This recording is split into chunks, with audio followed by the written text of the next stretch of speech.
Standard of California, on behalf of independent Chevron gas stations and standard stations throughout the West, invites you to Let George Do It. The Corpse on a Caper, another adventure of George Valentine. Personal notice, danger's my stock and trade. If the world has you spinning on your head, you got a job for me, George Valentine. Write full details.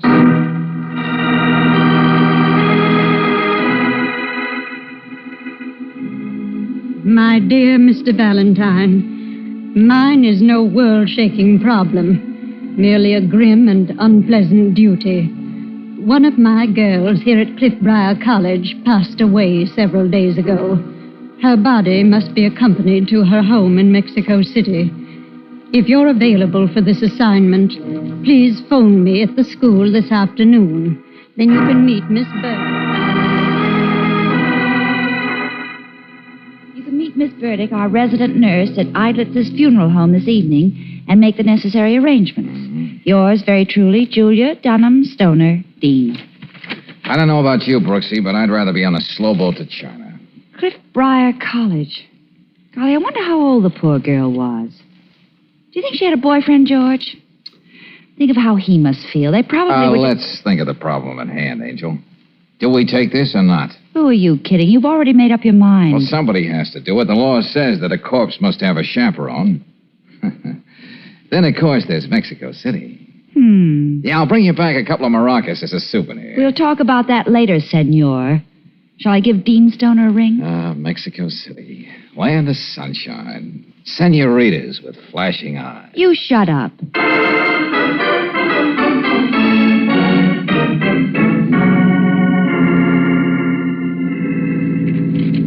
Here's the burial permit and a copy of the death certificate, Mr. Valentine. Okay, Miss Burdick. You'll need those when you get to the train tomorrow. How old was she, Miss Burdick? Consuelo Benales was 19. I know. You're probably thinking how much she had to live for. A great deal, Miss Brooks. She was beautiful, had more money than she could possibly use. Everything. Miss Benales is all fixed up for the trip. Looks real beautiful. If you want to, you can go in the back and see for yourself, Miss Burdick. That won't be necessary, Mr. Eidlitz. I better go across the street and get me a sandwich. The way work's been coming in these days, hardly get a chance to eat. If it would only level off over the years. Mr. Eidlitz, you'd better go and hurry back. We have a few things to talk about. And this is the wrong season for business. Don't understand it. Be back in a few minutes. Well, I suppose every occupation has its hazards. Death certificate. Date 1449. Cause of death, cerebral hemorrhage. Natural causes. Attended deceased from November 18th, 1948 to January 4th, 1949. Last visit, January 5th, 1949. Sewing, Elwood, Dryden, MT. Dr. Dryden is sort of college physician, although he lives off the campus. I see. He's been away the last few days, must be on a case. I see. Now, here's a check to cover your expenses, Mr. Valentine. Consuelo's family will take care of your fee when you get to Mexico City. Please let Dean Stoner know when you come back. Yes, I'll do that, Miss Burdick. Good night. Look, Brooksy. Yes, George? Sit down and browse through the Mortician's Journal. I'll go and see if I can hurry Mr. Eidlitz along. Well, all right, but please hurry, darling. Despite the potted palms, I can think of a cozier waiting room.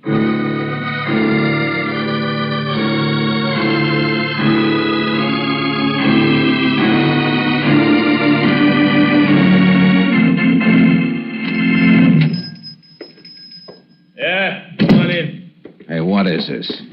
What hole did you two guys creep out of? Yeah, you two men, what are you doing in my funeral parlor? And why have you got that young lady bound and gagged? Button your lip or Keep button your your shirt on. That gun doesn't frighten me. I'm going out and call a policeman. Hey, wait a minute, you get... Oh, I... Couldn't hold myself back. Who is that character on the floor? Well, he was the Undertaker. Oh, the cold cook, huh? You. What are you doing here? Who are you? You're just talking up your sleeve, Buster. Till you take that gag out of that lady's mouth. Me? Nobody's got more respect for women than me. I think all of them like my own dear mother. Go ahead, Danny. Take the thing out of her yep.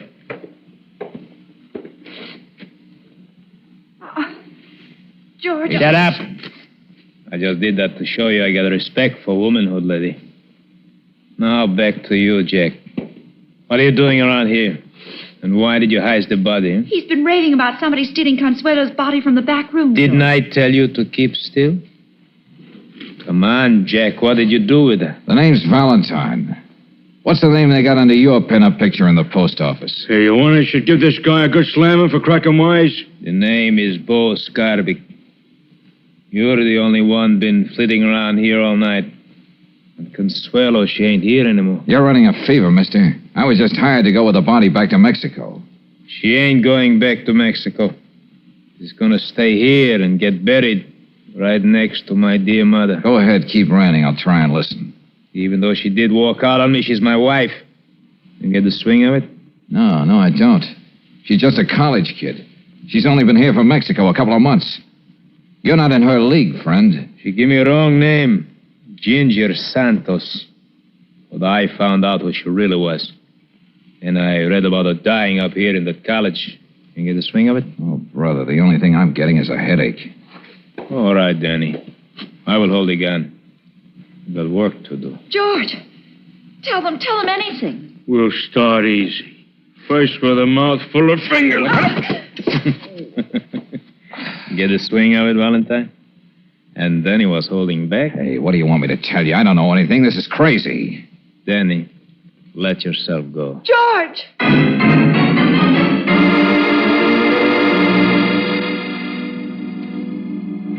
All right.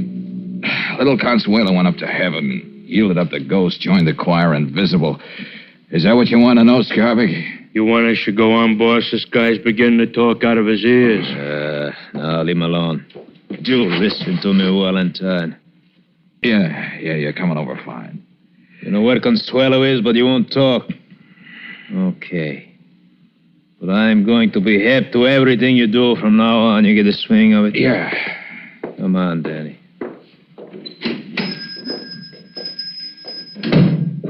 Don't move, George. I'll try to get over to you. That might be a little awkward, Brooksy, tied to that chair. I think I can make it. There's a couple of brave boys. Oh, darling. Oh, I'll have you out of this in a minute. While you take care of Mr. Idlitz, I'll call Lieutenant Riley. Well, what about you, George? Me? I'm just a big snoop, a little old Paul Pry. Oh, darling, how can you joke when you're... Body, who's got the body? And why?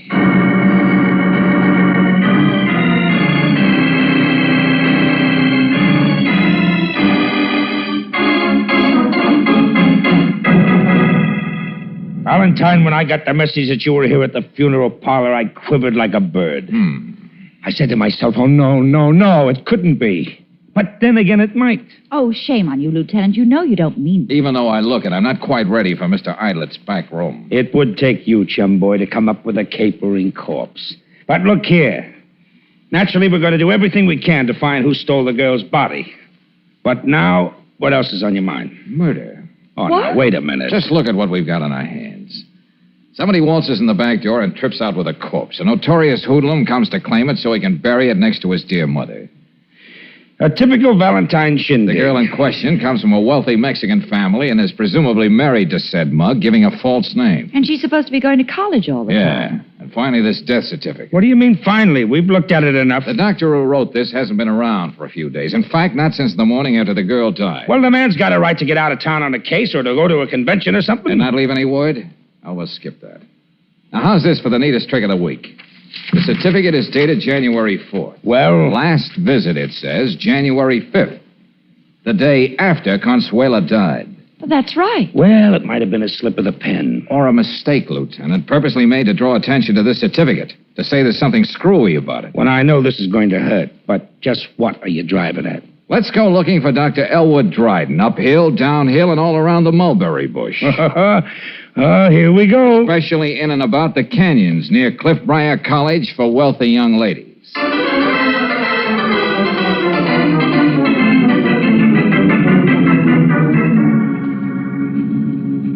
Lieutenant! Quick! Over here! We found some... Come on, this may be it. Yeah. Take it easy. Look out there. Oh, that car must have jumped the side road right down into this gully.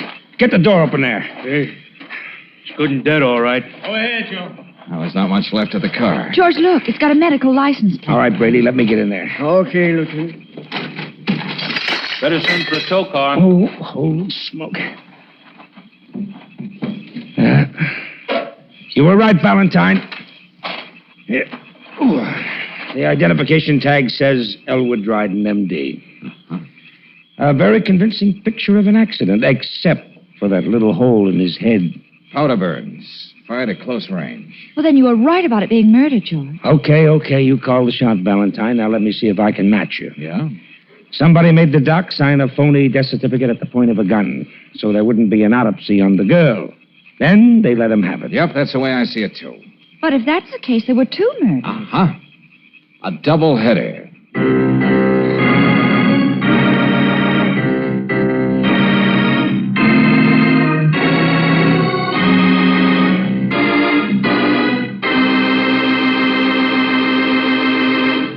We'll return to tonight's adventure of George Valentine in just a moment. Meanwhile, a word about modern methods. Not so many years ago, the problem of lubricating your car's engine was fairly simple.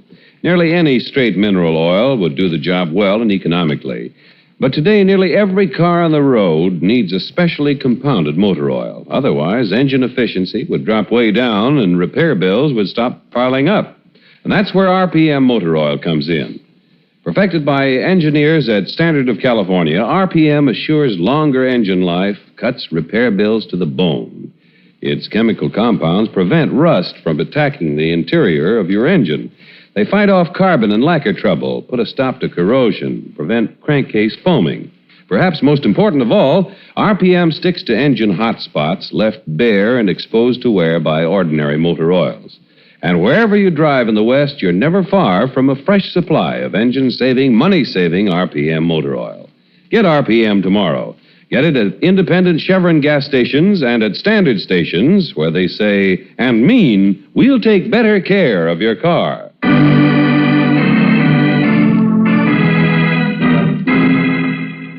And now back to tonight's adventure of George Valentine. Reluctantly, you take the job of escorting the corpse of a young woman to her wealthy family in Mexico City. But the body is stolen. Two gangsters work you over. And the doctor who signed the death certificate is found murdered. In his place, you'd probably describe these homicidal shenanigans just as George Valentine did. A double-header. Yes, and also find yourself in the room of the late Consuelo Bonales at Cliffbriar College. Brooksy, if we're going to believe Senorita Bonales lived in this room, we'll also have to believe she was using someone else's fingers. What's that, George? These fingerprints we got off that silver hairbrush don't match the ones on this passport. Well, still, the picture here goes with the girl in the funeral parlor. Mr. Idlett's identified. Well, you can substitute a different picture, but you can't change fingerprints. But why the melodramatic masquerade? Why should another girl take Consuelo's place and end up on a slab in a mortuary? And where's Consuelo? Hey, one thing at a time, Angel. But you're right. The big thing is why. Why a wealthy and beautiful young lady from Mexico would let anyone else fill her nylons? Oh, we could kick that one around for days and not get anywhere. Well, suppose we get a jump on the wild goose season. Hmm? Beat it down to headquarters and make like Mata Hari with the boys in the fingerprint division. See if there's anything in the files that will give us a name to go with the prints. Oh, Mr. Valentine, Dean Stoner told me that you were up here and wanted to see me. Oh, yeah, just a few questions, Miss Burdick. Take care of that little matter, will you, Brooksy? Oh, I'm on my way. Now, would you know, Miss Burdick, when Dr. Dryden filled out that death certificate? Why, the night Consuelo died. The Department of Health got it in the mail the next morning. Mm-hmm. According to Lieutenant Riley, when you walked in, you found Miss Bonales dead. That's right. I saw the light and wondered why she was up so late. First, I thought she'd taken an overdose of her pills. Pills?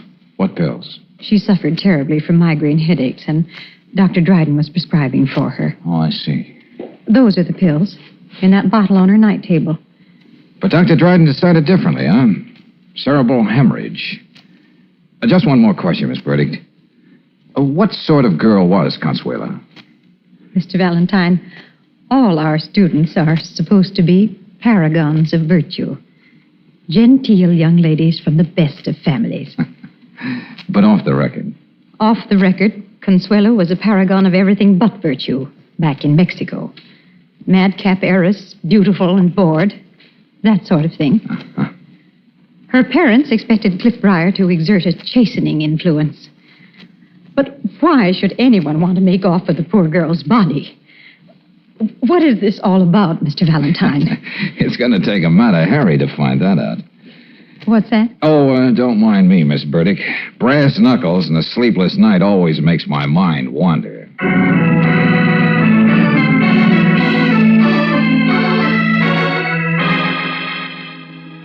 Yeah, Brooksy, I'm still on the phone. Well, I was just trying to think. Now we know the Cliff Briar girl was Ginger Santos. And that's the name Consuelo Benales gave that mug Scarbeck when she married him. Yeah, well, look, I'll meet you over at Max Weiner's as soon as you can get there. Well, you know, the theatrical booking agent. Yeah, so long.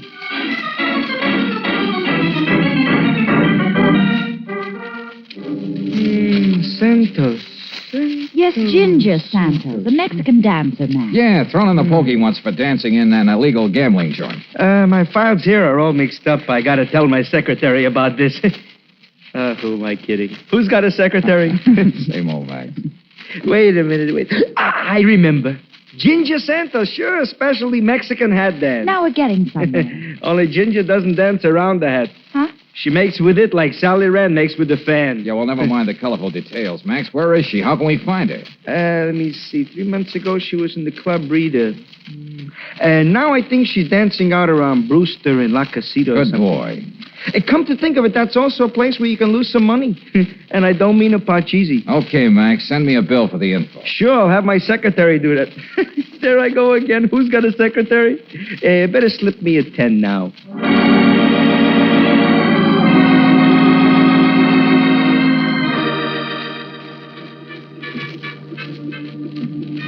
What a tragic waste, Miss Santos. What? I said, what a waste. You sitting here alone at the bar. Where did you come from? Why didn't you get here sooner? I take it that you wouldn't scream if I joined you, Ginger. What do you think? Hey, Ginger, is this guy giving you any trouble? Yes, the kind I like. Go away, Carlos. No, wait. Get me another drink. Look, you had too many already. Reynolds wouldn't like it. You still got your dance to do. If my eyes are a little bloodshot, nobody will be looking at them anyway. Besides my headache. Okay, but this is the last one. Headache? Yes, but no matter. A little excitement always cures that. And you look like the kind of man who could provide plenty. By the way, what's the man's name? Valentine. George. I mean, who are you? Oh, just say I'm a ballet domain. That means... Don't patronize me. I know what the word means. But aside from being a lover of the dance, what else can you suggest for excitement? What do you think? I like you, Valentine George. You look like the kind who'd let a girl walk on the outside. In other words, a mug, a bruiser. You go for the type, don't you, Consuelo? What? Here's your drink, Ginger. Just leave it there. What was that you just said? Well, just providing a little excitement. Tell me, how does it feel walking around with a dead girl's name? You're crazy. How does it feel to know that a guy like Bo Scarbeck is looking for you? You gave him Ginger Santos' name when you married him. Shut up. Is it exciting enough to know that the girl you let take your place, her body is gone? Or isn't that news to you? What's the matter? You lost all your steam? Get away from me. Stop pawing me, you. Playing it that way, huh? What right have you to talk to me that way? What's going on here? All right, everybody, quiet down. It's just a little argument. Get back to your tables. What's the matter with you, Ginger? You know I don't like things like this happening in my club. He was bothering me, Mike. Talk to him. Don't give me that. There isn't a man you can't handle. If there were, you wouldn't admit it. Mr. Reynolds seems to know you, sister. You better talk to him, Mike. He mentioned something about eyelids. Oh? How would you like to step in my office, fella? Well, when there's no choice, I never waste time arguing. Come on, Buster. Let's go see your etchings.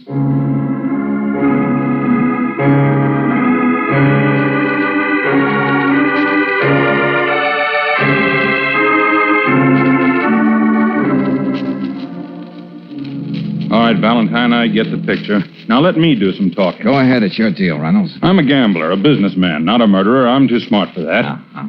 The worst that can be said about me or Ginger You is mean Consuelo. Let me talk.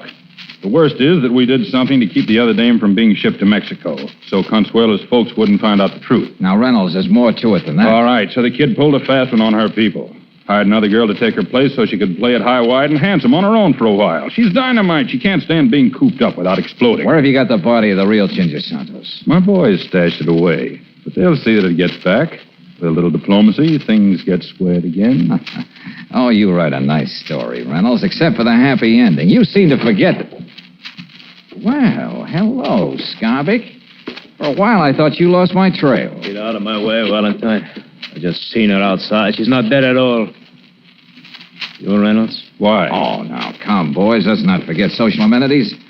Reynolds, I want you to meet Bo Scarbic, also a very tough guy, but more important, Consuela's husband. Husband? Why, that... And, Bo, this is Mike, your successor in your wife's affection. Yeah, I know. And me even wanting to bury her next to my dear mother. Anyway, I break this guy in half. Please, Bo, don't. I've caused enough trouble. Get away from me. Can we come in into your charge admission? Now, just a minute here. You missed the best part, Lieutenant. This is the end of the third act coming up. Is this Consuelo, George? Yep. And Mr. Reynolds, who does her body snatching. They're all yours, Now, Lieutenant. just a moment, Lieutenant. I can... Quiet. We'll unscramble you down at headquarters. And before morning, we'll know which one of you killed Dryden and that girl. Just to make sure you're not disappointed, Lieutenant, Brooksy and I will bring Nurse Burdick along. She'll have something to say that'll clinch the deal for you. All right, bring her along. Oh, 1 minute. There's something festering in my soul. What, George? Oh, Scarbic, I've got something for you. Huh? Yeah. And if you like it, send Danny. You're out! Pretty good, Valentine. But cut it. All unfested now.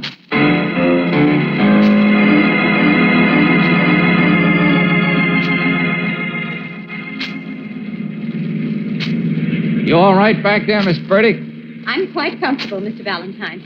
You know, Brooksy, the irony of the answer to this whole thing is something only the murderer is going to appreciate. What do you mean, darling? Well, just think of it, Miss Burdick. Somebody forced Dr. Dryden to sign that fake death certificate. Yet he had the presence of mind to write it in such a way that it put the finger right on the killer. Yes, it is a fabulous piece of irony, isn't it? Yes, but it's going to be wasted on the lieutenant, George, when he finds out you've been keeping it all to yourself. Well, he'll get over it. Uh-oh. Huh? Oh, the left rear tire again, George. Sounds like it. Well, may as well get prepared to go to work. Take my coat, will you, Brooksy? I'll put it on the back of the seat. Okay, George. Well, how does it look back there? Oh, not too bad. Well, I'm not changing any tire on the top of the pass. You'll have to wait till we get down. You're not going to get down, Mr. Valentine. What's that? George, the gun. She took it out of your pocket. Hey, what is this, Miss Burdick? Has this business affected your mind? Start the car, please. You know what's going to happen now?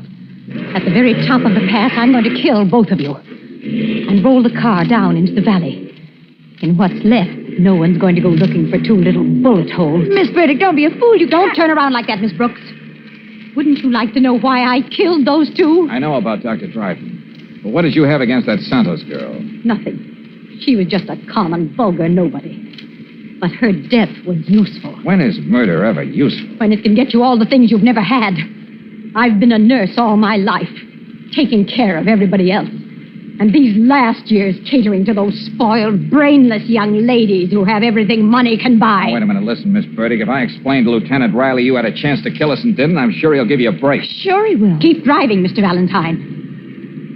Life could have been very pleasant with the money I would have blackmailed from Consuelo Benales. That's all zeroed out now. All right. But it was worth the risk. I knew I had to do what I did ever since I found out about the Santos girl and Consuelo changing places. You fools, can't you see I had to get rid of the stand-in? You did. They'd met regularly. They met again that night, the night I killed Ginger Santos. That school nurse, I persuaded her to let me give her a routine injection. But it was the same drug she was taking, the pills for her migraine. George, we're almost at the top. Yeah, Brooksy. Now, wasn't that a clever scheme for a dowdy, unimaginative nurse? The death could either be called an overdose of sedative or murder. I made Consuelo believe I could testify I saw her poison Ginger Santos drink at the roadhouse where... Stop the car, Mr. Valentine. Yes, and I even thought of a motive for Consuelo. Ginger was blackmailing her because she knew about the gangster husband. Have you got it all out of your system, Miss Burdick? I had to tell someone. It was a beautiful plan, even though it didn't work. I thought of it all by myself, and I went through with it. Just as I must go through with this now. No. I don't want to do this, but I must. I must. It's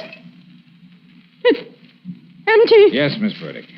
You don't really think I would have tempted you with a loaded gun? George, you mean that Hold your horses, Angel. Just as soon as we deliver Miss Burdick to Riley, I'll tell you all about it.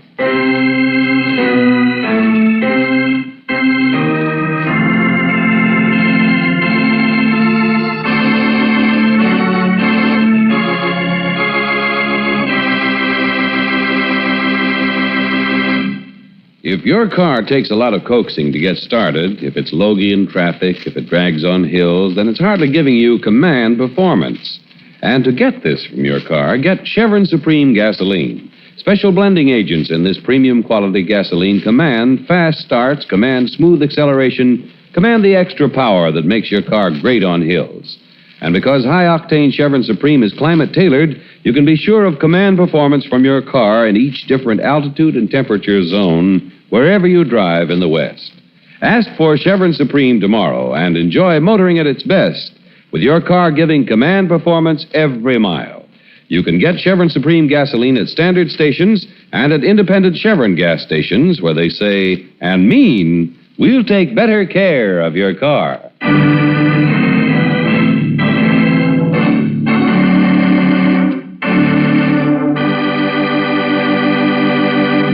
George, I think it was mean of you not to tell me you took the bullets out of that gun. Have you given away?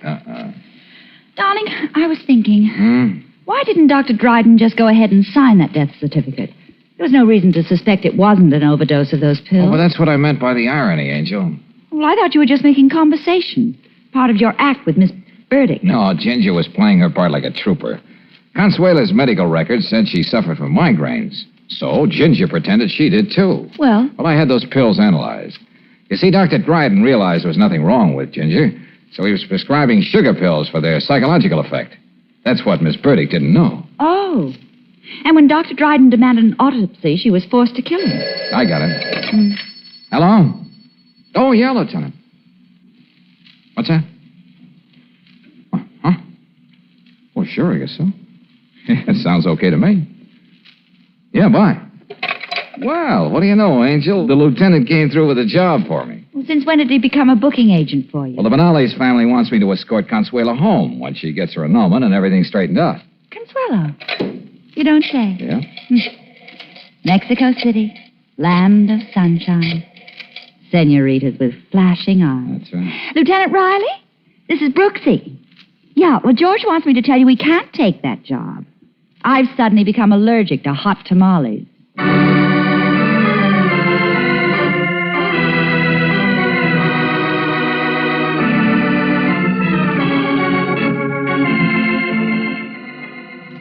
Tonight's adventure of George Valentine has been brought to you by Standard of California on behalf of independent Chevron gas stations and standard stations throughout the West.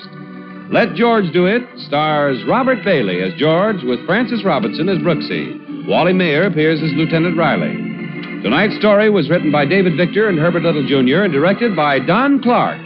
Also heard in the cast were Jeanette Nolan as Miss Burdick, Tony Barrett as Scarbick, Barney Phillips as Reynolds, Junius Matthews as Eidlitz, Peggy Weber as Consuelo, and Jack Crucian as Max. The music is composed and presented by Eddie Dunstetter. Your announcer, John Heaston. Listen again next week, same time, same station, to Let George Do It. This is the Mutual Don Lee Broadcasting System.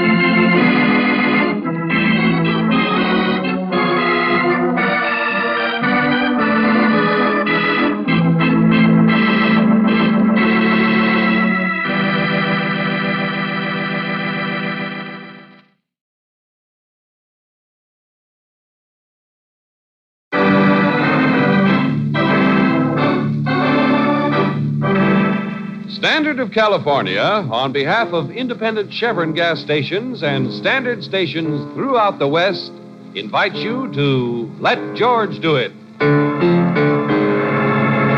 The payoff is murder, another adventure of George Valentine. Personal notice, danger's my stock and trade. If it's touch and go with trouble and you want out, you got a job for me, George Valentine. Write full details.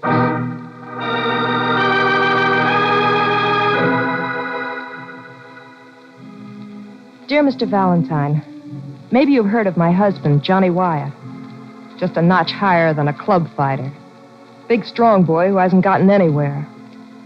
Well, Friday night he meets Pat Driscoll at the Christopher Arena, and the payoff is all set. But not if Johnny plays it my way. Then the payoff might be murder. Still, I want to take that.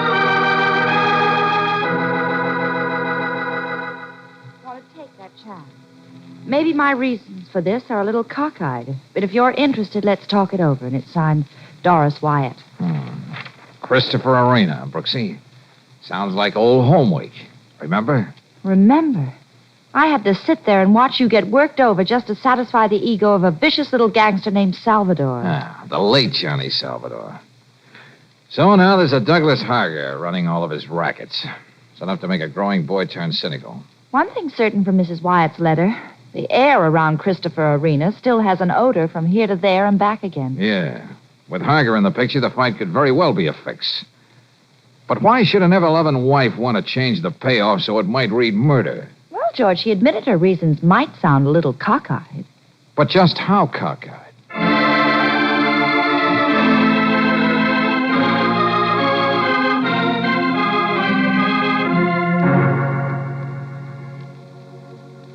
All right, Mr. Valentine, I'll tell you why I'm not going to let Johnny throw that fight Friday night. Yeah, Mrs. Wyatt? Because I've never had a mink coat. Huh? What's that?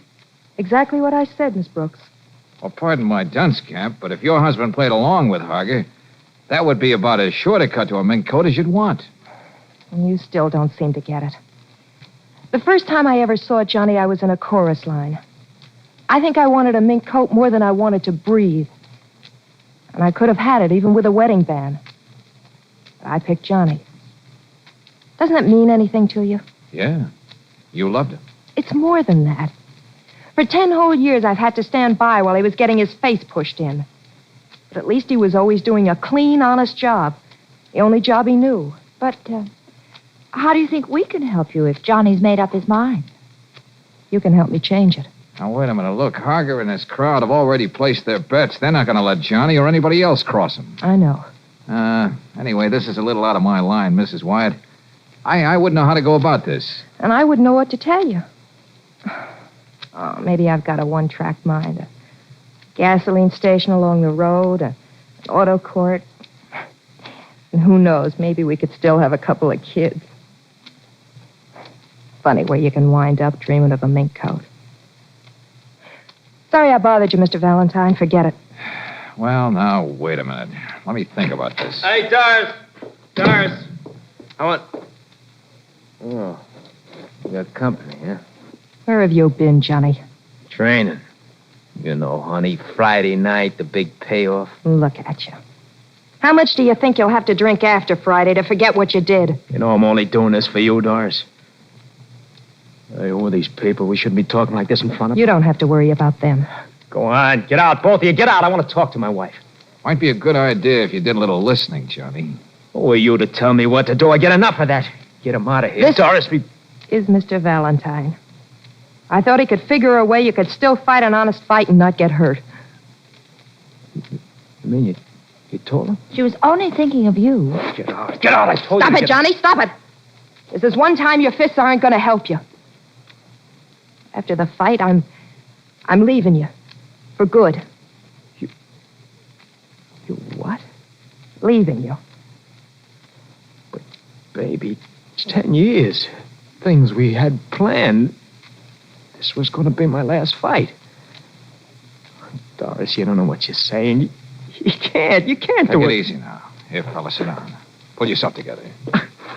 Now, look. Yeah. If you're willing to try, I'll see if I can get you off the spot. Oh, Johnny, please listen to him. What about it, Johnny? Go ahead, mister. Okay. You think you got it in you to beat this Driscoll guy Friday? I think I can take him. Got at least one good fight left in him. Good. Besides, Driscoll thinks it's all fixed. He's been doing his training in nightclubs. Oh, but there's nothing you can do about it now, Valentine. You don't double-cross Hager and get away with it. Well, you didn't fix this thing, Johnny. It was Steve Helianos. Your manager did all the talking for you. You got a contract with this Helianos? Sure, but I had no trouble getting out of that. Steve's been jipping me for years. Well, what's the word, Johnny?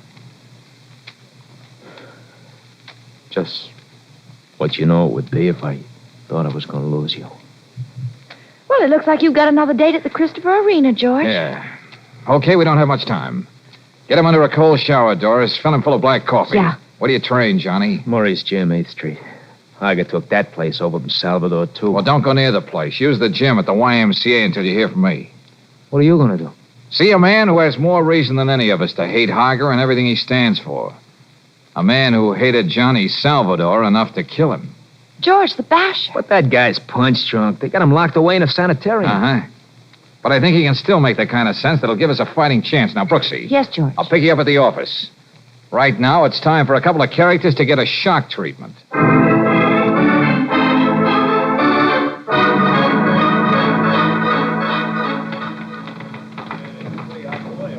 Here, listen, my friend. Where do you get off telling me how to run my business? Aren't you forgetting?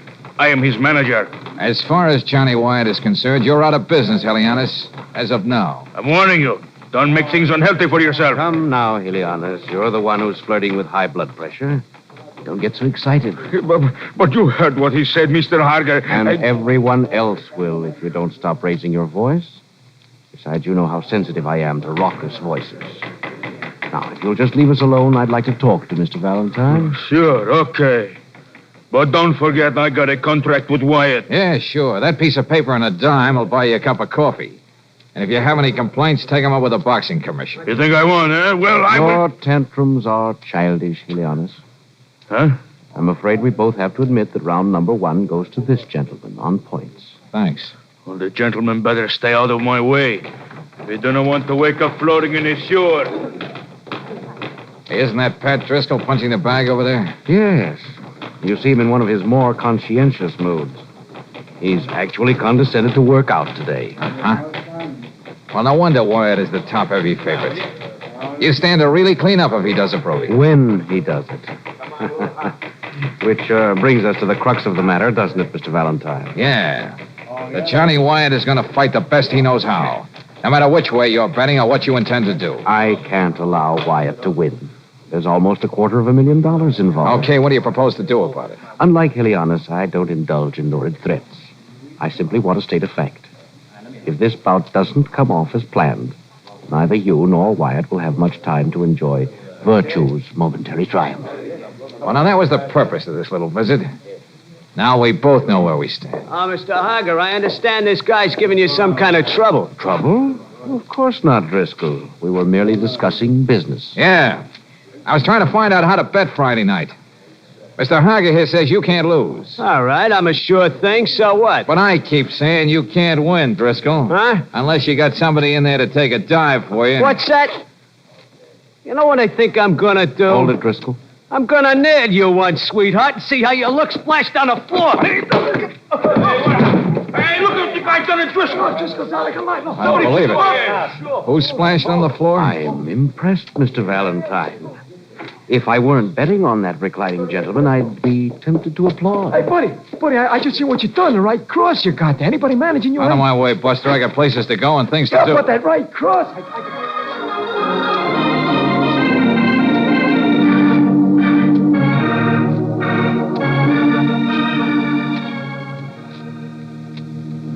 Now listen to Mr. Valentine carefully, Basher. I'm listening. I get what you're saying. Good, because this is very important. Don't you see? This is your chance to win a big fight, not even have to go into the ring. Well, how can I do that? Them keeping me here in the sanitarium. Now, look, Basher. You know Hager took over where Salvador left off. And he's doing the same thing to other fighters that Salvador did to you. He can't do that. Look where I am because of him. And I used to be champ. Champ. We know that, Basher. Now, please, get the story straight. Johnny Wyatt wants to make this his last fight. And he wants to do a clean, honest job on Driscoll. I wish they'd let me in there. I'd show that young punk a couple of things. Yeah, Bessie, yeah, I know. But you see, Wyatt's betting on himself. Every dollar he's got. His wife's depending on him, too. All the money they've saved to buy a gas station, live a decent life, is on him to win. Now, look, I'm no fight manager, and I want you to help me find the right trainer and things like that. Yeah. But most important, how does a guy like Hager operate? I want to call every move he makes before he even thinks of it. Oh, okay. I'll put you straight. Already, Hager's way ahead of you. What do you mean? What's the odds for Friday night? Why, it's 7-2 for Johnny Wyatt to win. Yeah. That's what I mean, Mr. Valentine. Before the fight, the odds are going to be even bigger for Wyatt. Hager will see that they are. How can he do that, Bessie? A couple of stunts like he done with you in the gym today when you socked Driscoll. He didn't have to hit the floor, but he did it so everybody would think he wasn't in shape. Yeah, part of the frame. Uh-huh. And that gets in the papers, and everybody bets on Wyatt. A sure thing. But, George, that means... Yeah, I'm beginning to see what it means, Brooksy. The odds should be on Driscoll. He's young, he's smart. If you just knew where to look, you'd see they got Driscoll training hard for this fight.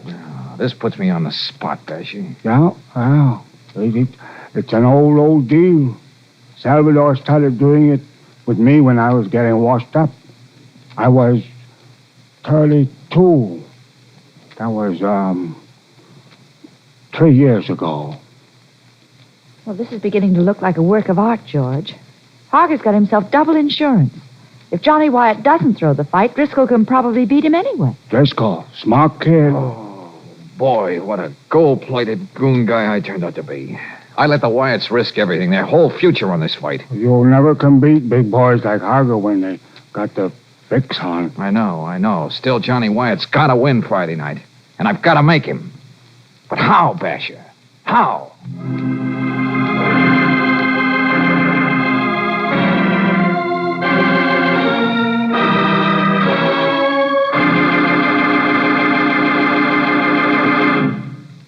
We'll return to tonight's adventure of George Valentine in just a moment. Meanwhile, a word about the well-tailored car. Whether your everyday motoring is in the Puget Sound area, along the Columbia River, or in the desert, there's one way you can be sure of command performance from your car. That's by relying on high-octane Chevron Supreme gasoline. For this great premium quality fuel is climate-tailored to each different altitude and temperature zone in the West. That means wherever you motor, Chevron Supreme's blending agents command fast starts, command smooth acceleration, command the extra power that makes your car great on hills. Just try a tank full of Chevron Supreme tomorrow and enjoy the command performance it gives your car on the straightaway, in heavy traffic, and up the steepest hills. Remember, Chevron Supreme for command performance every mile of the way. Ask for it at standard stations and at independent Chevron gas stations where they say and mean, we'll take better care of your car.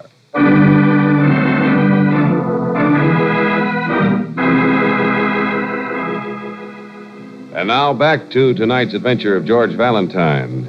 You find yourself managing, of all things, a heavyweight fighter, Johnny Wyatt, at the end of the road, facing a younger, stronger man. If your boy wins, Hager or one of his mobsters will see that you pay with your life for the fortune they lose in bets. Yet Johnny and his wife are also betting everything they own that he gets the nod. So you're up a blind alley. If you're like George Valentine, you just put your head down and try to slug your way out. You know, Hager, somebody must have pampered you when you were a boy. To think you can just walk into somebody's house and your very appearance is going to scare them to death? Please, Mr. Valentine. I've been waiting for this moment. Let me do the talking. And for once, Hager, I think you're going to do the listening. I doubt if you're going to feel like the same man when Mrs. Wyatt gets through describing you. You keep talking about my Johnny as your boy. You think he's through and he'll do anything you tell him when he gets in the ring. But Johnny is my boy, too. This is his last fight, and he's going to fight it the way I want him to. We know what he's up against. But no soft-spoken piece of rubbish like you is going to change our minds. Any questions, Mr. Hager? No, just a mere statement minus the dramatics. I thought it might carry greater weight stated in front of Mrs. Wyatt, who's supposed to love her husband. No soft-spoken piece of rubbish is going to change our minds. I admire models of virtue, Mrs. Wyatt, but only as curios you keep under glass. Why don't you speak your piece and get back to your gilded gutter? The simple fact remains. When I make a bet, there's always a payoff. Either in money or in that wasteful and businesslike operation known as violence.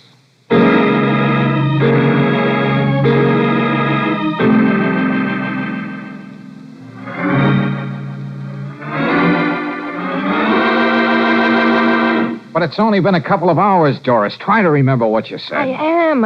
Your exact words when Harger came in. Now, you did all the talking. He just stood there. I'm trying to remember. I'm trying so hard. Don't rush her, George. Maybe it'll come easier if you don't make her try so hard. But we got to get this right, Brooksy.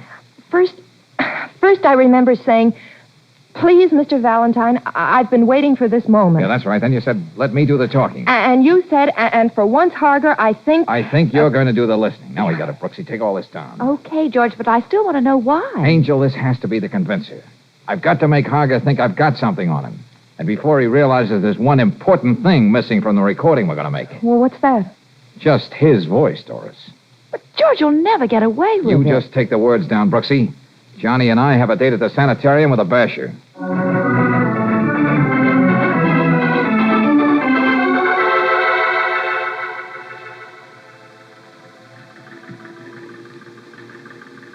I was champ once, Wyatt. Remember me, huh? Remember me? Yeah, we all do, Bash. It's just too bad you had a guy like Salvador Hammond. Sean, talk and wait, Basher. But will you please look at those pictures?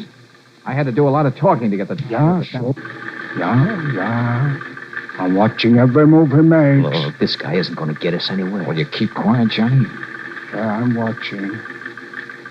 I got it. You can turn this thing off now, Mr. Valentine. I got the answer. Turn the projector off now, Mac, and put on the lights.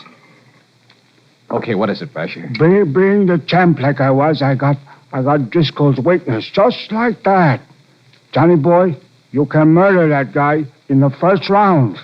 Me and how many bulldozers? Go on, Basher. Well, when the bell rings, Johnny boy, you rush to the middle of the ring with your dukes up, like Driscoll was the worst enemy you ever had.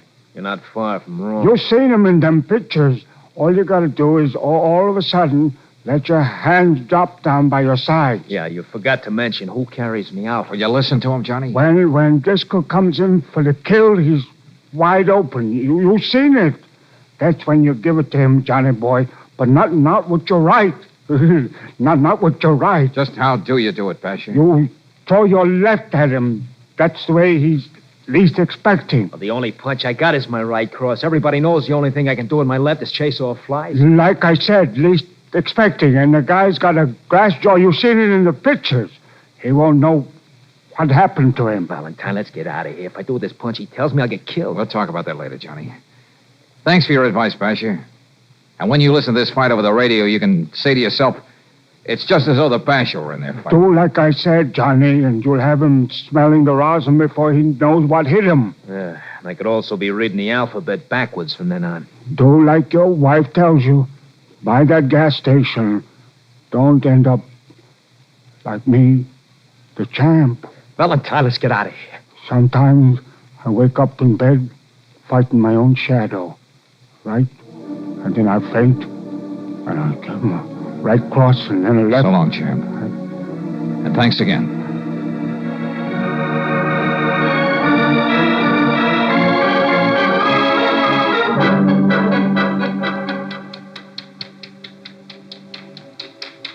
Well, this is about it, Johnny.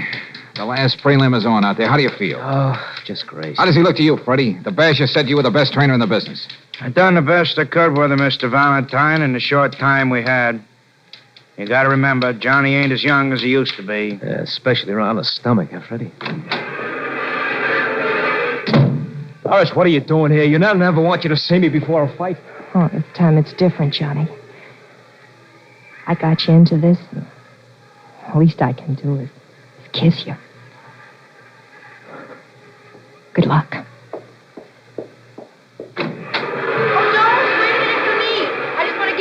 Valentine. Here's that briefcase you wanted, George. Oh, thanks, Angel. I'm sure I'm going to need it. I'm betting on you, Johnny.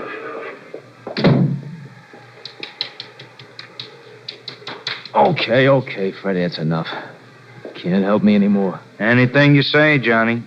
Did you ever see a wife like that? I'm just not good enough for her. I don't want her to see me on my face out there tonight. If they end up that way, she'll never know whether I threw the fight or not. Will you take it easy, Johnny? Hey, just like Joe Baloney, I better get your boy in a bathrobe. All right. This is going to be my last fight. I'm going to go in there and slug it out with Driscoll. Well, why are you guys looking at me that way? Come on.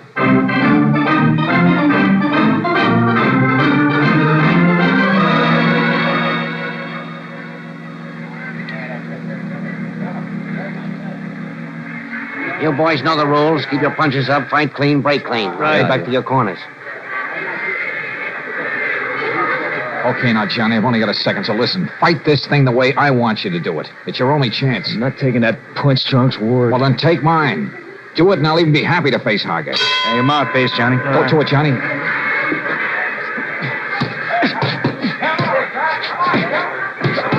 What's the matter, boys? Come on in. Driscoll, give it to me. Don't worry, Grandpa. You're going to get it. Come on, boys. Get going. Oh, come on in, will you? Come on. Got my hands hanging down. Make it quick and fast. Okay, sucker. 1, 2,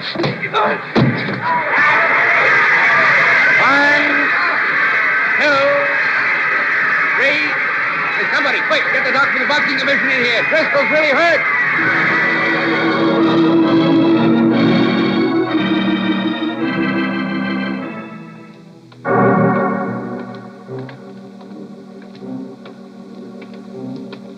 Hey, where do you think you are going, friend?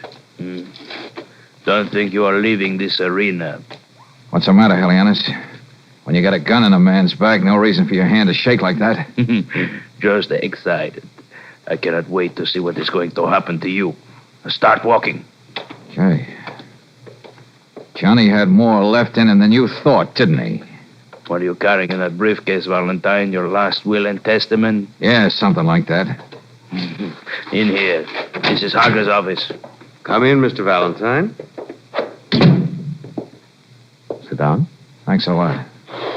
If you remember, during our last conversation, there was a slight mention of a payoff, one way or another. I have a very retentive memory, Mr. Hager, and you were very eloquent. So why make with the fancy words, Mr. Harger? I know a couple of boys who can take care of him, but fast. Why need we hurry, Helianus? Do you know how much you cost me tonight, Mr. Valentine? I hope it was enough to send you to the poorhouse. Not quite, but it was a serious blow. Oh, yeah. I think you can afford it, all right. A lavish office like this, oil paintings, custom-built phonograph. So many, many luxuries guys like Basher don't have in a sanitarium. But what to do with you, Mr. Valentine? Of course, you must go, and eventually Mr. Wyatt, too. But how? Well, if there's one thing I dislike, it's, let's say, crudity. Oh, brother, leave it to you. Never at a loss for the right word. You mind if I put on a record I brought along? I love good music. Oh, well, then you ought to go nuts about this when you hear it played back. Hey, what is he doing? He's got a gun in there. Please, Helianus. You don't seem to understand how gentlemen like Mr. Valentine and I do business. Just what have you got there? Suppose you listen, Hager. I'll put the needle down at random. But I think you'll get the general idea. I hope it's Sibelius. You keep talking about my Johnny as your boy. You think he's through and he'll do anything you tell him when he gets in the ring. It's all there, Mr. Hager. But Johnny is my boy, too. This is his last fight, and he's going to fight it the way I want him to. If anything happens to me or Johnny, this will make sweet music in the DA's ears. Soft-spoken piece of rubbish. You want to hear any more, Hager? Of course, you remember. This gets better as it goes along.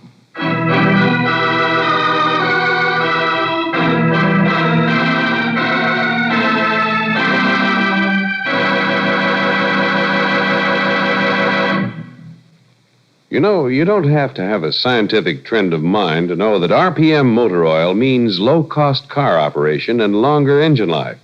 But Mr. George L. Reed of Miami, Arizona happens to be scientific-minded, and this is what he says, quote, "As a mining man for 15 years, I have a pretty good idea of what proper lubrication means.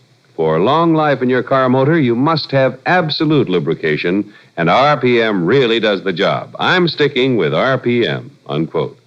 I think you'll agree that Mr. Reed is a wise and practical man. And if you've been using RPM motor oil in your car regularly, you know why Mr. Reed prefers this premium quality motor oil. You know that RPM keeps your engine cleaner, fights off carbon, rust, lacquer, and other costly troublemakers. And you know that where ordinary oils fail on hot upper cylinder walls, RPM protects those hot spots at all times. So to give your car longer life, get an oil drain and refill with RPM motor oil. Get RPM at independent Chevron gas stations and standard stations where they say and mean, we'll take better care of your car.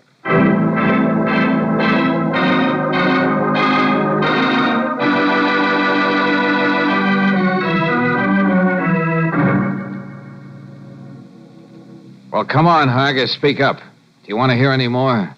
I'm not one to fool myself, Mr. Valentine. You may have something on that record. Oh, I can just as well play the rest of it, including your ill-advised threat. You know, violence. Shall I go ahead? No, you needn't bother. You mean you are going to let them get away with this, Mr. Harger? I will take care of him tonight, and this record, too. To be honest, sometimes I despair of you. You're so petulant. Huh? Do you think Valentine would walk in here with the only copy of that record? I got 1 million of them, Helianus, and they all tell the same story. Well, it was nice knowing you two. Mr. Harger, just leave him to me. Stay where you are. The gentleman and I have made a bargain. Good night, Mr. Valentine. Yeah. Good night, Mr. Harger.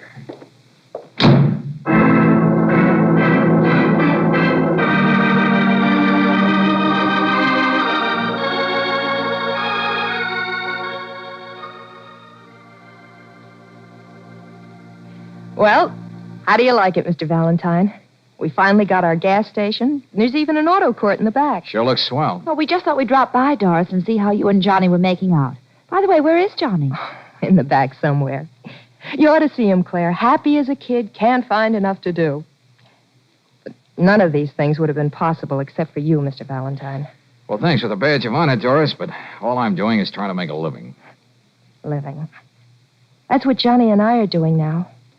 We're closer than we ever were. Why, do you know, in the spring we may even open up a hamburger stand. Oh, love and hamburgers. A reasonable substitute for a mink coat. Something like that. All I know is everybody should be as happy as Johnny and I are now. For instance, you two could, Oh, never mind, Doris. Subtleties like that are wasted on our friend here. Oh, I know what Doris is driving at, all right. Oh, do you, darling? Yeah, but Angel, can we make it pay? Opening a hamburger stand.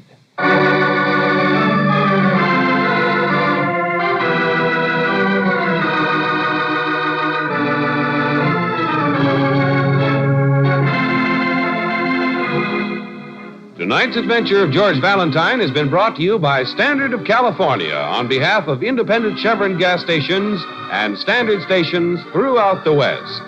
Let George Do It stars Robert Bailey as George with Francis Robinson as Brooksy. Tonight's story was written by David Victor and Herbert Little, Jr. and directed by Don Clark. Also heard in the cast were Michael Ann Barrett as Doris, Tony Barrett as Johnny, Jay Novello as Basher, Louis Van Ruten as Harger, John Ullman as Helianos, and Lester J. as Driscoll. The music is composed and presented by Eddie Dunstetter. Your announcer, John Heaston. Listen again next week, same time, same station, to Let George Do It. This is the Mutual Don Lee Broadcasting System.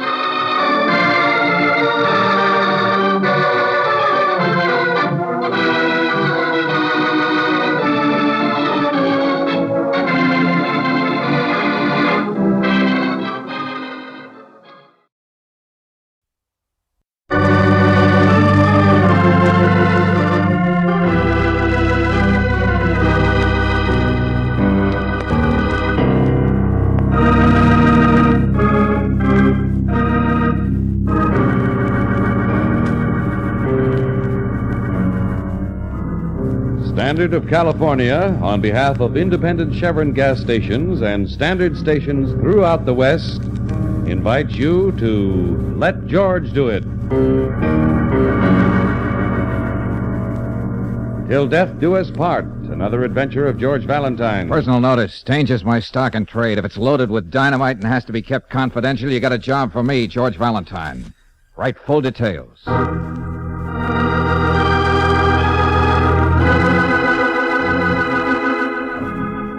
Dear Mr. Valentine, enough violence has happened in my house to convince me that my sister, a plain, scatterbrained spinster of 42, should never have married a man so ruthless, so charming, and so much younger than she is. It could have only been for her money, money that can never be his until she dies. Of all things, this great charmer, Cliff LeVar, is a former ballroom dancer, all of 30. I want you to look into his past. Then we can go on from there. Respectfully yours, Miss Lydia Tarbell, Beach Cove.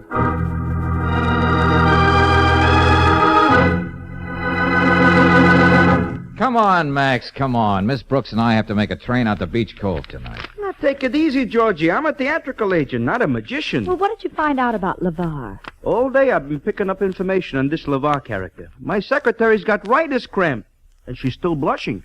Your secretary, Max? Huh? Yeah, who am I kidding? Who's got a secretary? But there was That's a time okay, when... friends. You don't have to put a production to get a fee out of me. It'll be the usual sawbuck. And don't think it ain't worth it. Long-distance calls, telegrams, underworld characters who charge you an arm and a leg just to say hello. All that I went through. Max? Oh. Yeah, who am I kidding? So I went down to the lobby, made a telephone call for a nickel. Okay, now we're through with the build-up, Max. Let's have it. Well, Georgie, a Fred Astaire this Cliff LeVar never was. Uh-huh. But maybe it was because the women were after him so much he couldn't keep his mind on his feet. Oh, a lady killer, huh? Anything more specific? Only that he was married a couple years ago. What? Yeah, but only for 24 hours. Then the girl's papa paid him off. A perfect little gentleman he ain't, Georgie. Very interesting, Maxie. Very interesting. Let me have the rest of the hieroglyphics you got on the back of that envelope. Yeah, but... Here's your dough, Max. I'll put it right in the office safe. Who am I kidding? Who's got a safe? Well, I'll just put it in my pocket. Thanks, Georgie. Well, Brooksy, I think just what we have here will be enough for Lydia Tarbell. But as she says herself, let's see where we go from there.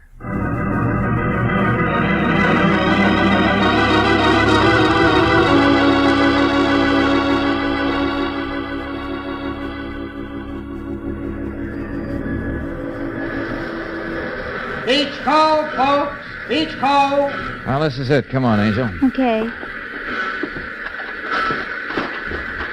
Gosh, I hope we can find a cab, George. Can't see a thing in this fog. Yeah. All aboard! You stay here, Brooksy. I'll talk to the station master. Okay, but hurry up. This fog isn't making my cold any better. Wait a minute, you. Huh? You're Valentine, aren't you? Oh, now, shucks. I thought this was one time I wouldn't have to give out autographs. What did you say your name was, Junior? Get out of here, both of you. There's another train back to the city in an hour. You know, I'm sure the Beach Cove Chamber of Commerce isn't going to like this. What do I have to do to convince you people I'm not being funny? Valentine, stay out of my life. I'm warning you. If you come between me and Edie, I'll kill you. A man and his wife should be left alone. Now, that's a nice, brave speech, Clifford. But you'd better get out of my way. I have an appointment with Miss Tarbell. I told you what you'd better do. George! Hey, look, Nijinsky, how would you like an overnight bag right in your face? Put that down, lady. Ouch! Hey, let go of her, LeVar. Valentine, I've been reduced to eavesdropping. I know why Lydia wants you here. She's got this crazy idea that I want to kill Edie, but I'm telling you... I told you to let go of her. Go! You would have done better if you brought your dancing shoes along, Buster. I could take care of myself. Everybody thinks I'm just a pretty boy. A pushover. I can take you anytime. Well, okay. Don't hit him again, George. I was mad enough to kill you, Valentine. But that wouldn't have done any good. I realize that now. Just don't make me do anything foolish.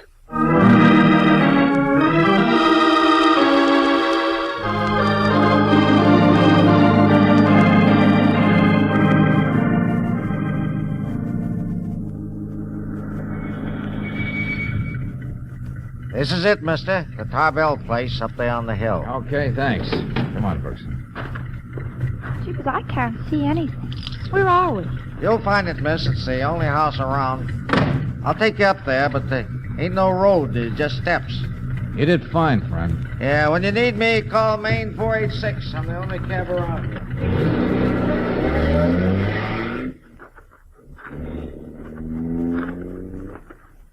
It's this way. I've been waiting for you long enough. Where did you come from? Just follow my flashlight up the hill, or you'll break your necks. Well, this is hardly a cheerful welcome. And would you be calling this a cheerful house? You ought to know. You know why you're here. Don't tell me you've been eavesdropping, too. You're talking about Mr. LeVar, aren't you? I seen what you done to him, Mr. Valentine. Must have been a mighty big poke you gave him in the face. Too bad I can't stop and congratulate you. Say, who are you anyway? Me? My mother said I was a descendant of the kings, a prince of the earth. The one and only Damien Michael O'Flaherty. Presently a servant. Watch your step taking this turn here. I can see we're coming to the house. What's that light down there in the bay? That would be the pride and joy of the Tarbell sisters. Their cabin cruiser. There ain't a Sunday goes by that don't see them out in the bay in it. You don't seem to approve. Me? No. I don't like hard, cold things that make boats run. I'm a stableman. That's why their father brought me here from Ireland as a boy. Uh-huh. Well, let's keep moving, Buster. Horses, living, glorious things that coil or rile up against you under your very touch. Sensitive creatures, like Miss Edie. What was that, Damien? Yes, Miss Edie. She's never been free to live her own life, to love and to breathe as she pleases. And now you're here to make things even worse for her, aren't you? Hey, look, Damien, take that flashlight out of my eyes. I met one pugnacious character tonight, and that's enough. I'm just telling you. Don't do anything to hurt Miss Edie, or you'll have me to account to.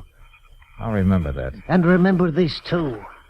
You won't find me coming home like a cringing dog with his face half beaten in. Come on. What was that? Miss Edie! Was that you? Miss Edie! Hey, we'd better keep up with this, Brooksy. Come on. It's all right, Damien. I'm not hurt.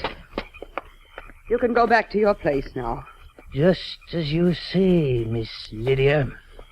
Good night. Miss Tarbell? Yes, Mr. Valentine. This is Miss Brooks. How do you do? You really must forgive me. I'm not used to cement flower boxes falling and missing me by inches. Lydia! Lydia, what happened? I was just behind you coming downstairs and suddenly... Oh! You were almost killed. How observant, Edie. But now you go inside. I want to talk to these people. Just a minute, Mrs. LeVar. Did you see your husband since he came home? What?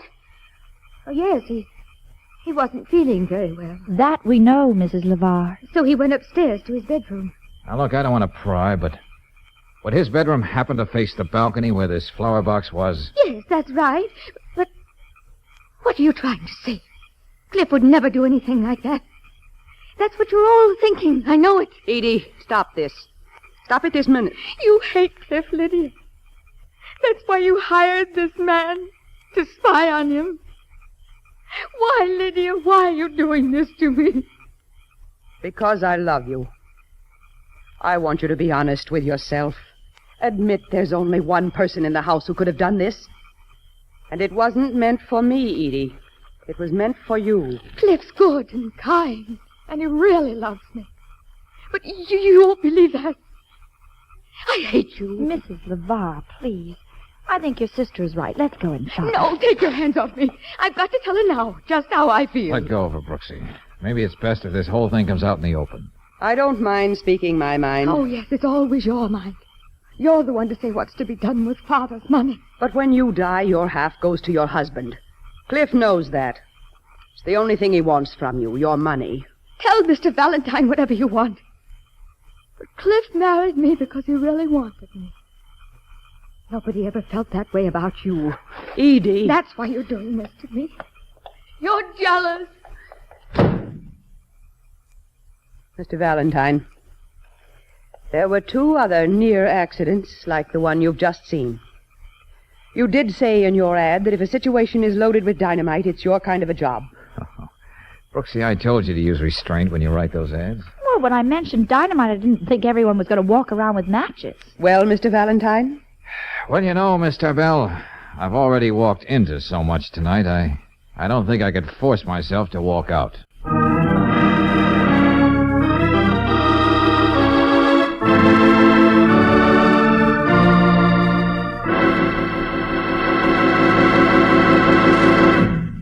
We'll return to tonight's adventure of George Valentine in just a moment. Meanwhile, a word about protection. Suppose you were the sheriff of Yuba County, California. You'd probably put your car at the head of your list of important equipment.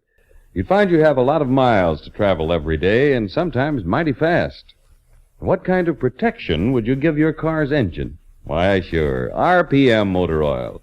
For that's exactly the motor oil that Sheriff John R. Dower of Yuba County uses. And here's what Sheriff Dower says, quote, "In my business, I do a terrific amount of driving, and I have to depend upon my car. I use RPM because it lubricates thoroughly, gives longer mileage, and low-cost operation," unquote. So, to really protect your car's expensive engine and to get longer mileage, why not switch to RPM motor oil?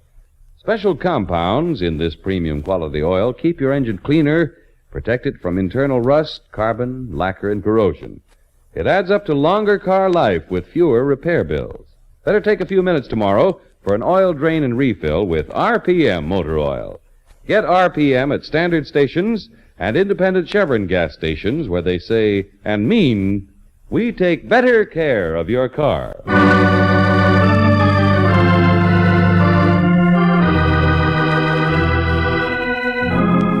And now back to tonight's adventure of George Valentine. A charming man of 30 marries a wealthy woman a dozen years his senior. Her sister says he's a fortune hunter, and because you're in a business like George Valentine's, you're hired to find out if it's true. More specifically, you must learn whether the near accidents which almost caused Edie's death were accidents or the work of her ever-loving groom. All of which leaves you in the dim-lit hall of a gloomy house, the rain beating on the roof and the fog rolling up from the bay. It's the right accompaniment for what your client has to say. You can't blame me for being afraid for Edie. You can see that the man is capable of murder. Sorry, I can't be as quick a judge of character, Miss Tarbell. Suppose we talk all this over in the morning. Well, I think that would be best. Perhaps. I may be a little over-emotional about this. Miss Brooks, your room is right there down the hall. Thank you. And yours, Mr. Valentine, is directly across the hall. Just one moment, Miss Tarbell. Yes? Let me get one thing straight. You said that as long as Edie is alive, you and only you have control of the family money. Just what did you mean? Exactly that.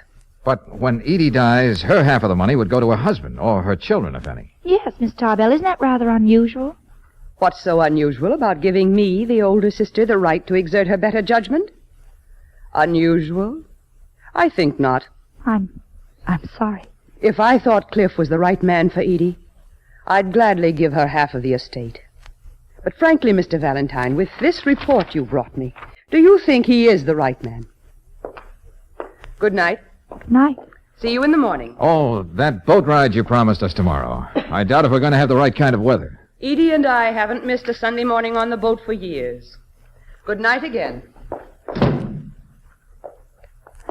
George, hold me close a minute. Oh, hey now. What's this all about, Angel? Well, I don't know. Maybe it's just the house. It seems so full of hatred. And with the fog and the rain outside. Oh, now, look, honey, I'll be right across the hall here. There's nothing to worry about. Okay. Go ahead, sleep What well, have I Brooksy. done with my life? 40 years gone. George. No happiness. That's Edie. Yeah. Hey, look, Angel, go in to see her. Try to calm her down. Find out what's wrong with her now. Okay, but where are you going? Just down the hall.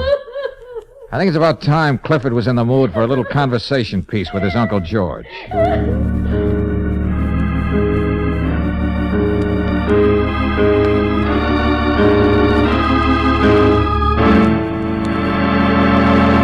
Can't you see I'm packing, Valentine? I'm getting out of here.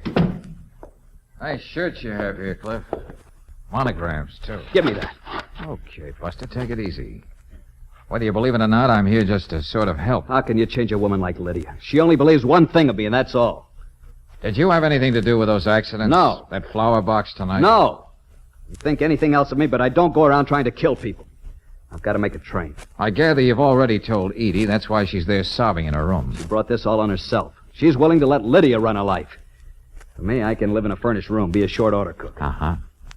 Aren't you forgetting something, Bud? Lydia and her money. She doesn't trust banks, so she has all that cash, negotiable securities, jewels, right here in the house. All right, so she's eccentric. But I still want to talk to you. Lydia's afraid I'll go skulking from room to room, ripping up mattresses, digging up the cellar to find the family fortune. But she doesn't have to worry. I'm on my way. Now, you read that very well. But there's just one little thing you forgot to mention. Get out of my way. That time in Boston, you married a debutante. Got paid off in 24 hours, $25,000 for an annulment. You don't miss a thing, do you, Valentine? Would it help you very much to know I also played hooky from school once? How much do you expect to get from the Edie deal? Nothing. I love Edie. Do you know what it means to a man who spent his life taking from other people to find someone who really needs him? All I have to do is to say her name quietly and her eyes light up. She's happy. Actually beautiful. And you know something? It makes me happy. Happier than I've ever been in my life. You know, I'm almost inclined to believe you. Look, do me a favor, Cliff. What's that? Be around for tomorrow. Lydia's got her heart set on that boat ride. I want you to be along. Is that a request or something I have to do because you know I have a glass jaw? Okay, think of it any way you want. But I hope to see you in the morning. Hey, wait a minute. Before you go, Valentine. Yeah? That $25,000 you were talking about. I didn't even keep it overnight. I bet it on the worst horse at the track. Very careless of you. No, I didn't want that kind of money. Money your father's willing to pay because he doesn't think a man's good enough for a decent girl. Have a good night's rest, Cliff. I gotta go now. If I stay, I might even begin to like you. Why are you so startled, Miss Tarbell? You've got the right to walk up and down the halls of your own house and listen at keyholes. I don't have the slightest intention of apologizing. Well, I'll tell you the truth. I'm glad you heard what Cliff had to say. I'd like to see what you're going to make of it. Edie, I was just trying to talk to you. I've got to tell Lydia how I feel. If I don't do it tonight, she'll have me under her thumb again tomorrow. Hold on, Edie. But Just what did you have to say, Edie? He's leaving me because of you.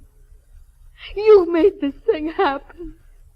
You've been out in the rain, and you're hysterical. Yes, I was out in the rain, walking around, trying to think about my own life for a change. Oh, come on back to your room, Edie. You've got to get into bed.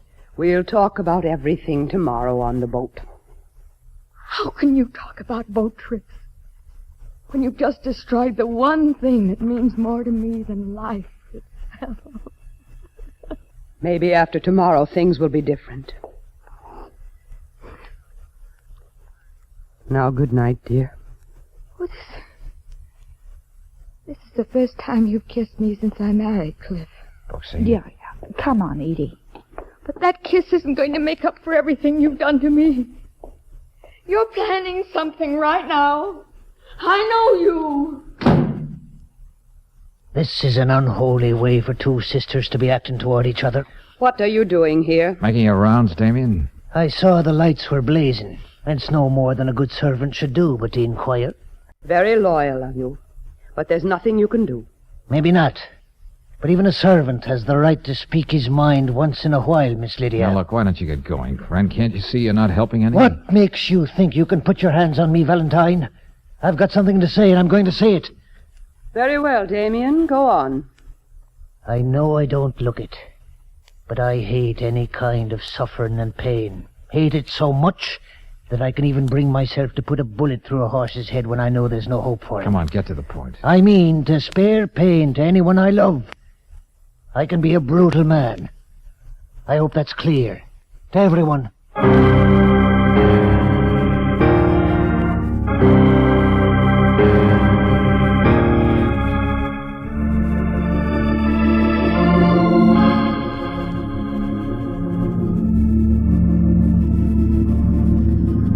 I don't know about anybody else, but isn't it kind of cold? And the fish aren't biting.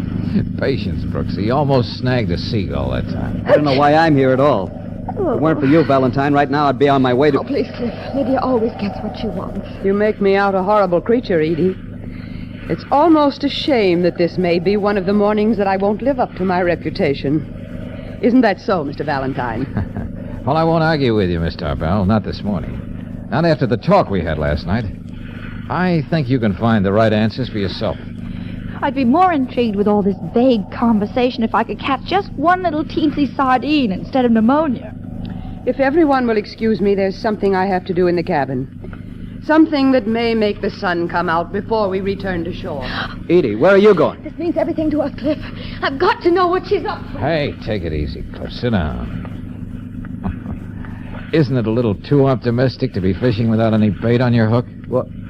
Oh, I read somewhere sharks bite at anything. What's the matter? Are the ones around here cowards? there's only one shark on this boat. If I weren't a man who knew how to keep his place, I'd be very happy to be more specific.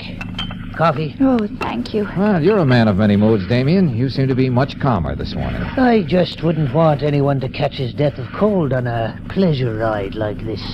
There's no use trying to talk to her. She ordered me out of the cabin as though I were dead under her feet. Now, you sit down here, Miss Edie. I'll put this coat around you so you'll be nice and warm. You don't have to do that. I can take care of Edie. I never doubted that for a moment. What was that? George! The gasoline in the engine room must have exploded. Lydia! She's back there. Lydia! Don't be a fool, Edie. You can't go in there. Navarre, give me a hand with this dinghy. Come on, man. Work fast. Stop her, George. Stop her. Edie, don't go in there. Can't you see what'll happen to you? She's in there. I've got to save Nobody her. can save her. Nobody can get through those flames. Let go of me. That fancy little extinguisher on the wall is going to help. Give it to me. No. I'm doing all I can. Why don't the flames go down? It's too late, I tell you. The flames are getting worse. Come on, we're getting out of here. If I have to carry you, give me that extinguisher. You don't understand. Hurry, Valentine. I've got the dinghy ready to take us off. Hurry!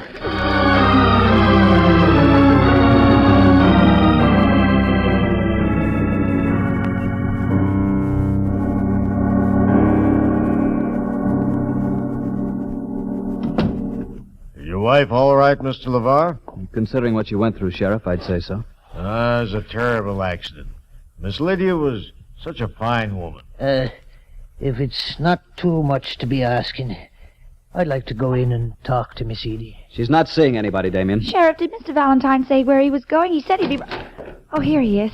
George, what kept you so long? Oh, things and stuff. I was just leaving, Valentine. Before you do, Sheriff, I wonder if you'd mind coming along while I talk to Mrs. LeVar a minute. Sure thing. Why not? You too, Brooksy. I don't think Edie should be bothered at a time like this. You just wait here with Damien, Cliff. Why did I have to quarrel with her just before it happened? We didn't really hate each other. Poor Lydia. Yes, poor Lydia. It wasn't an accident, Edie. She was murdered. What's that? What do you mean, Mr. Valentine? George, what did you find out when you went back to town? You can imagine what I might have found, Edie, can't you? Me? I had the fluid in that fire extinguisher analyzed. You know, Edie, the one you used trying to save your sister. What about it, George? Yes. What are you driving at? Edie, when you went out in all that wind and rain last night, it wasn't just for soul searching. You fixed the engine so there was bound to be an explosion. No. And you also put stuff in that extinguisher to make the fire that much worse. No. You not only wanted to make sure that you did a perfect job, but you also wanted to come out of it as the noble, self-sacrificing sister. Oh, was it wrong for me to fall in love with a man? I won't even attempt to answer that, Edie. But I do know when I've been floored by an incredible piece of irony. Irony? Yeah. All the things you did, Edie, you did for nothing. What do you say? What do you mean? Well, I've got to admit, I don't know what you're talking about, Mr. Valentine. After everybody went to bed last night, Lydia told me what she decided to do. She brought all the money, the bonds, the jewels down to the boat this morning. What did you say? Yes, Edie, she was going to divide it with you at last, so you could be free to enjoy your life with Cliff. That's what she meant when she said she'd make the sun come out before we returned to shore. Oh, what did I do? What did I do? You just made sure that the very thing you committed murder for is a heap of ashes on the bottom of the ocean.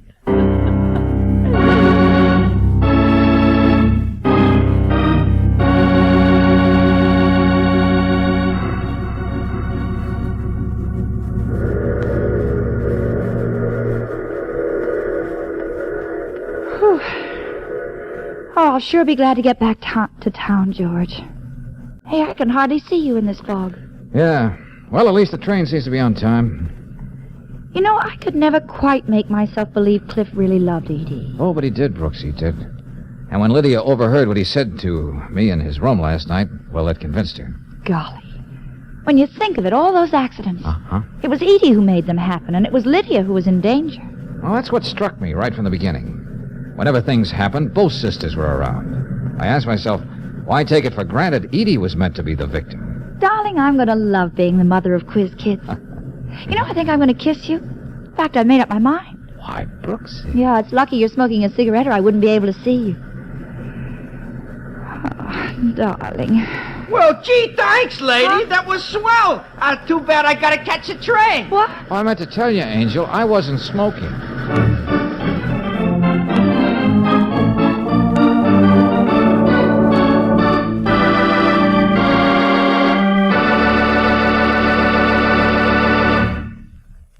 If your car starts reasonably quickly, if it doesn't stall in traffic or drag too much on hills, you can claim it gives you good performance. But to get command performance out of your car, get Chevron Supreme gasoline. Special blending agents in this high-octane gasoline command fast starts every time you use the starter. Command smooth acceleration, speedy pickup. Command the extra power that makes your car great on hills. And with Chevron Supreme in the tank, you can be sure of command performance from your car wherever you drive. For this premium quality fuel is climate-tailored, specially adapted to each different altitude zone and temperature. Try a tankful tomorrow. You'll like the command performance Chevron Supreme puts in your car. Ask for Chevron Supreme at independent Chevron gas stations and at standard stations, where they say and mean, we take better care of your car.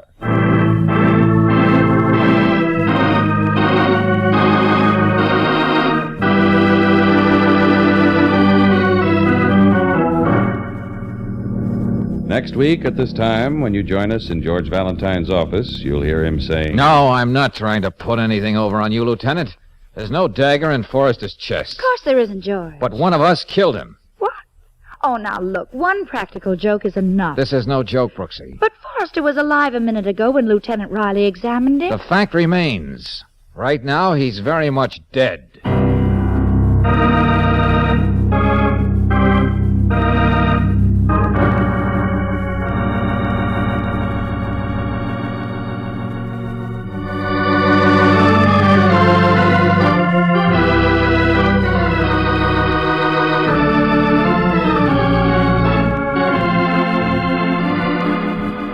Tonight's adventure of George Valentine has been brought to you by Standard of California on behalf of independent Chevron gas stations and standard stations throughout the West. Let George Do It stars Robert Bailey as George with Francis Robinson as Brooksy. Tonight's story was written by David Victor and Herbert Little, Jr. and directed by Don Clark. Also heard in the cast were Georgia Backus as Lydia, Lorene Tuttle as Edie, Harry Bartell as Cliff, Bob Dryden as Damien, Jack Prussian as Max, and Victor Rodman as the sheriff. The music is composed and presented by Eddie Dunstetter. Your announcer, John Heaston. Listen again next week, same time, same station, to Let George Do It. This is the Mutual Don Lee Broadcasting System.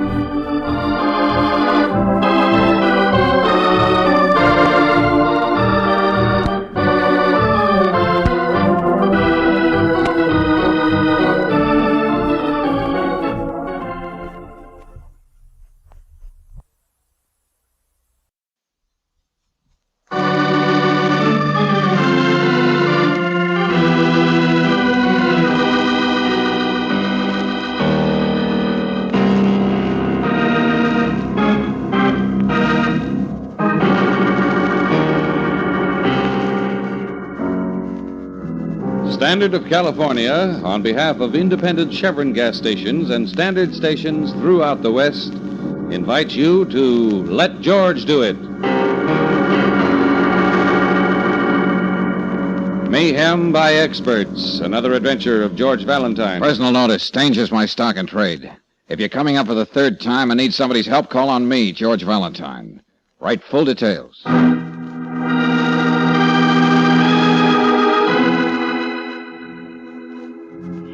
Mr. Valentine, I know the exact time of your morning mail. I've checked on that. You'll have a very short time to get to me and keep me from being murdered. Believe me, I have very good reason to be terrified. I can't think of anyone else to help me.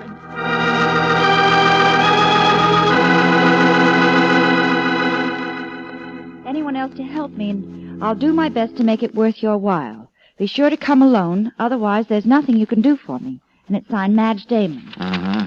Well, we've gotten a few cockeyed letters, Brooksy, but this one belongs in a showcase. We got a deadline, no less. But suppose the mailman decided to stop off at the drugstore for a cup of coffee. Well, this man seems to have unwavering faith in our postal service. Here, let me see that letter. 426 Duane Street. George, that's a full half-hour's drive from here. If you make every light. Sit tight, Angel. I'm going to find out what this is all about.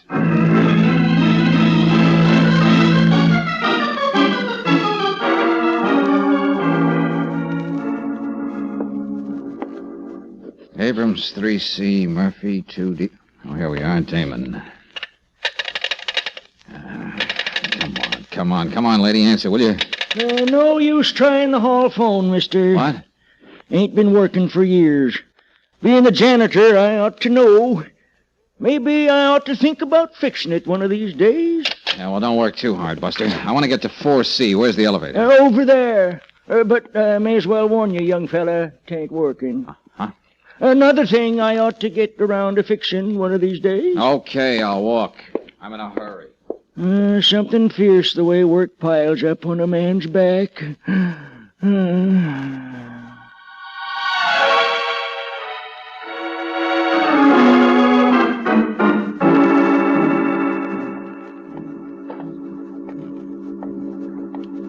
Careful, mister. Wet floor. Oh. And watch out for the pail. Oh, I'm sorry to step over you, Mother. Which way is 4C? Oh, Miss Damon, right down a few doors. But it ain't going to do you any good. She just left. What's that? Just left, bags and all. There was a dark, tough-looking fella going out with her. She didn't happen to mention where she was going, did she? Oh, look out, mister, you don't get slopped with the mop. Oh, okay, Mother, okay. But I asked you a question, remember? Well, come to think of it, I do happen to remember she said she was going to Union Station. She looked mighty like she was crying. Well, tell me something else. What does this Miss Damon look like? What's she wearing? Oh, she's blonde, in a dark sort of way. Short, but not one of them real short kind, mind you. She's, Great. Well, she was wearing one of them big floppy hats. Oh, she can get away with them, too, because, like I said, she's short, but not too short. Yeah, well, thanks. Thanks very much. Now I can pick her right out of a crowd.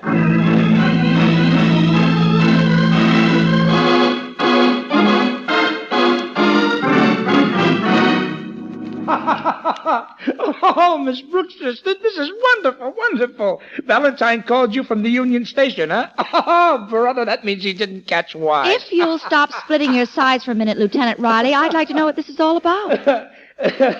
Well, there's no such woman as Madge Damon. I dictated that letter to my secretary. You certainly can be funny. Oh, sure. What's so brilliant about a stunt like that? Well, he didn't even recognize Sergeant Williams dressed up as a janitor or policewoman Ferris scrubbing the floors. And I know he's seen them both around headquarters at least a dozen times. Oh, brother.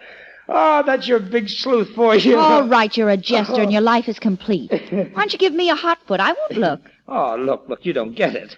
All this was merely incidental. I had to get Valentine out of the office this morning. Oh, but wait, honey, wait till you hear my real payoff. Oh, I'm sure it's going to slay me. All right, Miss Brooks, what day is it? Day? Well, it's Monday. I knew it. You forgot just as he did. Forgot what? It's Valentine's birthday. I checked on it just to make sure. Oh, no. Oh, it can't be. Oh, I've got to get out of here and get him a present. Where's my coat? Relax, honey, relax. This time, it's yours truly who's giving Valentine a present. Yeah, how sweet. Yes, sir. Look here. Here in this box. A birthday cake? Yes, sir. And in just a few minutes, five top-notch mystery writers, all big shots in the field, are going to be here to attend Valentine's surprise birthday party. Mystery writer?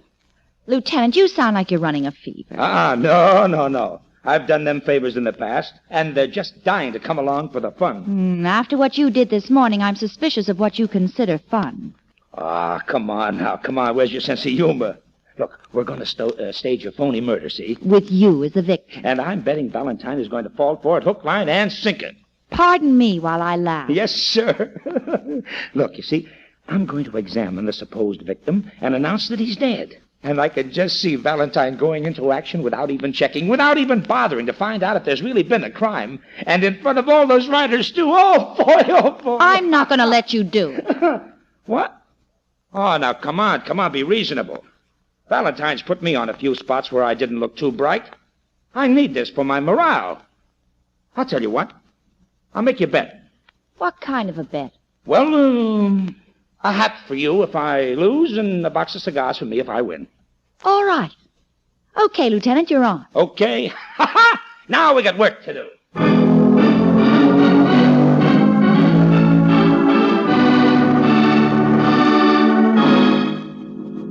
Miss Brooks, I want you to meet Steve Barry. He writes all those hard-boiled detective novels about Dan Flynn, Private Eye. You mean you write those books about Dan Flynn? Young lady, one doesn't have to look like a thug to understand the psychology of a tough, two-fisted character. And this is Cornelia Wollaston, who writes such wonderful, blood-curdling horror stories. Yes, you should see some of the people I meet in my nightmares. Gruesome. When do the festivities begin, Lieutenant? Well, Valentine is still probably wandering around Union Station, so let's get on with the introductions, huh? This is Ben Forrester, Miss Brooks. He's of the deductive school. He's here to play corpse today. I'll make the liveliest one you ever saw. Don't you think so, Miss Brooks? In your profession, you should at least know what a corpse looks like. This is Sigmund Greenmetz. He specializes in scientific crime. Why, he spends more time in our police lab than we do. Thank you, Lieutenant. I admit to thoroughness, even though some of my colleagues don't. Nothing like being thorough about mayhem.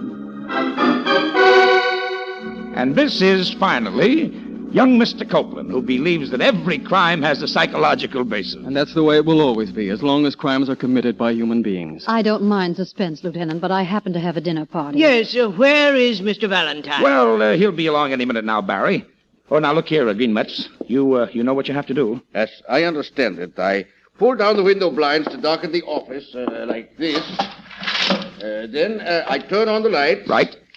Then when Mr. Valentine begins to light the candles on his birthday cake, I flip the lights off. And with a pathetic, stifled scream, I crumple to the floor. Oh, dear. Murder can be so repetitious, even when you stage it. Just 1 minute and one more thing, Greenmetz. I beg your pardon, Mr. Foster. Don't poison Valentine's cake with one of those exotic venoms you always fall back on in those incredibly dull stories of yours. I may seem a little out of date to a successful best-selling writer like you, but at least I use careful research.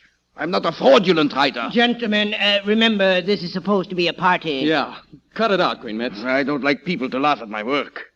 If you go through the annals of crime, you'll discover that poison has been used more often. Quiet. What? Quiet, everybody. I think I just heard Valentine come in the outside office. I still think I'm going to win that hat. Hey, Brooksy. You know that letter I got this morning? Well, did you find Madge Damon? Hey, Brooksy, what is this? Who are all these people? Oh, they're guests, darling. Your birthday guests. What? As a matter of fact, they're all well-known mystery writers. Old boy? Well, never mind. Never mind, pal. You'll get to know them all later. But tell me something. What about the janitor and the scrub woman? Didn't you recognize Williams and Mrs. Ferris, huh? Lieutenant, I gotta hand it to you. You had me coming and going. No for hard feelings, huh? Look here.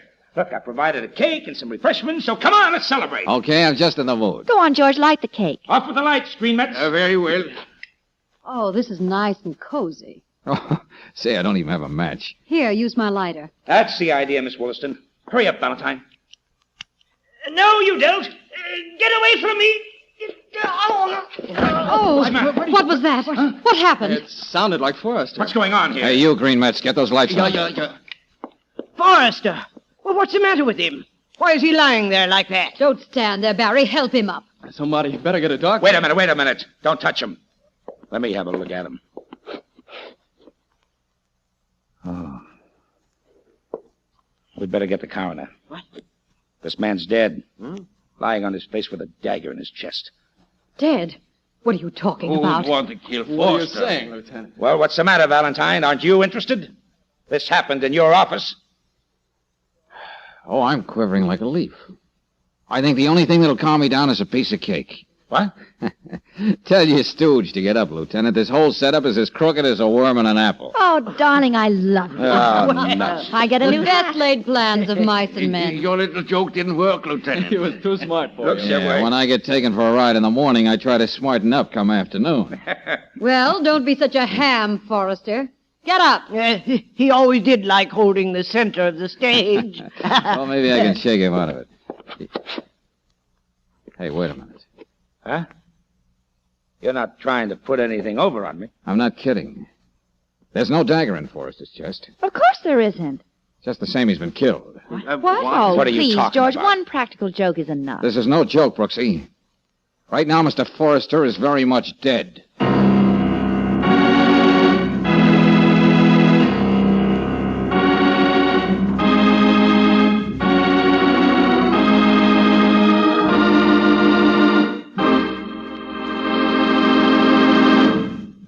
We'll return to tonight's adventure of George Valentine in just a moment. Meanwhile, let's all go back to school for a minute. Reading, writing, and arithmetic? No, sir. A lesson in motor oil from Mrs. Virgie F. Codner, who teaches school in Phoenix, Arizona. And here's her statement, quote, "Why, it's just plain logic that a clean engine will run better and longer than a dirty engine. And that's why I prefer RPM to any other motor oil. I know it's cleaning my car's motor while it's lubricating it." Unquote. And folks, that's a lesson worth remembering. For RPM motor oil not only keeps your engine cleaner, it guards against internal rust, fights off corrosion and lacquer. It protects hot spots left bare and exposed to wear by ordinary motor oils. And is there plus and minus about RPM? Yes, the plus is longer mileage, longer engine life, and the minus is fewer repair bills. So, to give your car and your pocketbook a break, get an oil drain and refill with RPM motor oil. Get it at independent Chevron gas stations and standard stations where they say and mean, we take better care of your car.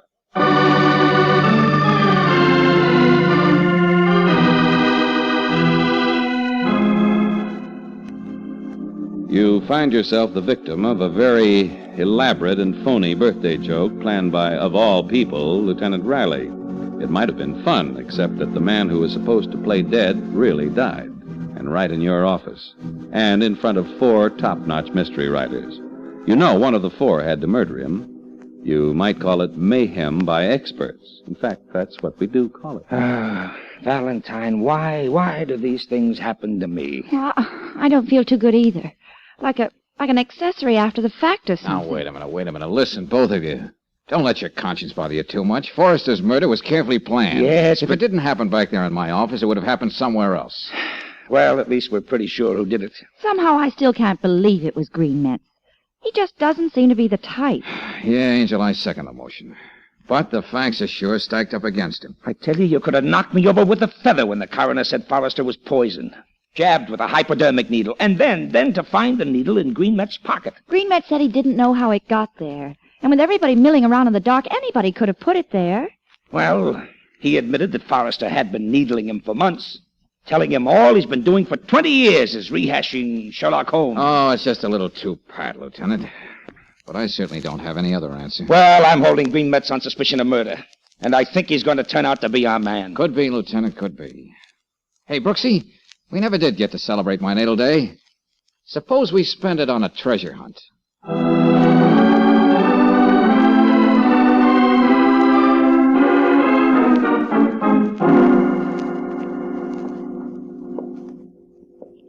See if you can find the light switch, Angel. Okay.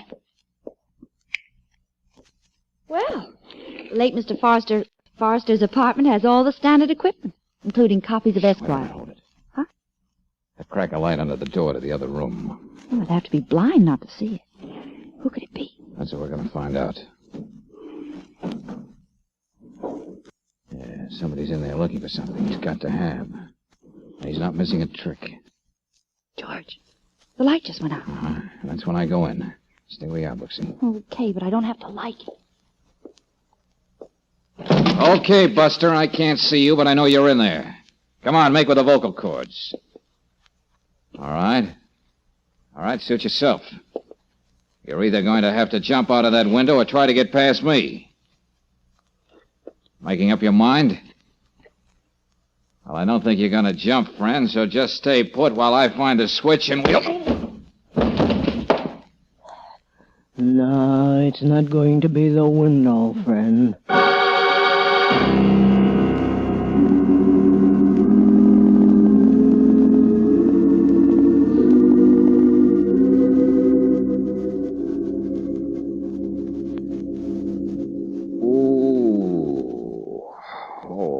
I feel like I was baking a cake and stuck my head too far into the oven. Oh, George, what did I do? Oh, what did you do? Oh, don't tell me you put this dent in my skull. No, I hit him. Huh? Yeah. That gentleman lying face down over there by the couch. Oh, you handled yourself right well, Angel. Well, he hit you. There wasn't anything I could do except take my shoe off and hit him back. Golly, I hope I didn't hit him too hard. Well, we'll just see. Let's turn it over. Well, surprise. Yeah, a big surprise. It's Barry. Steve Barry.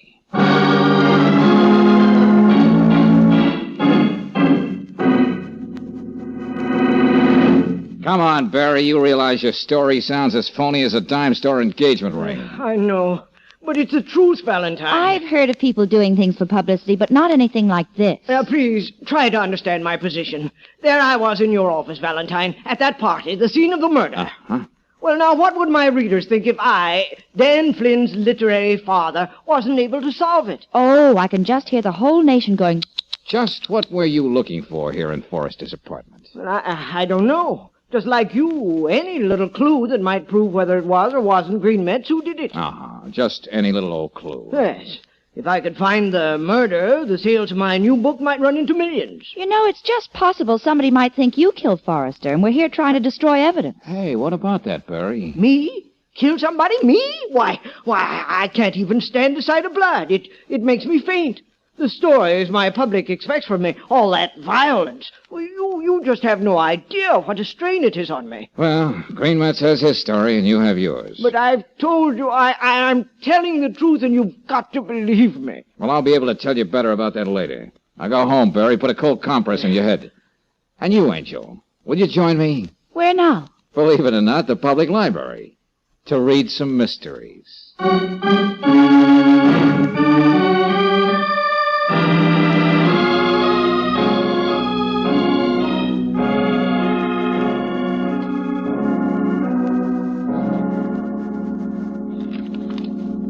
Oh, George, it's getting late. Can't expect to read all those mystery books tonight. What are you looking for, anyway? Huh? What's this? I know the butler did it. Oh, this might be what we're looking for. Yeah, Brooksy, here are the books by Cornelia Williston and young Copeland. You know what I found in them? Words. And more words. Yeah. Also, one particular phrase that keeps bobbing up in both. Let me guess. Don't touch anything till the police get here. No, Brooksy, no. In the translucent twilight. Would you mind repeating that? In the translucent twilight. Yeah, that's what I thought you said. I just wanted to be sure. Now, why should a lush phrase like that keep popping up in the books both of them wrote? So they steal from each other. One more intriguing little fact. Cornelia Williston's most successful book, The Twisted Claw, was dedicated to B.G. See? Right here in the frontispiece. To B.G., a kindred spirit with undying love. B.G.? Look at that brittle Miss Williston. You'd never think she'd go in for baby talk. A kindred spirit. And look at this book, the first one Forrester ever wrote. It wasn't signed Ben Forrester like all the later ones. It was signed B.G. Forrester. B.G. Hey, do you think... Maybe it's more than a coincidence, but I'm sending a telegram to Sweetwater, Oklahoma. Well, you know, darling, it's little streaks of logic like that that endear you to everybody. The book jacket on the Twisted Claw says Miss Williston was born in Sweetwater. A telegram to the local paper will bring us a lot of interesting details about Cornelia. And then? And then, I may want to pick up my birthday party where it was so violently interrupted, with the same list of guests, except, of course, the late Mr. Forrester.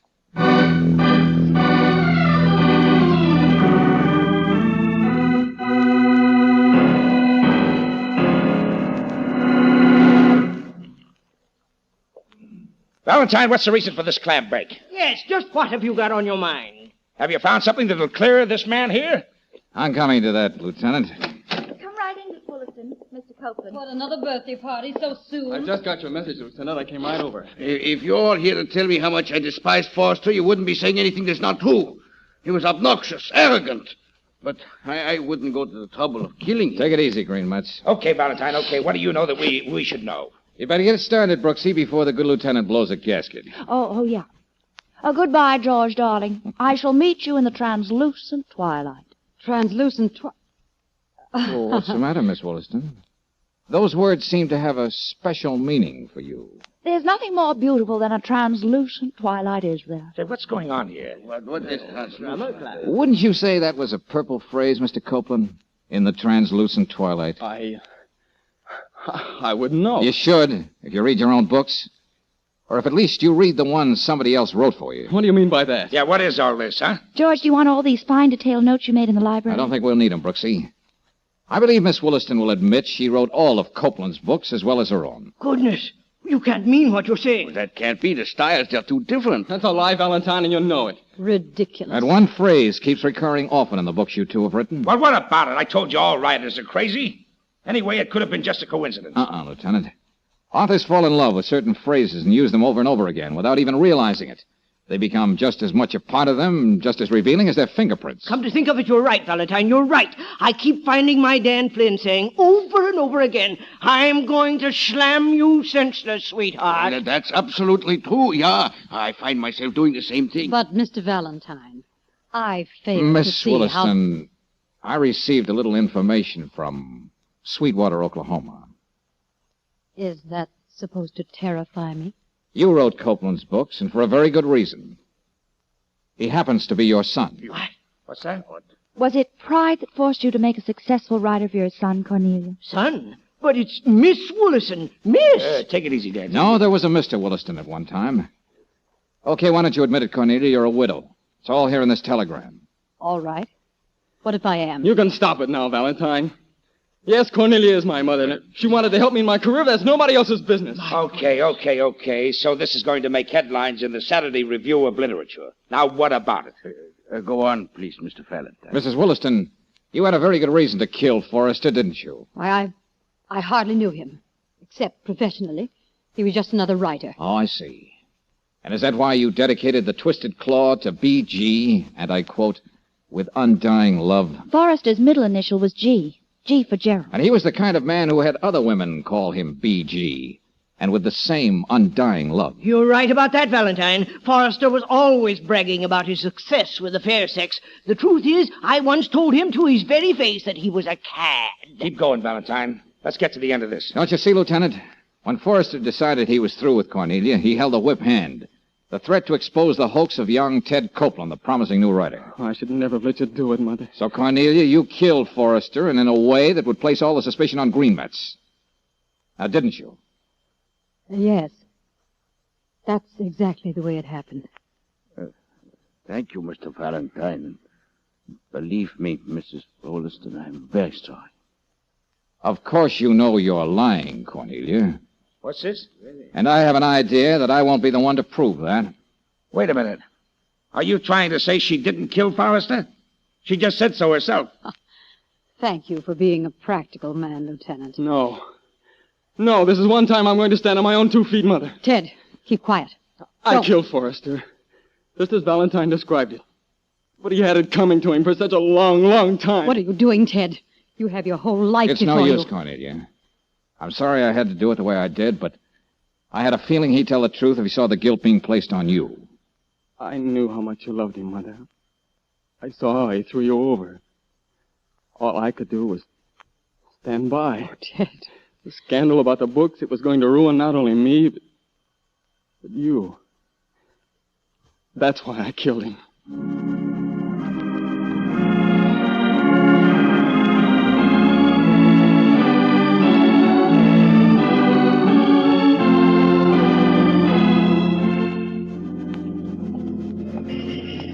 So you see, Brooksy, Green Metz would never in a million years think of poisoning anybody when he knows he's an authority in the field. And you figured it had to be either Cornelia or Ted. But what made you decide it was the sun? Why, Angel, don't you remember? When I was lighting the birthday cake, Cornelia handed me the lighter. She was standing right next to me, yards away from Forrester. Well, you can keep your genius badge, mister. Easy, Brooks, easy. What are you trying to do, trip over yourself? Oh, no, it's just this darned heel that isn't there. Incidentally, my fine friend, I'm putting the cost of a new pair of shoes on the office expense account. Oh, shakedown, eh? No, girlish superstition. Never knock anybody unconscious twice with the same shoe.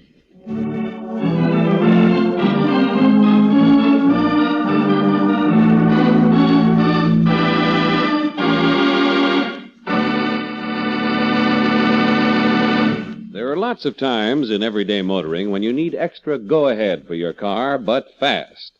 And the way to get that speedy pickup is to get Chevron Supreme gasoline, the gasoline that puts command performance in your car. Thanks to special blending agents, this high-octane fuel gives your car command performance under every road condition. It commands fast starts, commands smooth acceleration, commands the extra power that makes your car great on hills. And no matter where you drive in the West, with Chevron Supreme you can be sure of command performance. For premium quality, Chevron Supreme is climate-tailored to each different altitude and temperature zone from Canada to Mexico in all the western states. For command performance in your car, get Chevron Supreme tomorrow. Get it at standard stations and independent Chevron gas stations where they say and mean, we take better care of your car.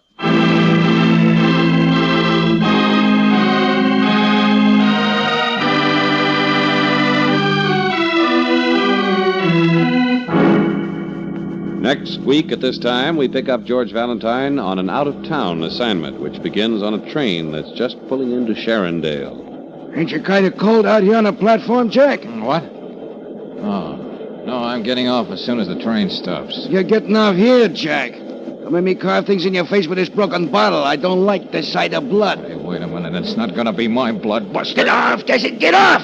Hey! Happy landing, Jack. Stay out of Sharondale.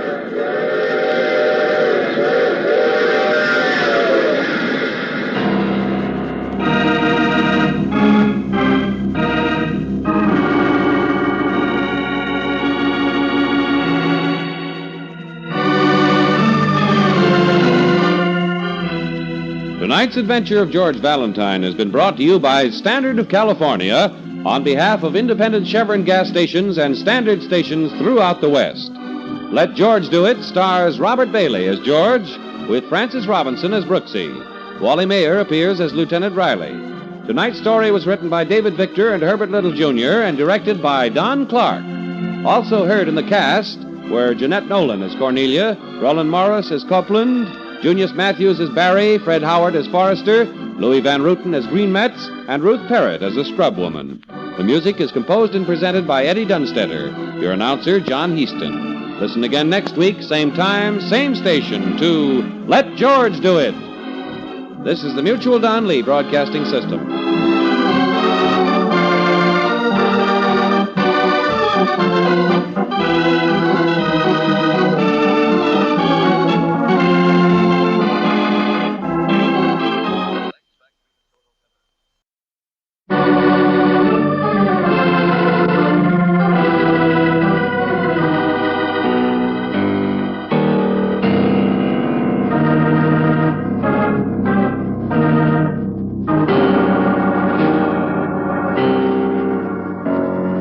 Standard of California, on behalf of independent Chevron gas stations and standard stations throughout the West, invites you to Let George Do It.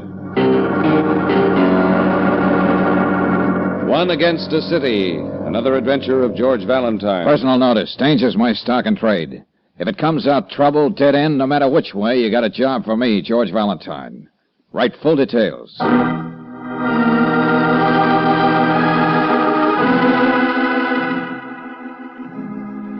Dear Mr. Valentine, a city that's lost so much of its conscience that it's allowing itself to be ruled by 3 cynical, ruthless men.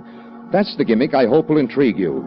Thanks to one other citizen who feels as I do, I can now hire a man of strength and courage who's interested not only in money, but in the challenge of a very uneven but worthy battle. I've tried to fight this thing.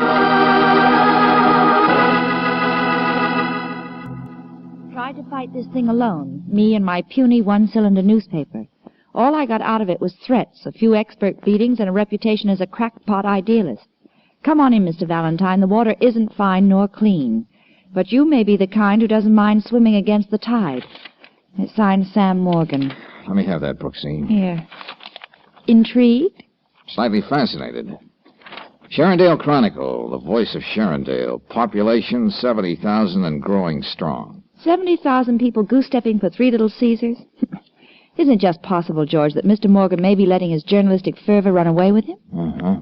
But what about the mayor, the guardians of the law, the rest of the men of goodwill? Well, that's what makes it so fascinating, Angel. Oh, okay. When do we pack and go to meet this crusading editor? I'll hop the first train to Sharondale. Since we may be gone for a while, you'd better clean up a few details here and mosey along later. Okay. Check in at the biggest hotel, Brooksy, and I'll be in touch with you.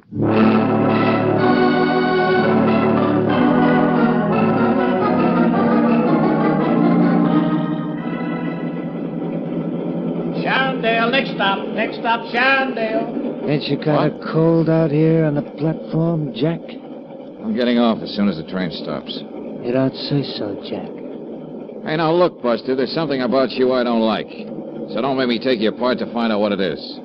Just come out to offer you a drink. Yeah, well, I'm sorry. I don't slug my cough and varnish out of bottles. That's too bad, Jack. Because I brought this bottle special for you. Hey, look, what are you trying to do? You're getting off here. And don't make me carve things in your face. I don't like the sight of blood. Yeah, well, it's not going to be my blood, Buster. Get off, I said. Get off. Happy landing, Jack. And stay out of Sharondale.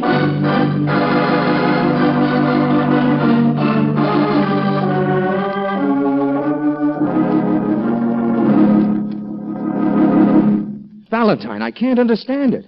No one could have found out you were coming here. Yeah, well, nevertheless, Morgan, you can see I received a very enthusiastic welcome to Sharondale. Gee, did you really get pushed off the train, mister? Johnny, didn't I tell you to go upstairs to bed? And you mean you only got your face scratched up like that? Johnny. I got a few other bruises, son, where they don't show. Hey, you're lucky the train was slowing down. Bet you it was one of those gangsters you're always talking about, huh, Dad? I bet you. Oh, Johnny, do as your mother says. Go to bed. Aw, gee. Okay. Well, I suppose I should tell you how sorry I am, Valentine. But after all, I knew what I was getting into. The important point now, Morgan, is how did it leak out about me? Well, Mrs. Sharon is out of the question. She put up $25,000 for this whole campaign. You may as well know it, Sam. I called up Len Tucker and warned him. What are you saying? I wanted this man scared away. Well, looks like we're a house divided. Why shouldn't I, Sam? For 10 years now, you've been running for mayor, butting your head against the stone wall, getting yourself beaten up, Ruth, we've been through this before, but Valentine here, he could have been killed. You'll have to believe me, Mr. Valentine. I'm sorry. I didn't dream they'd do anything vicious. I was thinking about our home and our future. You just heard Johnny talking about gangsters as though this was some kind of game we were playing. You heard him, Mr. Valentine. Yes, Mrs. Morgan, I heard him. Oh, Sam. Sam, give it up. Nobody else cares what happens in Sharondale. Why should you? Well, because I'm me, Ruth. I don't think I'll ever change. It's destroying us. That's all I know. You still want to go on playing ball, Morgan? You heard what I told my wife. After what happened to you, I didn't think that you... Well, just suppose I'm weak of mind and don't care if I'm pushed off trains. Now, what's the setup on this charming bird? Well, as I said in my letter, through the years, 70,000 upstanding citizens have allowed themselves to become the pawns of 3 men. Uh-huh. And I guess it's safe to presume these 3 characters work together. Yeah, they've got Sharondale neatly parceled out. And there's enough graft to make the authorities look the other way. I see. Who are they? Well, Big Ed Corrigan runs the gambling, backroom card parlors, slot machine, and bookie joints. Go on. Leonard Tucker, a very suave gentleman, sells protection to businessmen, big and small. They know better than to say no to his salesman. And number 3? Yeah, a truly incredible character who calls himself Wally Wallpaper. Ah. Yeah, came by the name because of the loud ties he wears. Buys them by the dozen. He has his big pudgy hands on everything that happens after dark. Nightclubs, roadhouses, things like that. Ostensibly, he's merely the owner of a plush cafe called the Barrel House. And you, with Mrs. Sharon's $25,000, expect to sweep all of this clean? She's a wonderful woman. One of the first families, I guess. The first family. Her grandfather founded Sharondale. She knows how to fight back, too. You'll believe me when you hear the plan she's got. Okay, the sooner the better.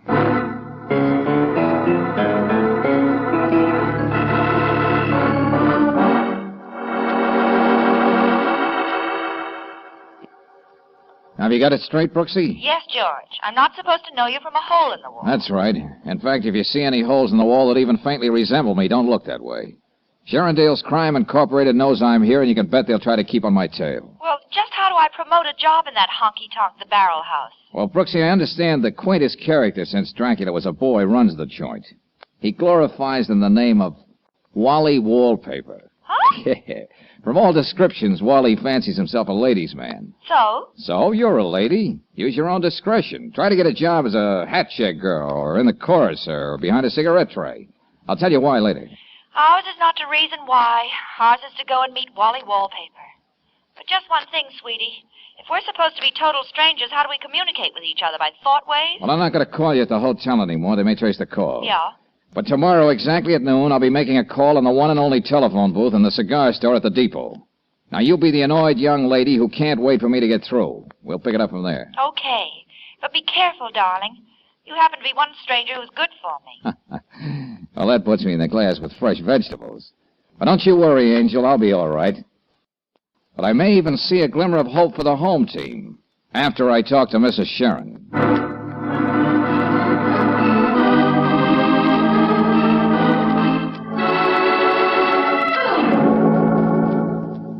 Well, don't stare at me like that, young man. You're probably thinking, isn't that a bloodthirsty, rip-snorting plan to come from the lips of an old woman? You should take up reading tea leaves, Mrs. Sharon. Don't you think it would work, Valentine? Well, I'm not quite the clairvoyant that Mrs. Sharon is. Oh, poppycock, of course it'll work. It's the oldest maneuver in the world. You know what always happens when thieves fall out. Well, there could be enough noise to wake up even a sleeping city. Exactly. Tucker, Big Ed Corrigan, that larcenous clown Wally Wallpaper. If each one thinks the other two are trying to poach on his territory, the three of them will be at each other's throats. There'll be an unholy clamor. Don't you see, Valentine? I'll have a real chance at the polls next month, if enough people wake up and are willing to do something about it. Oh, it's all swell theory. But if those three are as thick as bubbles in a glass of champagne, it's going to take some doing to turn them against each other. There's $25,000 in Sam's account in the bank to turn theory into fact. If any innocent people get hurt, we'll take care of them. I'll leave the details to you. Okay, let's give it a whirl. Good. I like you, young man. You're a fighter. Yeah, and I got some interesting scars to show for it. I'm the last of the Sharons. I want to see this a clean city before I die. That isn't too much for an old woman to hope for, is it? Oh, don't get up, Mrs. Sharon. That's probably the Chronicle trying to get me. Hello? What's that, Ruth? Oh, for the love of heaven, calm down. What's happened? Johnny! Why, those dirty... I'll be over at the hospital right away.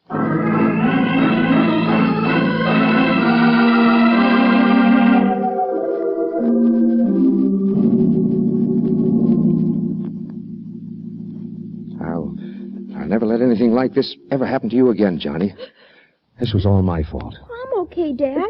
You heard what the doctor said. Easy, Mrs. Morgan, easy. What about Mr. Valentine? Because they pushed him off a train and that didn't scare him. You're just a little boy, Johnny. You shouldn't be mixed up in this. Well, I almost ducked when that old truck tried to run me over. I guess we'll show those gangsters, huh? Huh, Dad? Just like in the movies. Oh, Johnny, stop talking like that. This is not a movie. Oh, and I think how close you came to... Ruth, let's go out in the hall. Anything you want, Johnny, you just tell the nurse. Sure thing, Dad. So long, kid.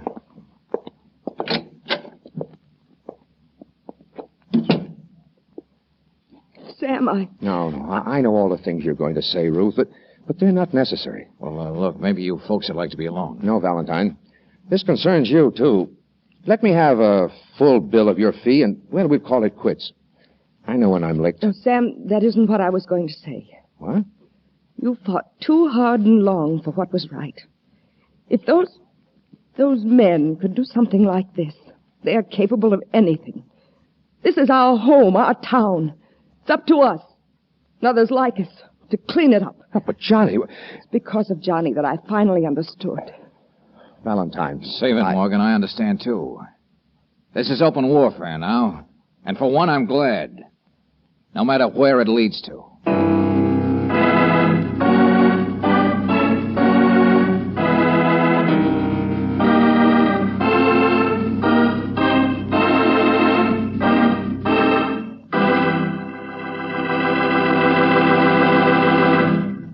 We'll return to tonight's adventure of George Valentine in just a moment.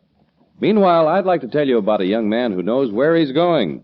He's Warner Holfeld, a 21-year-old Navy veteran. Warner's working nights now, so that during the day he can study engineering at Los Angeles City College. Young Warner, who drives his car 40 and 50 miles a day, also knows that RPM motor oil gives cars protection you trust. Here's what he says about this premium motor oil. Quote, "When I recently had my oil changed, one look convinced me that RPM cleans as it lubricates. I actually saw the dirt drain out with the oil." Unquote. Yes, folks, RPM does clean your engine while it lubricates. It has special compounds that gently loosen carbon particles, gum, and lacquer formations, and prevent these troublemakers from harming those finely polished engine parts. RPM actually encircles dirt and carbon particles, holds them in suspension until the next oil drain and refill. Another thing, RPM sticks to engine hot spots left bare and exposed to wear by ordinary motor oil. Get protection you trust tomorrow. Get RPM motor oil at independent Chevron gas stations and standard stations where they say and mean, we take better care of your car.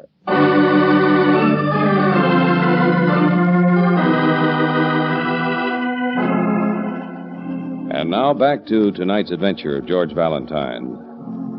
You've come up against some pretty formidable assignments, but playing the leading role in a drama called One Against a City under the thumb of three cynical, ruthless men, is a bit of casting you could have done without. Still, when a nameless hoodlum shoves you off a train and a truck nearly runs down a youngster to warn you off, you just put your head down and wade in. That is, if you have the same stubborn streak as George Valentine. You started something, Mrs. Sharon, so you may as well sit back and watch the fireworks. You don't think I want to back out?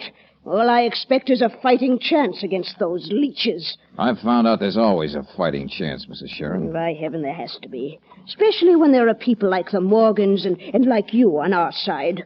The Morgans aren't letting anything scare them off, and Ernie Krantz only made you boiling mad when he nudged you off the train. Tell me something, young man. What's that? Have you decided on your first step? I'm working on a surprise for Wally Wallpaper. Good. Because I've got faith in my plan. Play them off against each other, that's it. I may be so old-fashioned I douse myself with lilac water every day, but I'm up to date enough to know how these modern James boys think and act. If you were 10 years younger, Mrs. Sharon, I'd put a musket in your hand. And if I were 10 years younger, I'd take it. Now, get along, young man. You're wasting time. Not wasting time, Mrs. Sharon. Just biding time.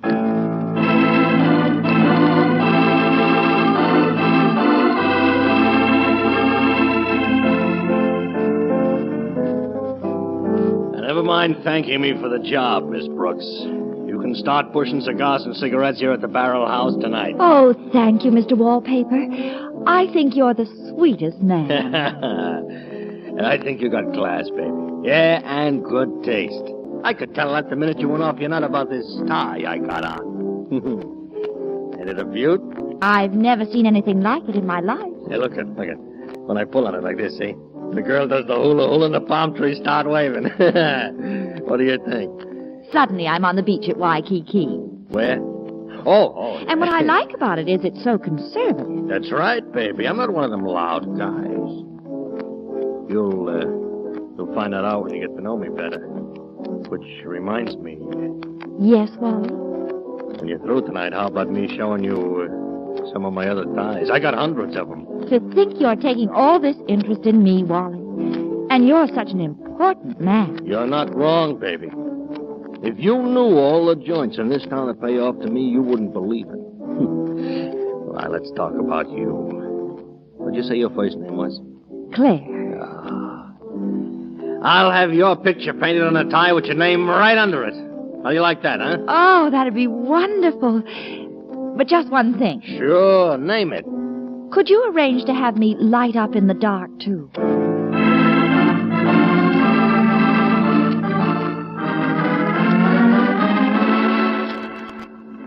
Hey, look, lady, I'm making a long-distance call to my mother. Find yourself another phone booth somewhere. Good work, Brooksy. You've been in there an hour. You don't have a lease on this phone booth, you know, mister. Now that I've got the job, what do I do, George? Come on, operator. Come on, will you? Yeah, I don't think we're being watched, but be careful. You'll find a little package on the shelf under the phone when I leave. Where does your mother live? In Timbuktu? But, operator, I did put in 2 quarters and a dime. Just smash this package on the floor at the barrel house sometime during the evening. Then what happens? Oh, you'll find out. All right, operator, forget it. Okay, miss, it's all yours. And when the joint begins to jump tonight, Angel, just make sure Wally thinks one of Leonard Tucker's men did it. Well, I hope you're satisfied, lady. You came between me and my mother. Now I forgot what number I was going to call. Oh.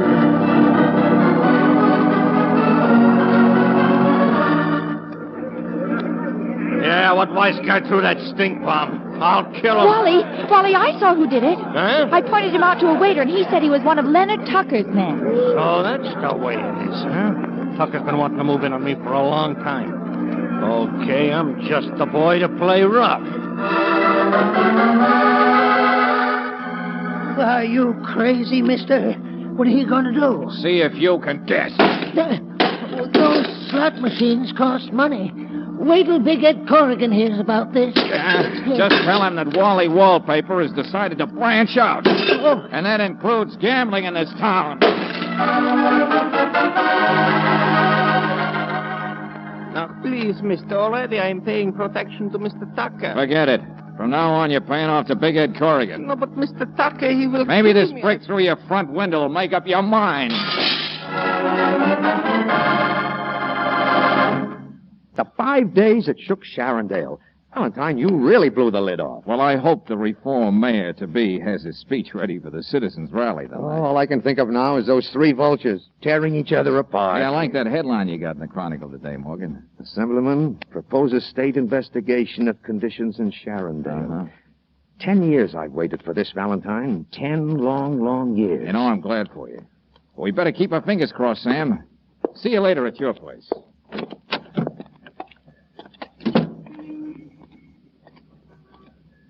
Where do you think you're going, Jack? Uh-oh. Johnny One Note. I've been waiting to catch up with you. Don't be so happy.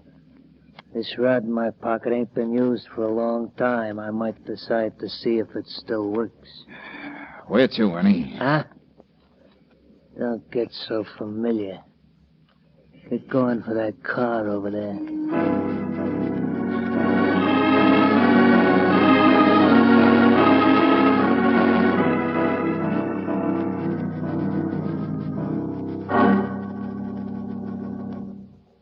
Valentine, if you don't stop fooling with that blindfold, Ernie's going to break a couple of your fingers. Why don't you boys stop playing cops and robbers? You got my future all planned. What difference does it make if I know where you brought me? I told you, Corrigan, this guy talks too much. Oh, so we have Big Ed among us. He's been pretty busy these last few days. Yeah, like a jet-propelled termite. Well, it's all over now. We got to decide what to do with you. Any ideas, Wally? Well, I'm all for Ernie taking him off our backs. Let him earn his dough. Yeah, one thing. Make it look like an accident. Okay, Tucker, if you want to cramp my style. I can make it so they find him laying out in the state road.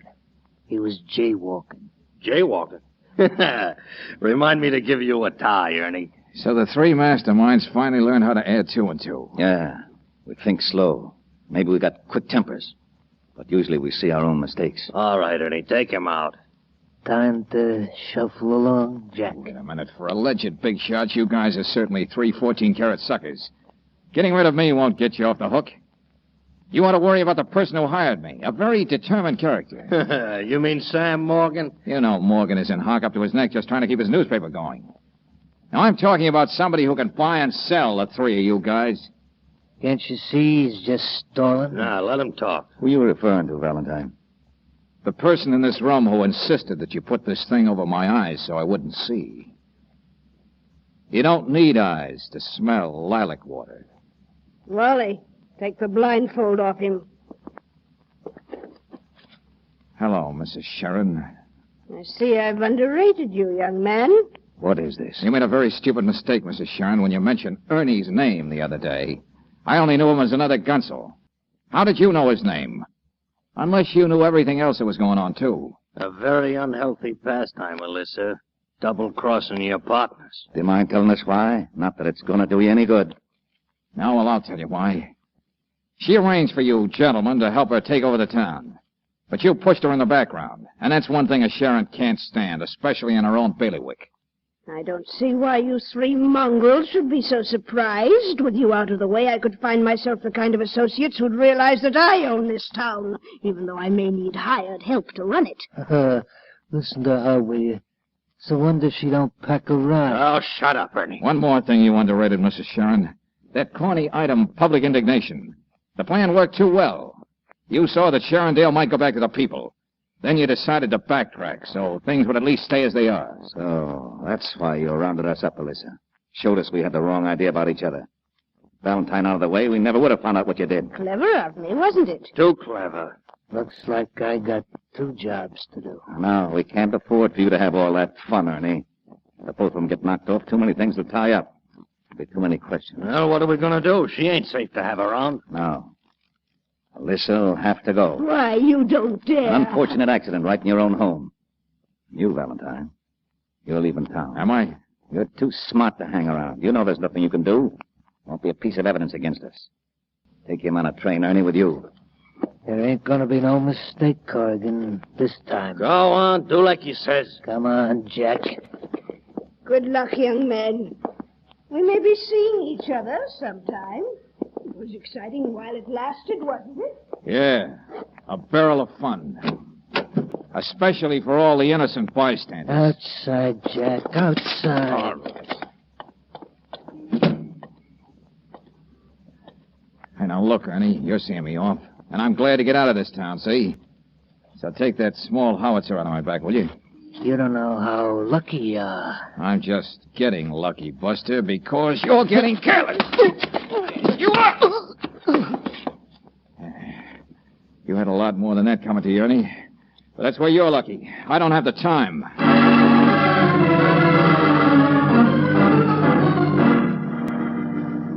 But I don't know whom we can get, Valentine. You know how long it takes for the police to do anything when it involves Corrigan or any of those fellows? No matter what she's done, we've got to try to help her. I know.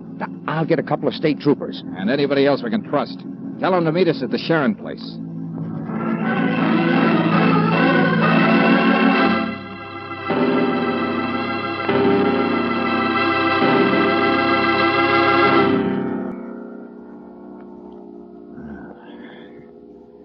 They didn't waste any time getting here. George, this is horrible. Yeah.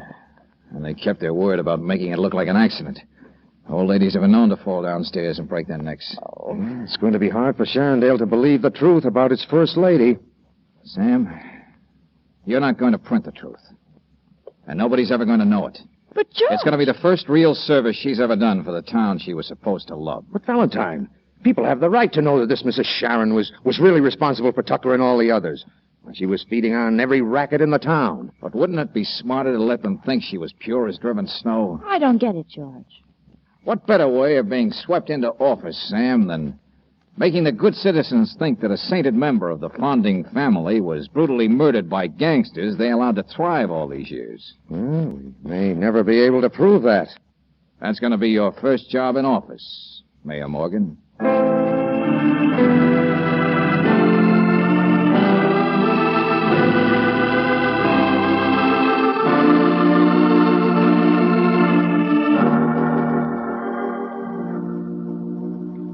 Well, goodbye, Johnny. Take care of yourself. I wanted to ask you something, Mr. Valentine.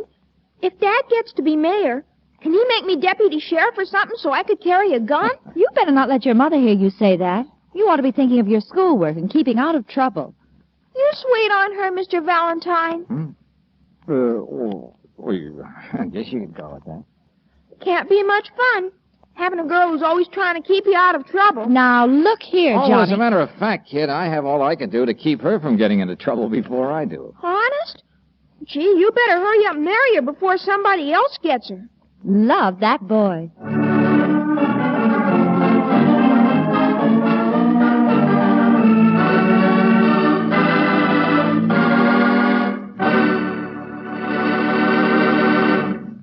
If your car acts as if every hill were too much for it, and if it's without pickup pep in traffic, who knows? Maybe it's just the gasoline you've been using. So tonight I'd like to remind you, Chevron Supreme gasoline is specially blended to give your car command performance in every road condition. It's a high-octane fuel that commands fast starts, smooth acceleration, and all the extra power to make it great on hills. So for happier motoring in traffic and on the open road, on short trips and the longer ones, rely on this premium quality gasoline. And remember, throughout the West, Chevron Supreme's climate tailored to each different altitude and temperature zone. That means command performance from your car wherever you go, regardless of terrain or weather.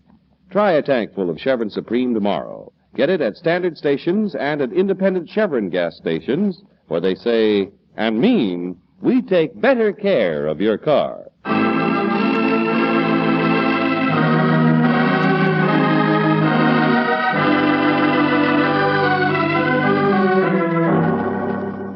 Next week, when you tune our way for another adventure of George Valentine, you'll hear George saying... All right, now, Mrs. Pebbleman, Brooksy, jump in the car and hurry. I don't want to use this gun if I can help it. Mr. Valentine, they were waiting here for you. All those men, they was going to kill you. Yeah, well, they still have the same idea. Come on, get in the back, Mrs. Pebbleman.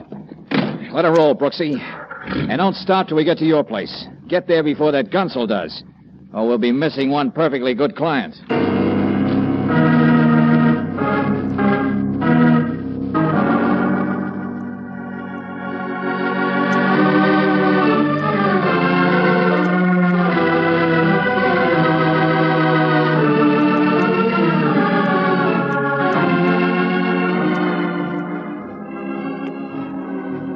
Tonight's adventure of George Valentine has been brought to you by Standard of California on behalf of independent Chevron gas stations and Standard stations throughout the West. Let George Do It stars Robert Bailey as George with Francis Robinson as Brooksy. Tonight's story was written by David Victor and Herbert Little, Jr. and directed by Don Clark. Also heard in the cast were Hal K. Dawson as Morgan, Virginia Gregg as Mrs. Morgan, Jerry Farber as Johnny, Miriam Wolfe as Mrs. Sharon, Larry Dobkin as Wally, Ed Begley as Corrigan, and Bob Dryden as Ernie. The music is composed and presented by Eddie Dunstetter, your announcer, John Heaston. Listen again next week, same time, same station, to Let George Do It. This is the Mutual Don Lee Broadcasting System.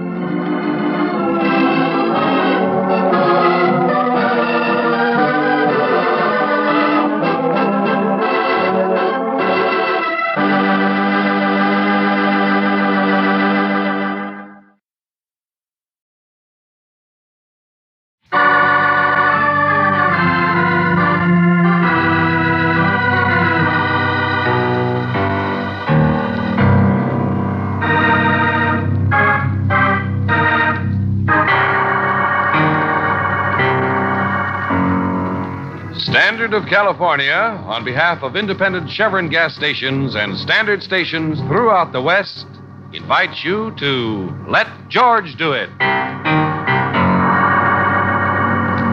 Destination Dead End, another adventure of George Valentine. Personal notice, danger's my stock and trade.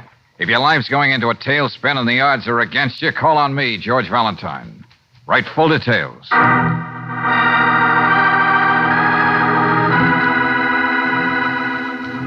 Dear Mr. Valentine, I cannot pay big fee for your services. That would mean I would have to go to my son for the money. That I would never do. But no matter what my son has done, he is still my own flesh and blood, and I must help him. He is in trouble. I know it. I feel it. Because I have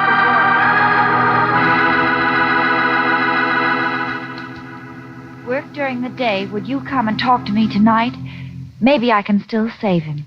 And it's signed Sophie Pevelman, 93 River Street. Pevelman. Do you know him, George? Yeah, he's that glamorized private eye who's been trading information with the biggest racketeers in town. talking his little head off or keeping quiet for a price. Oh, golly. George, I don't think we belong in this picture with Dickie Boy. I wasn't thinking of him, Brooksy. Well, then think of yourself. Logic tells me you're right, Angel. But shouldn't somebody be thinking of a mother who can sense that her son is playing with dynamite?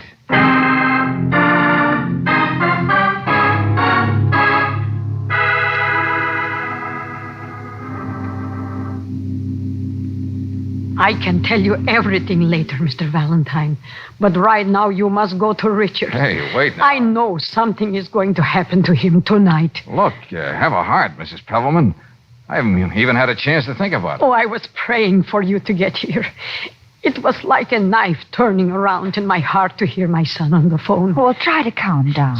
What did he say? He told me he was having dinner at the Richelieu restaurant. Well, the worst that could happen to him there would be drowning in a finger bowl. He said he ordered everything the best and had to talk to me this last time.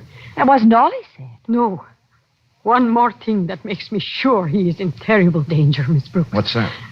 When Richard was a little boy, sometimes he would get into bad trouble and run away. It is not easy for young people to be good in this neighborhood. Go on, go on. When the trouble was real bad, he would say, "Goodbye, Mom. See you day after tomorrow." Then I never knew when he would come back. And is that what he said tonight? Yes. Don't you see, he was trying to tell me he did not know when I would see him again. Just like when he was a boy. All right, Mrs. Pevelman, you stay put. If it'll make you feel any better, we'll get over to the Richelieu and see what's bothering your son.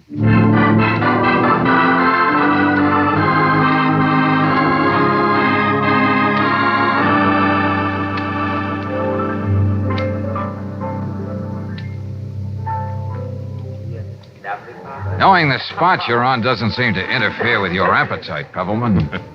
And the condemned man ate a hearty meal. Well, if you know that Downey's thugs are waiting outside to shoot you down, why don't you call the police? Because it would be tomorrow night, and the night after that. And even I can't afford fabulous feasts like this every night. Your mother isn't going to take this as nonchalantly as you are. She'll get over it. Hey, look. Yeah? How'd you ever get in a jam like this? You just don't buy Charvet ties, suits from Bond Street, and peeled shoes just being another private dick who turns in a report and forgets it. All right, so you don't. But the boy from River Street in the slums, he wanted these things. In my job, I picked up a lot of useful information that nobody else could get. I traded it in like a broker. What information about Matt Downey's operations have you been selling? And to whom? Scarlatti. And Matt has just decided to put a stop to it. It's as simple as that. Yeah? Pevelman of River Street. Connoisseur, Epicurean par excellence. A private eye with a Ph.D., his mother's slave to get him. It's been a long road just to wind up at a dead end. Hey, look, stop being dramatic, will you? I gotta dream up a way of getting you out of here alive. For your mother's sake. Yeah. Hello, Mom. This is your boy, Richard. The inauguration is over, and I'm calling you from the White House. Very glib, very glib. Look, Valentine, before you knock yourself out on my behalf, I ought to tell you. Over there, that's Downey, my nemesis himself. The punk with him is a trigger-happy character named Jinx. They're not gonna knock you off in here. Oh, nothing as crude as that. I get it out on a public thoroughfare by some hired gunzels, while they sit the alibi out where everybody can see them. I'll be back in a few minutes. You gonna pass a miracle? Maybe. See you in a while.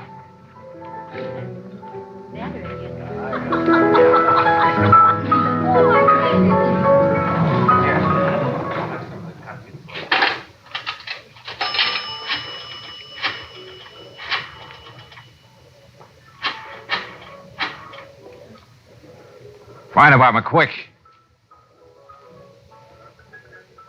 Hey, please, this is the chef at the Richelieu restaurant on Carlton.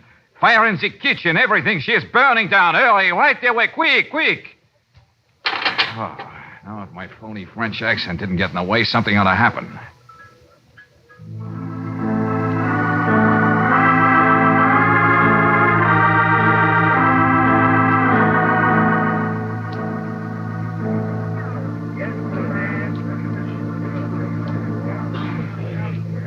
Hey, Johnny. Those your hoods draped all over the street outside? What? Who asked you over? Me. Wanted me to get rid of them, Matt? Take that toothpick out of your mouth, Jinx. All right, friends, you're dealing. Go ahead. You heard the question. I don't know what you're peddling, but I don't want any. Don't play innocent, Downey. You're not dressed for it. Be that comic arms trade. Disappear. And give my love to Pebbleman. Hey, there must be a fire out there.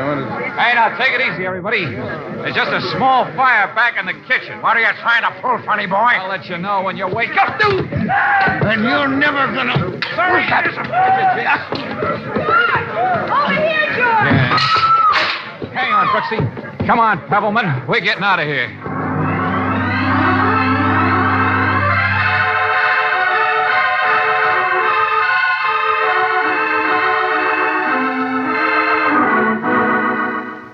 Valentine, what's going to be next with you, huh?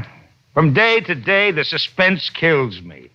Now you're turning in phony fire alarms. Look, Lieutenant, how about Pebbleman? You say you want me to keep him stashed away, huh? Well, what do I charge him with, pal? And how do I keep somebody from bailing him out? Pebbleman will be happy to be charged with anything just to keep Downey off his tail. Well, you could have found him jaywalking or talking sassy to an officer or putting mustaches on paintings in the museum. Oh, don't be so helpful, Miss Brooks. And to keep him from being bailed out by certain interested parties, you can shut him around from one precinct to another. Just don't let him get slammed out. Why should I protect him? He never cooperates with us. He won't tell us a thing. If Downey and his hoodlums are gunning for him, we ought to know why. Riley, you'd like to get something on Downey, wouldn't you? What do you think? All right, then. It's a bargain. Before the night's over, I expect I'll be seeing a lot of Mr. Downey.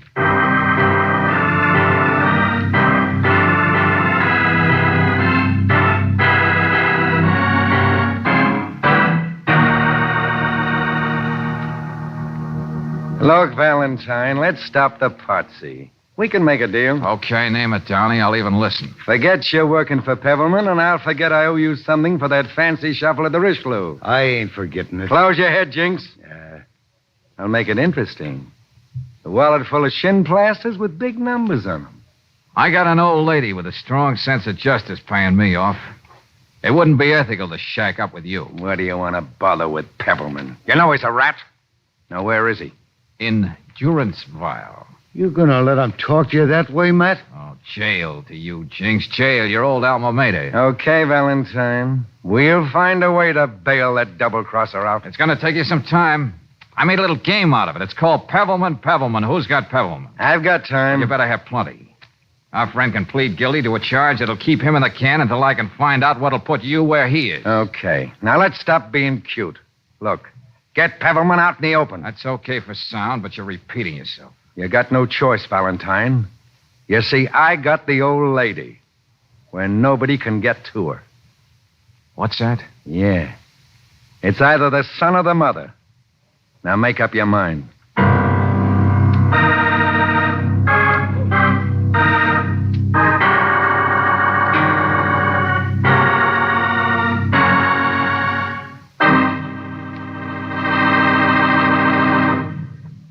We'll return to tonight's adventure of George Valentine in just a moment. Meanwhile, a word of advice from a fellow motorist. One of the worst enemies anyone's car can have is interior engine corrosion. And probably no one is more aware of this fact than a man who looks after a railroad's diesel engines. The man I have in mind is Mr. George L. Higgs, diesel locomotive supervisor for the Spokane, Portland, Seattle Railroad. Having had excellent results with RPM Delo oil in locomotives for years, it was natural for Mr. Higgs to use compounded RPM motor oil in his automobile and in his pleasure boat. Among other advantages of RPM motor oil, Mr. Higgs points out, quote, it's one oil that prevents corrosion and increases bearing life, unquote. Well, you don't have to run a railroad to find out that RPM motor oil gives your car protection you trust. All you have to do is get a crankcase drain and a refill with RPM. For proof of how this premium motor oil keeps your engine clean, just watch how dirt drains out with the oil after a service period. All the time, RPM is lubricating your engine. It's keeping internal contaminants dispersed in the oil, where they'll drain out when the oil is changed. So for longer car life, get RPM motor oil tomorrow at independent Chevron gas stations and standard stations, where they say and mean, we take better care of your car.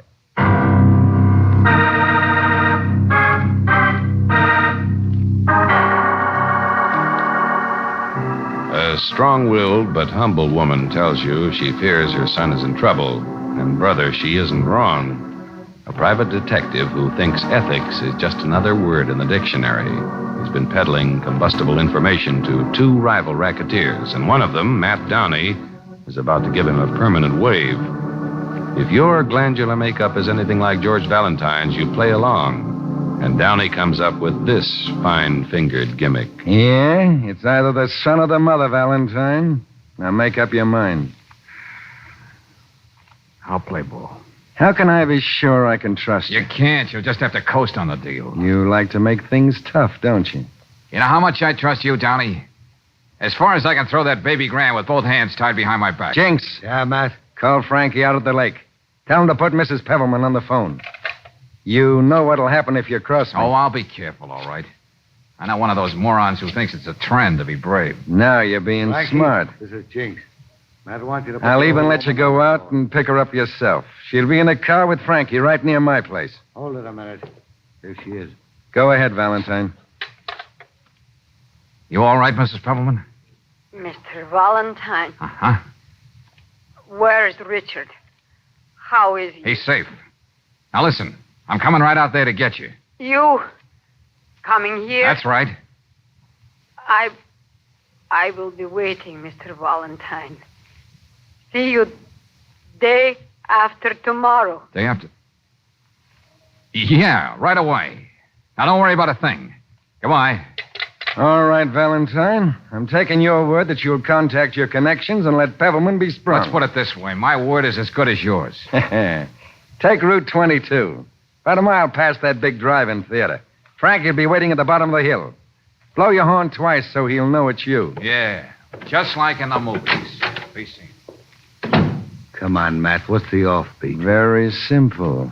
Valentine isn't coming back. You saw how troublesome he can be. But I thought you were... We're holding on to Mrs. Pebbleman. As long as I have her, I can smoke Sonny Boy out anytime.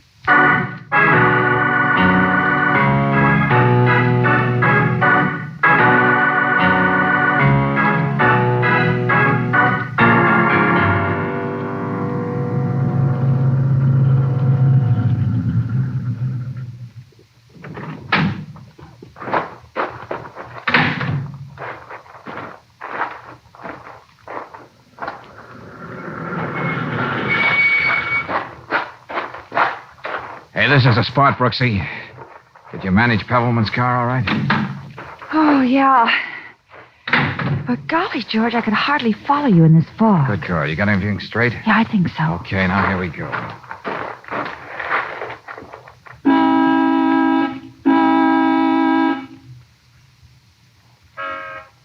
Here's the signal. Yeah. Hey, look, that fog lights just went on down there. Yeah, and that light over there. Downey's house. Now give me 5 minutes to cut across and get there. Then start up Pebbleman's car. Let it roll down the hill. The closer to those fog lights she piles up, the better. Okay, George. I'll be waiting here in our car with the motor running. Good luck, honey.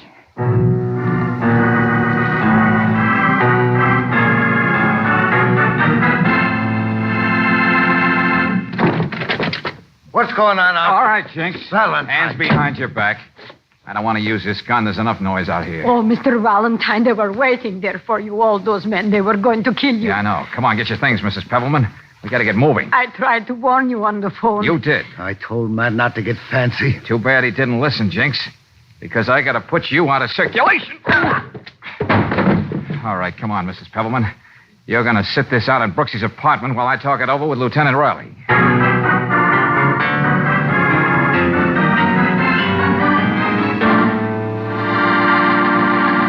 What do you mean, Pebbleman is out? You heard me.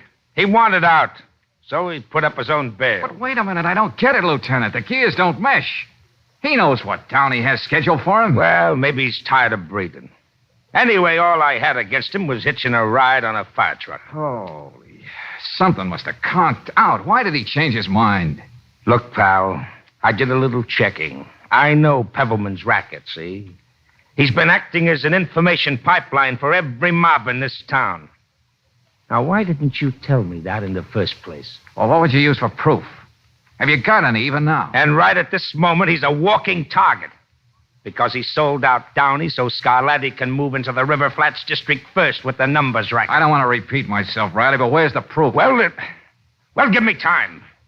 But I'll tell you this much. If we get our hands on Pebbleman again, I'll find a rap that'll really stick. He's no better than Downey, Scarlatti, or any of those other muck-heels. Okay. I won't argue about that. And Valentine, I seem to remember you promised me something to nail Downey with. I got that, Lieutenant. But I can't deliver it until morning. Morning?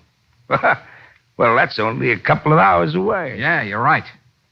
But remember what SC almost did to Notre Dame in a couple of hours.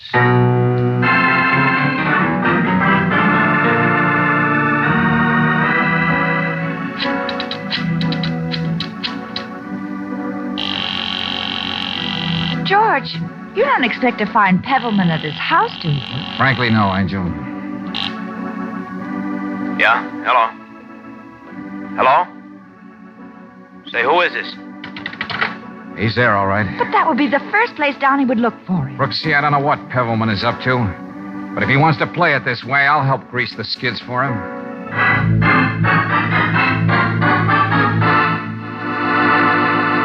Listen, Valentine, I'm tired. I don't feel like answering questions. Oh, what do you think we've been doing all night? Looking at stereopticon slides? Just what made you suddenly decide it was safe to walk the streets again, Mr. Pebbleman? Let's say I just drew a couple of high cards since I saw you two last. Now, if you'll excuse me, You know, please. for one optimistic moment, I thought you heard about what happened to your mother and were willing to risk your neck to help her. Yeah, I heard about that over my usual grapevine. But I was also told she wouldn't need my help with a smart operator like you working for her. Well, I don't see how all this makes you any better off. Well, but it does, Miss Brooks. So you can just stop worrying about it. Well, aren't you going to answer that? I suppose I'll have to. Richard. Oh, you're all right. Mrs. You Pebbleman. shouldn't have come here. I told you not to take one step out of my apartment, Mrs. Pebbleman. It's not safe. I know, my dear, but Now, look. Let's pick this meeting up some other time. I got a lot of things to do. Valentine, take care of my mother. Will you? Hey, wait a minute. Is that all you got to say, Buster? You know what she's had to go through because of you. Doesn't that mean anything to you? All right. I'm grateful to you, Valentine. I'll see that you get paid for your trouble. Well, why don't you try being grateful to your mother? Will you stop sermonizing? Go on, get out. I've got it all figured now how I can deal with Downey, but I got to do it by myself. Now, leave me alone, Ollie. Richard. Yeah, Ma. Of course, I'm glad that nothing has happened to you. But there's something else I must say. Now, look, don't you start preaching to Your her, will father and I, we worked hard. Not so you could grow up and make a lot of money, but so that you would grow up and be a good man. Tonight I found out how you help people who break the law. Oh, please, Mom, You look. find out things that make it easy for them. I am glad I worked every day this last year instead of taking 1 penny from you. Your money is dirty, Richard. Dirty. Oh, this is great. I Wait a told minute, you. Buster. I know who you're expecting. Now, listen. Open the door. Let him come in. But be natural. Now, wait a minute. Look. I'll be against the wall and back of the door. Leave the rest to me. And I have no compulsion about using this gun after what he did to your mother. Okay. Claire, you stay right where you are with Mrs. Pebbleman.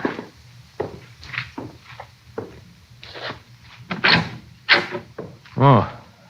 Come in, Downey. Thanks. I didn't think you'd be calling me. Put that gun away. What? Do you want to have it? Do you? I hope I didn't break your wrist. Pick his gun up. So you pulled another fast one, eh, Pebbleman? Now, look, this was Valentine's idea. I had a proposition to make, but I couldn't talk back to him. He had a gun. So I see. Go on, Downey. Go on, sit down. Now, Brooksy, get on the phone and call Riley. Tell him it's nearly morning. He'll know what I mean. Yes, George. How do you do, Mrs. Pebbleman? Please don't talk to me. George, there's something wrong. I don't get any connection at all. May as well give up, lady. We took care of that phone. What kind of a sucker do you think I am? Do you think I came over here alone? I suppose you got Jinx and his playmates cluttering up the doorway outside. You're so right. Well, funny boy, what's the next move? You can't call the police and you can't leave the house. And after a while, Jinx is going to get worried about me. Look, let's talk about my deal. Won't be any trouble at all to pin a kidnapping charge on you, Donnie. But on the other hand, I can see that my mother doesn't talk. Yeah?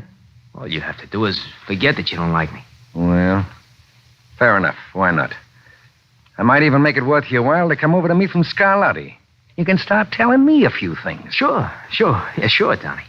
Then everything will be all right again, see? And nobody's going to get hurt. Oh, you're one sweet boy, Buster. Richard, do not even talk to that man. Tonight I heard what he does. He takes nickels and dimes from poor people to play numbers. He wants to do that in our neighborhood where you were born, to people you know.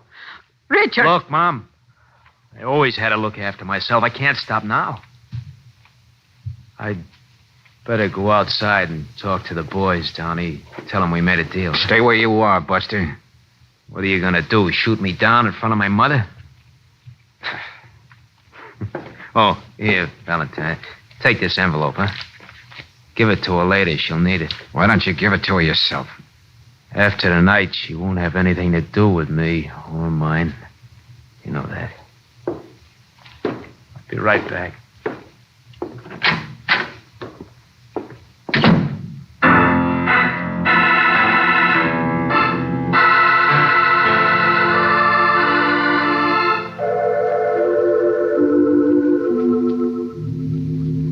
Mr. Valentine, Richard has been gone so long. Yeah, too long. Maybe when the boys saw him, they didn't understand.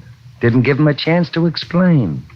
That'd be too bad. But we didn't hear anything. I'm going out there. George! Brooksy, I hate to ask you this, but do you think you can keep this gun on Donnie? Yeah, I think so. Good girl. And don't mind being a little nervous. That'll remind him he's only half a breath from Kingdom Come.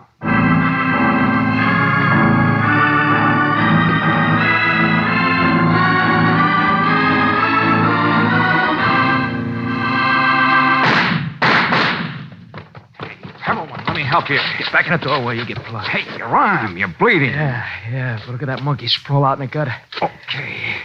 Now we'll just stay where we are. After those shots, the cops will be here any minute. Nah, they won't be in time. Jinx and another guy are in that hall across the street. I'm going after him. Wait a minute. Don't be crazy. Then I'm going upstairs and get Donnie. Pebble! Oh, that fool.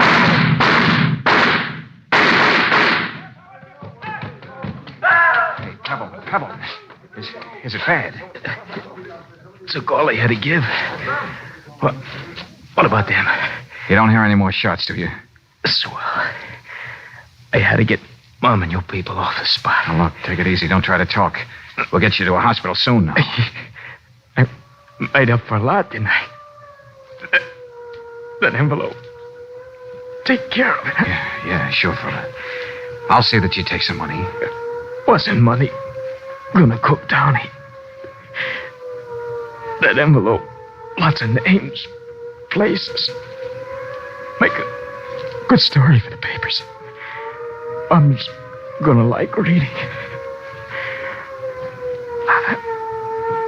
I wasn't a complete washout, was I? No, fella. Not with the kind of comeback you made.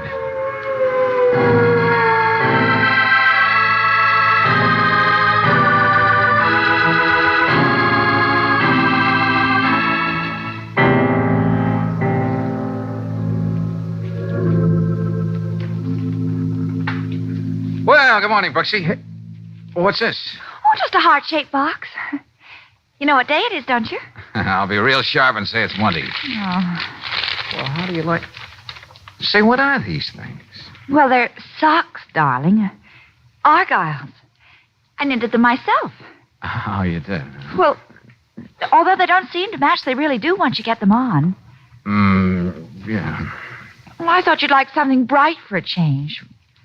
Maybe they're a little too bright, huh? Oh, no, Angel. Maybe you did use 20 shades of red, but at least you stuck to one color. Well... Oh, Brooksy, I was only kidding. With my moniker, how could I forget this was Valentine's Day? Yes, And of all people, I should respond with some wild, impassioned gesture, and I'm going to do that. Do what? Well, no matter what anybody says, I'm going to wear these things.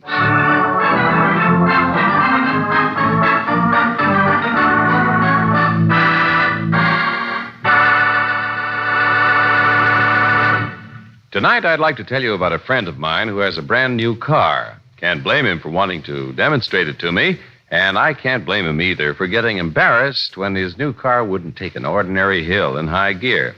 Look, pal, I said, what you better put in this here car is command performance. Command performance, he said. Oh, you mean Chevron Supreme gasoline. Well, that's exactly what I meant, so I told him. For Chevron Supreme puts command performance in any car, new or old. That's because special blending agents in Chevron Supreme command fast start, speedy pickup, and all the power your car needs to make it great on hills. What's more, no matter where you drive in the West, you can be sure of command performance with this premium quality gasoline, for it's climate tailored to each different altitude and temperature zone. So in mountains, at sea level, or in the desert, rely on Chevron Supreme to put command performance in your car.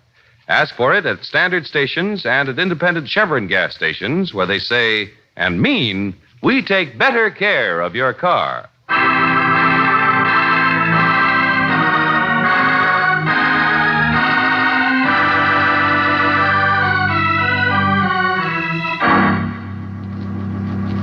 Next week at this same time, you'll find George Valentine not in his office, but far away on a tiny Hawaiian island. And Brooksy will be saying, George! George, the boat's gone. Somebody's taken it. Yeah, so I noticed. Well, how'll we get off this island? What'll we do? Right now, I think we need a little protection. Well, how do you like that? What's the matter, George? Something else is going, Brooksy, out of my suitcase. Your gun? Yeah. Oh, fine. So this weird little drama calls for us being permanent guests in this tropical paradise. Unless we're very smart, Brooksy, or very lucky.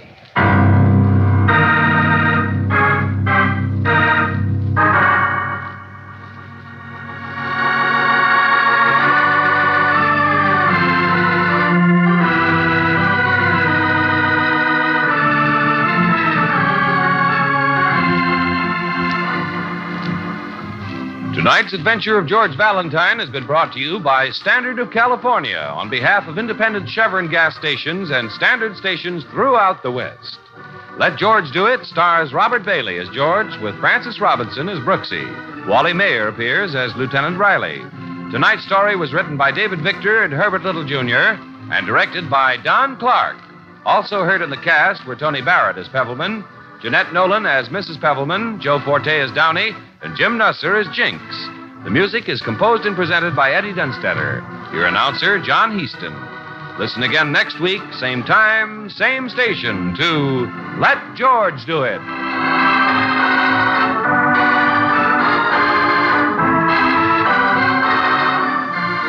This is the Mutual Don Lee Broadcasting System.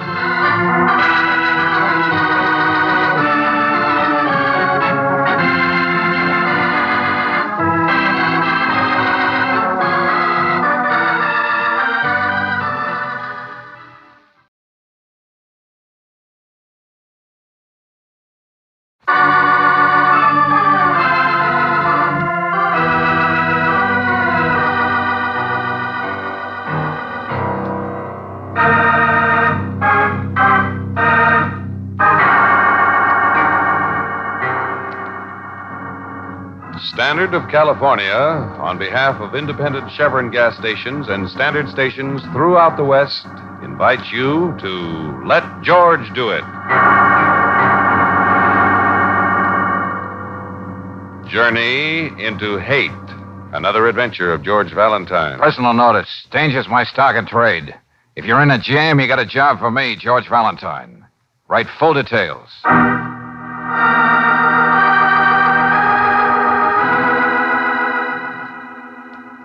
Dear Mr. Valentine, some dreadful shadow has come over my sister's life. From thousands of miles away, she cries for help. If you knew me, you'd understand how little help I can be, alone. I'm turning to you because I can't think of anyone else. The trip will take a great deal of your time.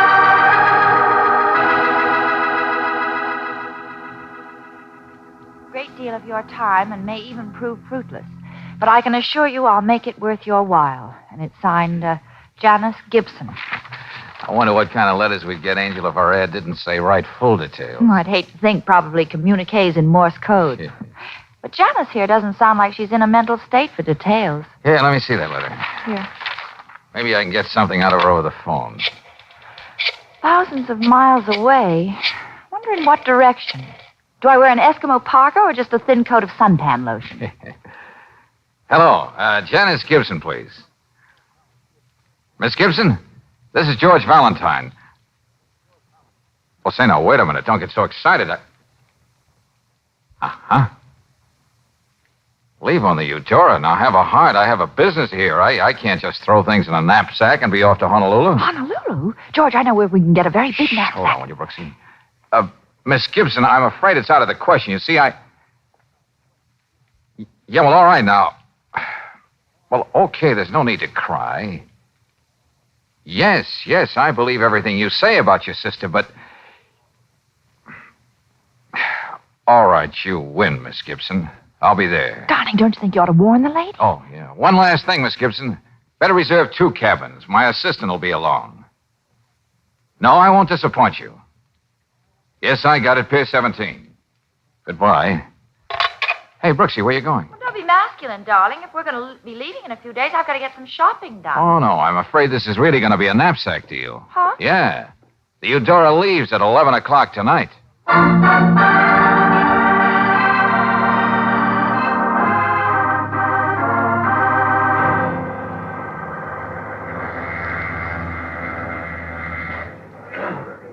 Oh, steward, Yes, sir. which way is stateroom 209? Straight down that corridor, sir. He's going to take an ocean voyage to rest up after this mad rush. Just 1 minute, sir. Ah, yeah. I'm the ship's doctor, sir. I just heard you ask about 209. Friends of Miss Gibson's? Well, yeah, that's right. Why, is anything wrong? Thank heavens she has friends aboard. This way. Miss Gibson isn't very well. Well, I know. She sounded a little hysterical on the phone today, but Emotional strain may have something to do with it, but I suppose you know she has heart trouble. No, we didn't. I gave her something to quiet her down. When I came back later, she was in there sobbing. She wouldn't open the door. I had to go and get the key. Oh, that's dreadful. Oh, now, Miss Gibson, try to pull yourself together. Your friends are here to see you. Friends? Oh, Mr. Valentine. Sure. We made a deal, didn't we? Oh, it was getting late. I was so frightened. I thought you'd changed your mind. Well, we're here now, and there's nothing to worry about. I'm Miss Brooks. Oh, I'll be all right now, Doctor. I'm sure you will. I'll arrange with a doctor in Honolulu to keep track of you. See that you're sure to get digitalis whenever you need it. Thank you. And mind you, young lady, I don't want any more emotional shenanigans from you. I've made arrangements for both of you, Mr. Valentine. You just have to see the purser. Well, never mind that now. You feel up to talking? Oh, I must explain. Okay. Suppose we begin with your sister. Yes, Eileen's cablegram, it's somewhere here. Yes, in my purse. Oh, don't get up. It's right here on the table. Eileen is my twin sister. We haven't seen each other in 4 years. I see. She went on a holiday to Hawaii and married an artist named Marcel Millet. They bought a tiny island not far from Honolulu, and they've lived there ever since. I think this is the cable. Well, let's see, Brooksy. This must be our secret, Janice, because I'm not sure this horrible thing is happening to me. And if it is, I couldn't bear anyone else knowing it. Please get here quickly. You're my only salvation. Love, Eileen. I haven't told anyone else but you, and I had to do that if I'm going to help her. Yes, we understand. Well, I'm not going to pretend I understand this message. Now, suppose we skip on to your sister's husband. Well, I've never even seen a picture of Marcel. I've often wondered why she never sent me one, but as long as Eileen sounded happy in her letters, that was all that mattered. And then this cable, it's so strange, and it's not like Eileen. She was always the strong one, never hysterical. Well, now, Janice, I think maybe you ought to rest. People always wondered about that difference in us, since we are identical twins. Oh, Mr. Valentine. Okay. We'll have days to talk about all this. Good night, Janice.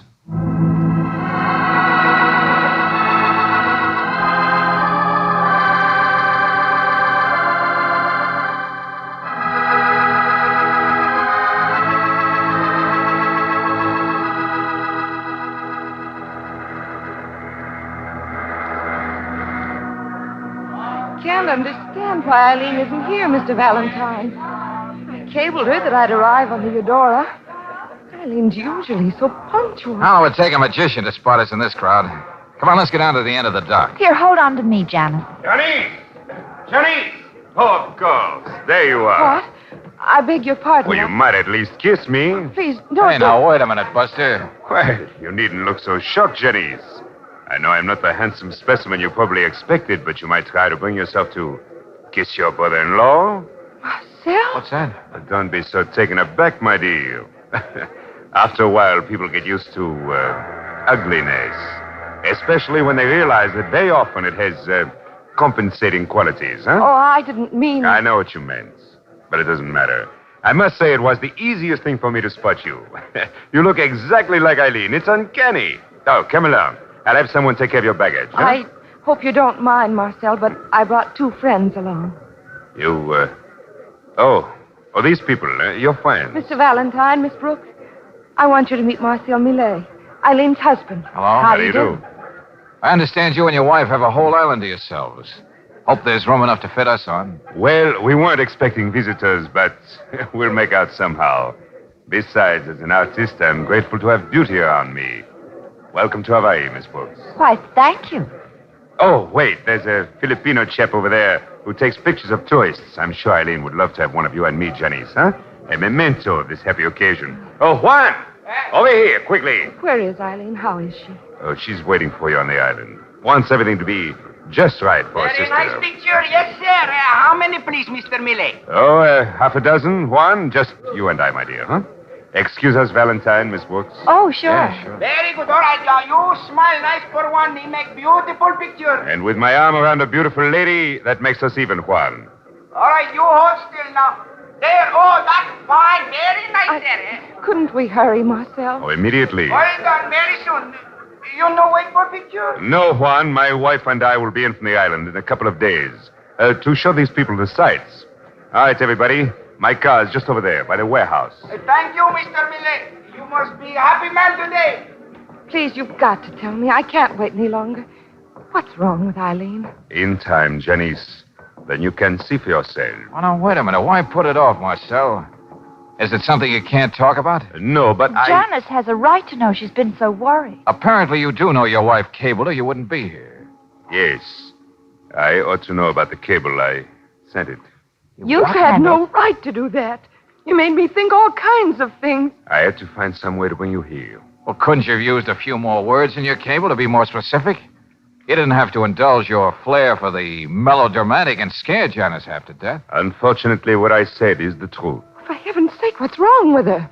Well, at the risk of being melodramatic, my wife imagines things, fanciful, grotesque things. Oh, no. Yes, she thinks everyone is plotting against her, just waiting to kill her. Yes, she won't see a doctor, and, well, you are my only hope, Janice. I see. Yes, now, really, we must be going. As it is, we won't reach the island till after dark.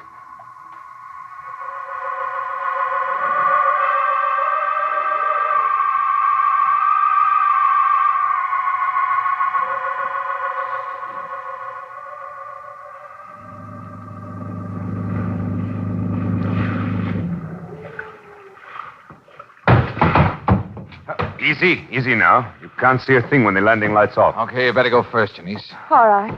Where's that tropical moon people write songs about? Hiding tonight, Miss Brooks. I think we've got a storm coming up. Now, you just wait till I get on the dock. Hey.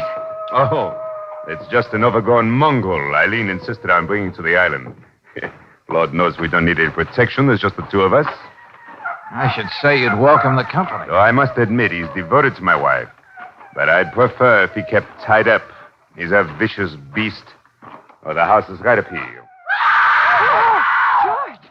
Oh, now what's wrong with her? You can't mean that's Eileen. I think I saw her run around that side of the house. Well, Marcel, don't just stand there. Well, if she intends to hide, as she usually does, we'll never find her till morning. But we've got to do something. Valentine, there's a flashlight on the porch in the back. You and Miss Brooks can look for her out there near the cliffs. Okay. You come with me, Janice, huh? But first I want to tie this animal up. Brooksy, no matter what Millet says, the first thing we're going to do is get a light on in that house. Now, you do that, and I'll go around and get the flash. Oh, couldn't we kind of do those things together? No time, Angel. I'll make it snappy. Oh, golly.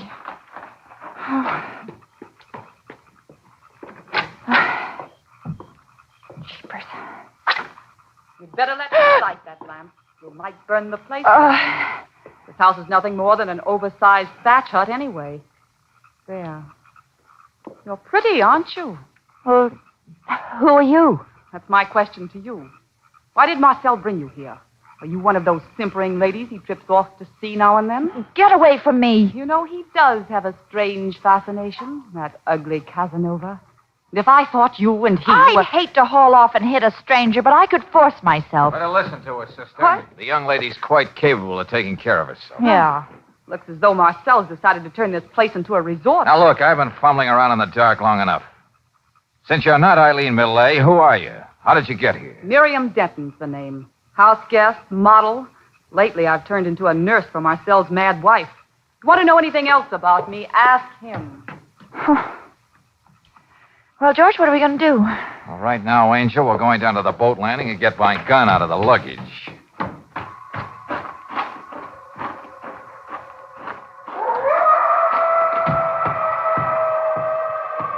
George, boat's gone.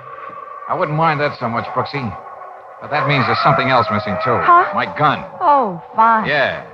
This weird little drama calls for us being permanent guests in this tropical paradise.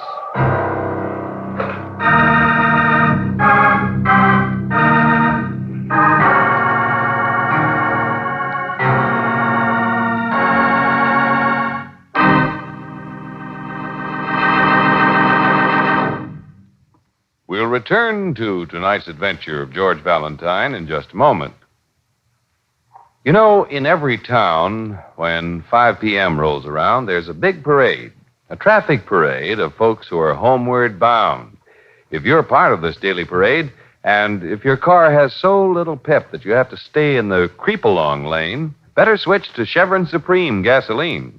It's a high-octane fuel blended to put command performance in your car. You'll find Chevron Supreme commands speedy pickup at every green light, smooth acceleration on the open highway, and all the extra power to make your car great on hills. A premium quality gasoline, it also commands fast starts every time you use the starter. For Chevron Supreme is climate-tailored, tailored to the different altitude and temperature zones between Canada and Mexico. So wherever you drive in the West, rely on Chevron Supreme to give your car command performance. Try a tankful tomorrow at a standard station or an independent Chevron gas station where they say and mean, we take better care of your car.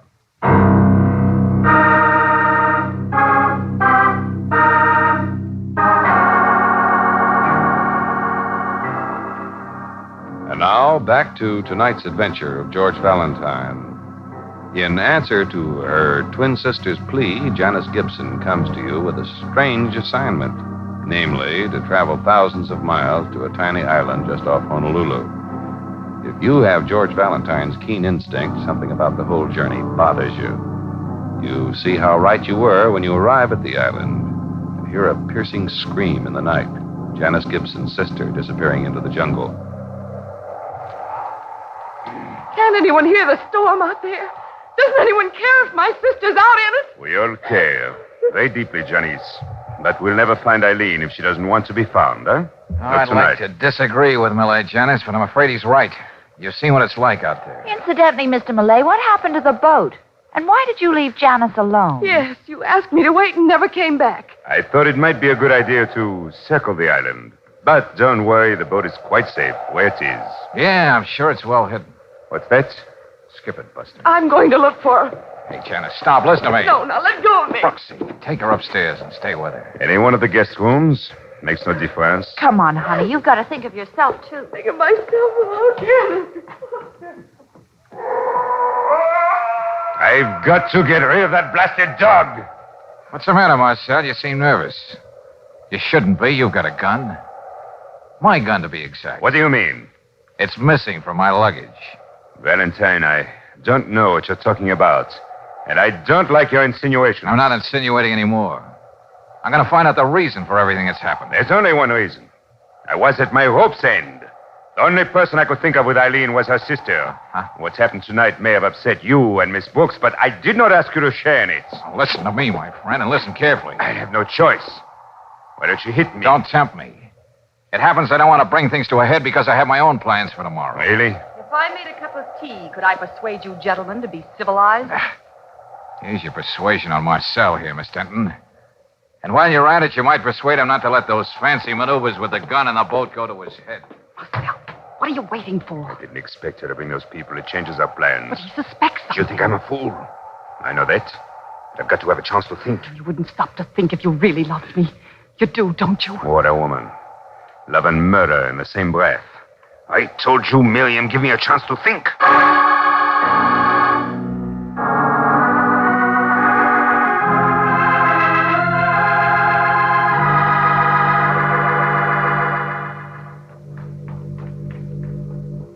George, did you see Janice this morning? No, Brooksy, I thought she was still upstairs with you. Well, I left her for a few minutes, but when I came back, she wasn't there. Oh, I thought you knew, Mr. Valentine. You what? Miss Gibson went out with Marcel. Naturally, she's anxious to find her sister. Well, isn't that something we were all going to do together? I didn't know what your plans were. Not much you didn't. You know darn Save well. it, Brooksy, come on. Oh. Hey, George. Well, now, easy, easy. What's the matter, fella? What's bothering you? Easy there, boy. Well, we're going to go for a little walk. What are you talking about, George? Just what I said, Angel. Wait a minute. Hey, fella, take a whiff of this. What have you got there, George? One of Eileen's handkerchiefs. Yeah, and I think our canine friend here knows what I mean. Come on, boy. Now we can go for that walk.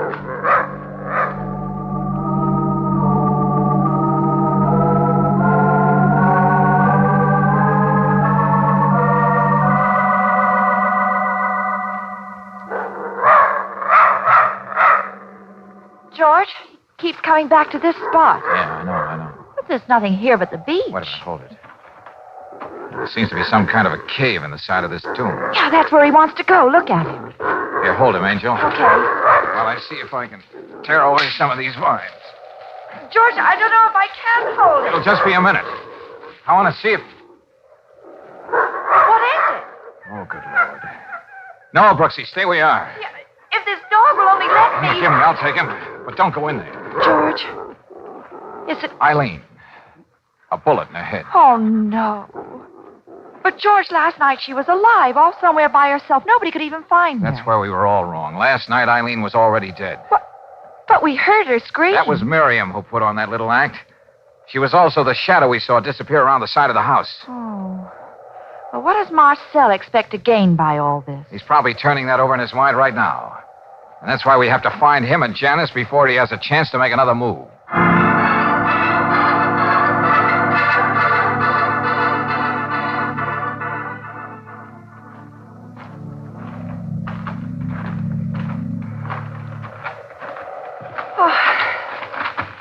It seems so useless, George.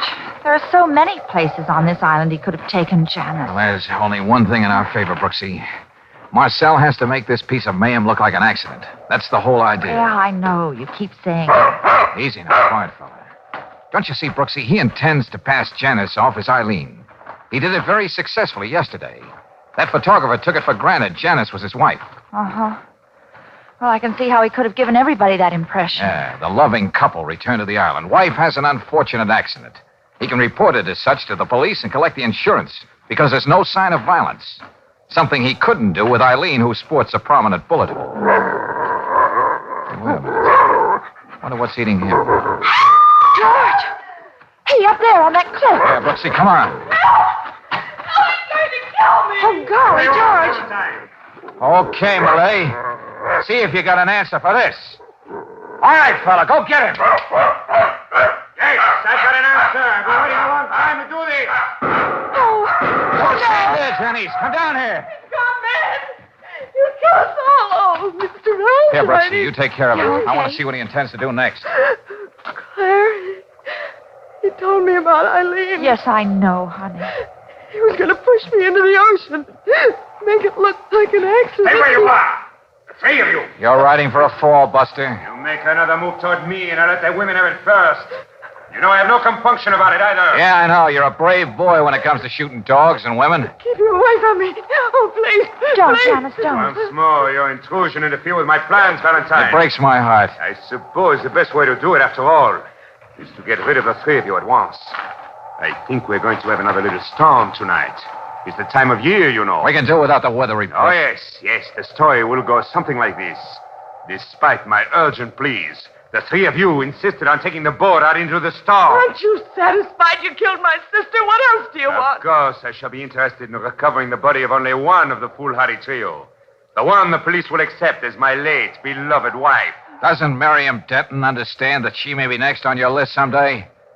What does she see in you anyway? She sees in me a man who won't let anything stand between him and his dream. Now, let's go back to the house and make the best of this waiting.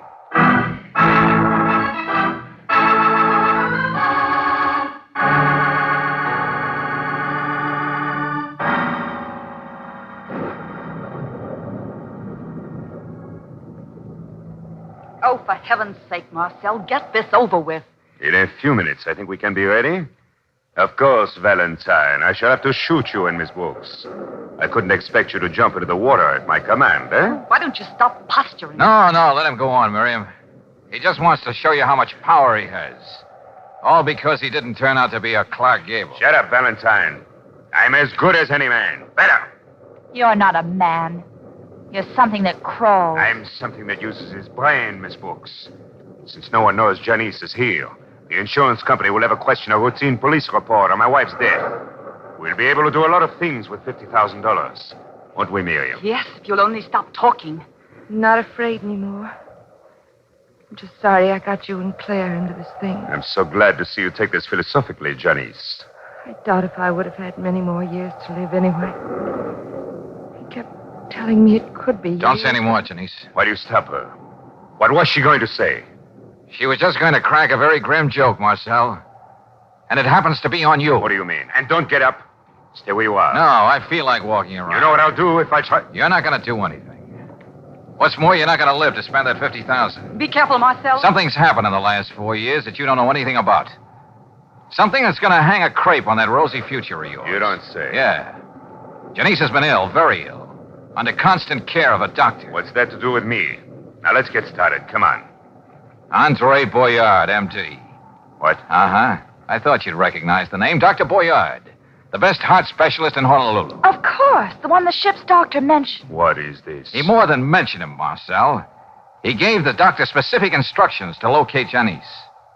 Very soon now, he'll do just that. You're lying. And the picture you were so anxious to have taken, it'll only prove that it was Eileen's twin sister who arrived. Miriam, you heard what he said. Look at Janice. There's nothing wrong with her, is there? Is there? Marcel! You're as good as cook, brother, and you did it yourself. No. Watch out for him! Let go. Don't let me break your arm. Let go of the gun. I've got it, George. Yeah. Well, Marcel, what is it now that stands between the man and his dream?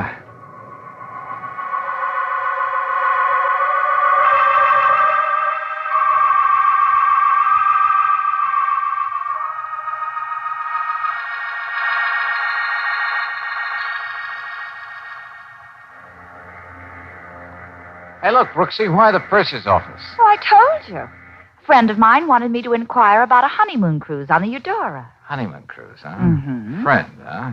What friend? Oh, you wouldn't know him. But he has nice, broad shoulders, just about your height. Uh-huh. And he calls his girlfriend Angel. One of those gooey characters, huh? Uh-huh. Yes? What can I do for you folks? Well, we want to find out about a honeymoon cruise. Something in the near future. Oh, I think we can accommodate you now. Just what would you like? Well, darling, I just described the potential groom to you. What do you think he'd like? Yeah.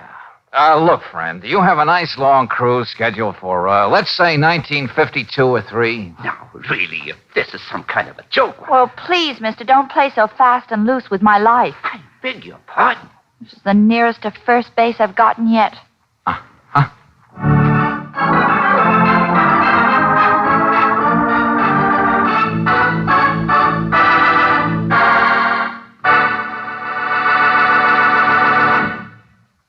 I think everyone will agree that cutting down the cost of car operation is an economy step in the right direction.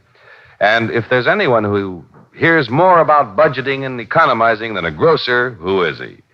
Mr. J.W. Hogan of 301 H Street, Bakersfield, California, is a grocer, and here's his statement about RPM motor oil. Quote, I must confess I don't know much about a car, but there's one thing I'm sure of. I haven't had to spend 1 cent for repairs since I started using RPM motor oil in 1945. And thousands of other users of RPM, folks in all walks of life, have had the same success with this premium motor oil.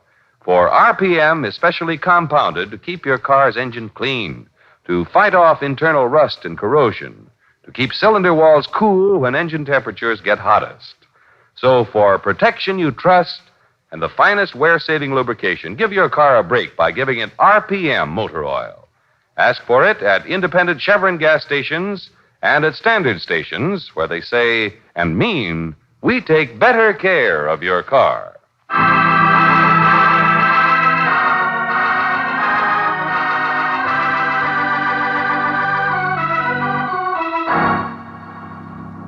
Next week, when the telephone wakes George Valentine out of a sound sleep, you'll hear him saying, Yeah?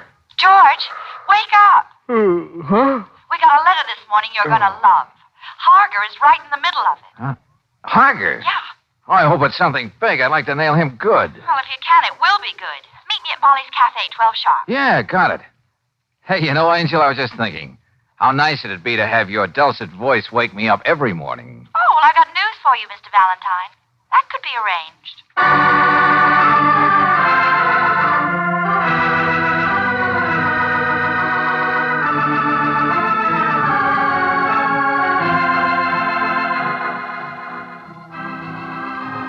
Tonight's adventure of George Valentine has been brought to you by Standard of California on behalf of independent Chevron gas stations and Standard stations throughout the West.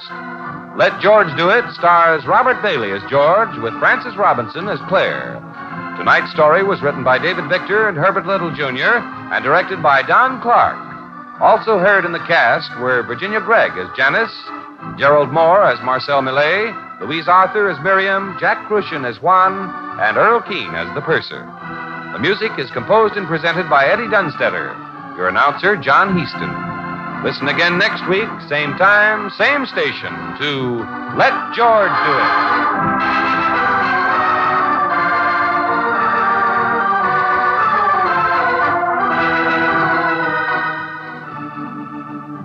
Since America began, from all over the world have come men and women of every race, every religion, every cultural background. And into this land they brought a stirring concept, brotherhood. Let's remember that, especially now, during Brotherhood Week. This is the Mutual Don Lee Broadcasting System.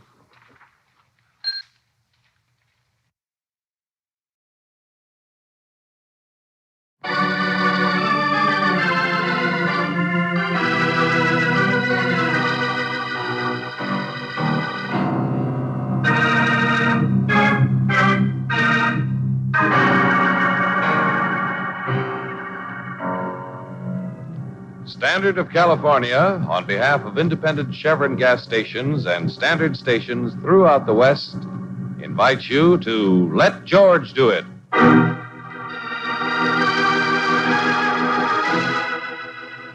Your money or your life. Another adventure of George Valentine. Personal notice, danger's my stock and trade. If you're on a spot where a step forward drags you 2 steps back, you got a job for me, George Valentine. Write full details.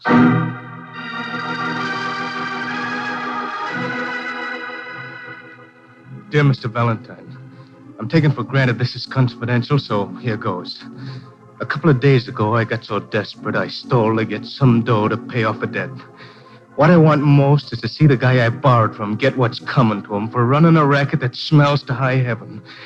Maybe you heard of him. His name is Douglas Harger, and I want to see something happen to him.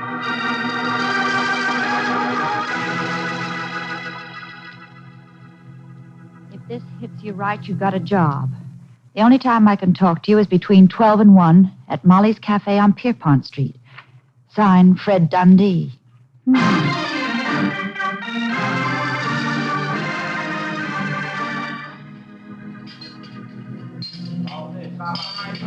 Here, but look, Fred, don't you see I can't play ball with you? Why not? You'll be getting paid for it. Well, I can't take that kind of money. Who did you steal it from? That's my business, Miss Brooks. And if you're worried about me making it my life's work, forget it. It was my first and last time. I know, Fred. I'd like to help you, but... Oh, sure. Bowl of chili, Mike. I suppose that's what you fellas call ethics, huh, Valentine? Well, But it's all right for Harger to make all the dirty money he wants without anybody saying a word. How can you be so sure it's Harger who's running this loan shark business? I borrowed that money from Phil Pagano.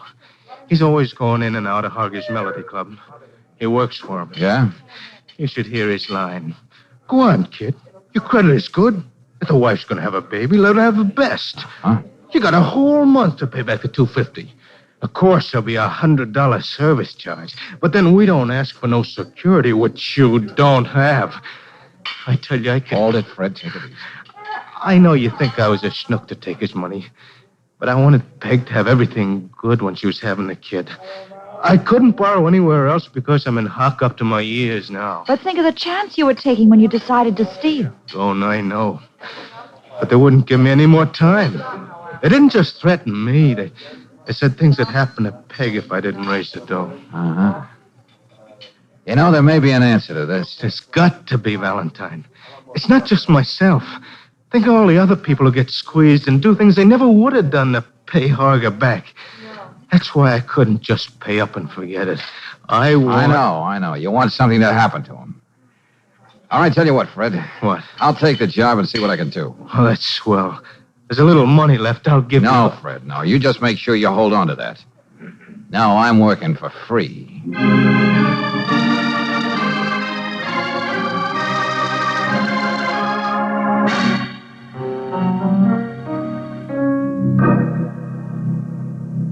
Well, good to see you again, Mr. Valentine.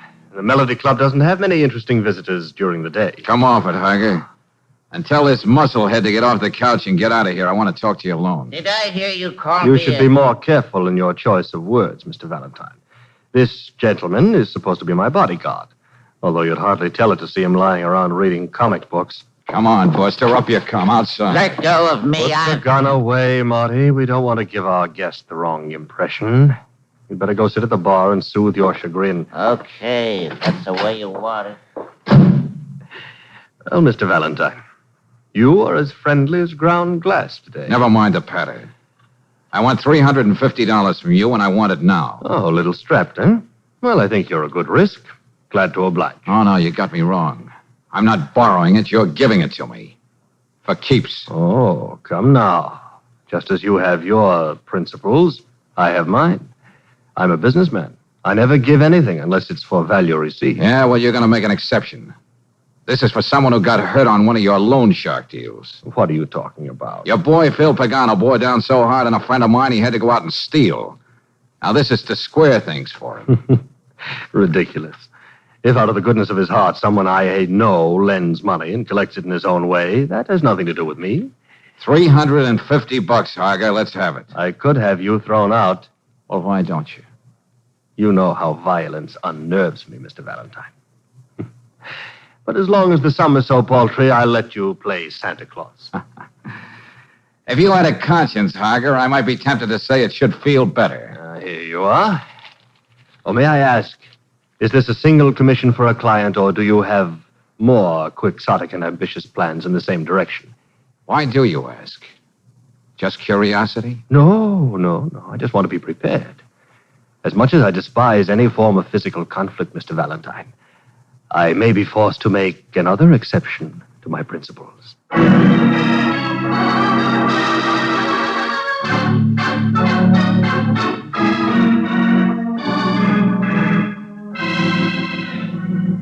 Valentine, you may not have noticed, but the word on the door says homicide. Don't come to me about loan sharks. Riley, how can Harger operate a racket like this without your worthy colleagues putting the arm on? You say it's Harger. I suspect it's Harger. It might well be Harger, but when we pick up one of those strong-arm bankers, he says it's a personal deal. Yeah? There's nothing in writing. The victims are too scared to say anything, and there's no mention of Harger.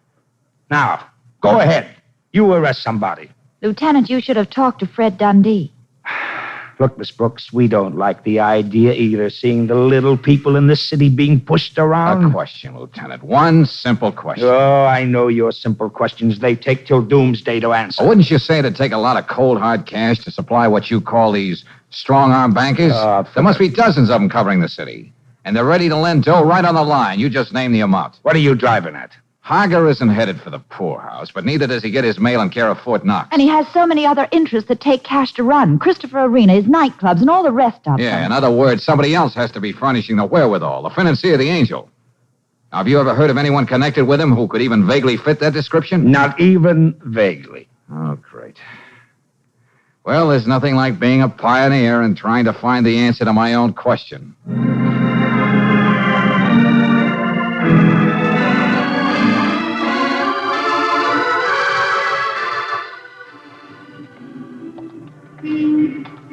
There's Pagano in there at the bar, Valentine. Yeah, I see him, Fred. He always hangs out here at Maloney's, 8 to 12 every night. So any sucker like me who wants money, I know where to find him. I think I can charm him out so you can talk to him alone, George. Or do I sound like I'm confusing myself with Betty Graves? Oh, he'll fall for you like a ton of bricks. He thinks he's a ladies' man, Miss Brooks. But you be careful of him. He's an oily little rat who carries a knife. A knife, huh? Hey, look, Angel, maybe we ought to forget this. Look, I'll find another way to get you. Hey, Brooksy, wait. Drop dead, mister. I've got an appointment with a gentleman.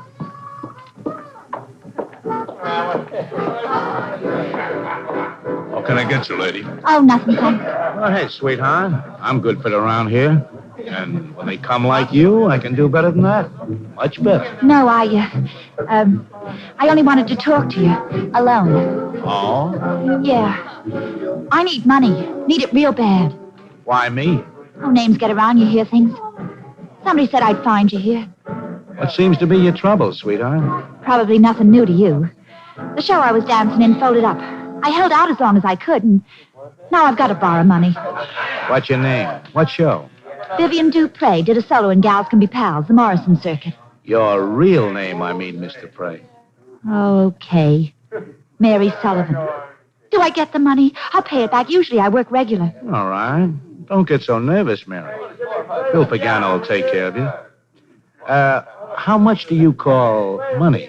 Well, I'm afraid it's got to be at least 300. Bill Pagano can still take care of you. Oh.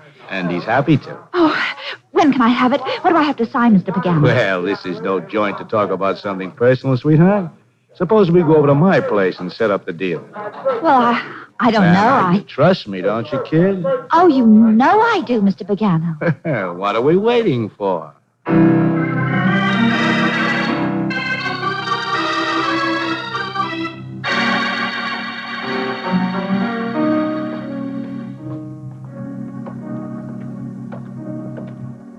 Here we are, sweetheart. Well, I got my key. Yeah. The way you're looking around, you think you was expecting somebody. Oh, no. No, it's just that, well, the hall is so dark. Well, we take care of that right now. Go ahead in, Mary. Oh, no, you first. I don't know who you are, bud, but I'm going to... Shut up. And you, babe, sit down over there. What? Oh, yes, sir. Copper? We'll talk when you take your hand off that knife in your pocket. Ah, so you heard about me, huh? Well, then you ought to know I let this knife do my talking for me. Now, wait a minute. Listen to me, handsome. Hager sent me to see you. Huh? You're lying. Yeah, I started working for him today. It seems he lost his respect for Marty as a bodyguard. You think I'm going to believe that? Hager says you've been charging extra interest on loans and holding out on him. You've shaken his faith in mankind, Phil. I never held out a cent in my life. Now snap that knife closed. I want to have nice things to report about you. Well... That's a good boy. Before we do any talking, what about the babe here? Oh, well, I wouldn't want her to miss this for anything. Oh! All right. You're working for Hager. But I want to know more than that. Hey, get off me. Take your knee out of my chest. Now, who finances the setup? Who's the top man on the totem pole? I don't know. I don't know nothing. Don't. Who really runs the racket? Supplies are ready, cash. Come on, talk. All right. I'll tell you. Stop it. Yeah? Leslie. Leslie who? Leslie Remsen. Out in Compton Hills. Okay. Thanks, Phil. You've been very helpful. I don't want to seem ungrateful, but I gotta do this. Oh! Sweet dreams, handsome. Well, what do I do? Cheer or just fold up like an accordion? Sorry I had to expose you to that bit of rough stuff, Angel. But even if it takes more of the same, I'm going to clean this thing up. Compton Hills? But there's nothing out there but fashionable estates. Yeah, I know. But that's the next stop, Brooksy. We're getting up in the world.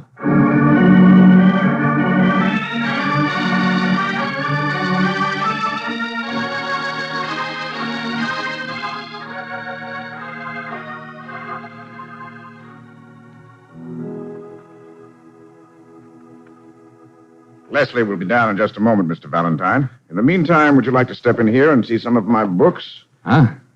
Oh, sure, all right. May I get you a drink? I'd ring for one of the servants, but it's their night off. No, thanks. Did you mention it was important? Yes, I told Leslie. You know, Mr. Valentine, I suppose most people would say that my life is an unpardonable waste. So much of it given to collecting books, living with them. But then, what is important, young man? In college, they drummed me out of my philosophy class, Mr. Remsen. Now, would you mind calling upstairs again and see if... That won't be necessary. Oh, Mr. Valentine, have you met my wife? Huh? Leslie, dear, this is the young man who has been waiting for you. Oh. Yes. I'm Leslie. I'm sorry I'm not wearing a mustache. I understand you have some business you want to discuss with me, Mr. Valentine. Well, yes. Why don't you two stay right here in the library? Thank you, Paul. I have to phone my book dealer anyway. You know, Mr. Valentine, Leslie just can't understand my passionate interest in books. No? But then again, I'm often baffled by her interests, even though I understand them. Well, good night. I received a very enlightening telephone call while you were waiting, Mr. Valentine. Then you ought to know why I'm here, Leslie. Or I suppose I ought to start calling you Mrs. Remsen. No, I like Leslie better. You seem to think I'm masterminding some sort of minor crime wave. Aren't you? That was a melodramatic way of putting it. The question is, what are you going to do about it?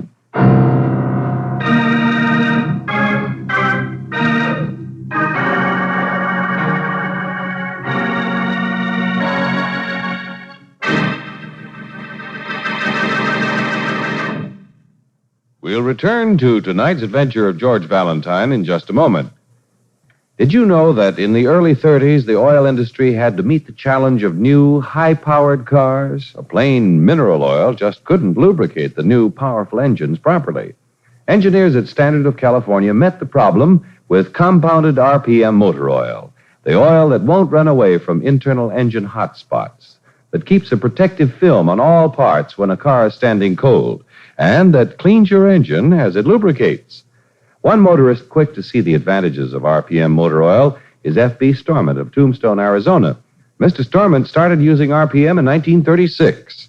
He states that he has been a constant user of this premium motor oil for the past 13 years.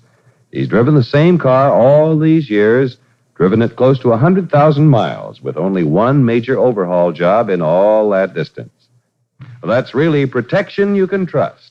And to give your own car this superior protection, stick to RPM motor oil. Ask for RPM at standard stations and independent Chevron gas stations where they say and mean, we take better care of your car.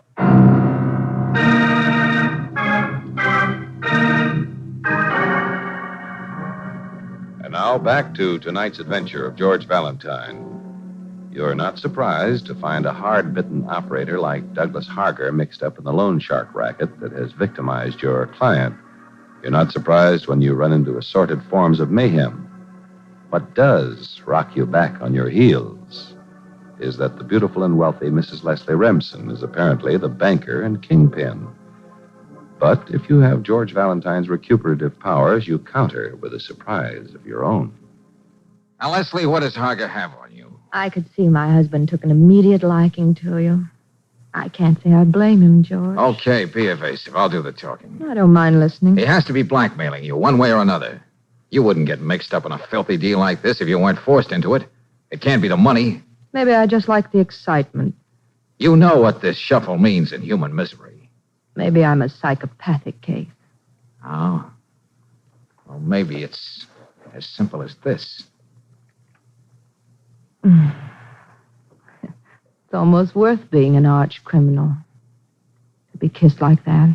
Huh? That's all it is, Leslie. You've got a low melting point. Well, the kiss was worth the slap.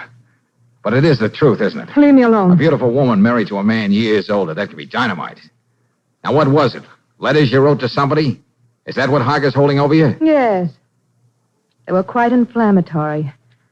In fact, I remember them more vividly than the man I wrote them Then you'd to. better find a way to get him back, sister, or you're a gone gosling. No one can prove anything, not even you. I beat it out of one of Harger's mugs, and the police can, too. The point is, there will never be any mention of Harger, only you. He'll make like he never heard of you before in his life. How did I get into this? George, you've got to get those letters back for me. Now you're frightened, aren't you? You can have whatever it's worth to you. Money, anything. No promises, Leslie. But I'll give it a whirl. I'll live up to my end of the bargain. You won't have to. It's all part of services rendered for another client. And a lot of other people like him.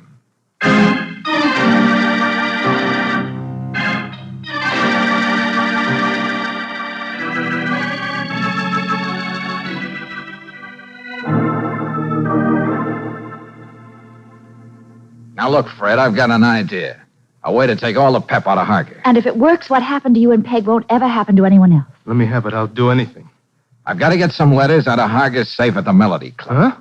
Letters signed Leslie Remsen. I don't know much about blowing safes. Now, I could try to scare him into giving them to me at the point of a gun, but he knows I wouldn't shoot him. Yeah? But, and this is where you come in, if someone with a nervous trigger finger and a man-sized grudge walked in, Harger would really sweat. I see what you're driving at. Sure. You put on an act. You don't like the way you were taken for a ride. You're going to get even. You want him to open the office safe so you can help yourself. I'll put on an act that could get me a Hollywood contract. Now, Fred, you know there's a risk involved. But we've got to have those letters. You've got them. But there's just one thing. What's that? That gorilla, Marty. He's always following Harger around. He never lets him out of his sight. Okay, that's my job. I'll get Marty off the scene. At 9:30 tonight, Harger will be alone at the Melody Club. That's when you walk in.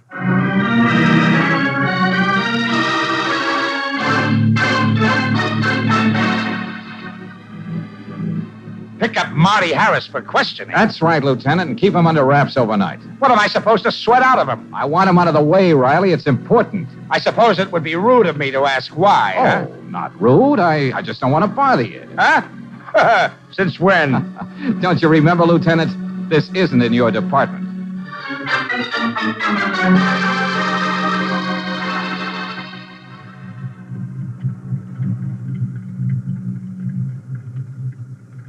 George, down the alley. There's Fred now. Yeah, good.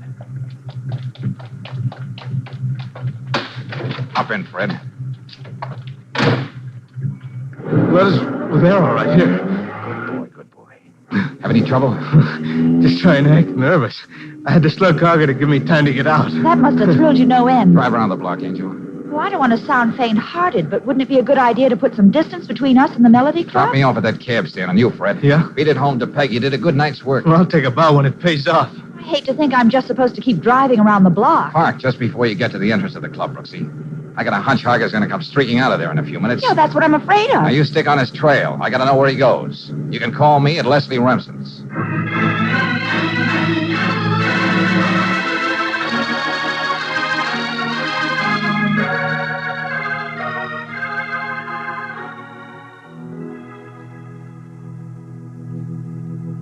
I'm sorry, Mr. Valentine, but you just missed Leslie. Oh. She seemed rather in a hurry, too. Well, do you know where your wife went, Mr. Remsen? Well, let's see. It could be the Dolphin Room, the El Dorado, Antoine's, or possibly Le Coq d'Or. For a bibliophile, you know your night spots. As a husband, I know my weak spots. Not being able to keep up a hectic social pace, I try to substitute patience and a modicum of wisdom that comes with the years. Meaning just what, Mr. Remsen? Let's not spar. Meaning all things come to him who waits. I'm quite able and willing to wait for Leslie. You're okay, Remsen. All right, I'll kick around those spots you mentioned and see if I can find Leslie. Oh, just a moment, Valentine. You probably think it's strange I never questioned you about your business with my wife. Well, Of course, I have sensed that she's in some kind of trouble. I'll even venture to say that you're here to deliver that little package. Huh? Would they be ill-advised letters? Leslie's very impulsive. Well, as a matter of fact... Don't be embarrassed. I'm not going to ask to see them. They don't matter. It was foolish of her to get in trouble because of them. Mr. Remsen, why are you telling me this? Because I know you're trying to help her. That being the case, you ought to know how I feel. Oh, pardon me. Hello. Oh, yes, he's right here. It's for you. It's a Miss Brooks. Oh, thanks. Yeah, Brooksy? Huh? Both of them, huh? He met her there, the Gramercy room. No, use your head, Angel. No matter how many of Hager's men are staking out the place, I gotta do this alone. Okay, I'll be right there.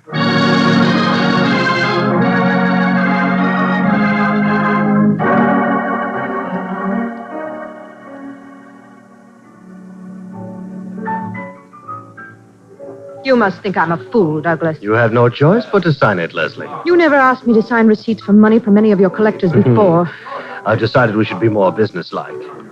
Yes, and to avoid any stigma of blackmail, I'm going to let you have your letters back.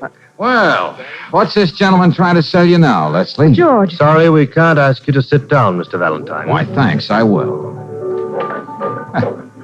A business conference? George, Douglas said that if I sign these receipts, he'd let me have my letters back. Letters? What letters? Have you any letters belonging to the Lady Hager? I made a mistake some time ago not teaching you to keep out of my affairs. I never make the same mistake twice, Mr. Valentine. You know, I wouldn't be surprised if these were the letters you meant. George, you did get them. Uh-huh. So, that's why you wanted me to sign these, Douglas. You had to find some other way to keep me under your thumb. Nice try, Hager. You don't think you're going to keep those letters very long, do you? Oh, I know you've got your private goon squad sprinkled around. It seems quite a shame that my long-cherished principle of nonviolence should go overboard this way. I'll take them, George. They won't dare touch me. Take it easy. Buster's playmates don't know the meaning of the word chivalry. You're a realist, Mr. Valentine. I admire that in a man. Why, Georgie, what a lovely surprise. What? The most wonderful thing just happened. Brooksy, why didn't you do as I told you? Well, fancy seeing you here. And as I live and breathe, my old friend Douglas Hager. Good evening, Lieutenant. It's a funny thing, George, how I ran into Lieutenant Riley. You know, there's a big policeman's ball tonight. No, I didn't know. A sort of a spur-of-the-moment affair, you know. Yes, and he wants us to come along as his guest, darling. He's even got a squad car outside. A squad car? Yes, sir. Oh, swell. You'll join us, won't you, Leslie? Yes, I'll be happy to. We'll be with you in a minute. Well, don't be long now. We'll wait for them at the bar. Why, you bet we will. You wouldn't care to go to the policeman's ball, would you, Hager? I'm afraid I shouldn't be very good company. You know, Valentine, I relish having you as my private nemesis. If it weren't for you, my life would be much too pallid and uncomplicated. I look forward to our next meeting. Good night. Yeah. I won't forget what you've done for me, George. May I have those letters now? No, Leslie. Finders keepers. What? Yep. I think I'll just hold on to them now. Oh, incidentally, your husband is waiting for you. You know, I do a lot to keep Paul from getting hurt. He's a very nice guy. Wait a minute. Oh, I get it. Blackmail. With a good housekeeping stamp of approval.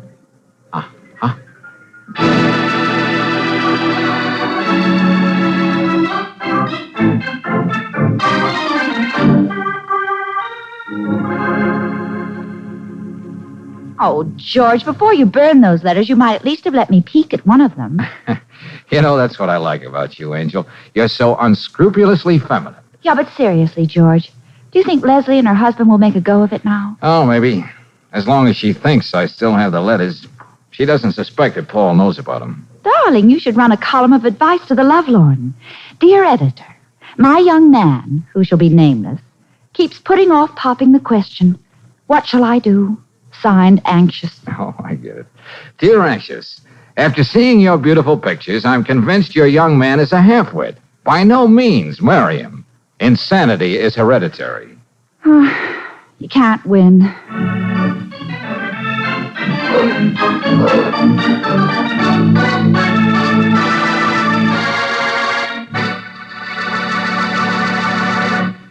If your car's battery begins to act a bit feeble toward the end of winter months, nobody's surprised. For the extra use of lights and short, stormy weather trips are an added load on battery juice. But one way you can be sure of giving your battery longer life is by using Chevron Supreme gasoline.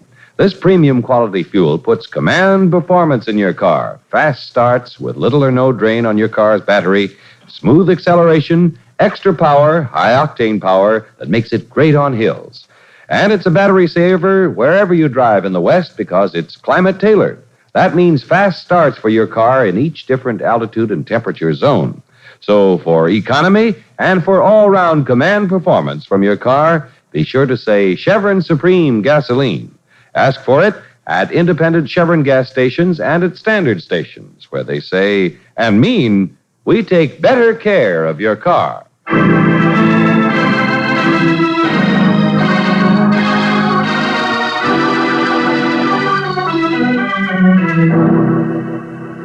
In the course of next week's adventure, we find George Valentine in a cheap rooming house. Okay, Walt. I never play AC-doocy with a .38. And now you're being smart.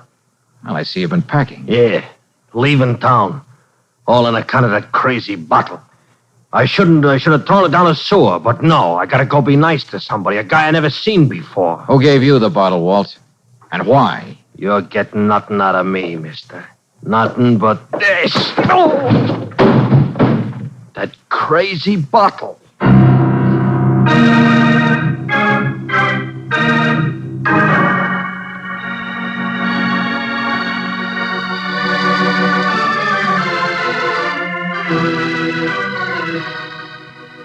Tonight's adventure of George Valentine has been brought to you by Standard of California on behalf of independent Chevron gas stations and standard stations throughout the West. Let George Do It stars Robert Bailey as George with Francis Robinson as Brooksy. Wally Mayer appears as Lieutenant Riley. Tonight's story was written by David Victor and Herbert Little, Jr. and directed by Don Clark. Also heard in the cast were Larry Dobkin as Harger, Gene Bates as Leslie, Ted Von Eltz as Paul, Don Diamond as Fred, and Eddie Marr as Pagano. The music is composed and presented by Eddie Dunstetter. Your announcer, John Heaston. Listen again next week, same time, same station, to Let George Do It. This is the Mutual Don Lee Broadcasting System.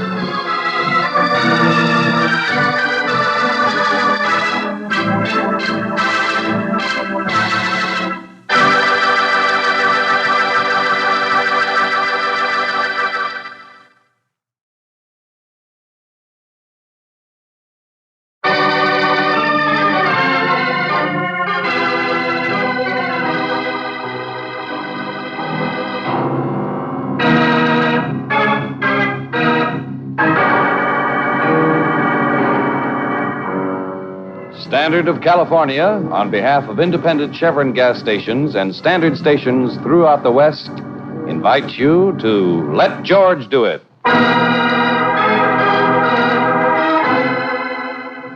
The Roundabout Murder, another adventure of George Valentine. Personal notice, danger's my stock and trade. If trouble is a noose around your neck and it's getting tighter, you got a job for me, George Valentine. Write full details.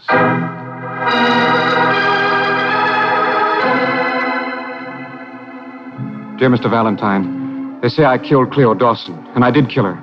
But I didn't murder her. There is a difference. My story may sound weak, even ridiculous, but it's true. Yet what chance do I stand? My own lawyer doesn't believe me. My wife turns away when I try to explain. The police say I'm not even a good liar. I don't know why I should expect you not only to believe me, but help me do something about it. Let's say right now, I'm just grabbing at straws. It's signed Arnold Kyle. You don't have to look at me like that, Miss Brooks. I know all about that letter. I saw it before it was mailed. Oh. I don't get it, Lieutenant. This may put us on opposite sides of the fence. Since when does that bother you, Valentine?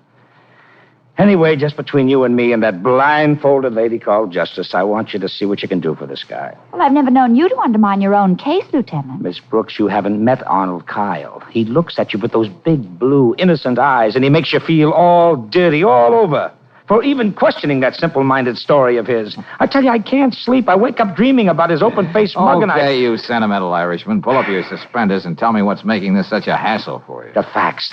You can't beat them, Valentine. Now get this picture and tell me what you do. Yeah? We're up in Cleo Dawson's cheap hotel room. The coroner had just examined her body.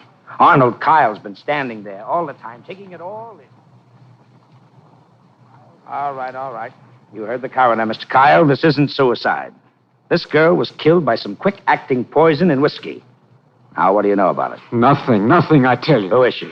Cleo Dawson, here from somewhere in the Middle West. I just met her 2 days ago. Well, you work fast, don't you? What were you doing up here in this room tonight? She came out here to get a job with a carnival. It didn't pan out. She was stranded without a cent. And so you decided to play the Good Samaritan. Well, what's wrong with that?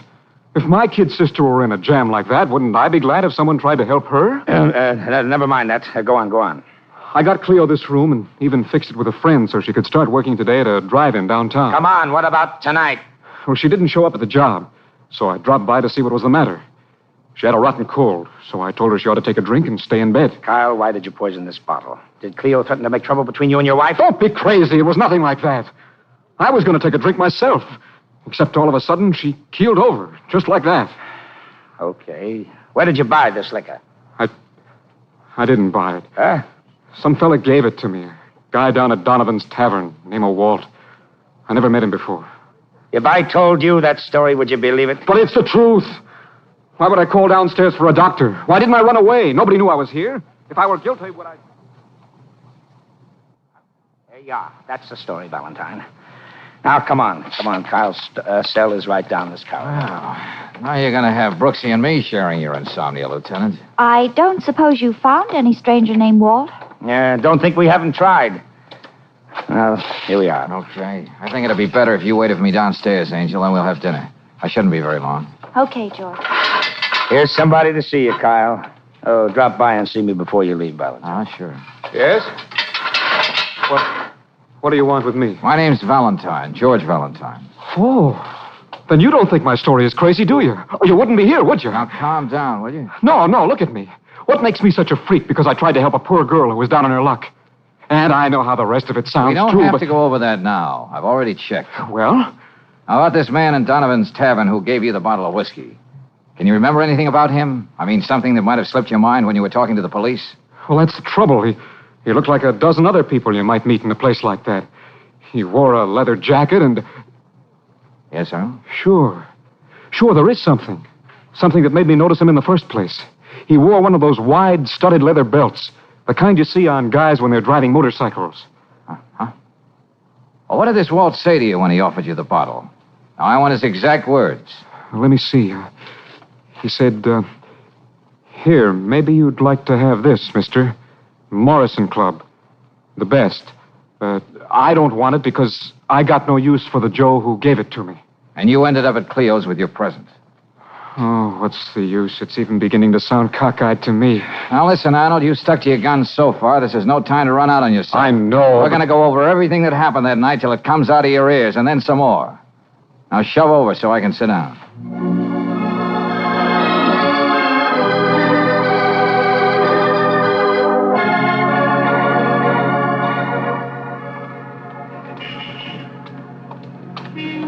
Oh, George, I want you to meet Charlie Drake. Huh? He's been waiting for you, too. Well, what can I do for you, friend? You can brace yourself for a big moment, Valentine. I'm supposed to present you to that nationally known radio commentator and high caliph of corn, Wayne Medford. Hey, what is this? What's the gag? Well, you know his program, Big Dramas in Small I'm Lives. sorry, Brooksy. I'm strictly a Terry and the Pirates addict. I dig up the great one's material and write it for him so he can prove to the world that he can read. He does have a honeysuckle baritone, though. Now, look, Drake, I'm in a hurry. Medford's interested in the Arnold Kyle case. He thinks he might make it a cause celeb. Big dramas and small lives. Nothing doing. I'm not supplying any grist for a corn mill. This isn't just another human interest story. Touchy. The truth is, he thinks he can help you. He's got something on his mind. Why don't you hear him out? Shall we go?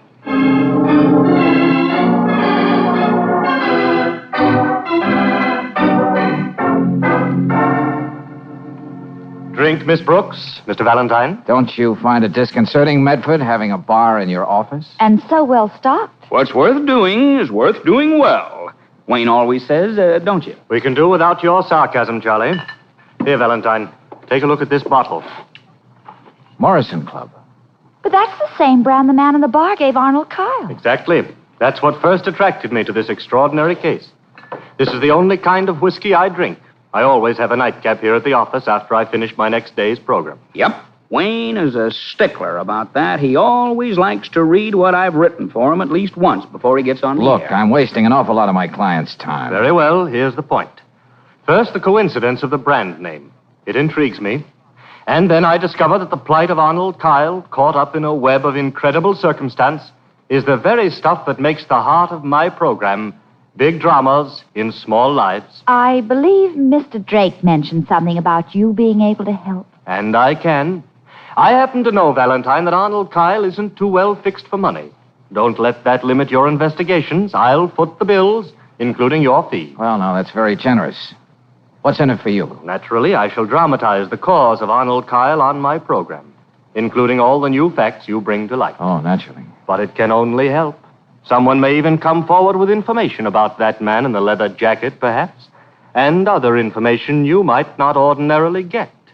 What do you say, Valentine? Well, Oh, Mr. Medford, excuse me. You'll have to come back, Molly. I thought maybe you were out to dinner and I'd have a chance to clean your office, but it can wait. Oh, no, Molly, come here. I'll show you what I mean, Valentine. Yes, Mr. Medford. I was just talking to these good people about your son, Molly. I'm sure they'd like to hear more about him. My boy. He's a big man now. Oh, excuse me. Only 4 years ago, he was a nobody. Then he went east to a town named Clinton, New York.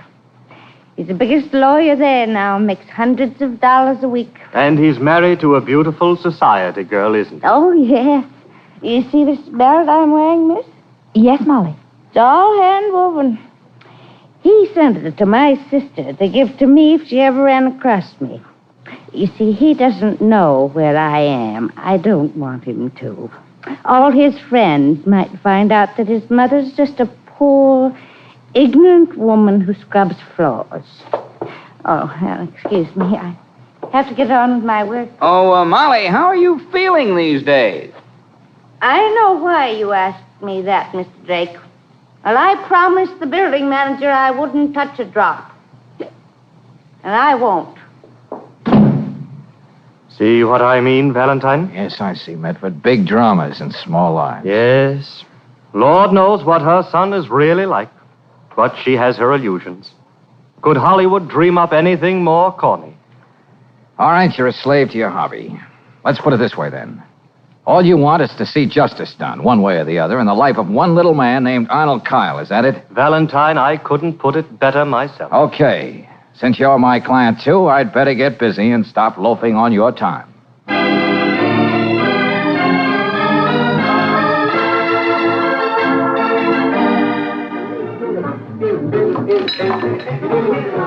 Nah, not at Donovan's. Our customers can't afford to drink Morrison's, let alone give it away. The man was wearing a leather jacket. Yeah, one of those wide motorcycle belts. Nah. Look, this is my busy time. Can I get you something beside conversation? Nah, Buster. Let's get out of here, Buster.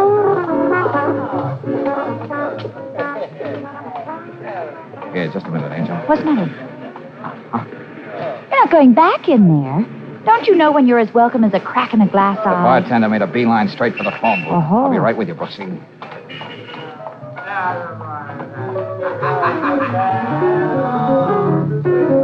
It's about time you answered the phone, lady. Look, go up to Walt Nielsen's room and call him, will you? Tell him it's Chester over at Donovan's place. All right, then. Wake him up if he's sleeping. It's important. Thank you, Chester. I know it's kind of late to be phoning, Mr. Grant, but as president of the Daredevil Motorcycle Club, you shouldn't mind a little excitement. Pardon me? Well, I just have to get Walt Nielsen's address and telephone number so I can tell him I can't go riding with him tomorrow. Pardon me? Oh, don't be silly, Mr. Grant. I bet Walt has dozens of girlfriends. I'll wait. You were right, George. This Walt character is a man. Good. Oh, yes, Mr. Grant.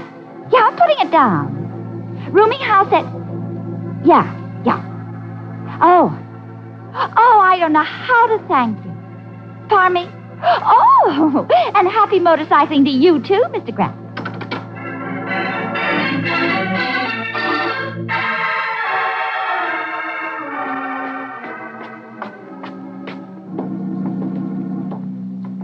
That must be his room right ahead, George. Yeah. I'm just trying to figure out what to expect, how to approach this character. What do you mean, darling?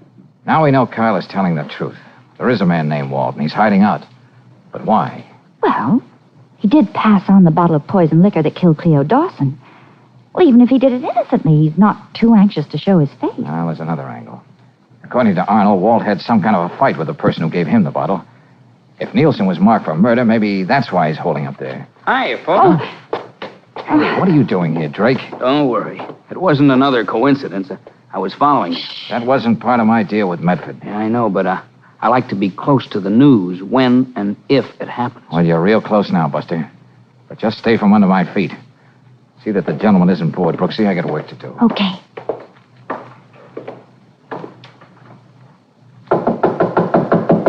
Yes, come in. All the way in, Bub, and stand over there. Okay, Walt. I never play AC-doocy with a .38. Huh. So you've been packing? Yeah, leaving town. All on account of that crazy bottle of liquor. I should have thrown it down the sewer, but no, I gotta go be nice to somebody. A guy I never even seen before. Who gave the bottle to you, Walt? And why? You're getting nothing out of me, copper. Nothing but this. Just to make sure I got enough time. Hey, you. Crazy bottle of liquor.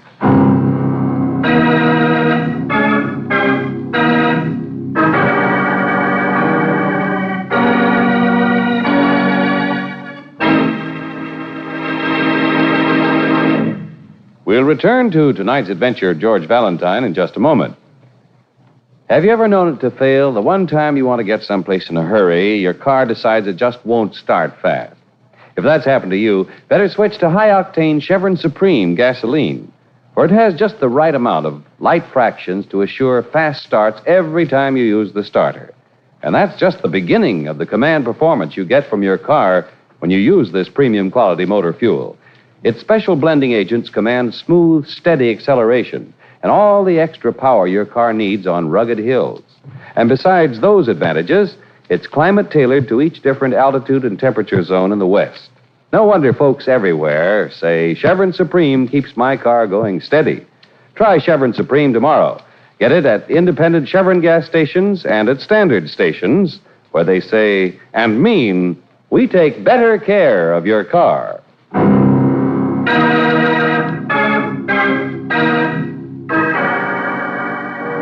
Now back to tonight's adventure of George Valentine. A man pours a girl a drink from a bottle. The young lady promptly dies. Said man, who winds up as your client, protests he didn't mean to do it. He says a stranger gave him the lethal bottle as a present. So, surprising even yourself, you find that big-hearted stranger, and he has a present for you, too. A sculling that's a work of art. If you're like George Valentine, when you come to, the recently acquired lump doesn't keep you from asking... Oh, Brooksy.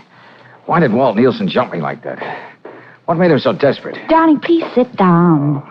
You don't know what corner you're in. You're woozy. Oh, never mind about me. I think better walking around in circles. Now, what was that you said about Charlie Drake? Oh, okay, maybe this time it'll sink in.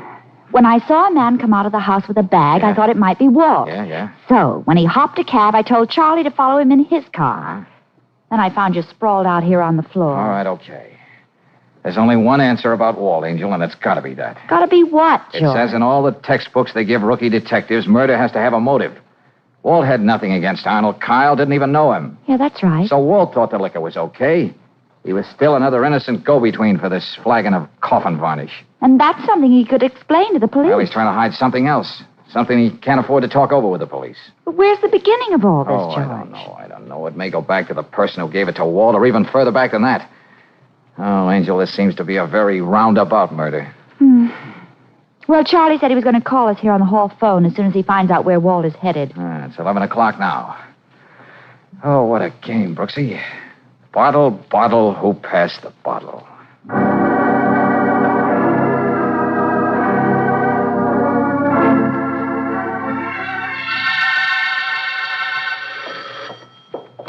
Hello. Valentine? Yeah, Charlie. What'd you find? I followed your man. That was Nielsen, all right. He stopped off at a flea bag called the Palace Hotel down on Ritter Street. Huh? I saw him take the self-service elevator, and then I slipped the desk clerk a fin, and she told me that our friend always visits somebody called Tim Farrell in 4F. Well, is Nielsen there now? No, he only stayed a few minutes. I followed him to the Union Station, and I got fouled up with the traffic lights, and I lost him. I see. Well, that's about it, Valentine. Okay, thanks a lot, Charlie. Sorry to put you to the trouble, but I was, indisposed. See you in the morning.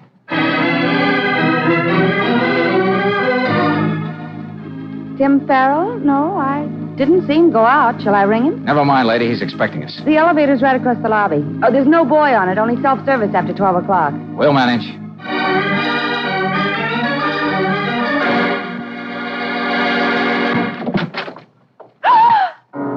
Easy, Brooksy. Oh! This lets Tim Farrell out as a source of information. Yeah. Walt didn't do a very neat job, but you can't say he wasn't thorough.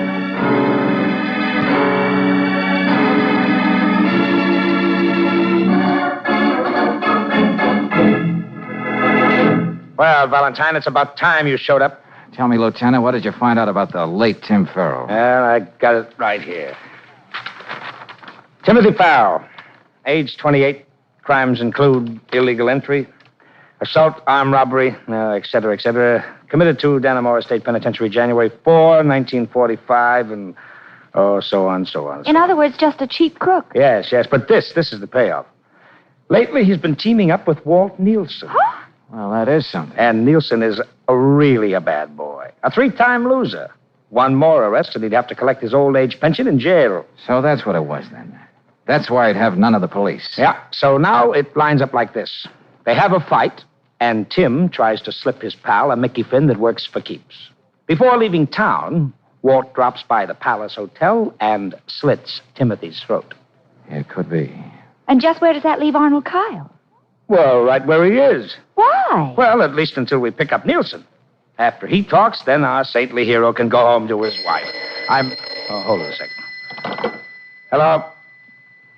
Yeah, let's have it, Thompson. Huh? What? Yes, okay. Well, what is it, Riley? Oh, of all the things to have happen. Now, this. What is this? Where's this case going to wind up? Now, it's Walt Nielsen. They found him. Well, what's the matter with that? Where is he? They found him last night on the railroad tracks.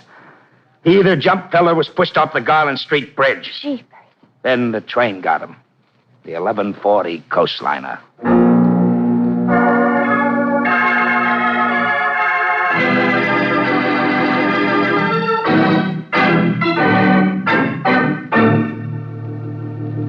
Valentine, I want you to trace this thing back one more step.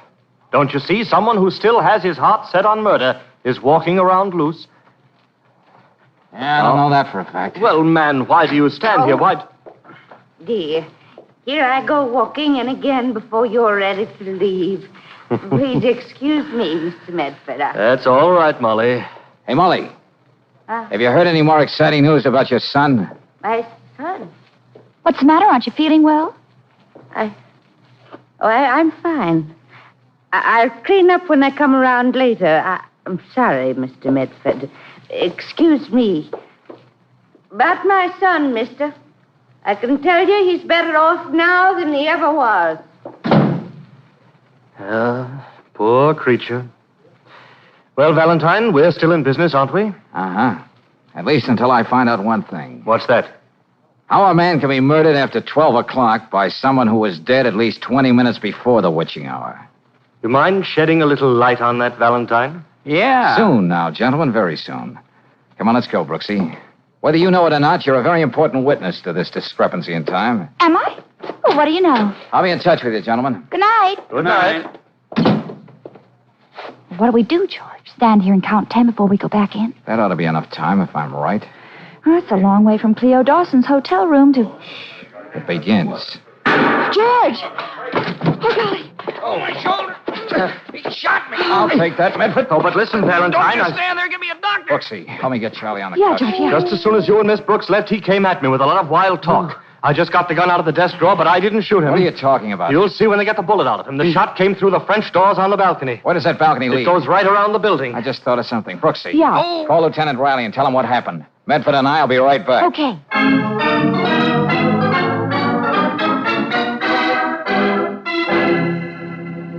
Valentine, I was prepared for almost anything in this fantastic Go ahead, affair. Aunt Molly. Now I have your gun. Please, Lieutenant Riley. I don't know the answers myself yet. Oh, all right. Goodbye.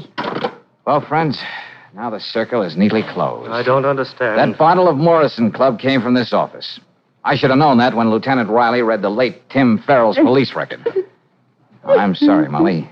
Your son, wasn't he? Oh. You tried to build him into something decent in your mind. Big lawyer in Clinton, New York. That's where the Dannemora State Penitentiary is. Big success in 4 years. That was the length of Tim's term. He was committed in 45. Yeah, that's right. Now I remember. And this leather belt you're so proud of, Molly, this is what the prisoners make in the Dannemora workshops. All right. Now you know, mister. Tim got that bottle from you, didn't he, Molly? Yes. I stole it from your bar, Mr. Medford. Tim took it away from me because I'm not supposed to drink. But who poisoned it and why? You may as well answer that, Charlie. And you know you can. All right, Valentine. I poisoned the liquor. If people hadn't started passing it around, this egotistical windbag here would have been called just another suicide. I knew it was you, Charlie. That's why I hired Valentine. And didn't want him to stop until he found out the truth. But Walt and Tim. Unfortunate casualties, Miss Brooks. Just like Cleo Dawson. Except with them, I was forced to get rid of them if I was going to save my own neck. I thought the whole thing was your fault because you hated Mr. Medford. That's why I carried the gun. It was Tim's. Tonight from the balcony, I heard you admit what you did, and I wish I had killed you. Now, Mrs. Farrell. Sorry, Medford, but this is one story you'll have to write for yourself. But how about a switch, huh? A small drama in the life of a man who couldn't stand to see you so big.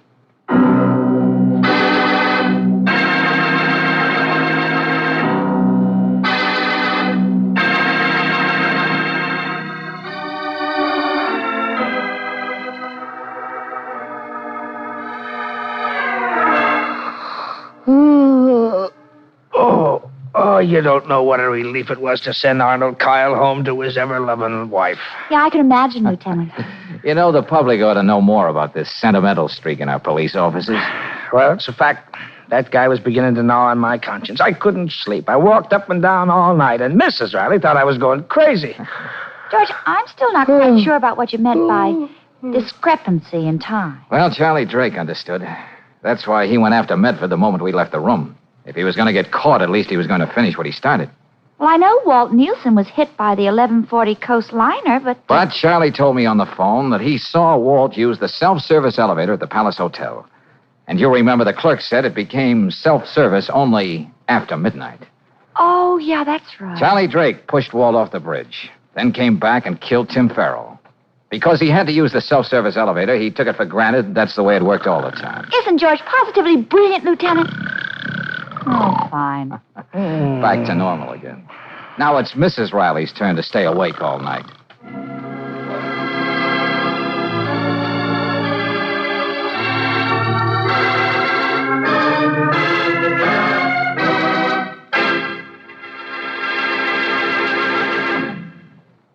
If you're looking for ways to tighten up your budget, how about the family car? Particularly the care of your car's engine. Of course, you can pick an oil at random and hope for the best, but for protection you trust, get compounded RPM motor oil. It's as plain as the nose on anybody's face that a clean engine is going to run longer with less wear and fewer repair bills than a dirty one. And keeping your car's motor clean by fighting off carbon deposits is just one of the money-saving jobs done by this premium quality motor oil. RPM also rust-proofs as it lubricates internal engine parts, prevents corrosion, and sticks to hot spots left bare by ordinary oils. No wonder, for economy's sake, RPM motor oil is first choice in the West. To make things easier for your car and your pocketbook, get RPM tomorrow. You can get it at standard stations and at independent Chevron gas stations where they say and mean we take better care of your car.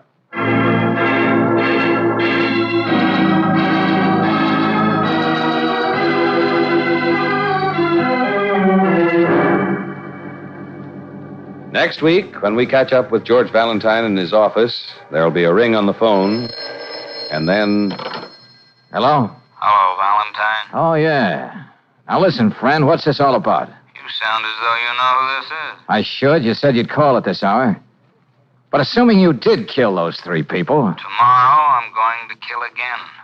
I'm even going to give you the name of the victim. George Valentine.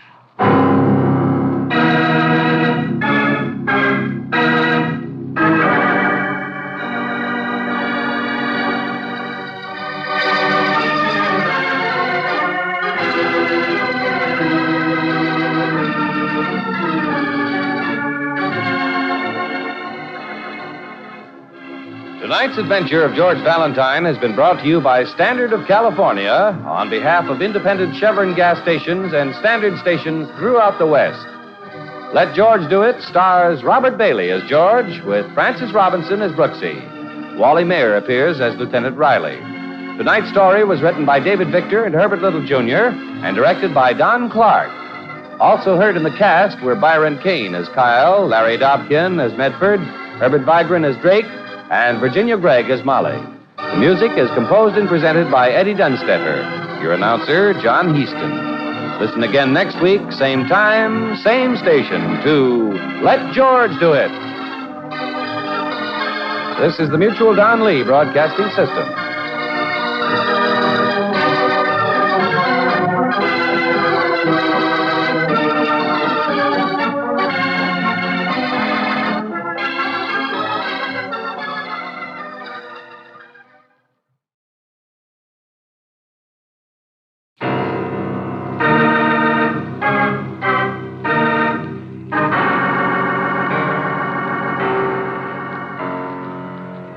Standard of California, on behalf of independent Chevron gas stations and Standard stations throughout the West, invites you to Let George Do It.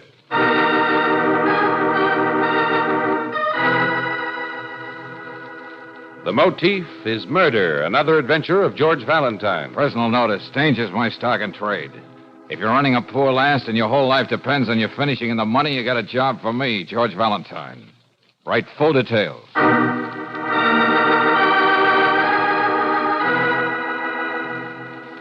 Dear Mr. Valentine, enclosed are 3 $100 bills to arouse your interest and claim your attention.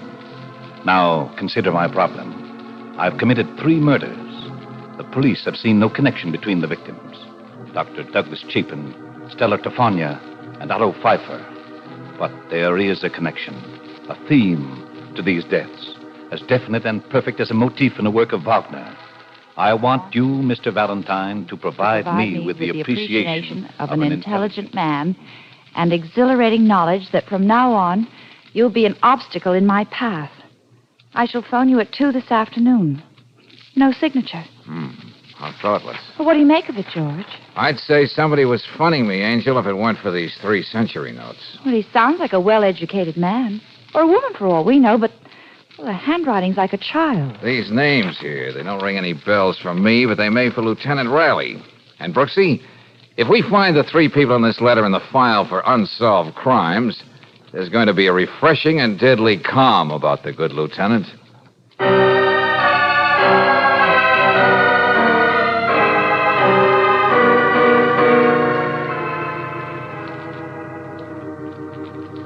Dr. Douglas Chapin, well-known surgeon.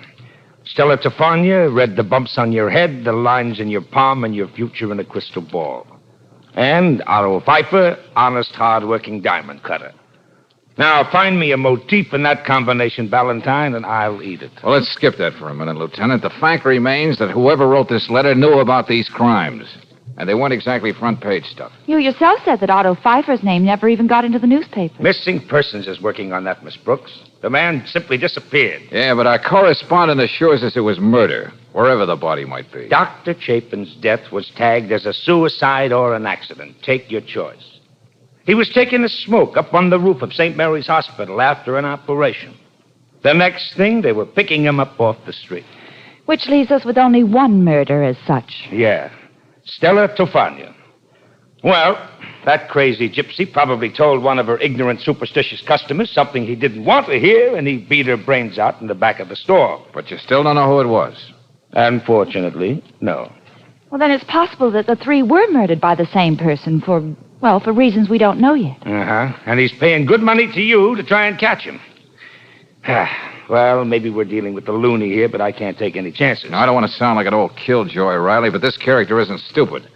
I doubt if he's going to let his telephone call be traced. Well, just the same, I'm going to set things up with the telephone company. I'm going to have another phone put in your office and trust to luck. Okay. 2 o'clock then, Lieutenant.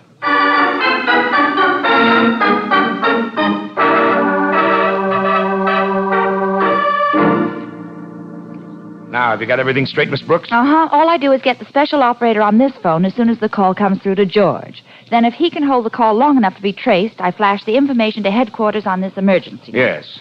And a whole fleet of squad cars will be at the address wherever it is in a matter of minutes.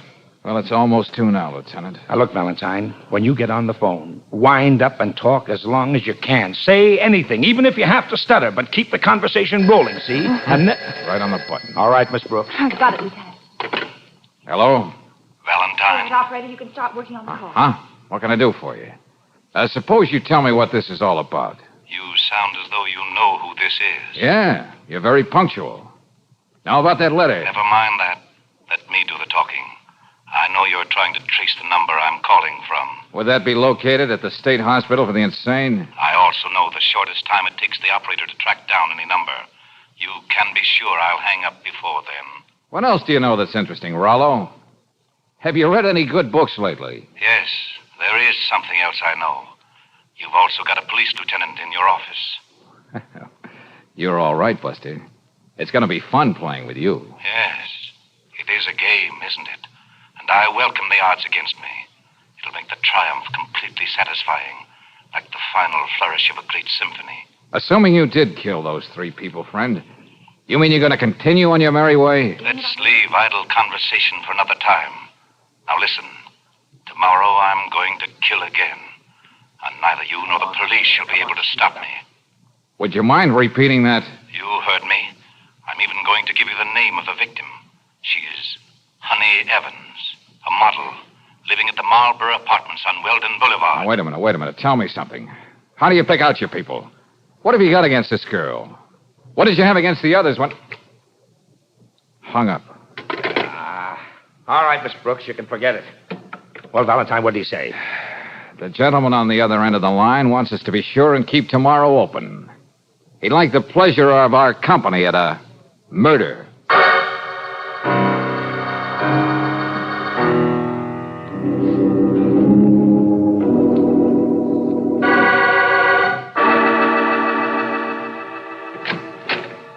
It's all right if I take in my morning milk, isn't it, Mr. Valentine? Sure, Miss evans.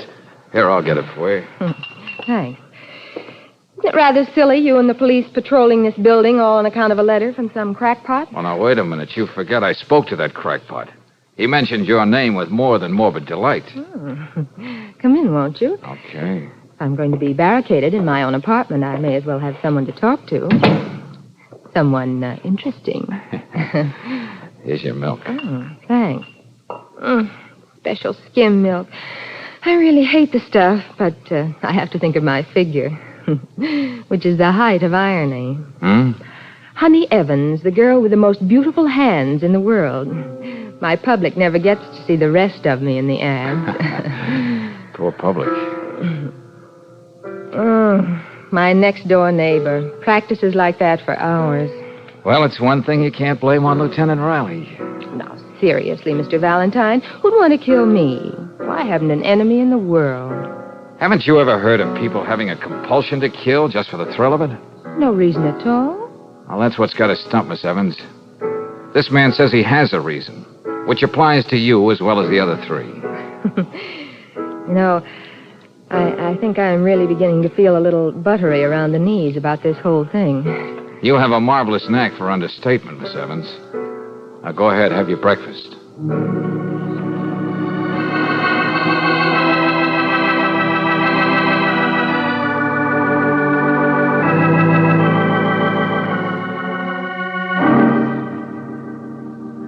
Hey, Lieutenant, I think I'd better check with Miss Evans again. Why? What's the idea? Nobody can get into that apartment without passing us here in the hall. She is beautiful, isn't she, Lieutenant?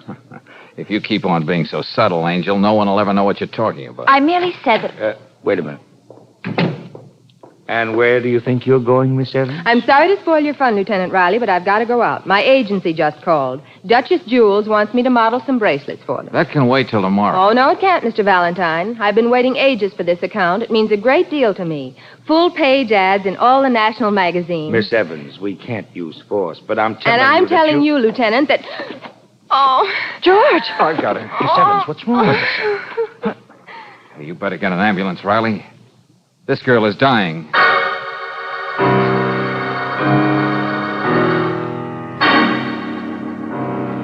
Coroner's report, Ray Cecilia Honey Evans, 14.36 grains of tetric myoside in stomach of deceased. Remaining milk in bottle found to contain nearly 8 grains of same. Cause of death beyond doubt, poison.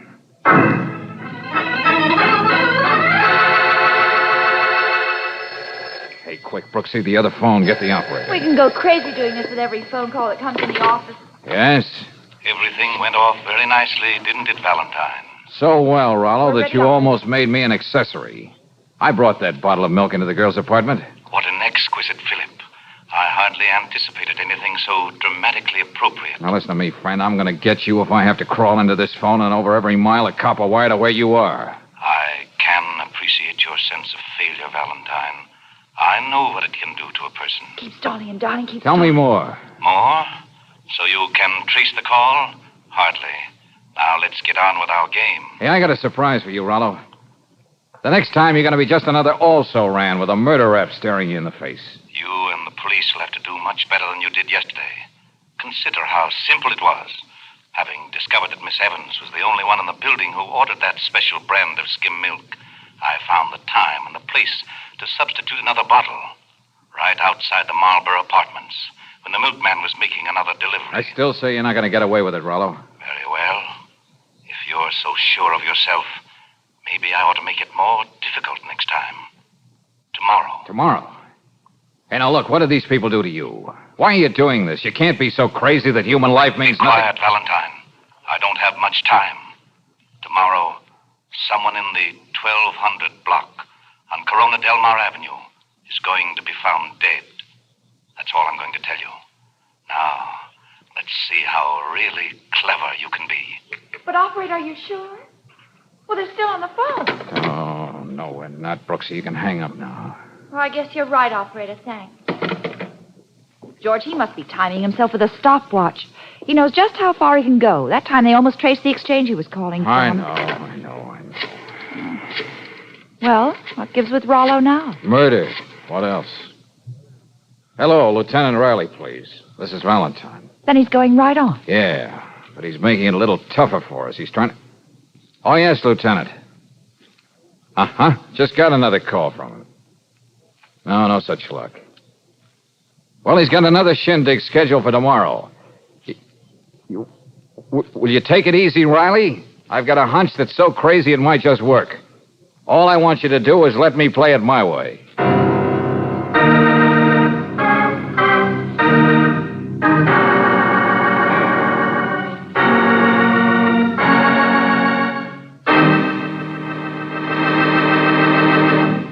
We'll return to tonight's adventure of George Valentine in just a moment. Anyone who has ever run a vacuum cleaner knows it has to be emptied at regular intervals or it's no go. Same thing holds true for your car's engine. That's why a crankcase drain and a refill with compounded RPM motor oil at regular intervals is so all-important. You see, RPM has a special detergent compound that cleans as it lubricates. It controls the harmful wear-causing carbon particles that collect in any engine, prevents them from depositing on and scratching finely polished interior engine parts, and gets rid of them when you have the oil changed. And RPM not only keeps your car's engine cleaner, it fights off corrosion, rust-proofs internal engine parts, and clings to the hot spots left bare and exposed to wear by ordinary motor oils. Next time you ask for motor oil, ask for RPM motor oil. Regular use of RPM means added life for your car's engine. No wonder RPM is first choice in the West. Get it tomorrow at any independent Chevron gas station or standard station where they say and mean, we take better care of your car.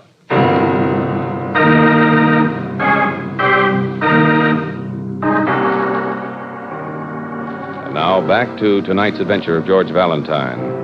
A well-bred, even pleasant voice on the telephone hires you to keep its owner from committing another murder if you can. He actually names his intended victim, and still neither you nor the police can prevent him from striking. Then another call. This time you only get the street block where you can expect mayhem to break out. All of which, if you're anything like George Valentine, suggests something as wild as the whole setup itself. All right, Valentine, you've practically memorized that list, and it better pay off. I had half the men in the department canvassing that neighborhood. And the 1200 block on Corona Del Mar is king size. Yes, and we've got the name of every man, woman, and child, address, occupation, comments. Thanks, Riley. This is really some job we've got handed to us. Okay, so we blanket the whole street with plainclothesmen, but we can't keep people from going to work. We can't check on every delivery man or salesman who wants in or out. We can't... Look, Valentine, will you stop staring at that list? What do you expect to find? The name of the person who's next on Rollo's schedule. I don't see how this can tell you. Riley, while you and the boys cover the block, I'm going to concentrate on one Walter Cluckholm, piano teacher. 1236 Corona Del Mar. I don't want to be an old nosy, but why? And I don't want to raise your hopes too high, Lieutenant. So suppose we just call it a wild stab and see if it works.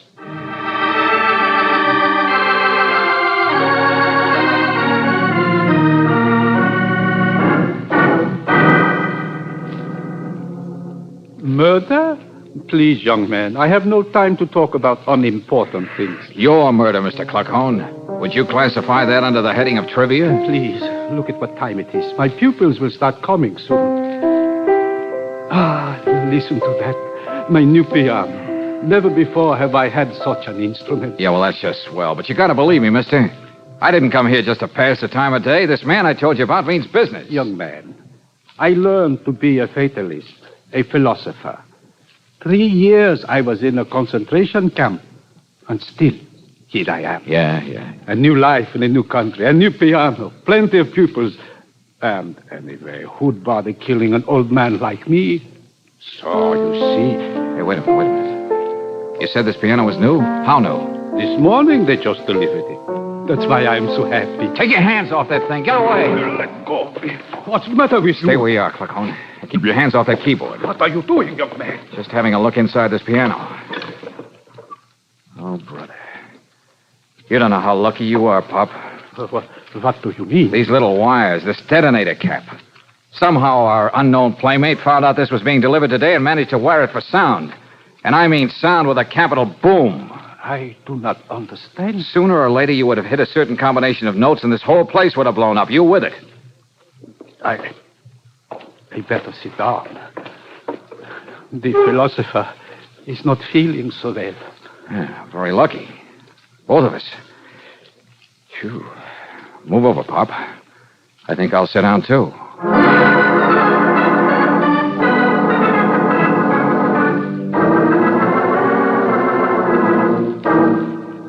Valentine, what is this business about a motif, a theme, and a work of Wagner? Well, my hunch about Cluckhorn wasn't so wild after all.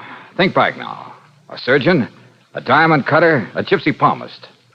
Now, what's the common denominator for all of them? Well, none that I can see. Hands, Angel, hands. All their lives revolved around hands. Huh? Wait a The minute. sensitive fingers of a surgeon. Thousands of dollars depend on the way a diamond cutter handles his mallet on a precious stone. And Stella Tefania made a living reading the palms of people's hands. Sure. And Honey Evans, the model with the most beautiful hands in the world. And Mr. Cluckhorn, the piano teacher, the same thing applies to him. Okay, Valentine, maybe you've got an answer as to why this guy went out. Maybe that's Rollo. I'll get over to the other phone. Don't bother, Brooks. He's too smart for that. Yeah, hello? I underestimated you, Valentine. Let me congratulate you on saving Cluckhorn. Well, thanks, Rollo. However, it introduces a very unpleasant necessity. Meaning? I'll have to figure out details and call you later. But my next move must unfortunately shatter the beautiful pattern I had all worked out. Yeah? To keep anything from happening to my long-range plan, I'm afraid you must be next, Valentine.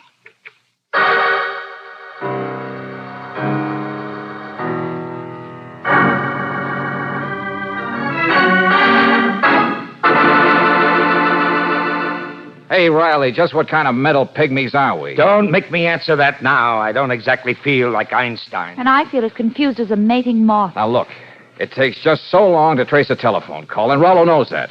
But we're going to make two parts out of the operation. Huh? The first time he calls, we trace the prefix, the name of the exchange, where the phone is located. And that's all. But an exchange covers a lot of territory, George. And he'll never stay on the wire long enough for us to find out the exact number. Yeah, but I'm going to make Rollo call me back a few minutes later, so we can be sure he's using the same phone, or at least the phone in that district. Then all we have to worry about is getting the number. Say, that's an idea. It might work. Ah, but wait. How do you know for sure he's going to call back? Lieutenant, if I know my customer, I think I have a way. Oh, well, darling, I'm worried. You're going about this as though it were just another case with somebody else. He means to kill you. You know, the same disconcerting thought keeps occurring to me, too, Brooksy? All right, Valentine. You hit on something. But here's what we're going to do. You don't have to bother with that other phone this time, Miss Brooks. But why? I'll rig it up so that any call that comes into this office will flash a red light on the switchboard down at headquarters. We'll work the whole deal out from there. Will that save any time, Lieutenant? No, but that way we'll be in constant touch with every squad car in the city, and as soon as we find out the exchange, they'll be ordered to converge on that district. Then they can't be more than minutes away from wherever he's phoning. Hey, you know, Riley, you and I make a pretty good team. Maybe one of these days I'll join the force and you and I... You do, and I'll... well, I gotta get going. I think I smell my fudge burning.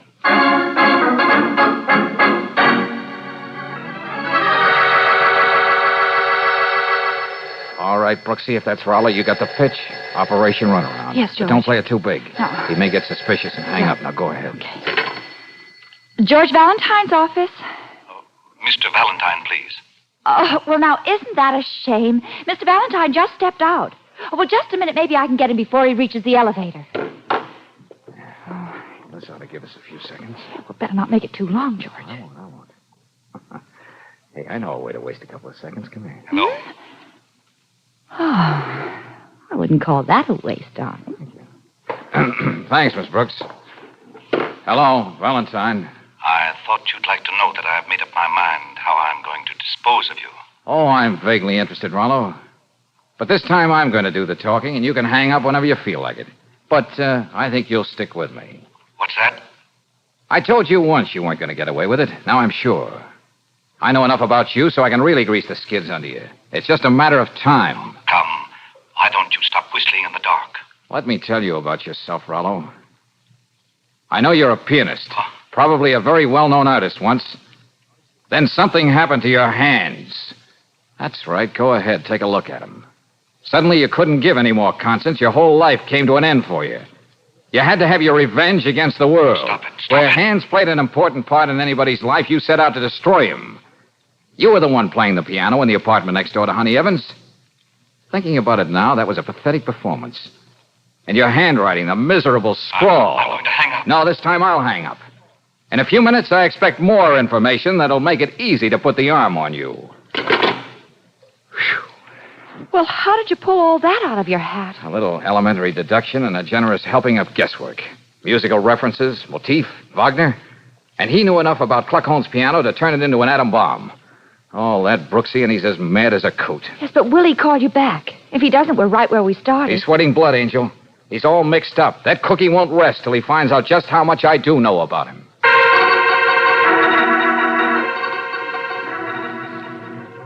Attention, all cars. Proceed to district covered by the Wadsworth Exchange. I repeat, Wadsworth, bounded by Elmira, Jensen, and Morton Streets, and the south side of McCary Boulevard. And step on it. That's all. Riley. Okay, Sergeant, let's get going. Wadsworth thinks in the big hunk of the city, Lieutenant. I was thinking of something else. Valentine happens to be in the Wadsworth Exchange.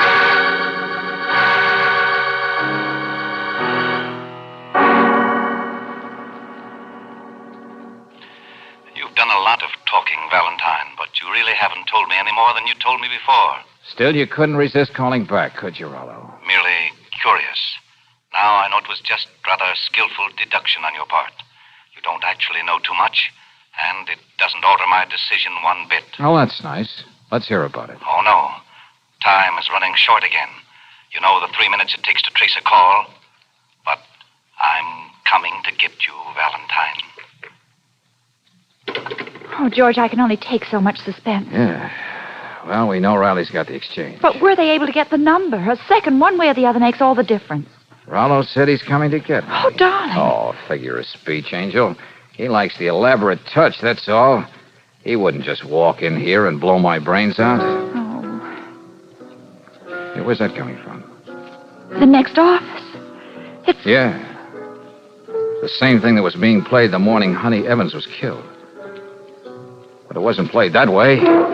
This isn't just a coincidence. I'm going to see what this is all about. Get back inside, Valentine. What the...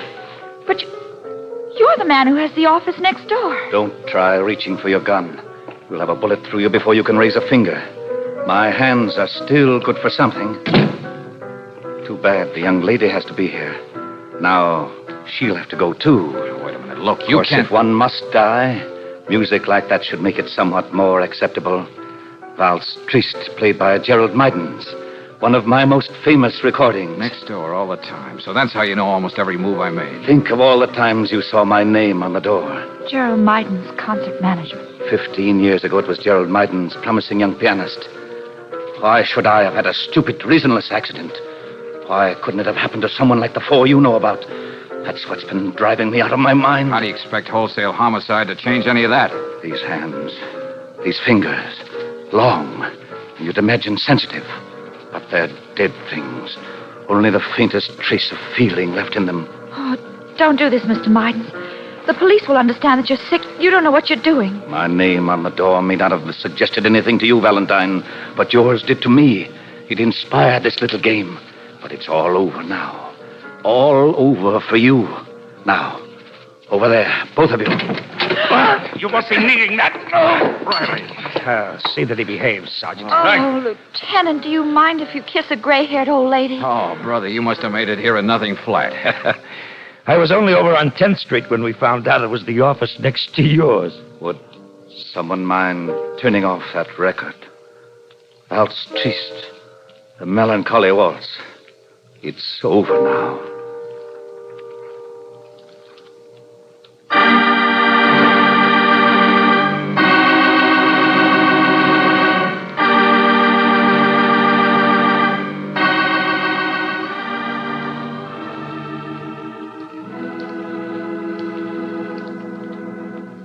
George? Did you notice our new neighbor in the next office? Yeah, yes, I did. Pamela Stodgeworth. Society secretary. Oh. All social functions correctly managed. Weddings especially. Well, I had Coke with her down in the drugstore, and, well, Miss Stodgeworth wants to meet you. So did the last tenant. Yeah, but in fact, Pamela gets absolutely agog at the very mention of your name. Oh? And why would that be? Well, she thinks if you really got to know her, well, you might start thinking of romance, orange blossoms, old shoes, and a shower of rice. Oh, Angel, I realize you always have my best interests at heart, but do you really think it would work out? Huh? Why, Pamela is at least 60. No comment.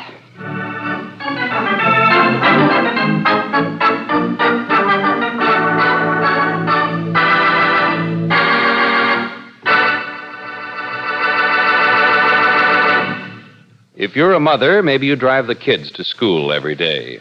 Or if you're the breadwinner of the family, maybe you use the car to drive back and forth to work. In either case, you probably run into traffic lights and lots of stop-and-go driving twice a day. And what can be a better feeling than knowing your car will give you steady, dependable performance at all times? Fast starts, steady pickup for speedy getaways, and extra power for hill climbing. That's the kind of performance you can be sure of when you have a tank full of Chevron Supreme gasoline. For this high-octane gasoline is specially blended and climate-tailored to get command performance out of your car in every driving condition. Its light fractions command fast starts every time you use the starter, and it's perfectly blended to command steady, powerful acceleration whenever you give it the gun. That's why you hear so many motorists saying, Chevron Supreme gasoline keeps my car going steady. Ask for this premium quality gasoline tomorrow. Get Chevron Supreme at standard stations and at independent Chevron gas stations where they say and mean we take better care of your car.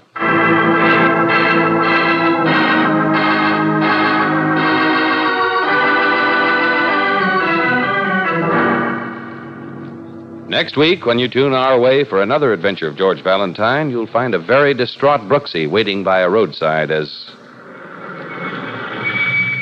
Hey, Brooksy, over here. Oh, George, Have you got that prescription, Brooksy? Let me have it. Here, but what... Now get inside and take the wheel. I can't. Oh, George, you know you're scaring me to death, don't you? Well, that makes a couple of scared people. Let's just hope this stuff works, or you'll be looking for a new boss. Now step on it.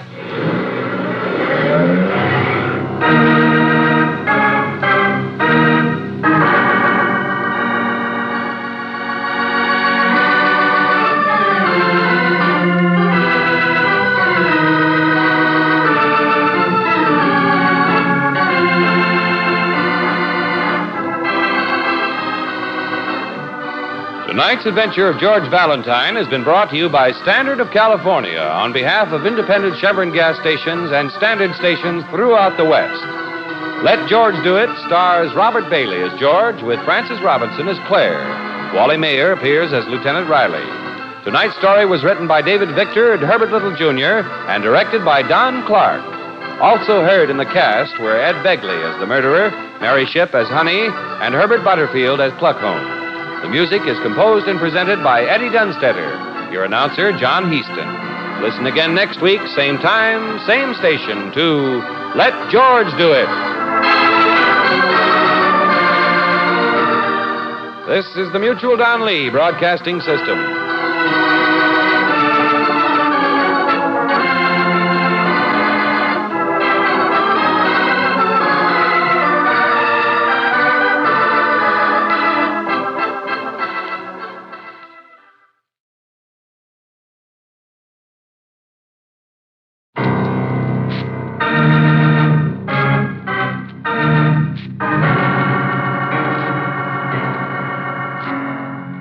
Standard of California, on behalf of independent Chevron gas stations and Standard stations throughout the West, invites you to Let George Do It.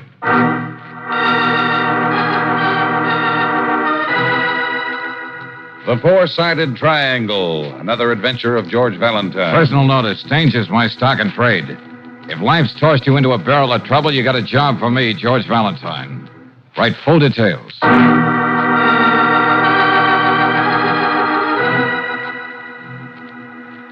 Dear Mr. Valentine, I'm here briefly on a visit from Canada just to make certain of one thing. Was Dr. Kenneth Sterrett, my best friend, murdered, or was it really an automobile accident? As a novelist, I admit the situation is trite. The older, successful man, the restless, beautiful wife. And if my suspicions are right, even the inevitable other man. If you care to interest yourself in something you may dismiss as an obsession on my part, I'll be at my hotel all day. Sincerely, Owen Marby.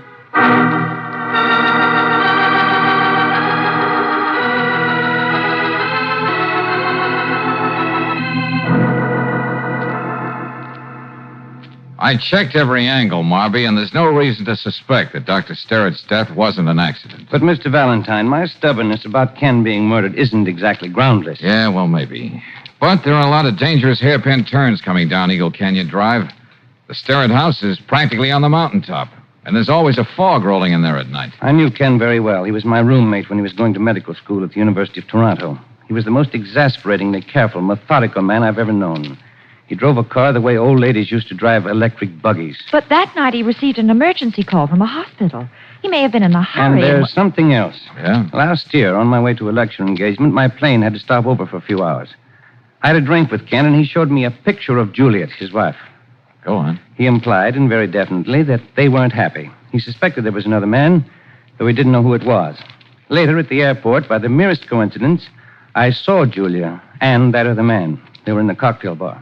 But how can you be sure that was the man, Mr. Martin? Well, they're seen almost constantly together now. His name is Charles Dallison. But this is the important point. They're very careful to give the impression they didn't meet until after the so-called accident. Why? Well, that's an interesting question. Now, tell me, Julia Sterrett doesn't know you, does she? No. Ken may have mentioned me casually, but that's about all. Uh-huh. Then I could be Owen Marby. Well, you sound as though that imagination of yours is going into action. Well, just like you, Marby, I'm flying blind at the moment. But I'll see what I can do to put your mind at rest.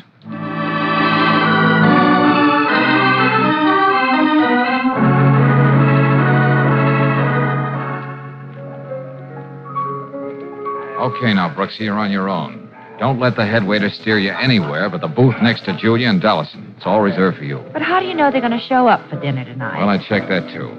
Just try to overhear as much as you can. Now, I got to get going.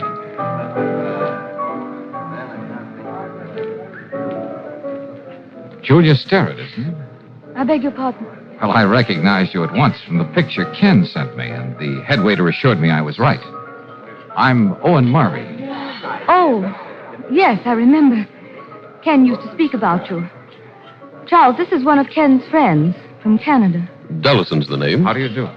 Won't you join us, Mr. Marby? Oh, well, thank you, but worse luck, I have to meet a book critic in a few minutes. Oh, that's right. You are a novelist, aren't you? Yes, Mrs. Sterrett. But I still manage to find life infinitely stranger than fiction. For instance, running into you at Henri's like this tonight. But I was going to look you up anyway, Julia. I should hope so. I thought it no more than right to apologize for making it more difficult for you after Ken's death. I'm afraid I don't understand. Well, I must confess that when I first heard what happened, I was convinced there was foul play. You don't write mystery novels by any chance, Mr. Marby? No, I don't. It sounds like it, doesn't it? No, I should have known that if there were any suspicion in that direction, the county autopsy surgeon would have cleared it all up. Autopsy? But why... Well, you see, in a rash moment, I even wrote your district attorney what seems now to have been a melodramatic and slightly hysterical note. I think you can be forgiven, Marby. You know, a tribute to your friendship with Dr. Sterrett rather than your zeal as a busybody. Oh, but I won't consider myself really forgiven, Julia, unless you have dinner with me tomorrow. Of course, the invitation includes you too, Dallison. Sounds delightful. But why so formal? I think you two can find your way to my mountaintop. Suppose both of you just drop in tomorrow evening. Oh, fine, thank you. Now, if you'll excuse me, I must be running along.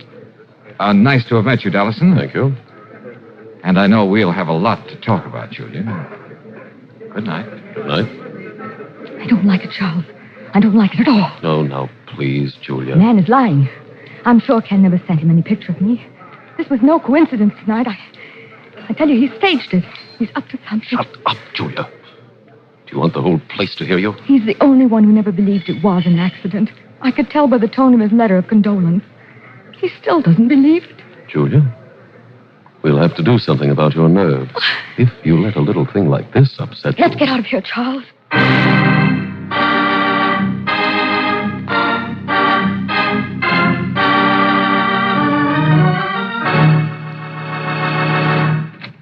Brooksy, for the love of heaven, where you been? What happened to you? Do you know what time it is? Well, if you'll stop lathering me with questions, darling, I'll give you all the horrendous details. Okay, come on.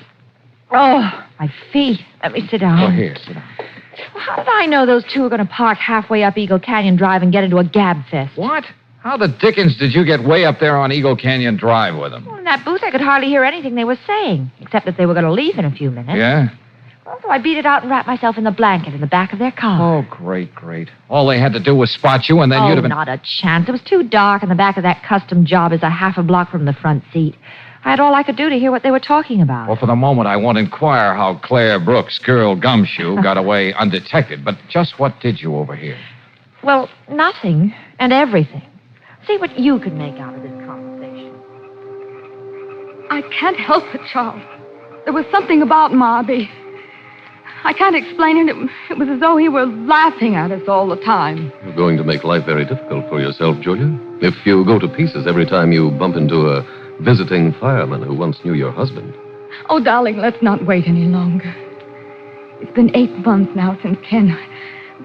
There's no reason why we can't be married. It's simply not the way I planned it. We're to wait 1 year. That morally approved period for widow's weeds to blossom forth again into passion flowers. You and your plan. I want to be able to laugh again. And I want you to, Julia. We'll laugh together. And wherever we go, we'll have the orchestra play something fitting. Say the Merry Widow Waltz. Isn't there anything you can't joke about? Didn't you feel any qualms at all when Marby went babbling on about writing in district attorney? That nonsense about an autopsy? Didn't you... Wait a minute, Julia. Yes, autopsy. A term so blithely used by policemen when they suspect poison in the case. Charles. Come to think of it, Julia, maybe you're right. We ought to know more about our guest from Canada. It'll help us decide the best way to entertain him tomorrow night. Well, what do you say, George? Well, give me a minute, will you, Angel?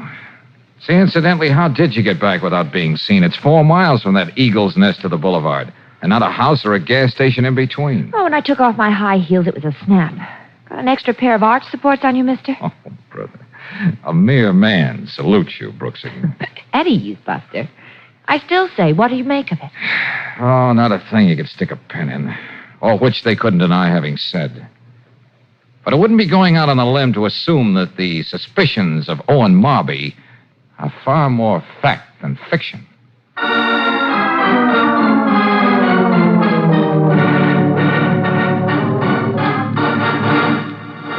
Okay, Lieutenant, don't blow your top. I'm not asking you to exhume Dr. Sterrett's body. Well, thanks, Valentine. That's real white of you. Just the same, I bet the medical examiner would find traces of something to show the doctor was poisoned, and it was no accident that he lost control of the car, Miss and I'll bet Brooks, the ME might even find the lost cord, but I can't go asking for an autopsy order on just a lot of hearsay evidence and vague suspicion. Well, I was only trying to help you It's a pretty generally accepted thing that once people are dead, you ought to leave them alone. Oh, really? Unless there's a darn good reason to dig them up. Look, please, both of you, what's all the shooting about?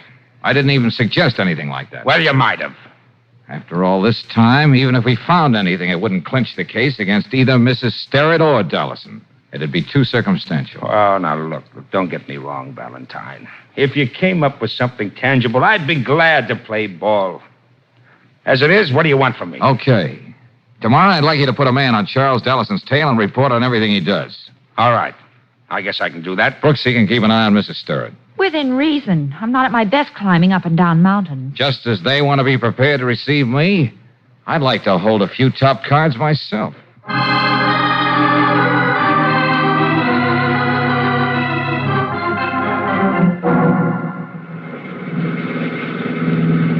Darling, you're not only going in the wrong direction from the Starrett house, but you're going there a little too fast.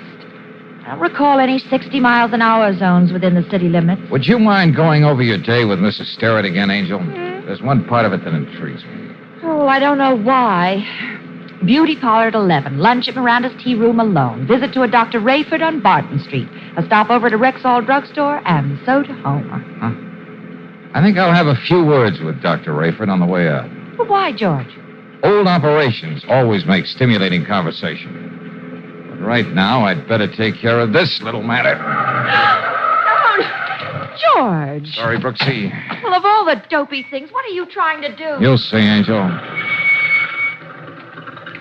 All right, Buster, get out of that car. What's the idea of stopping that way?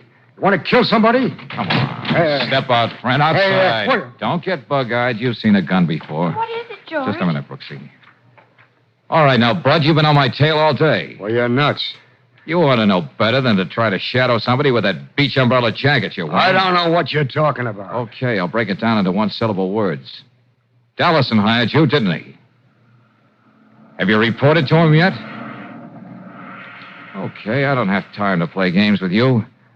But you present a very vexing problem, fella. Yeah, I see what you mean. What are you going to do with him, George? I think we'll drop him off at headquarters and let Lieutenant Riley keep him company. Yeah, but if he doesn't call Dallison, they're bound to wonder why. And it may even cramp their style tonight. I hope. Because it looks like those two will be playing for keeps. Okay, Buster, start moving. I got a very important date.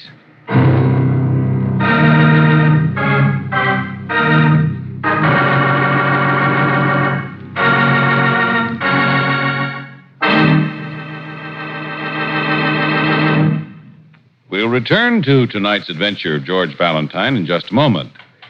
Whether you're driving a brand new car or one of the older models, there's one way, and a sure way, of getting the very best performance out of it. And that's to depend on Chevron Supreme gasoline. For this carefully blended high-octane gasoline puts command performance in your car.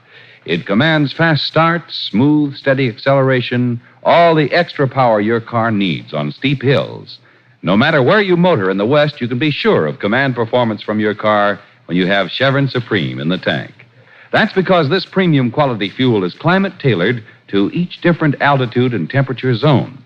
Makes no difference if you're driving in the Northwest, in the desert, the Rocky Mountain country, or in the coastal cities. Chevron Supreme is climate-tailored to your region. And that's why you can count on it. So to get the best out of your car, get Chevron Supreme tomorrow. Get it at standard stations and at independent Chevron gas stations where they say and mean we take better care of your car.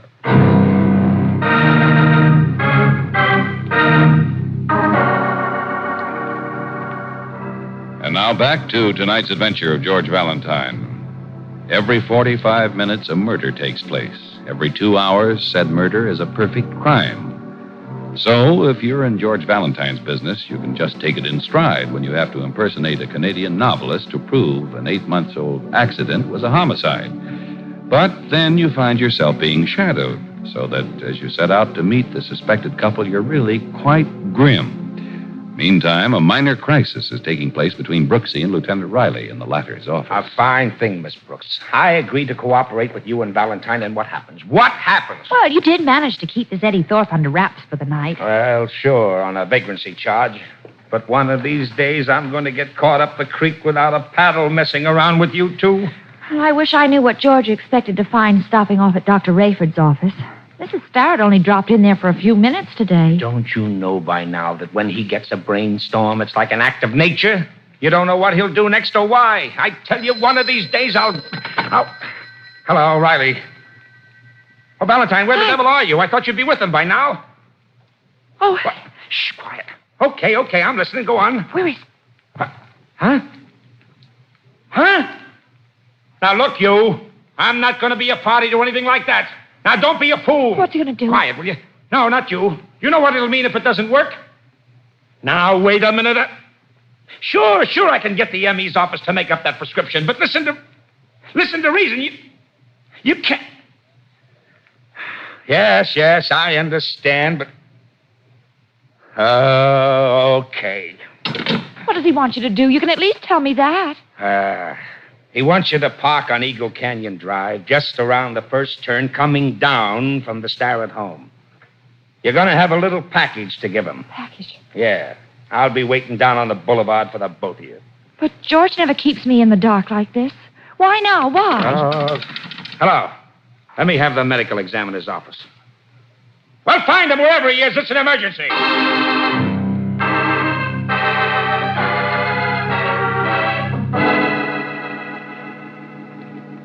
How about another drink, Marby? Soda, wasn't it? Yes, thanks. You know, I'll be glad to get back to Canada so I can tackle my new novel again. Four-sided triangle. What an odd title. Yeah, the story's been giving me quite a bit of trouble. Oh, really? What's the plot? Maybe we can help. Well, frankly, nothing very original. The usual triangle. But the lovers are completely successful in doing away with the husband in the case. I'm sorry. You've already begun to intrigue Julia, but go on, Marby. Well, they do it so neatly, in fact, there's no suspicion of crime. Not a shred. Then what seems to be the trouble? I can't decide whether to let my hero and heroine, if you can call them that, live happily forever after, or let them face retribution. Here you are. Oh, yes, thank you very much. I was playing around with the notion of introducing a character who won't believe the husband's death was an accident. The fourth side of the triangle, I presume. Yes, that's it exactly. He's one of those virtuous, pig-headed men. He doesn't rest until he ferrets out the truth. And, so on and so forth.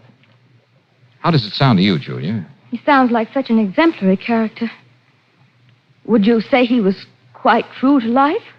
Oh, well, just take me, for example. My first impulse when I heard about Ken. I kept seeing in the accident more than there was.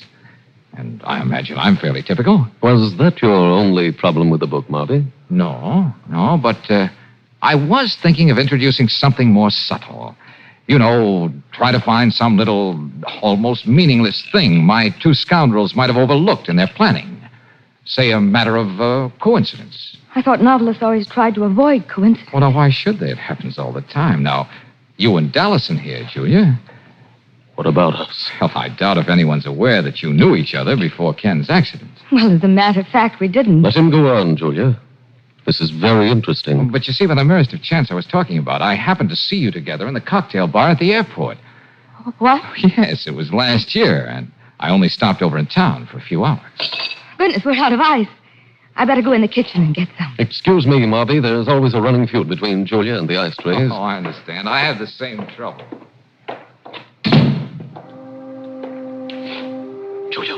You realize what you have to do. Charles, another... He knows. The three of us know now. The business of us being together at the airport can lead to a lot of other things. Why is he toying? Because, fortunately for us, he's a ham. At the right moment, see that stuff gets in his drink. Couldn't we wait till that man you hired calls? Whatever he found out following Marby isn't important now. Now listen carefully, Julia. He has to have enough liquor in him so that when he's found, it'll be obvious why he went over the side into the canyon. There'll be no questions. I can't. Oh, Charles, I can't. The timing has to be just right. We'll have to get him out of here so it'll happen when he's halfway down the mountain, where the curves are the worst. So you wait till I give the signal. I wish I could be the one to give the signal. Just for once. When I think he's had enough, I'll raise my finger like this. I'll say, "This has been great fun, Marby. Let's do this more often." All right, Charles. And for heaven's sake, try to control yourself. The rest of our lives depends on how we act in the next hour.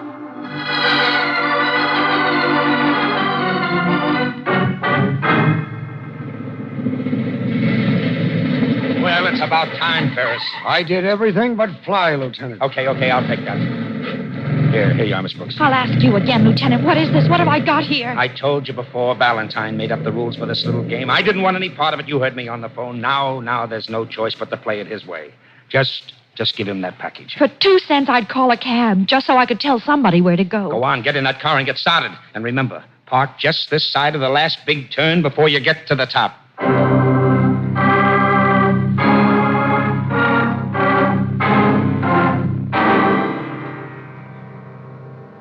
And you know why none of my novels made any of the book clubs? Why, no, Marby, why? They've never been long enough. They got to be at least 900 pages before they're even considered. They don't bother reading them. They just weigh them. You sound bitter, Owen. Oh, thank you very much. Gin and bitters. Don't mind if I do. It's a very fine drink. Oh, say, look at the time. You know, this has been great fun, Marby. Let's do this more often. That's right. We must do this more often. And let's make it soon. Oh, hey there, Julia. What are you doing all the way over there? Just getting a little nightcap. We can all do with one, I think. Oh, good. Here's yours, Charles. And yours, Owen. All right, thank you. What do we drink, Joe? Why not to your new book? Oh, yes, that's very good. The Four-Sided Triangle. What? It tastes funny, doesn't it? I'll tell you a secret. I can't even taste it at all. Well, old man, I'll see you at your car, eh? I'll put on the floodlights. It's beginning to fog up in the canyon. All right. Good night. And sweetest dreams be thine through all thy shining way. Poetry. Yes. And watch yourself driving, Marby. We wouldn't want anything to happen to you.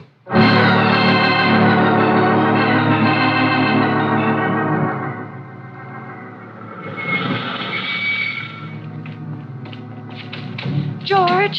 Have you got it, Brooks? Let me have it. Oh, darling, I saw your headlights Quick, weaving down Hazel, the... quick. Well, here, but... Now get inside and take the wheel. Okay, George. Here's to you, Brooksy. Happy days. Oh, darling, you know you're scaring me to death, don't you? That makes a couple of scared people. Step on it, Angel.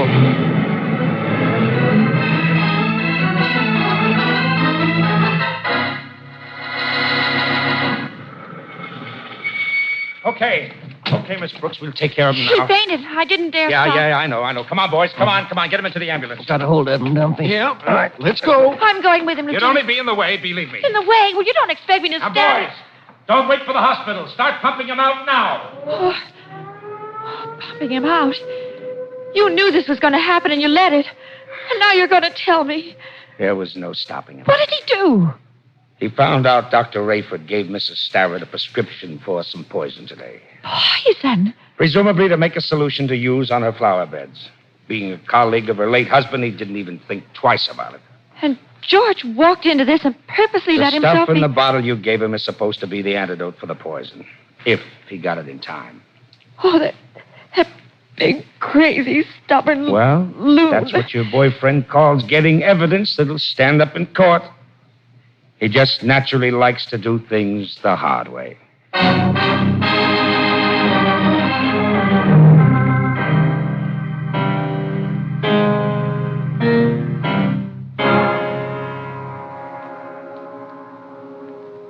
You must forgive me, Lieutenant Riley. This has been a great shock. Mr. Marby was my husband's best friend. Yes, yes. Just when did he leave? What time was it? Oh, hours ago. About 10:30. You see, he was feeling rather, well, gay. We felt that if he was going to drive, he oughtn't overdo it. Even so, I suggested that he stay over. Oh, this is terrible. Yes. Well, like they say, liquor and gasoline don't mix. I guess it'll be the same routine report. Do you mind if I sit down? No. Go ahead, Lieutenant.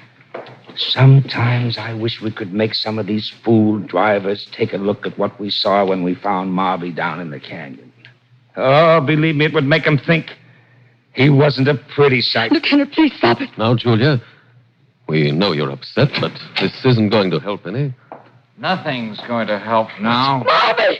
Hello. No! Julia. No! Don't come near me! We killed you, didn't we, Charles? We killed him! Shut up! Just like we did Ken. We're only imagining this. Everything's going to turn out all right. Tomorrow we're going to laugh and be happy. That's the way it's supposed to be. That's the way. That's it, Lieutenant.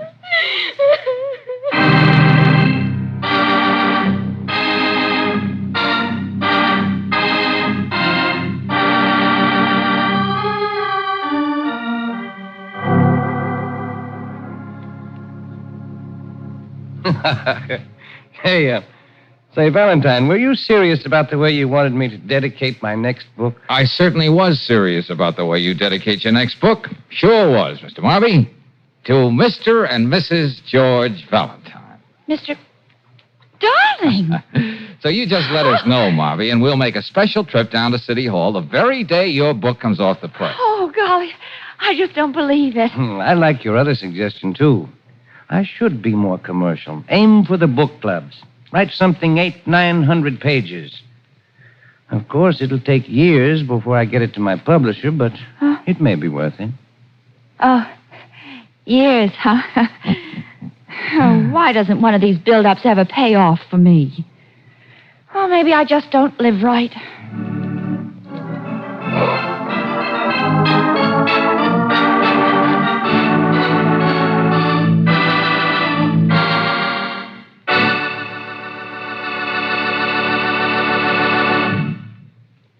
The return of spring means, for most folks, the time for another house cleaning. And speaking of things attended to at regular intervals, how long has it been since your car's oil has been changed? You know, for the life of your car's engine, nothing is more important than a crankcase drain and a refill with RPM motor oil at regular intervals. Like any other piece of equipment used daily, your car's engine is bound to accumulate a certain amount of harmful, contaminating material. RPM motor oil was compounded to take care of these troublemakers, to keep them from building upon interior engine parts during the oil service period.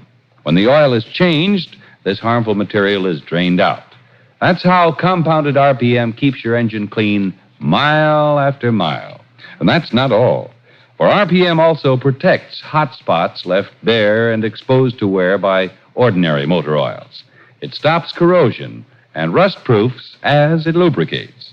Why not see about that oil drain and refill tomorrow? And for protection you trust, be sure you refill with RPM motor oil, first choice in the West. Get RPM at independent Chevron gas stations and at standard stations where they say and mean, we take better care of your car.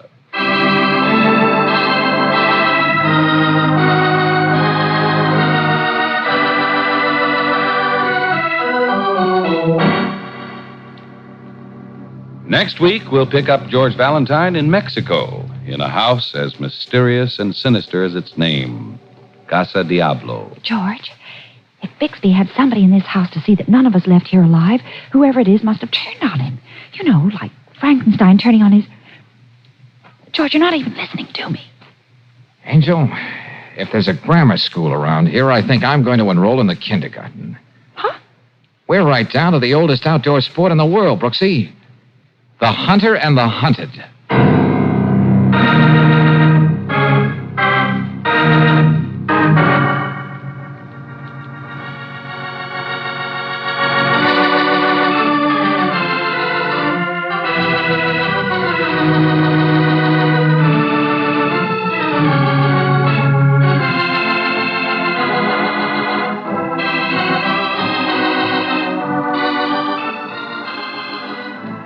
Tonight's adventure of George Valentine has been brought to you by Standard of California on behalf of independent Chevron gas stations and Standard stations throughout the West.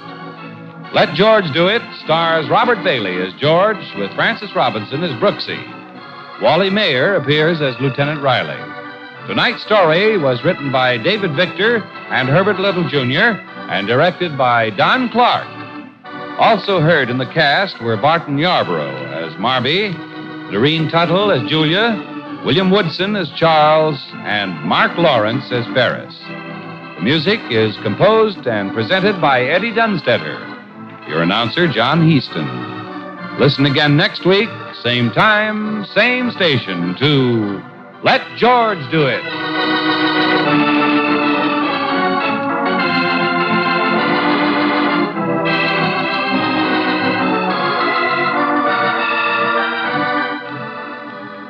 This is the Mutual Don Lee Broadcasting System.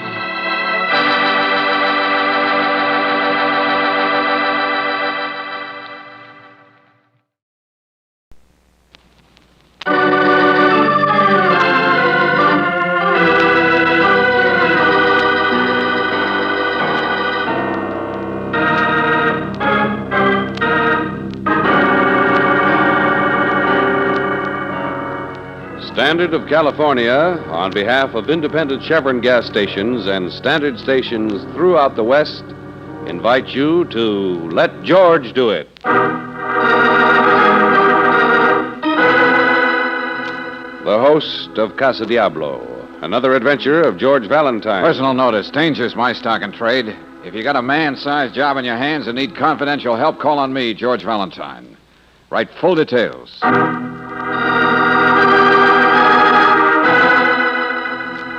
Dear Mr. Valentine, 15 years ago, a grand jury launched an investigation into municipal graft and corruption. It fizzled out because a star witness fled to Mexico. Now this man is willing to return, willing to testify against persons who are still powerful figures in high places. Obviously, the assignment to bring him back requires not only the utmost discretion, but willingness to face all opposition and even violence. Please arrange to see me as quickly as possible. Yours truly, Felix Loper.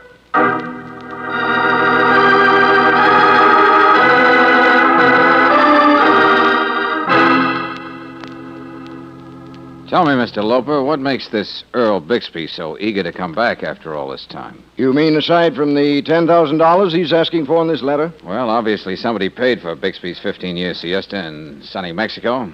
They're going to extend themselves more than a little to see that he doesn't get back here. Well, the money won't do him much good unless he has pockets in his shroud. And our friend must realize that. Well, maybe I'm reading too much between the lines.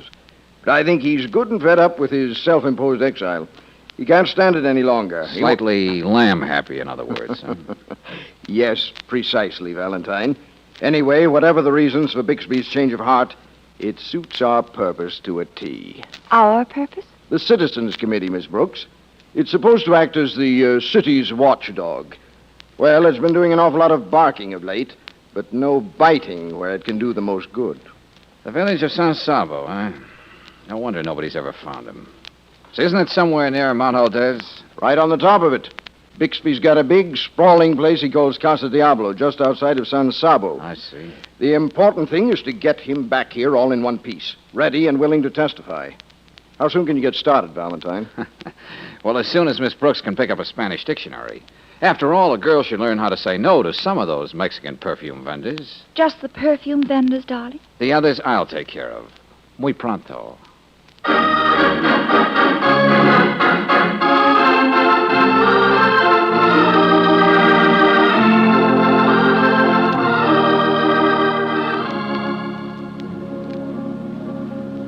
Anything else you do besides sell perfume and drive that bus out there, Emilio? Sí, senor. Sometimes I spend the whole day wondering about Americanos. Oh? You are not all in the head sometimes. A remark like that is muy malo for the good neighbor policy. Senorita, I cannot help it.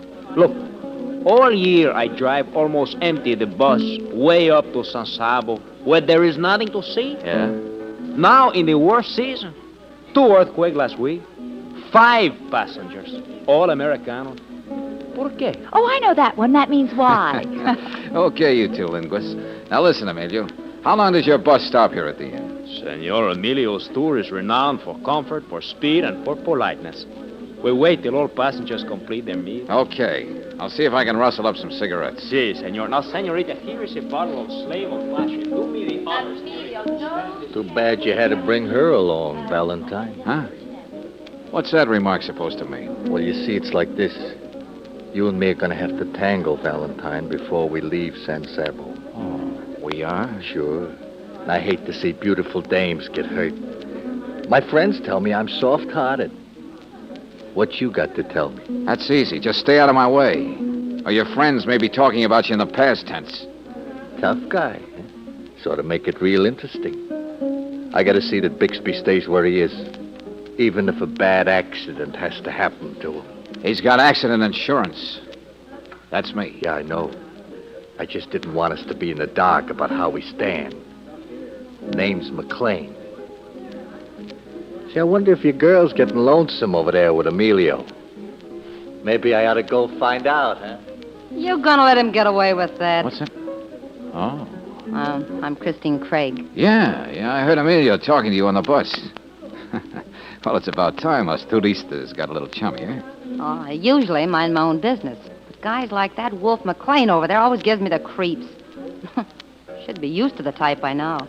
Show business? Nightclubs and what have you. Yeah. Incidentally, what's bringing you to San Sabo? Oh, why talk about me? Now, there's McLean, for instance. Now, he don't care who knows he's got a gun strapped onto him. But you're different. You can hardly tell you're wearing a shoulder holster. Oh, it's really nothing. I just try to be neat. Uh-huh. But tell me something, Christy. Do you happen to know a man named Bixby? I'll see you out in the bus, Valentine. And you better warn your girl about McLean. Who's going to warn him about her? Well, I see that Emilio's passengers have finally decided to become one big happy family. Oh, Red Friend, on the bus I got the impression that you're a newspaper man. Uh-huh. Allied syndicate. Well, how about this story? Yes? 5 people in a broken-down bus, headed for a crummy little village miles from nowhere. To quote Emilio, ¿por qué? Well, maybe they're here to see what happens if there's another earthquake in these parts. Which you don't believe, of course, Red Friend. It's obvious what McLean is. You can expect anything from him. And this could hardly be a pleasure jaunt for Christy, the Corrine. That leaves you and Miss Brooks. I was wondering about you. Don't forget yourself, Redfern. Or as a reporter, do you consider yourself on the outside looking in? Something like that. Just waiting for things to happen. And I'm not often disappointed. Come on, I think we have time for a last cup of coffee. Sure, thanks. Really, Mr. McLean, you shouldn't have bought me that perfume. It's much too, well, extravagant. Don't try to thank me, honey. My friends tell me I'm the soul of generosity. Yes, but girls just don't go around letting men buy them expensive perfume. All right, let's put it this way, sweetheart. On the way back, suppose you make the trip with me. Well, yes, but girls just don't go someplace with one man and come back with another. Maybe Valentine won't be coming back. What? You know, we might like it so well for his health up in San Sabo, he might decide to stay. Oh. Come on, let's not talk about him. Where'd you get those big blue eyes, anyway? Oh, they just came with my head. What? Oh, no kidding. You got something, babe.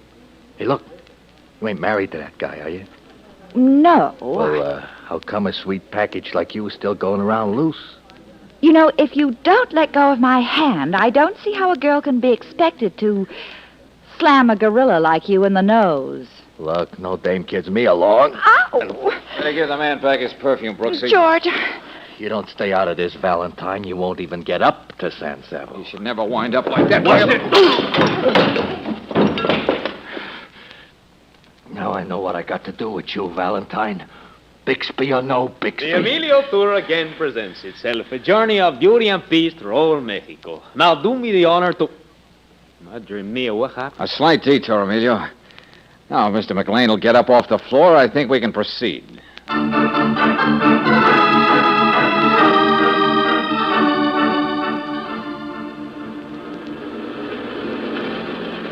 You sleeping, Brooksy? Who could sleep in this rattle trap? Now please to observe that we approach the top of Mount Old Base. You will please to extinguish the light over your seat, Senor McLean. Shut up. Teddy, you're driving. Now be reasonable, McLean. These roads are dangerous up here. The light makes it difficult for Emilio to drive. Yeah, you don't mind the dark, Redfern. That's why you made sure you sat down next to that blonde. I've had enough of you on this trip. One more word. Okay, sister, get back in your seat and flip down your lid. Hey, George, what kind of a game are we playing here? Game? Well, that's one way of putting it. We want Bixby back. McLean doesn't. What do Redfern and Christie want? I think we'll find that out when they go into action at the Casa Diablo. Senores! George! Another earthquake! What's that, George? Hold tight. It's okay now. What are you doing, Emilio? We go back, Senorita. Too dangerous up here. We can't go back now. Oh, we gotta go on. Shut up. All here.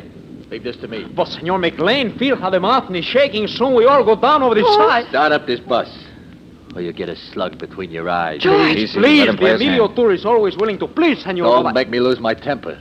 My friends tell me it's the one bad habit I got. Get going.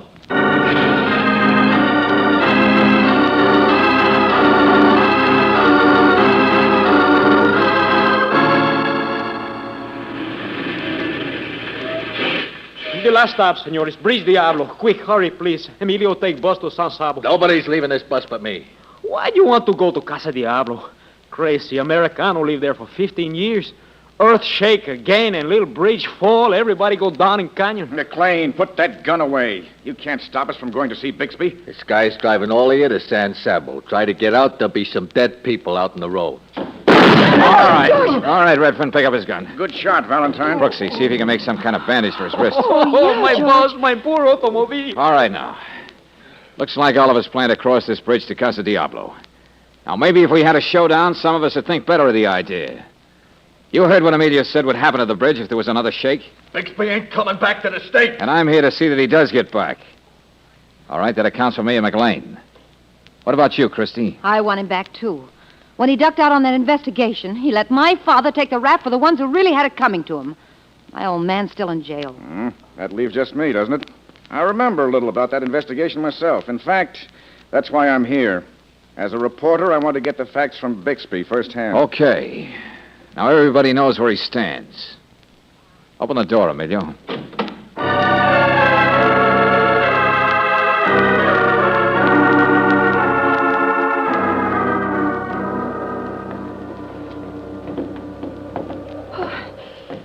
George, this isn't a bridge. It's a tightrope. This must be swaying 20 feet in each direction. Well, that's still from the last quake, Brooksy. Just hold on to me. Okay. We're almost across. Yeah. Say, I think I see someone with a light coming down the hill from the house. Oh. Welcome to Casa Diablo, ladies and gentlemen. Bixby. Who else but a crazy Americana would bury himself in a place like this? Now, let's see. Are we all here? How many did you expect? All those who were invited, of course. Now, who would this be? Take that flashlight out of my face. You made a deal with some people, Bixby. $10,000 and you stay put. Now I got the dough. What? So that's Wonderful. This young lady. Christy Craig. You know why I'm here. With $10,000. To be sure, your father. Now, Redfern, I hope you have the $10,000 for the exclusive story of Earl Bixby, the Black Sheep. I have. Somehow we seem to have unexpected guests. The young lady and I are together, representing the Citizens Committee, with another 10 grand. What are you trying to pull, Bixby? You can't sell out 4 different ways at the same time. Nothing get away with it. I have a way. And get away with it, too. George, there goes the bridge. That wasn't another quake. Yeah, but in the morning, that's what everybody will think, which will serve my purpose. Hey, what are you up to, Bixby? I did. You see, I was all prepared for you. I timed the explosion of the bridge from the house. Being here alone for 15 years must have dulled your perspective, Bixby. It's 5 to 1 against you doing anything. Knowing that, you can afford to satisfy your curiosity. As I said before, ladies and gentlemen, welcome to Casa Diablo.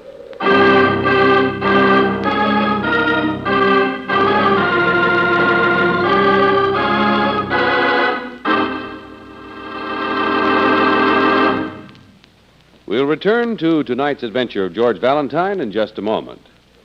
Nearly everybody knows that lubrication of a sewing machine, a lawnmower, or a bicycle is no major problem. And evidently, many thousands of motorists know that lubrication of today's automobile engines is solved best by compounded RPM motor oil. For RPM is first choice in the West, and for good reasons. First of all, RPM keeps your car's engine clean, prevents damaging carbon particles from ever touching those finely polished interior engine parts. A special compound in RPM literally surrounds carbon particles and other troublemakers during the oil service period and flushes them out when you have the crankcase drained. RPM also fights off corrosion, rust-proofs your car's engine as it lubricates. Another thing, RPM sticks to hot spots left bare and exposed to wear by ordinary motor oils. So for protection, for trust, switch to RPM motor oil, first choice in the West. Get RPM at standard stations and at independent Chevron gas stations where they say and mean we take better care of your car.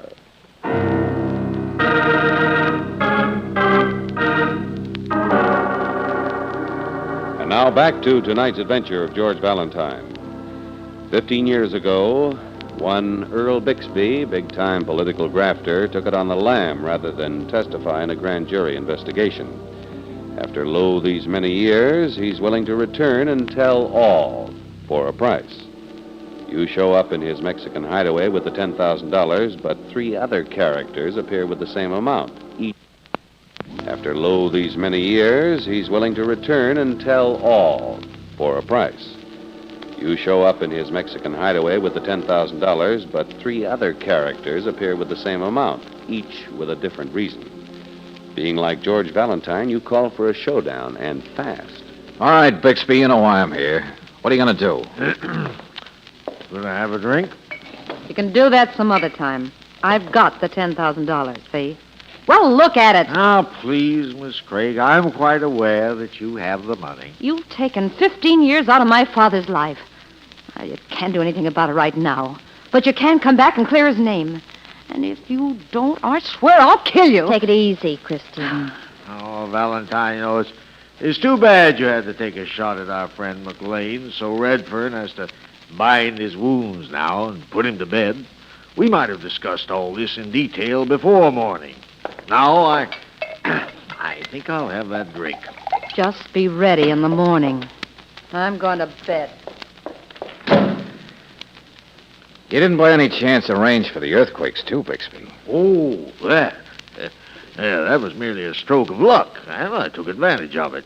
Just consider the location of Casa Diablo. Please, no geography lessons this time of night. Small and insecure suspension bridge connects this rocky perch with San Sabo. In the morning, when they see it's gone, I can hear the natives saying, Madre mia, the earthquake, crazy Americano, he all alone now. Emilio, the bus driver, knows you've had company. Does he know all of you didn't go down with the bridge? Oh, so that's it. And presto, $40,000 to invest in your wine cellar. George, I think our host is loco en la cabeza. You know, crazy in the head. I looked it up. Yeah, Bixby, I think we're going to tie you up until that conference in the morning. Oh, come now, Valentine. Such a groveling admission of weakness. After all, Redfern has McLean's gun, and I'm sure that you have one. Just the same, I think. Would you believe it, Valentine? What, Redfern? McLean, the tough guy who wouldn't hesitate to make cold meat out of anyone else, is afraid of the sight of blood. And that was just a scratch on his wrist. You don't say. Hey, Brooksy. Yes, George. Why don't you join Christie? Redfern and I have to decide what to do about Bixby. Okay. I just hope she can play gin rummy. I'll be darned if I'm going to sleep tonight. I don't know what you've got in mind, Valentine, but I've got something to clear up with this gentleman. Come on, Bixby. Pay attention. Yes? You made my syndicate a deal. $10,000 for the exclusive story of what happened 15 years ago. All the names, conniving, the works. When do you begin talking? You're wasting your time, Redfern. Bixby merely loves to make deals.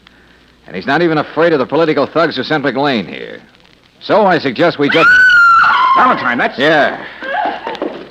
Come on, Redfern.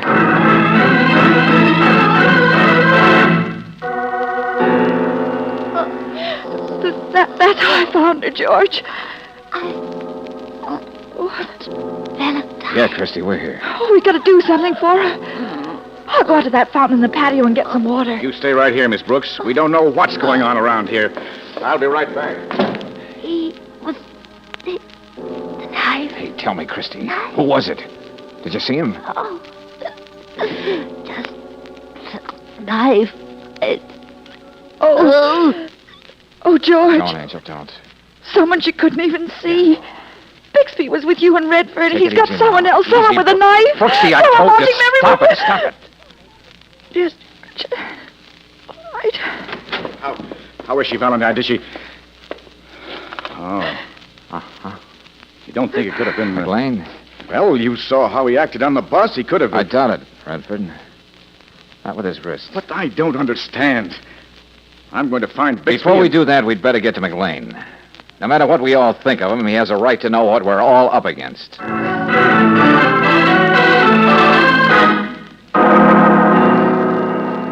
Same way, Valentine. McLean got it the same way. Yeah. I was right, George. Bixby's got someone stalking us through the house with a knife. Someone we can't see, but who can see us. And one of us is next. Unless we get hold of Bixby. If we can find him.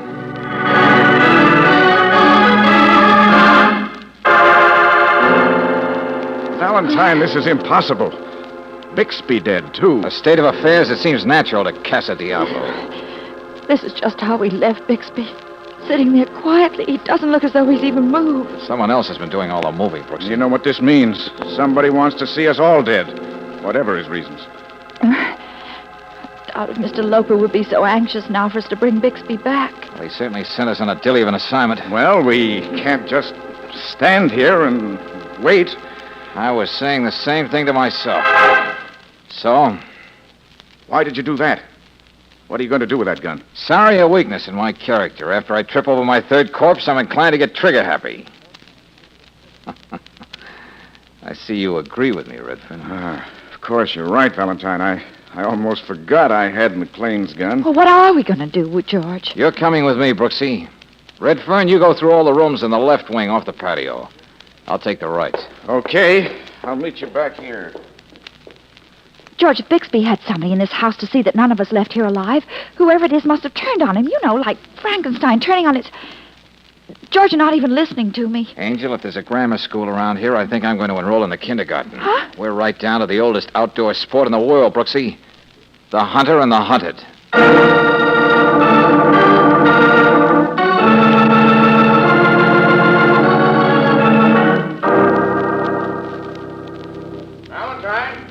Valentine, come out on the balcony a minute. I found something. What can he mean, George? Now that age-old game begins. What is it, Redfern? You'd better tell Miss Brooks to stay over there. I'd hate to have her see this thing. It's horrible. You ought to write comic books, Buster. Huh? What's that? You know you haven't found anything, Redfern. If I fell for that gag and came over there, you'd do what you would have done before if I hadn't taken the gun out. George! You killed all three of them, Redfern. McLean, when you took him to his room. On the way back, Christie. And when you insisted on getting the water for her, you polished off Bixby. When we reached this side of the bridge, Bixby had to ask everybody else who he was. Well, not you, Redfern. He knew you. You had some kind of a deal cooked up with him. All right, what was it, Redfern? Down, Brooks. Oh, yeah. Thanks for the confession, Redfern. What do you suppose he's going to do, Now, listen George? carefully, Angel. Here, I take this Yeah, down. yeah. Stick close to the floor. Okay. Crawl down to that end. And when you get there, take one shot across the patio toward the sound of his voice. What voice? Don't worry, you'll be hearing from him. Now get moving and stay down. Yeah, George. Hey, Redfern. Why don't you come on over and get us? What's the hurry? Why should I fumble around in the dark? I'll get both of you when I can see what I'm doing. You don't stand a chance. I know every inch of this place. I'll always be one step ahead of you. Don't you have anything to say to that? You're just wasting bullets, Valentine. You can't see where I am. You know, I wish I were a reporter. What a yarn. Missing politician hires broken down newspaper man to pose as master of Casa Diablo. As fortunes dwindle, Earl Bixby involves Evolve's ingenious scheme to continue life of high revelry in Mexico City. Too bad it has to be a story that can never be told. That was the deal Bixby cooked up, Valentine. Do you hear me? You don't have to raise your voice, friend. What? Stop it! You should have kept it simple, Buster. It might have worked. But I suppose being on the lam for 15 years does weird things to a man's mind. Doesn't it, Bixby?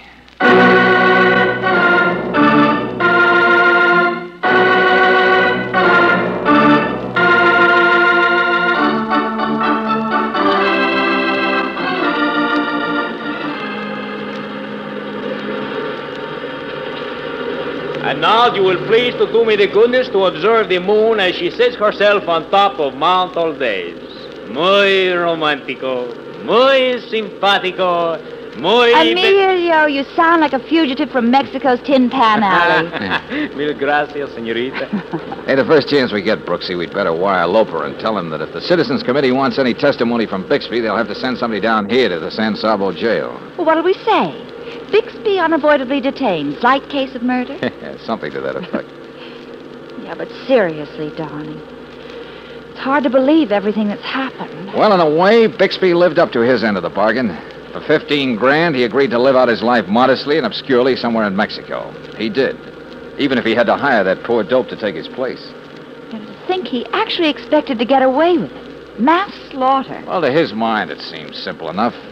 After he explained to the simple natives of San Sabo that his visitors went down into the chasm with a bridge, well, he just passed himself off as the crazy Americano whom they hardly ever saw. Yeah. Emilio? Si, señorita. Well, shouldn't we turn this light off? You know, to make it easier for you driving at night, remember? Oh, no, señorita. I can see quite well. Emilio's tour considers only the comfort of its passengers. Yeah, well, we're much more comfortable in the dark. But it was not necessary to do that, señorita. I insist that I could... Emilio, how do you say shut up in Spanish? Por favor. You, of all people, should understand, remember? Muy romántico, muy simpático.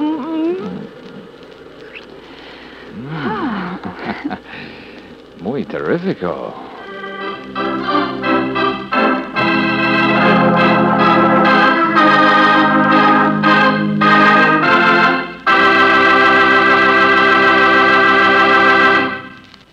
In springtime, a young man's fancy turns to, well, you finished the familiar quotation. And if our young man who's going steady is a sensible fellow, he wants to keep his car going steady, too. In fact, most motorists just naturally want steady performance from their cars, and all year round, too. And that's why so many thousands of folks rely on Chevron Supreme gasoline. For this high-octane motor fuel is blended just right to put command performance in your car. It commands fast starts, smooth, steady pickup, and all the extra power your car needs on hills. Another thing, Chevron Supreme's climate tailored. That means no matter what region of the West you're driving in, you can count on command performance from this premium quality fuel. It's tailored to each different altitude and temperature zone. Why not tomorrow get a tank full of the gasoline that gets the best out of your car, Chevron Supreme, blended just right to keep your car going steady. Ask for it at independent Chevron gas stations and at standard stations where they say and mean, we take better care of your car.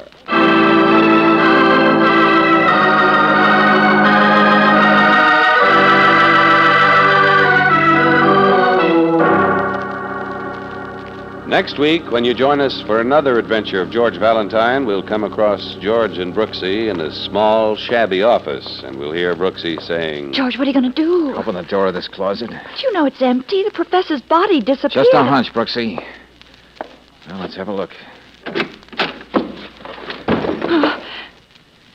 Yeah, I seem to have lived through this once before today. Yeah.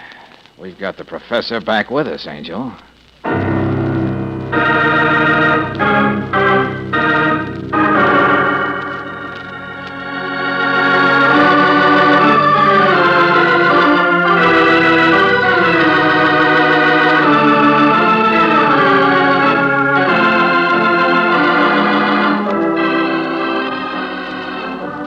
Tonight's adventure of George Valentine has been brought to you by Standard of California on behalf of independent Chevron gas stations and Standard stations throughout the West.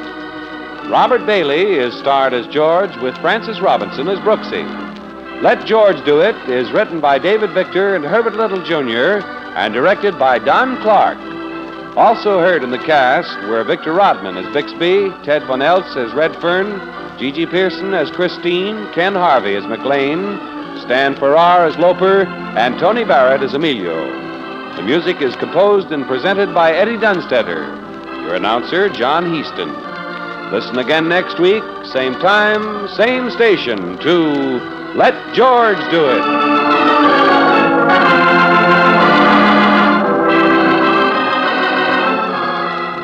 This is the Mutual Don Lee Broadcasting System.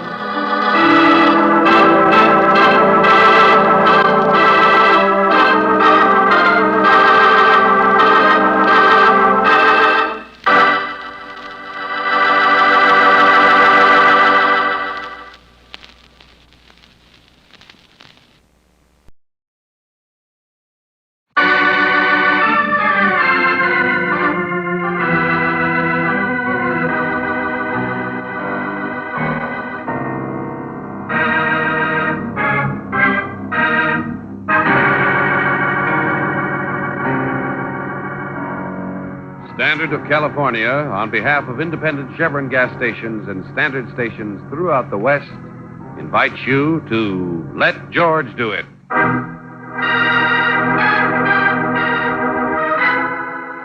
The elusive $100,000, another adventure of George Valentine. Personal notice, danger's my stock and trade. If it's so off the beam, nobody can help you, you got a job for me, George Valentine. Write full details.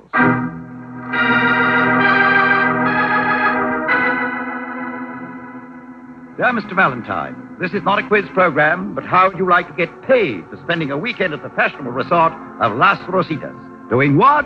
Just having fun. Indulging yourself luxuriously at my expense. Fulfilling an ambition most men merely dream about. Alas, these pleasures which I cast your feet denied me because I must spend the weekend being charming, glib, and hilarious, entertaining the wealthy yokels in the Peacock Room of the Pioneer Hotel, where you can reach me if this letter intrigues you. Just write, wire, or simply drop in. Signed, Walter Haney. You know, you keep reading that letter, Angel, and I'm going to stop and make you hitchhike the rest of the way to Las Rositas. Well, I'm sorry, George, but I'm fascinated. Well, things like this just don't happen to people. Unless they guess the name of the song. With humor like that, Brooksy, you may be able to follow Walter Haney in the Peacock Room. Yeah, but seriously, why would a man who's been a star for years, making thousands of dollars a week, write a letter like this? Maybe it's just a gag. Well, how do you know? I called the hotel. There's a suite waiting for me, all paid for. Oh, a whole big suite. Yep, that's right. So I reserved a room for you on the second floor, right over the laundry. Right over the laundry? Well, I'm sorry. It's all they had, Brooksy. Besides, I'm not Walter Haney. This comes out of office expenses. Well, at least I'll be around to watch you indulge yourself luxuriously. Oh, I don't know about that, Brooksy. Could be it's Walter who's indulging himself. At my expense.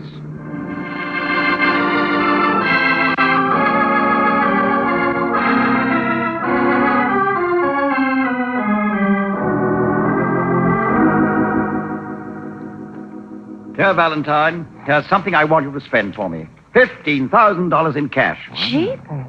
May I touch it? Hey, now, even with Miss Brooks' help, I may not be able to spend that much in one weekend. Then what? What I have in mind, Valentine, you'll get rid of it in a few minutes. Splurge the whole $15,000, Haney? On what? I'll come to that.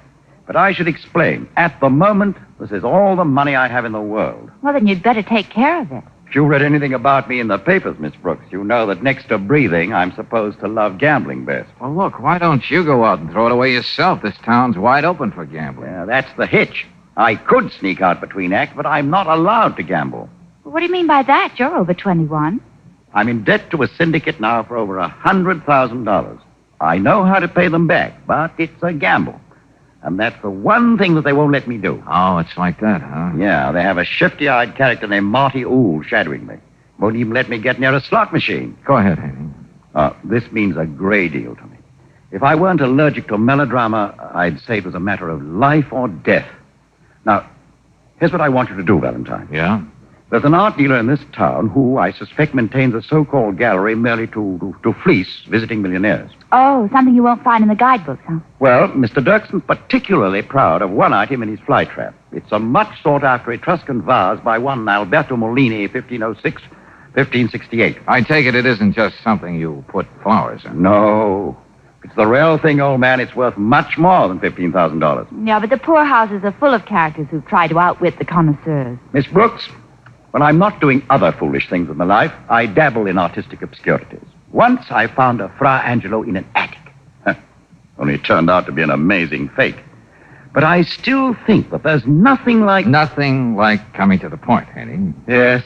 Well, if I'm right, Valentine, Mr. Dirkson's vase is not only authentic, but it's the mate of another masterpiece by Molini. All of which adds up to what? $100,000. My, how you do toss off round numbers. Oh, I'm quite serious, Miss Brooks. There's a fabulous cattleman, one Hank McCrary, who lives just outside of town here, and who owns the other Molini. Incidentally, he does use it to put flowers in. He can afford it. Uh-huh. And he'll pay you the $100,000? As I said, if I'm right about Dirkson's vase, that's the gamble. I may lose my $15,000. This Hank McCrary, he knows as much about these things as he does about longhorn steers. Well, it seems to me a simple risk for you to walk in and make the purchase yourself, as long as your intentions are honorable. You don't know these gentlemen I'm indebted to. Flinty individuals, one and all. And they don't believe in anyone gambling with what they consider their money. Oh, Walter, I didn't know you had visitors. I was inside knitting. Did I hear... Adele, I want you to meet some friends. Miss Brooks, Mr. Valentine. Oh, how do you do?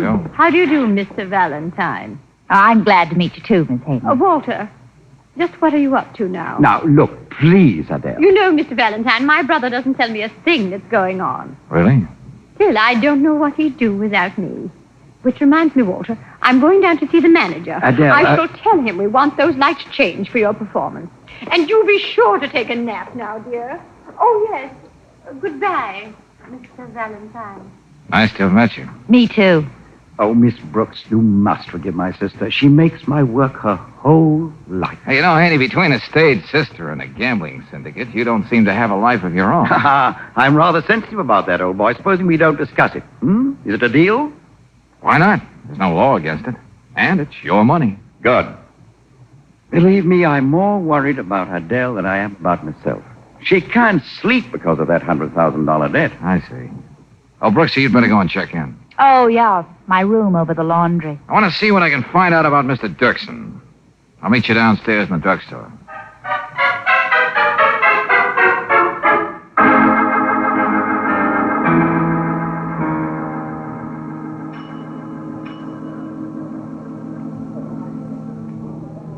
Valentine? Huh? I want to see you outside a minute. Before you leave the hotel. Well, who are you? I take it you got a name. Or am I being presumptuous? The name's Marty Ool. And I told you I want to talk to you outside. Oh. Patio. The boy from the syndicate, huh? Yeah. Haney mentioned you. I said outside. Okay.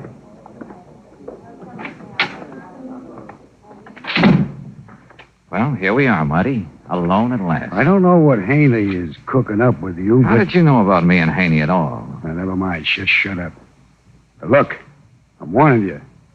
Stay away from him. Oh, well, gee, thanks for telling me, Mr. Rule. Yeah. I might have stuck around town and got into an awful lot of trouble. Yeah, real trouble.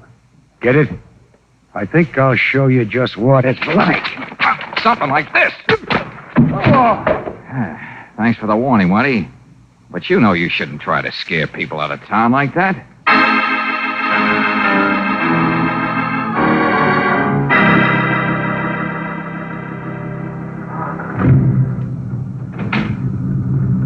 Would you mind waiting for me, Mr. Valentine? Oh? Well, ordinarily, no, but right now I'm in a hurry. It's all right if I come along, isn't it? Hey, you know, this seems to be my day for meeting people I don't know.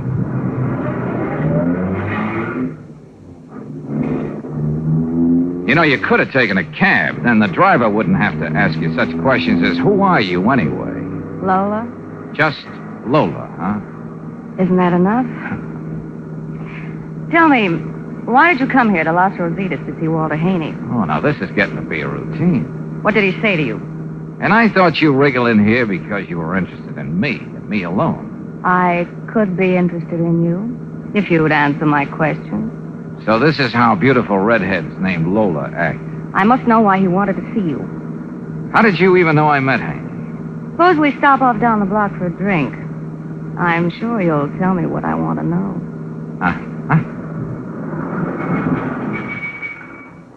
But this is a 5 and 10 cent store. It's a bus stop, too, Lola. It's as far as we're going together. But I thought Me, too.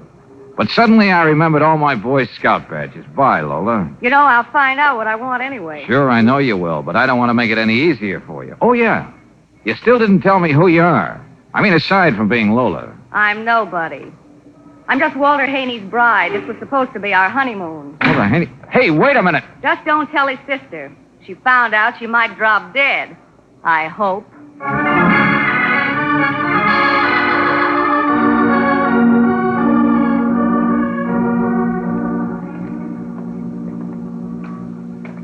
What'd you find out about Dirksen, darling? The most charitable report. Nothing that could send him to jail. So these are the galleries. Well, let's go in and get it over with. Welcome, welcome. Dirksen's Temple of Art is honored. We want to buy a vase, Buster. Yeah, and the 5 and 10 didn't have just what we wanted. What? You do not understand. I surround myself with only the most precious objets d'art. That's fine. I'm talking about the Molini. You see here only the Molini? Yeah, 1506, 1568. But most important, $15,000. Sit down, dear lady, dear gentleman, dear. I do not know how I can bring myself to part with it. It would cause me such pain here in my heart. That could be indigestion, Mr. Dirksen. Oh, look at it. Isn't it beautiful? 20,000, perhaps? I don't think your indigestion is that bad, friend. It's 15. You are fortunate. Money means nothing to me. You brought the cash, of course.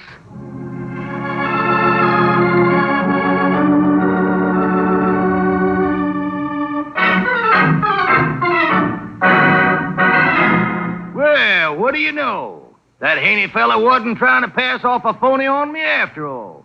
This here vase is the real thing, Valentine. Yeah? I mean, sure. Oh, it ought to be just the right thing for Petunia. Well, it was right there in Las Rosaritas under my own nose. Well, that's life, Mr. McCurry. Now, I don't like being mercenary, but... Yeah. Haney called me about that. I got the money right here. 1,000, 2, 3. Oh, I just can't count. I'm too excited about getting that vase. Yeah, handling all that money would do things to me, too. Oh, but it's all there, Valentine. I'm a man of honor. Besides, I know when I'm getting the best of a good bargain. Yeah.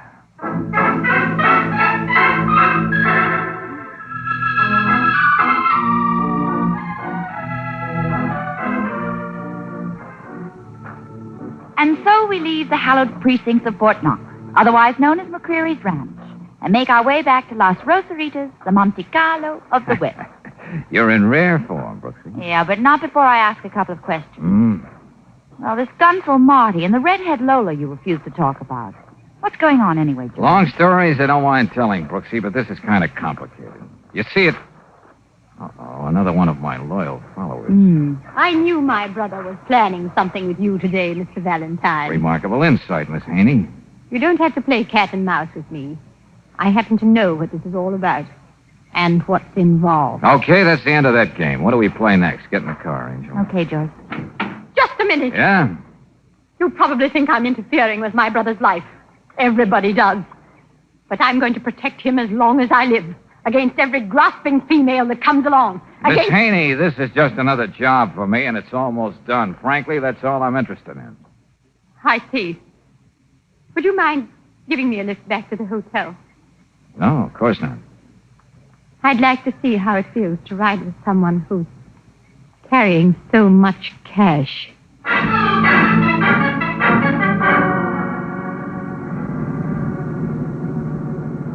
Well, here we go again. What do you mean, George? Look, in back of us. Huh?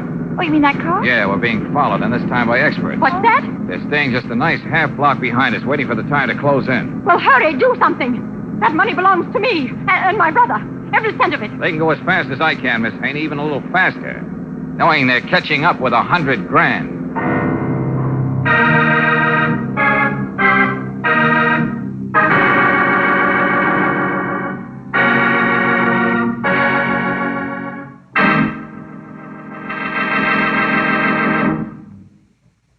We'll return to tonight's adventure of George Valentine in just a moment. If your car has one of today's high-compression engines, then here's great news for you. A new Chevron Supreme gasoline is now available, and it meets all the demands of today's high-powered cars. Gives your car faster starts, faster getaway in traffic, extra power that lifts your car over hills without a ping or an engine knock. A new Chevron Supreme gets the best out of your car. It's a premium quality gasoline, climate-tailored for the West's different altitude and temperature zones. So wherever you drive, go on new Chevron Supreme. Bet your car's improved performance makes you agree you can't buy a better gasoline. Get it tomorrow at standard stations and independent Chevron gas stations, where they say and mean, we take better care of your car.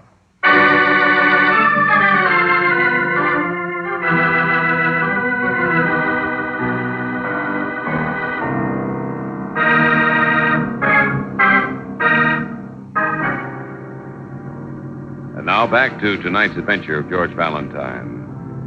A famous nightclub entertainer, Walter Haney by name, invites you to Las Rositas, a fabulous, really gambling resort. Gives you $15,000 to buy a rare vase. That you do, and on a quick resale, end up with $100,000 in cash. You're headed back to turn the money over to your client when suddenly you notice a car on your tail. You've got to think fast, and if you're anything like George Valentine, you do. George, that car's getting closer. They'll take all that money away from you. You can't let them. Now, leave this to me, Miss Haney. Now, listen, Brooksy. Yes, See George. that cab parked up ahead? Uh-huh. When we get there, I'm going to slow down. You take over the wheel. But you'll never get to that cab without them seeing you. I want them to follow me. You just keep going and get back to the Pioneer. Now, come on. Let Miss Haney sit on the outside so you can get to the wheel. Okay.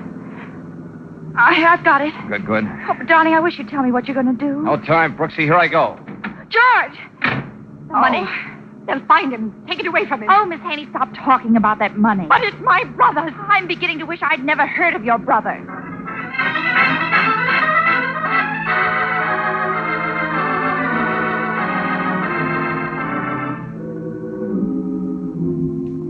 Keep going, Kevin. Keep going. Lose that car. Come on, snap out of it.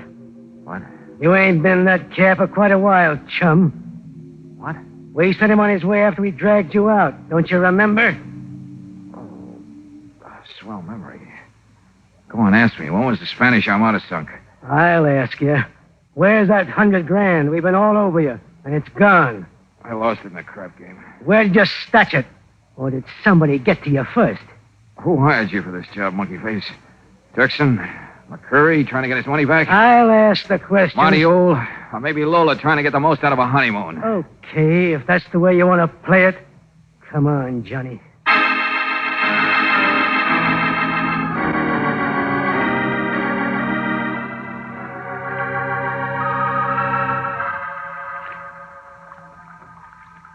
Hey, give me another towel, will you? Yeah, sure thing, boss. But I think you'd be better off there getting a doctor. You got a real smart hotel here, friend. I just don't want to shock any of the equally smart clientele when I leave this washroom. Ooh. Ah, that feels better. Yeah, what happened to you anyway, boss? Look, is Walter Haney through with this last show in the Peacock Room yet? Well, let me see. Just about, I guess. Swell, swell. I just wanted to give you time to freshen up, Valentine. Monty. Hey, you. Get out. Yeah, mister, but I work here. I said get out until I'm through. Yes, sir. Now, wait a minute. Let's be nice about this, Monty. I don't want this dance with you. I'm not up to it. Don't I know it, though? And am I sorry? Look, if you're interested in money, I got $4.86 on me. When I lost you after you left McQuarrie, who got to you? Who didn't? Whatever money you picked up for Haney belongs to the guys I work for. He wasn't supposed to gamble any of his dough until he was all squared up. Now, what happened to the $100,000? Okay, Marty, I did this before. I can at least try to... Not this time, Valentine.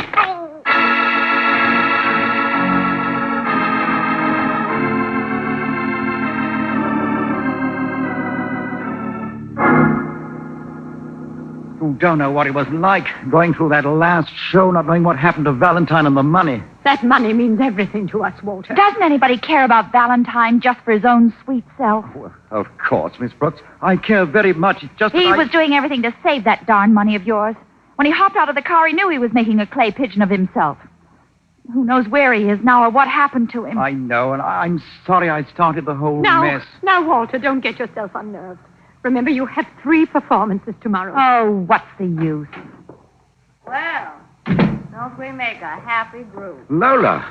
Yes, Walter? I thought we decided to give me a little time and then to... Walter, who is this woman? Well, That can wait. I just want to say this.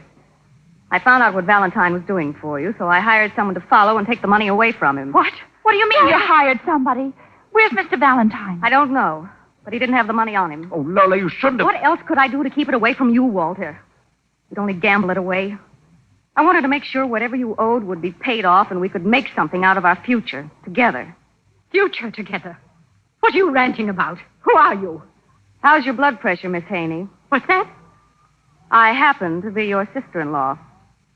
No. Well. I was going to explain, Adele, as soon as everything got straightened out. I won't allow it. Whatever success Walter's had, his talent, everything, it's due to me. I never got married just so I could take care of him. I won't let this happen no matter what I have to do. Walter, you know where I'm spending my honeymoon? Alone. I'll be there waiting, but not for long. Oh, Lola! Walter, how could you do a thing like this to me? Adele, for the love of heaven, why don't... Oh, just sit down there and knit. Do anything, but please stop talking. Oh, I've nothing to live for now. You're going to regret this, Walter. Mr. Haney, I'm sorry my sympathies are limited. But right now I'm only interested in George. What about these people you owe money to? They might have... Yes, Miss Brooks, I've thought of it. I'm going to call them right now. Room 418, please. So that's all I'm good for, then. Just to sit here and knit. Hello, Miller. Miller, this is Haney. You got hold of Valentine? No? Oh. Yeah, I know, Miller. I'm quite sure you won't let me out of your sight. What did he say? Miller's boy, Marty, caught up with Valentine, too. Yes? I don't understand it. He didn't find any money either. It was already gone. Then, Walter, you mean you still owe all that money? That's right, Adele. Miss Brooks... Oh, save it, Mr. Haney. From here in, I'm crying copper and see if they can't find George.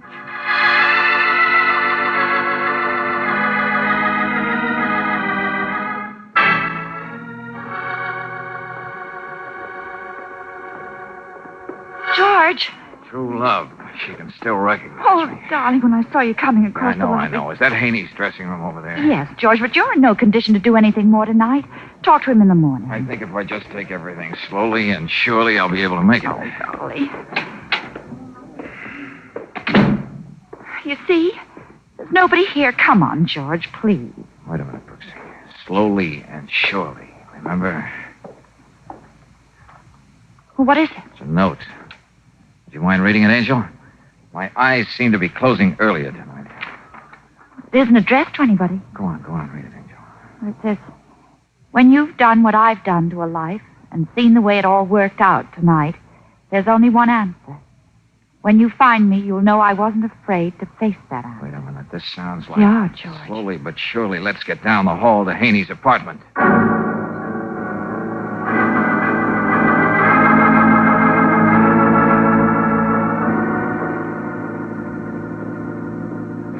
Nobody here either, George. Go on. Take a look in the bedroom. Make sure. He's got to be somewhere. Yeah, okay. Oh, so he took that way out. The fool and white... No, George, look. Adele. Close that door. Oh, but why should she do that to herself? Do you think she got to the dressing room first and read the note Walter wrote? Brooksy, I got a feeling Walter never wrote that note. It was his sister. But it said, when you've done what I've done to a life. She met her brother's wife. Oh, Adele, Lola's here, and we just have to talk to you. Valentine. Hi. You all right? Oh, I can't tell you how sorry I am for everything that's happened. You sorry too, Lola? Why did you pick up those gorillas you hired? Mr. Valentine, I love Walter. That's the only excuse I have for what I did. But about the money... George, don't you think you better tell Mr. Haney? Yeah. Your sister's in the bedroom, Walter. Then I better go in and have it out with her right now about Lola and me. No, wait a minute. What? You better read this note. Adele. Oh, no. Oh, I've got to see her. She wouldn't do No, it. Walter. I don't think you'd better go in there. She decided to end it that way, and, well, there's nothing you can do. Oh, good Lord. Walter, darling, don't. Oh, Adele. Adele never really meant any harm. I tried to save her from herself. Each year, it got worse, worse. You mean her gambling, don't you?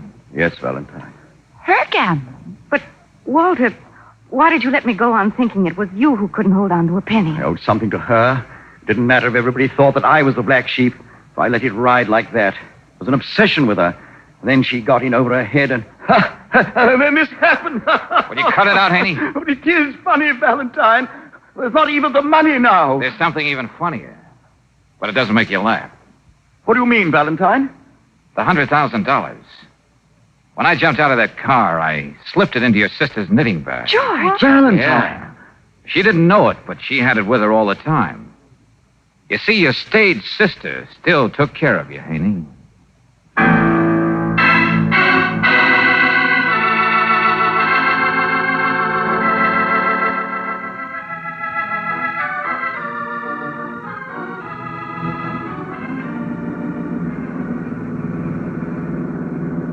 And now, ladies and gentlemen, we leave the fashionable resort of Las Rositas, the Monte Carlo of the West. The honeymoon haven of thousands of happy couples embarking on their life together. Oh, darling. Golly, to think you took the trouble to memorize that part of the pamphlet. Well, there's a lesson for every man in that gaudy little publication put out by the Chamber of Commerce. Oh, tell me more, dear heart. Joining all those happy couples are the thousands of divorcees who leave this desert Mecca, their freedom papers clutched in their hot little hands. I don't see anything like that in this pamphlet. You should read the tables put out by the Bureau of Vital Statistics, Angel. Home, home on the range, where never is heard a discouraging word. Ah!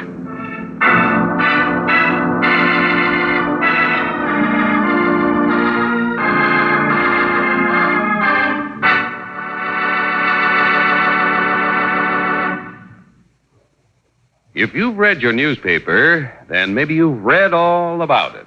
All about the new Chevron Supreme gasoline.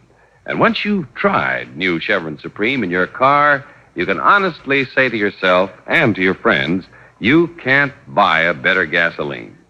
Look what it does for today's high-compression engines. Faster starts, quicker warm-ups, speedier getaway, and extra power on hills with never a knock. Count on new Chevron Supreme for all the power your car can deliver. It's a premium quality gasoline that's climate-tailored. It gets the best out of your car in each different altitude and temperature zone wherever you drive in the West. Try a tank full of new Chevron Supreme tomorrow, and you'll agree it's unsurpassed. Fill up at an independent Chevron gas station or a standard station where they say and mean, we take better care of your car.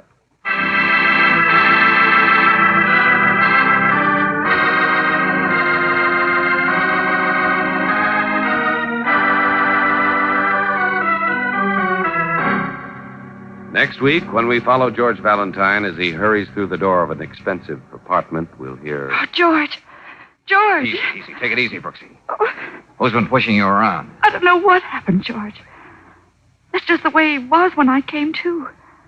With that letter opener in his back. Who's he? Well, his name is Glenn Cooley. Oh, darling, I don't know whether I did it or not. Oh, this is just great. What are we going to do, George? Well, we can't find out by standing here. I got to prove you didn't do it before the police try to prove you did.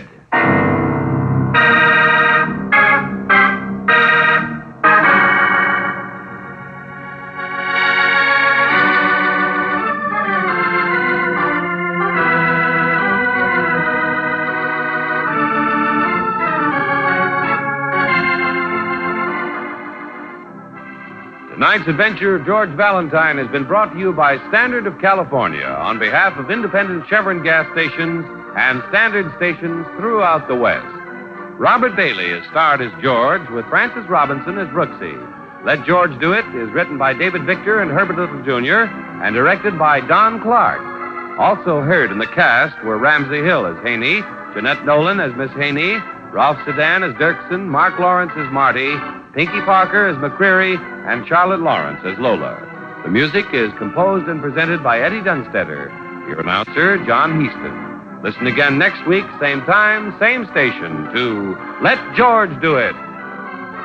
This is the Mutual Don Lee Broadcasting System.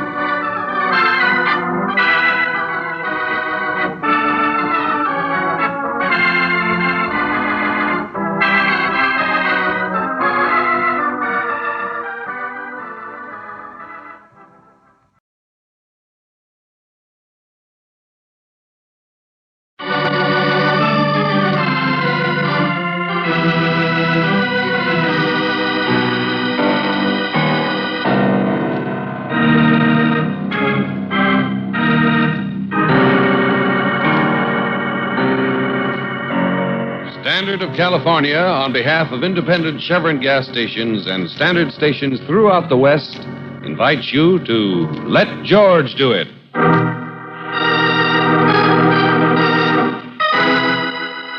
Lady in Distress, another adventure of George Valentine. Personal notice. Danger's my stock and trade. If the odds against you are so great you know you're headed for a dead end, you got a job for me, George Valentine. Write full details.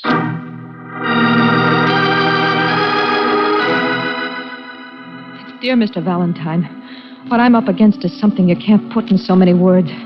But you gotta believe me, it's got me scared out of my skin. I'm just another showgirl getting her first real break. But I'm afraid it's gonna be my neck. Maybe you can help me. But I've got to see you today. After that, it may be too late to do any good. Signed, Vivian Drake.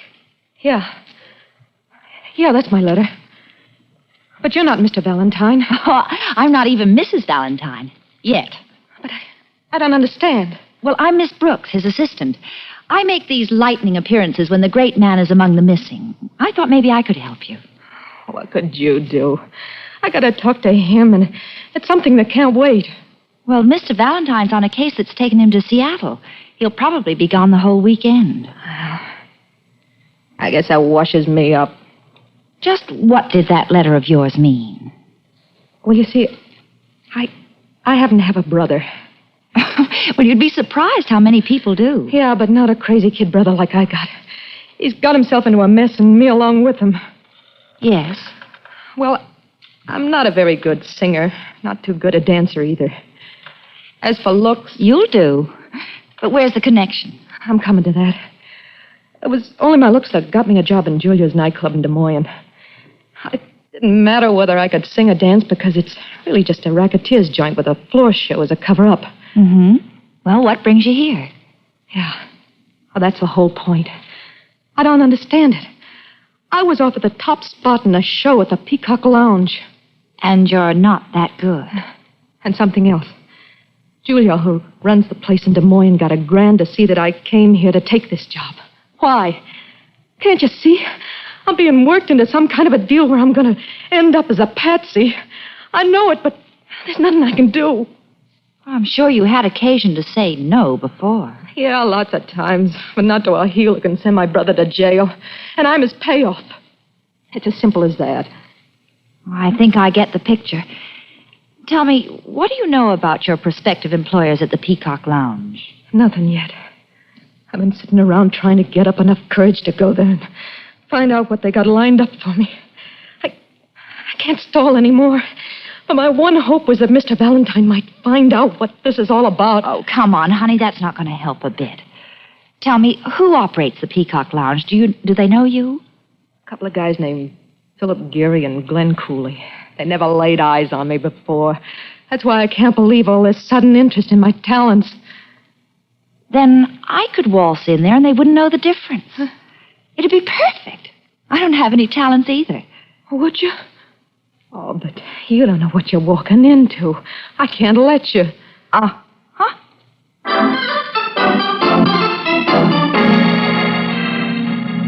It's about time you came to the phone. Yeah, she fell for it. I did everything but sing Mother McCree. But the frame is on.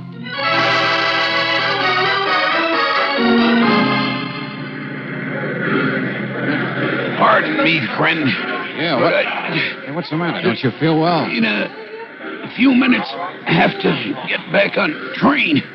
Get to Seattle. So do I, but it looks like you'd better stick here in Farmington, fella. See a doctor. As it is, you can hardly move. I know. Pain across my chest. It hits me like this sometimes. All I need is... Yeah, what? That drugstore across the tracks.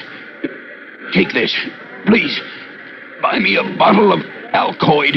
Always helps me. Well, yeah, sure, anything. But look, I don't want this train to pull out and leave me in this brig. It just takes a second. Believe me, you've got plenty of time. I know. Well, every drugstore carries it. Hurry, please. Okay. Better lean against this wall. Stay that way. I'll be right back. Look, Pop, I don't know how you spell it. I only know how to say it. Alcoid. Alcoid. Yeah, so you said. Funny, never heard of it. You say your friend is ailing in the chest? That's right. Now, I could make up something with a little of that... Yeah, hey, wait a minute. Wait a minute. There goes my train.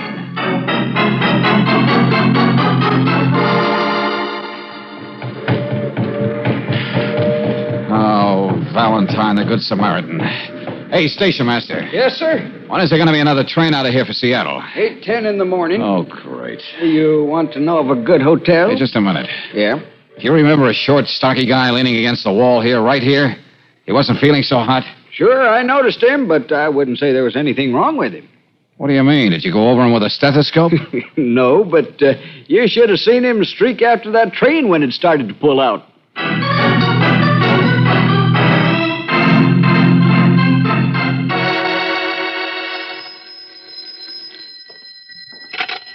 Riley speaking. Hello, Lieutenant. This is Valentine. Well. Say, pal, you'd better get down to town, and I mean pronto. What are you talking about? Well, I met your girlfriend. She's cutting capers out of school.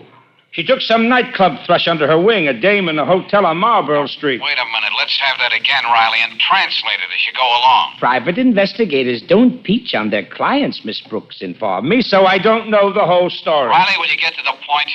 Well, it seems that Miss Vivian Drake imagines she's in some kind of a mess, and the letter was urgent, and you were out of town, and there you are. Yeah, here I am, planted in Farmington, population 2,814, and I mean planted. Huh? Yeah. Someone was anxious to get me out of town, and then they made sure I got stranded here. Well, I'm working on a very interesting case, too. Would you like to hear about it? Stop horsing around, will you, Riley? I was on my way to Seattle to meet a client. Well, I just called up, and there ain't no such person. Okay, pal, let's play it straight. How do you figure it? You think Brooksy was sucked into some kind of a phony deal? If I can find a cab in this place, I'll be back in town to find out for myself.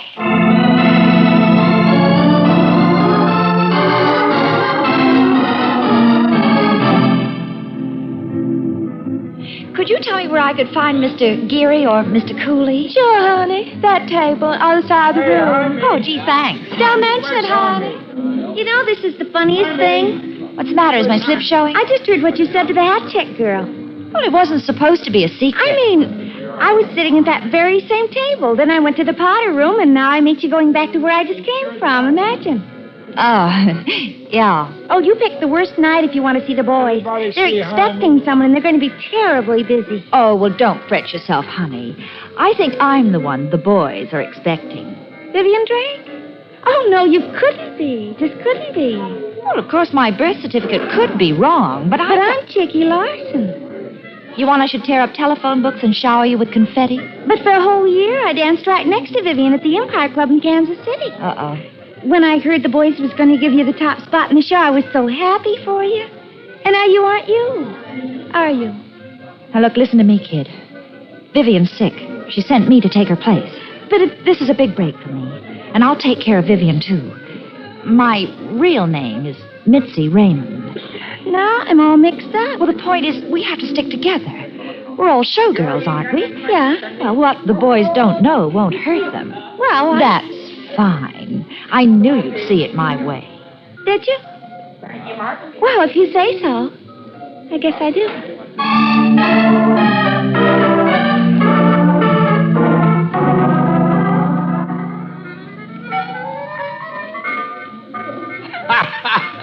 Hey, you certainly know how to pick 'em. How do you do it, man? Let's say I have an eye for talent, Glenn, and you're the money man. Oh, she's going to go over great in the show. One look at her and you can see that. Could you gentlemen stop talking about me in the third person? Poor little me is right here with you, remember? Smart as a whip, too. Sure. You should hear Vivian sometimes, Glenn. She says things I don't even understand. Chickie, darling, I'm very fond of you. Don't make me wonder why. Huh? Oh, Mr. Cooley, Yes, dear? may I make a suggestion? Of course. Anything. Well, why don't I sit on your lap now? Oh.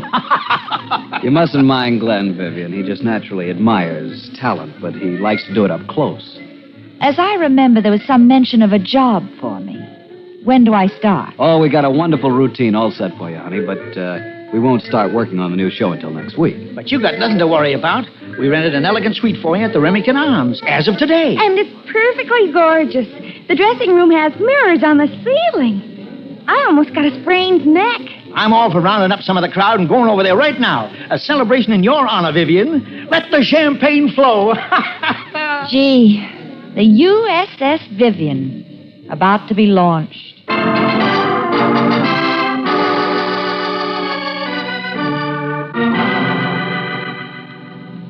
All right, Miss Drake, maybe it was a coincidence that your letter came in when I happened to be out of town.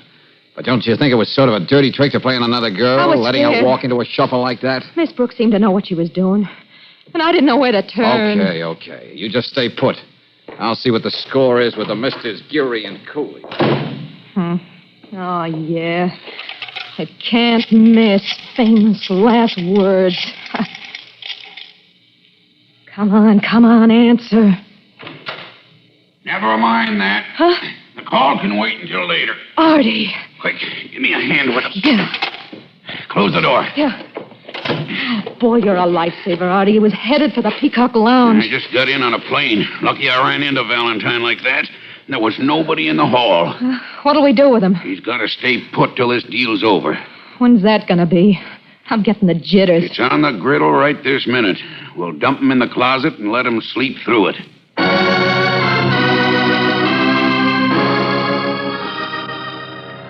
You heard me. Riley. Put Riley on the phone.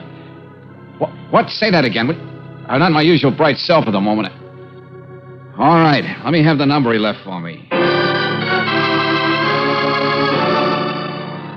What are you talking about, Riley? What happened to Brooksy? Well, you can speak freely. This is a private phone. Oh, you said that before you... All right, Remington Arms. That's me knocking on the door.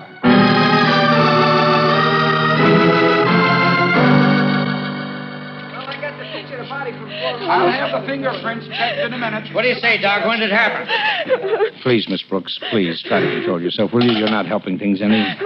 I am trying, Lieutenant. May I come in? Huh? Just what's going on here? George. Oh, George. Oh, easy. Stop this, Angel. Hey, how am I going to sock somebody in the jaw if you hold me like this? Now, who's been pushing you around? I don't know what happened, George. That's the way it was when I came to. I don't know whether I did it or not. All right, shut up, Brooksy. You're not making sense. Come on, Riley, let's have it. Well, the guy on the floor there with the letter opener in his back, that's Glenn Cooley. Yeah? Fingerprints belong to Miss Brooks, all right, Lieutenant. Okay. Well, I can skip that then, Valentine. What's the rest of it? Look, pal, why don't you wait till she pulls herself together and let her tell you, huh? I want it from you, Riley. Okay. Well, there was a party here tonight. Everybody else left except Miss Brooks and Cooley. And there he is. And I really don't know what happened. I'm sorry, Valentine. The next edition hits the street at 6 o'clock. It's going to have to read, we're holding Miss Brooks on suspicion of murder.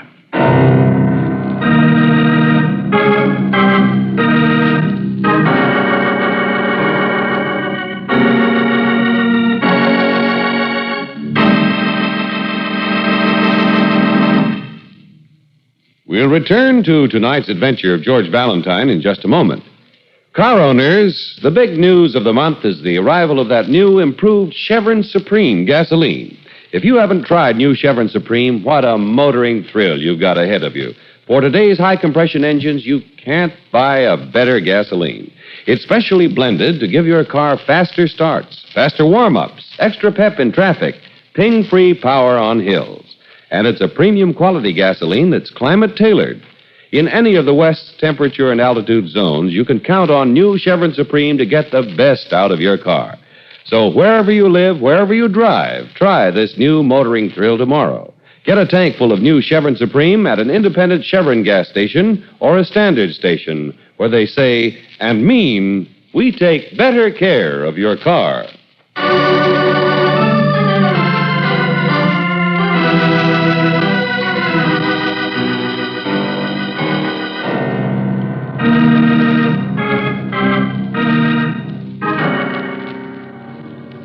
And now back to tonight's adventure of George Valentine. You find yourself highballing to Seattle to service a client. En route, you discover your client is the figment of somebody else's imagination. And in your absence, Brooksy takes on a case of her own. One thing leads to another, as the saying goes, and presto, a tableau of Brooksy and a dead man, the former charged with murder. If you're as allergic to being taken for a knothead as George Valentine is, you perceive something like this. Look, if you don't sit on your emotions, Brooksy, I won't be able to help you. Now, come on, let me do the talking. All right, George. The reason you didn't know when the party broke up is that somebody slipped you a man-sized Mickey while you were making like Vivian Drake. Then suddenly I didn't know where I was or what was going on. Riley's going to put Geary, that chickie girl, and the others under the lamp the first thing in the morning and sweat them. But suppose they all tell the same story. What story? That Cooley had been making a play for you all evening, and you were straight-arming him. But that's true. Which makes it bad, Angel, bad. Because people being people, they'll think just one thing. When he hung around after everybody left, slapping his wrist wasn't enough, they'll think. You had to let him have it. No. But I can't be sure. Not really sure. But, George, you don't think... Brooksy, I'd let you stay right here for asking a question like that. I'm not very smart, am I? You just forget that in this combine, I'm vice president in charge of sticking his neck out. But let's look a few more of these unpleasant facts in the face. Vivian Drake's taken a powder, she hasn't been taken for a ride. But, George... And there's no such place as Julio's in Des Moines. You don't have to say any more. In other words, they've got me right in the middle of the field for the crows to pick on. Brooksy, I'm drawing you diagrams like this to make you understand this is no time to fold up. You mean stop being feminine? Uh-huh. Okay. I'll start working on a beard right now. Good girl. Now, let's see. It's almost 5 a.m. I'd better get busy because we got a date for lunch today. Have we? Yeah. And you're not going to be eating it off of a tin plate.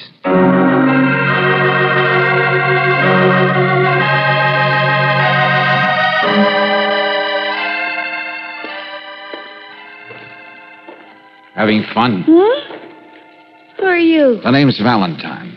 Valentine? I know you. You're a holiday. When everybody loves everybody else.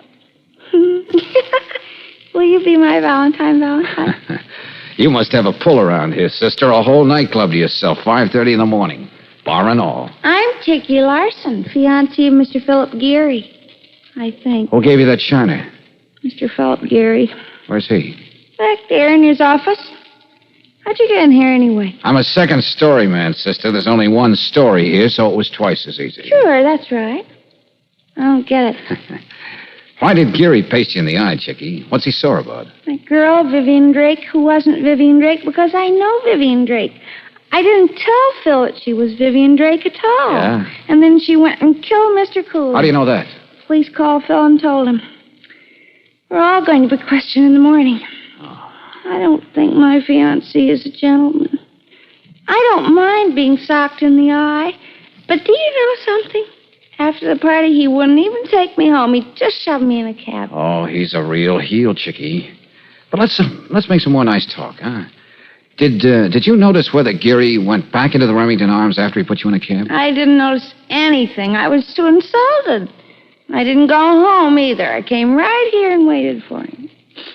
I guess I showed him. Oh, now take it easy. It's not that bad, Chickie. Or is it? Why didn't you tell me? I bet Phil will never trust me again. After me not telling him about Vivian, I bet he'll even make me take out all the money he gave me to put in my safe deposit box. Money? What money? How much? $30,000. That's how much he trusts me. Here, you trying to get something out of me. Oh, I wouldn't think of it, Chickie. I'm just trying to be your big brother. I have a brother already. I don't like him either because he's a man. It's the girl who pays and pays. Yeah, Chickie, that's right. I just hope nothing happens to that nice Miss Brooks. That fat dodo coolie had it coming to him. Well, I got to talk to your fiancé. So you'd better get a piece of steak for that eye. Oh, no. It'd probably be from a bull. That's a man cow, and I hate all men.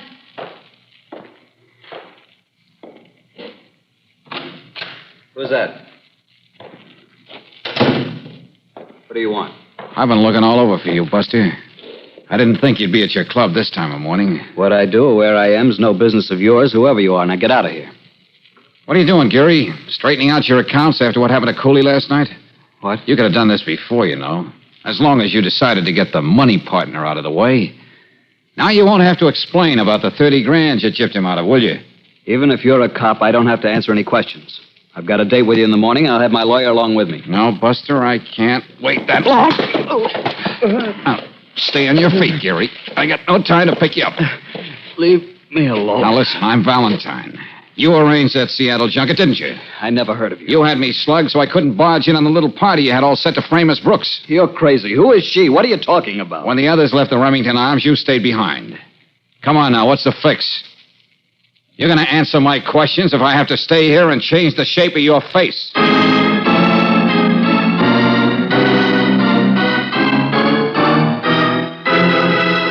Valentine, what are you trying to do? I'm working my head off trying to help you and Brooksy, and you go and nearly massacre Geary. If I didn't know a few unsavory things about him, he could have you thrown in the clink for assault and battery. There's more of the same for anyone else I think did this to Brooksy. Now, I want to see her. Oh, just like that, huh? Oh, ye gods, man, how far out on a limb do you think I can go for you? I want to see her, Riley. I can't give you a visitor's pass to the city jail good for all hours of the day and night. Honestly, Okay, I know how you feel. I think I can swing it.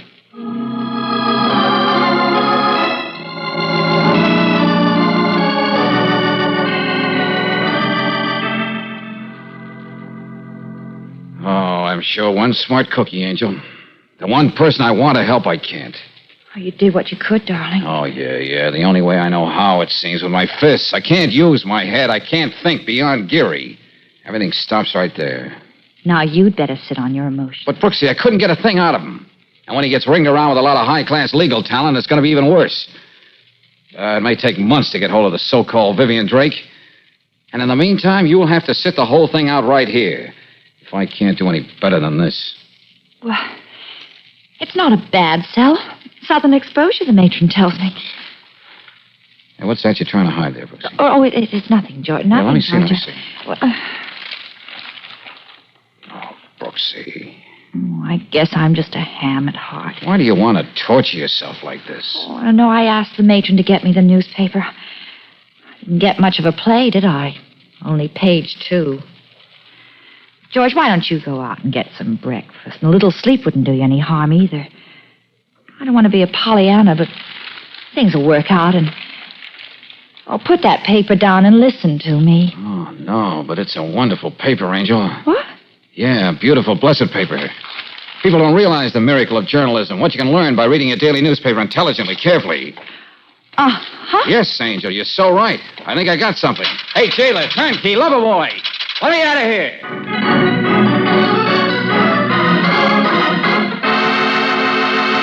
What I'm trying to tell you, Geary, is that you're yellow. Lieutenant, did you have me brought down here just so Valentine could tell me that? Shut up and listen to him. Gee, have I got a head? I had a little too much last night. You'll live, Chickie. Geary, your scheme to get rid of Cooley was a thing of beauty. And in a way, it worked. What do you mean, in a way? Cooley gets buried tomorrow. Now, get the picture. A showgirl from out of town who means nothing to anybody kills a notorious wolf. Chances are she'll get off on a plea of self-defense. And Geary is in the clear with everything he filched from his partner. Now, that was the plan. How are you going to prove anything like that? I'm not going to bother.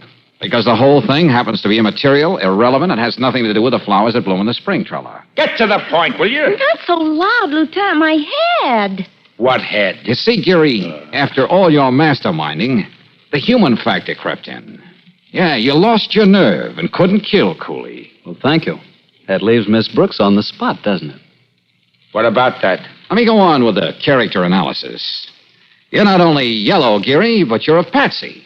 A fall guy. A grade A schnookle. Now, wait a minute. Somebody's making you jump through the hoop without you even knowing it. And using your own little maneuver to do it. Oh, that takes real brains, friend. Okay. Who is this genius? Come on, Chickie. Stop holding your head and take a bow. You're talking to me, Mr. Valentine. In person. You produced a Vivian Drake, all right, but you got a brighter notion. Did I? Why not get somebody like Miss Brooks to pose as Vivian Drake? Then when Cooley went to his reward, it wouldn't be just another one of those things. There'd be all that extra publicity, and I'd be more than a little interested. You know I couldn't rest till I traced it down to Geary. Just a minute. Sure, then that 30 grand in your safe deposit box, Chickie, that would be yours for keeps. You can hold that innocent stare, sister. But you were far from innocent when you decided to go through with it anyway when Geary lost his nerve. You sneaked back and did things with that letter opener. Come on, Miss Larson. Say something. 5:30 this morning, when we were alone at the bar, you did everything to put me on the trail of Geary. But you also talked too much. You said, I just hope nothing happens to that nice Miss Brooks. Well? Chickie, you couldn't have known her name was Brooks. The first edition identifying her as such, the one I saw in her cell, didn't come out till 6 o'clock. You gonna let that pass too, Miss Larson? All right. Ever since I can remember, I've played the wide-eyed, simpering idiot to please men. This once I almost fooled all of you. Men, I hate them.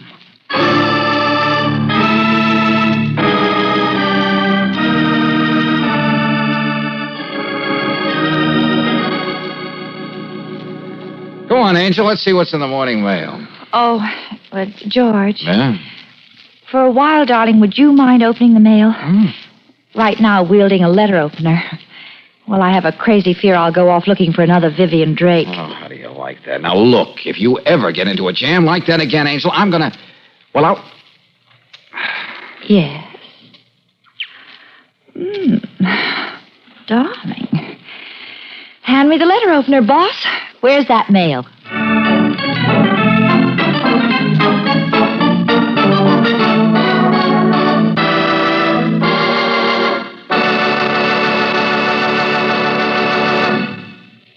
When you start out in your car tomorrow morning, remember there's a new motoring thrill available at your Standard station or your independent Chevron gas station. It's that great new Chevron Supreme gasoline.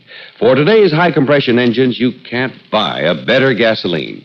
Through constant research and road tests, new Chevron Supreme has been perfected to give your car its best performance. Faster starts, faster warm-ups, extra pep in traffic, and ping-free power on hills. This premium quality gasoline is climate-tailored, too. Wherever you live in the West, wherever you drive, new Chevron Supreme gets the best out of your car. Try it tomorrow. Ask for it at independent Chevron gas stations and at Standard stations, where they say and mean, we take better care of your car.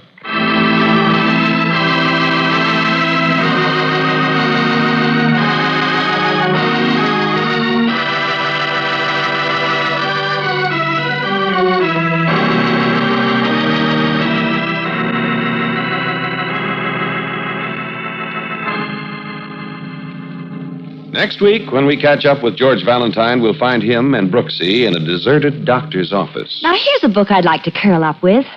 The Human Foot. Its Anatomy and Pathology. Darling, what are you doing? What are you scribbling? Brooksy, I have just verified a universal truth. Oh, goody. Mm-hmm. Every cause has an effect, and by the same token, vice versa. Oh, goody again. Or in other words, anybody who gets poisoned twice ought to drop dead at least once. Louvain. Yeah, Angel. He may be a mental marvel, but I won't buy that he's also a medical freak.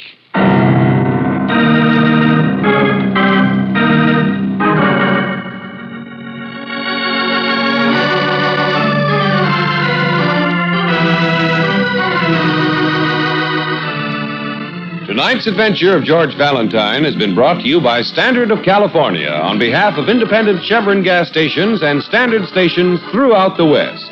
Robert Bailey is starred as George with Frances Robinson as Claire. Wally Mayer appears as Lieutenant Riley. Let George Do It is written by David Victor and Herbert Little, Jr. and directed by Don Clark. Also heard in the cast were Gene Bates as Vivian, Harry Bartell as Geary, Virginia Gregg as Chicky, Leo Cleary as Cooley, and Joe Duvall as Artie. The music is composed and presented by Eddie Dunstetter. Your announcer, John Heaston. Listen again next week, same time, same station, to Let George Do It. This is the Mutual Don Lee Broadcasting System.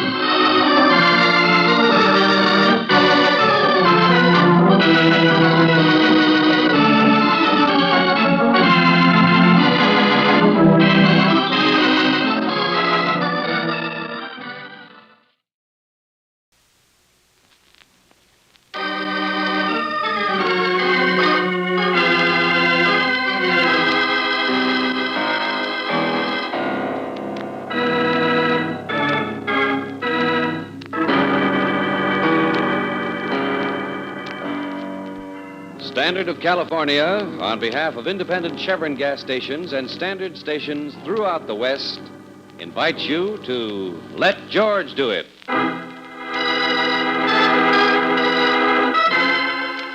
Out of Mind, another adventure of George Valentine. Personal notice, danger's my stock and trade. If life's more sound and fury than you can stand, you got a job for me, George Valentine. Write full details.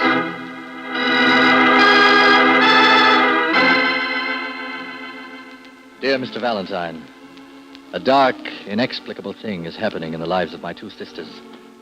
The mind of a man is driving them to inevitable tragedy. He came to their house as a guest and lingered on like a poisonous growth. It's a weird situation in which I find myself helpless. You may have the answer. Will you call my office so we can arrange to meet and take the suburban special to Fenton? Yours truly, Roger Winslow.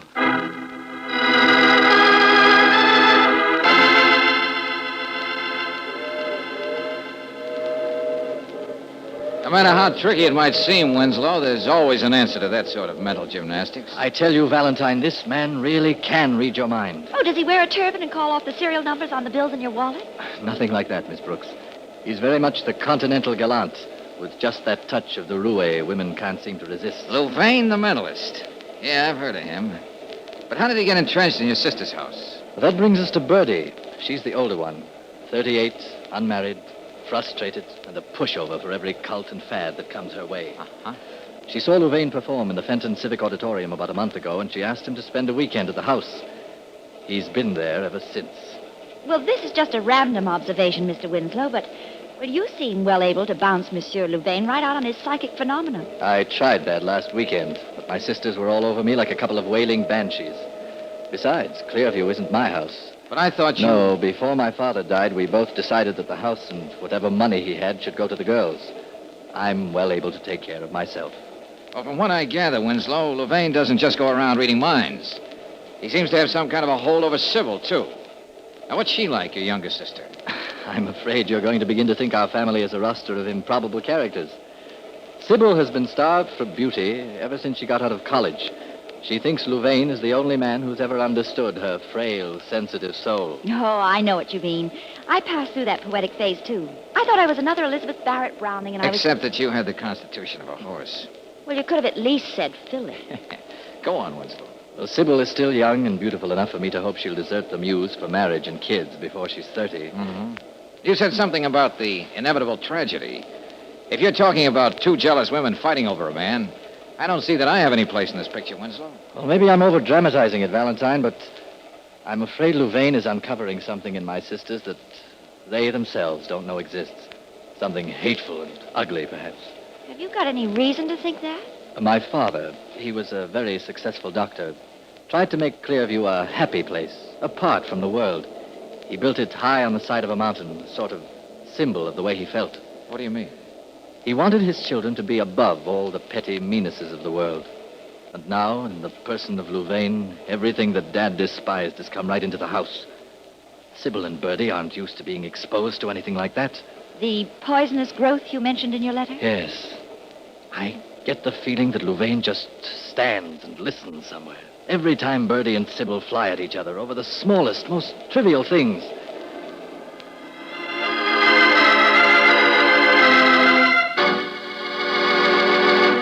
I won't let you go through with it, Sybil. I won't. Don't shout at me. The tower room is on my side of the You house. know Father would never stand to see anything altered. Father is dead, Bertie. Please, Miss Birdie, Miss Sybil. Oh, please be quiet, Mr. Gumble. Yes, ladies. I have to live my own life. Do you want me to grow into something like you? An hysterical old maid? Oh. Why don't you slap me again, Bertie? Won't make any difference. I'll still be here to remind you of all the emotions you let shrivel up because you're afraid to live. About that balcony again, ladies. 2 men working on it, you know. Time and a half after 5. I insist that things remain the way Father left them. Isn't it enough that we made shrines out of his consulting room and the dispensary? They're in your half of the house. I don't care. But in my house... Father wanted the wall of the tower room to blend right in with the side of the mountain. He would have hated a balcony, an eyesore, like something out of Romeo and Juliet. Already made French doors in the tower room for the balcony. Gotta make up your minds now. Finish it, Mr. Gimple. Yes, ma'am. You stay where you are. Yes, ma'am. You're not fooling me, Sybil.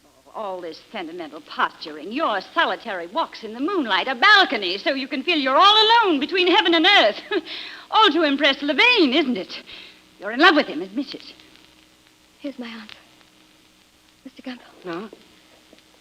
Go and finish the job. Yes, Miss Sybil. Don't know what I can do tonight, but it'll get done. You'll never have Levain, Sybil, no matter what I have to do about it.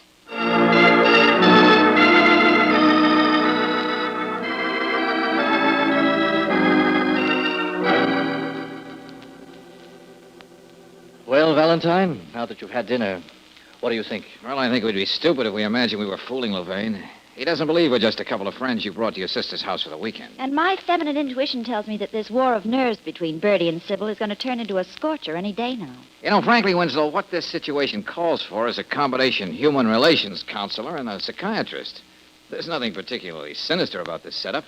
It's only too human. I know, but as I'm said... afraid I'd be like the man who tries to stop a husband from beating his wife. It ends with both jumping all over him.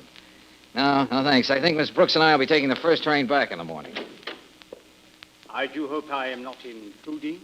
Not at all. Come in, Louvain. Thank you. You know, it is always interesting to be present when one is being discussed. Go on, please. How do you know you're going to like what we might say about you? The human ego is easily satisfied. The mere sound of one's name is rewarding in itself. Incidentally, Mr. Valentine, there's an 8:10 out of Fenton in the morning.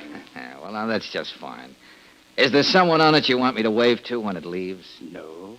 But you are thinking of going back to town, aren't you? I take it this is the mentalist at work. Or an ear at the keyhole. You know, Miss Brooks, at first Roger here also doubted my ability to read the human mind. Nothing gives me greater pleasure than to make converts out of cynics. Suppose I tell you what you're thinking about. Okay. But you'd better censor it as you go along. In so many words, it is something like this. This Levain, he is a handsome, charming rascal at that. I wonder if that is a real wave in his hair, or is he wearing a toupee? Yes, that's part of it, but how... Delightfully feminine. Rest assured, Sherry, this is the hair I was born with. All right, Louvain. We don't need any more of your demonstrations. Now, you, Mr. Valentine... Oh, I ought to be a pushover.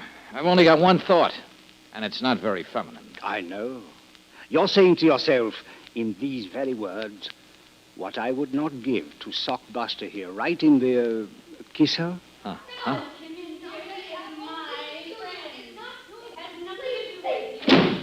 My feminine intuition. You heard that, didn't you, Louvain? How could it be helped? 2 foolish, susceptible women, each with a small fortune. You play one off against the other. Well, have you decided which one you're going to hurt? You forget I'm in this house by invitation. Which one would be easier to handle? I'm not going to give you a chance to decide. I'm going to... Hey, cut it out, Winslow. Now, sit down. I'm through sparring with him. Don't make a martyr out of him. Use your head. Well, have you people been trying to outdo Bertie and me? Oh, it was nothing, Sybil. Roger was merely trying to illustrate his brotherly concern. Oh. Well, let's clear the atmosphere right now. Roger, I'll repeat what I just told Bertie. Levain and I love each other. We're going to get married. Well, what do you want me to say? Not a word. We can dispense with all the deception now. You can pay off Mr. Valentine so we can step out of our affairs. Oh, yes. That's 8:10 in the morning, Valentine. I got news for you, Buster. I'm staying on. I'm also a guest in this house. You forget this is my house. Only half of it, Sybil. And I promise we'll stay on Bertie's side.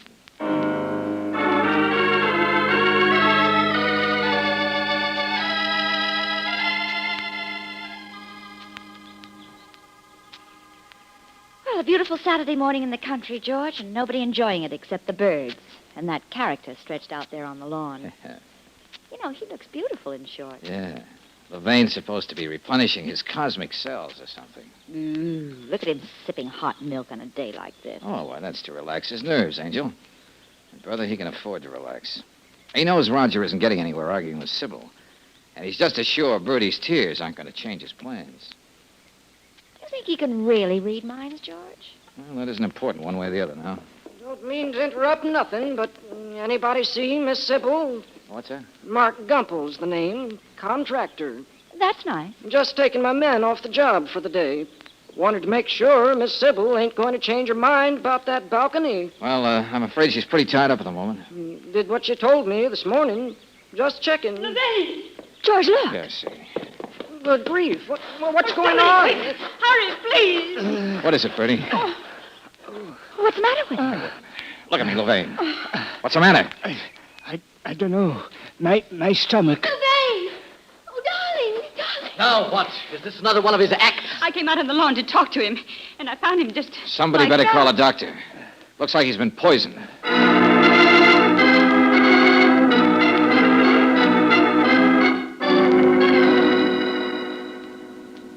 I don't understand it, Valentine. Don't understand it at all. What don't you understand, Dr. Well, Adams? there's no doubt about it. Levain was poisoned. Agraphene. According to every tenant in the pharmacopoeia, he should have died almost instantly. And he's been hanging on for hours. In other words, he's not only a mental marvel, but a medical freak. Well, I've done everything I can for him. We'll just have to wait. Dr. Adams, as an old friend of Dr. Winslow and his family, this will probably come as a rude shock to you, but... I know what you're going to say.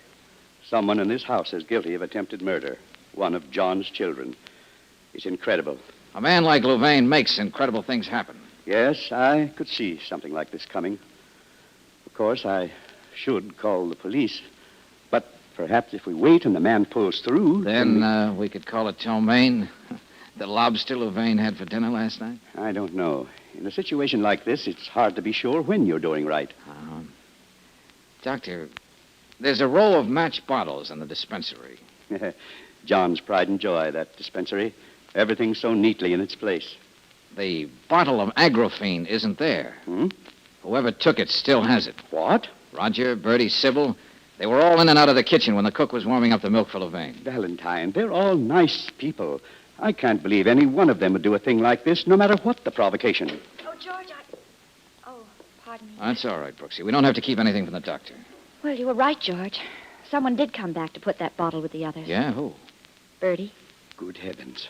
I'm afraid she knows I saw her. If it had to be one of the three, I guess it would be Bertie. Poor, unhappy Bertie. Well, we might be able to say that puzzle was cleared up.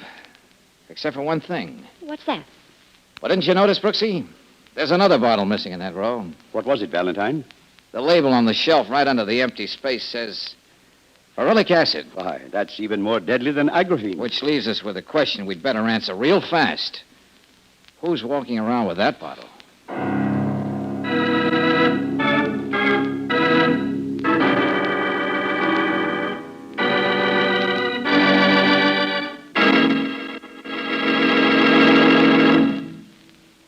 We'll return to tonight's adventure of George Valentine in just a moment.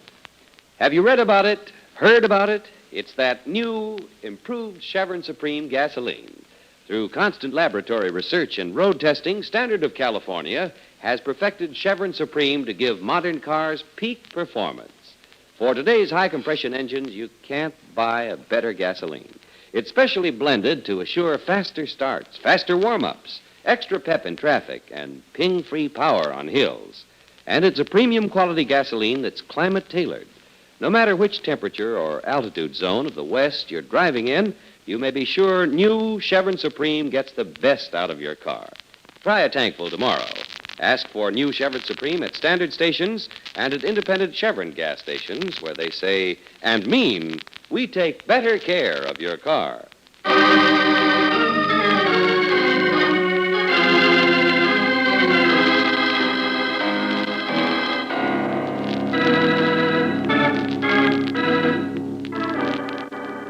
And now back to tonight's adventure of George Valentine.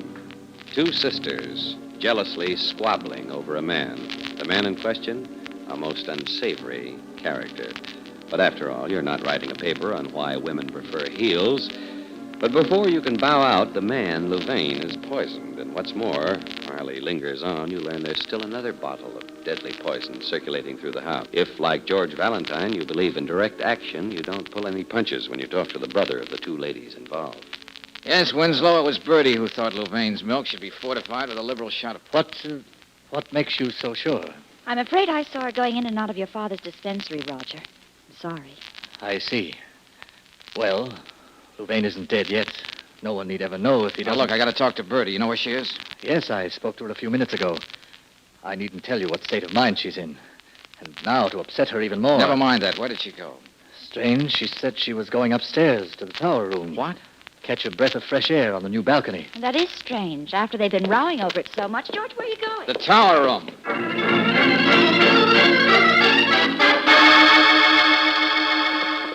Get away from me. You have no right to stop Hey, me. come away from those doors, Bertie. Now, don't open them. You heard me. No, you take your hands off me. George, I can't find the light. Never mind that. Just help me with her. Get hold of her arms, will you? If you don't leave me alone, I'll... Scratch my eyes out. Now, look, Bertie. Cut it out. Bertie! What's the matter? You've gone crazy. Oh, Roger. It's all right. Now it's all over. It's never going to be over. Not now. Levain's going to die. I killed him. You didn't. You couldn't have. Look, Bertie, it's better if you didn't say anything, at least for the time being. There isn't anything to say that you don't already know. Miss Brooks saw me putting the poison back on the shelf in the dispensary. I was just going to confess. In my own way. But you had to stop me. Hasn't there been enough grief and trouble in this house without you jumping off balconies? Go on, Brooksy, take her to her room. Okay. Ask Dr. Adams to give her something to quiet her down. Yeah, come along, Bertie. Oh, Roger. I won't let anything happen to you, Bertie. Now go on. Yes, Roger. I think you'd better turn in too, Winslow, and get some rest. You know I couldn't sleep. You just want to get rid of me. What's on your mind, Valentine? Louvain. When a guy gets a lethal dose of poison, he ought to drop dead.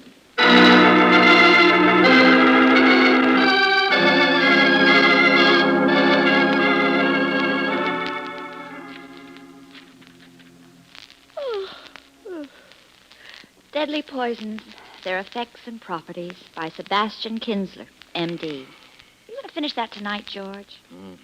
I'm almost finished now, Angel. Hand me that pad, will you? Yeah. Shouldn't every doctor's dispensary have a couch? Now, here's a book I'd like to curl up with. The Human Foot, Its Anatomy and Pathology. Darling, what are you doing? What are you scribbling?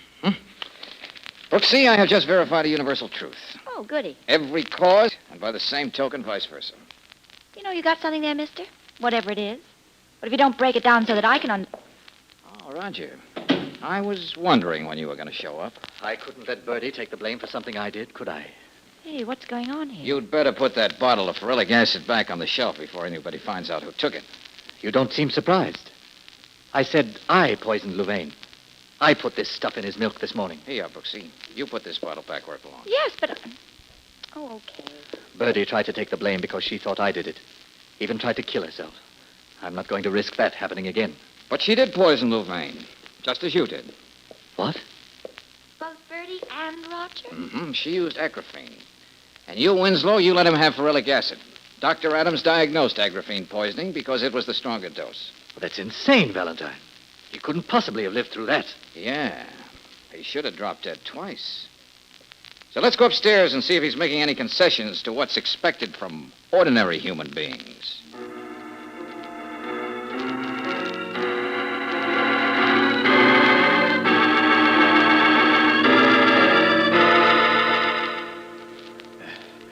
Can't you see that I'm ill? Call Dr. Adams. George, I hope you know what you're doing. Come on, Buster, sit up. Maybe Adam should be in on this, Valentine. Louvain, you'll never improve on the death scene from Camille. The act is over. Please, go away. Now, look, I've had just about enough out of you. You're nothing but a two-bit exhibitionist, but you're dangerous. While you wallow around up here in bed, things are happening to people's lives. Really? Bertie tried to do away with herself. Sybil's outside somewhere, walking up and down, worrying about you. Dr. Adams is neglecting his practice, waiting for you to decide between life and death. And all the time, you've been no sicker than if you'd swallowed a bad oyster. Don't tell me he's been faking all this time. Why, I ought to drag you out of You that are bed. not going to do anything, Roger. No one is going to do anything. I'm sorry. I underestimated you, Valentine. Don't let it worry you, friend. But tell me, how did you discover that the two poisons, agraphene and ferulic acid, cancel each other? I looked it up, just as you did. I happened to see Roger leaving the dispensary. Since hardly anyone ever goes in there, I thought I'd have a look. I noticed that there were 2 bottles missing, so out of curiosity, I checked up on their properties. You see, I was sure they were going to be used to make my departure from Clearview quite a permanent one. I suppose you found that out by reading mine. In this case, that was not necessary, Miss Brooks. After everything that happened, I suspected that my morning glass of milk would provide Birdie and Roger with the opportunity they wanted. When I saw each of them go in and out of the kitchen, well, there was no doubt about it. It was 1,000 to 1 chance that they should have picked those 2 particular poisons, one an antidote to the other. But if they had killed you, Louvain, it would have been something you brought on yourself. You know, you've asked for something like this ever since you came into this house. But now you're going to get out, Louvain. If you don't, I will kill you. But this time I won't use anything but my hands. I'll amplify what I said before, Roger. You're not going to do anything except what I tell you. Roger, get Birdie and meet me in the tower room. Why? I would like to have a little family conference before Sybil gets back. I would rather not have her know how unscrupulous I can really be.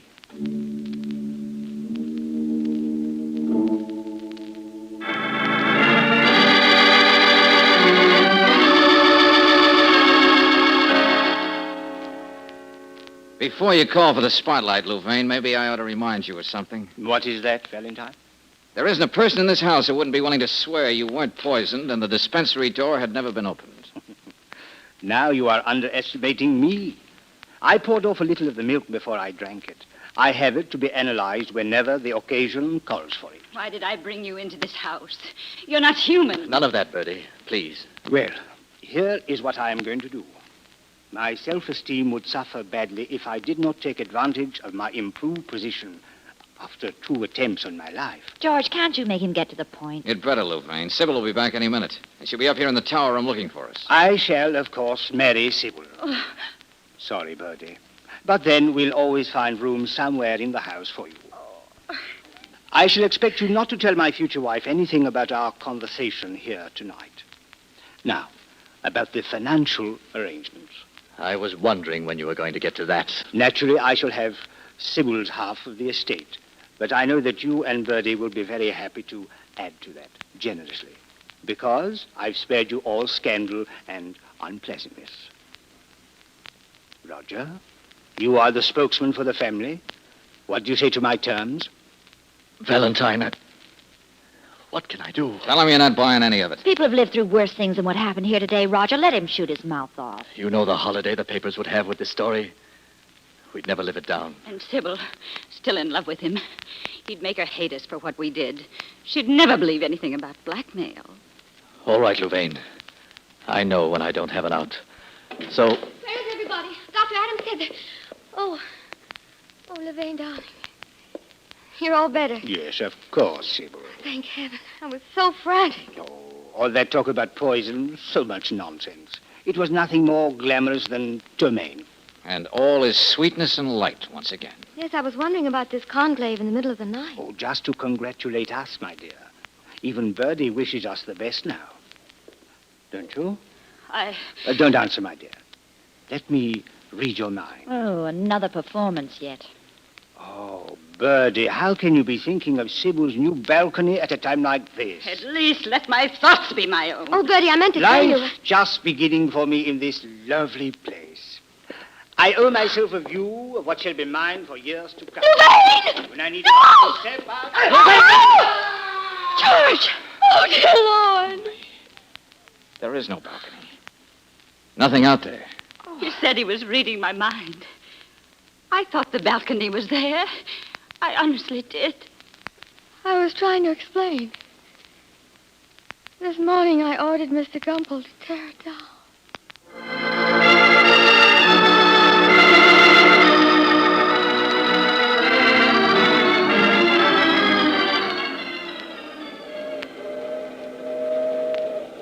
Oh, jeepers, George, I'll be glad to get back to town. Yeah? I don't think I'll ever forget that sight. Levain stepping out into space like that. Well, fake or genius, he certainly read Bertie's mind. You couldn't have expected him to prove it more conclusively. Darling, Hmm.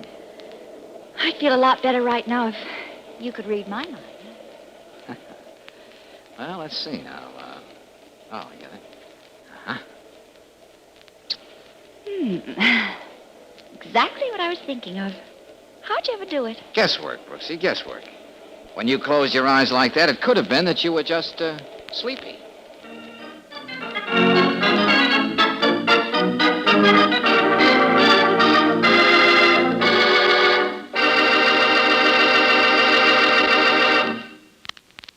Motorists, want to put spring in your driving? Then let me remind you about that new Chevron Supreme gasoline. It's specially blended to give your car faster starts, faster warm-ups, new alertness in traffic, and on hills, all the ping-free power you could hope for. In fact, for today's high-compression engines, you can't buy a better gasoline. You'll like the way new Chevron Supreme is specially tailored to the West's different altitude and temperature zones. That means wherever you drive, new Chevron Supreme gets the best out of your car. Try this new motoring thrill tomorrow. Get a tank full at an independent Chevron gas station or at a standard station where they say and mean, we take better care of your car.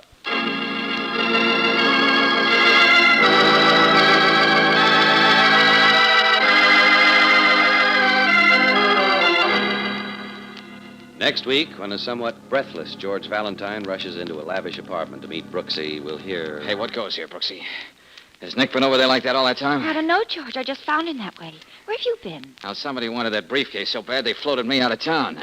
The pictures. We'll get to that. Right now, I want to find out if Nick here knows something we ought to know. Hey, Buster, snap out of it. Come on, sit up in that chair. George, he's... Yeah.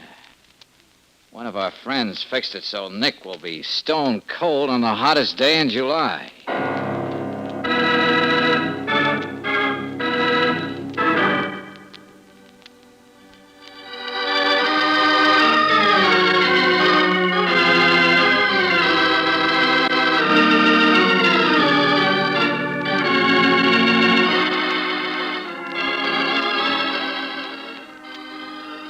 Tonight's adventure of George Valentine has been brought to you by Standard of California on behalf of independent Chevron gas stations and standard stations throughout the West. Robert Bailey is starred as George with Francis Robinson as Brooksy.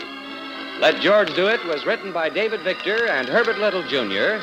and directed by Don Clark. Also heard in the cast were Jay Novello as Levain, Ken Harvey as Roger, Frank Hale as Bertie, Lorene Tuttle as Sybil, Don Messick as Mr. Gumple, and Ralph Moody as Dr. Adams. The music is composed and presented by Eddie Dunstetter. Your announcer, John Heaston. Listen again next week, same time, same station, to Let George Do It. This is the Mutual Don Lee Broadcasting System.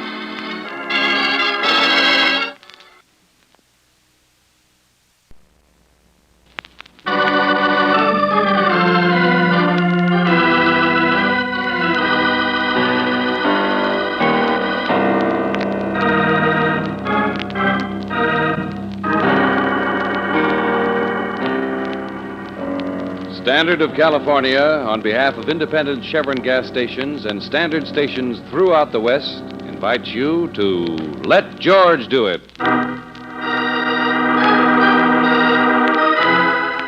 Vultures on the Wing, another adventure of George Valentine. Personal notice, danger's my stock and trade. If the future shapes up like a condolence card with a big black border, you got a job for me, George Valentine. Write full details.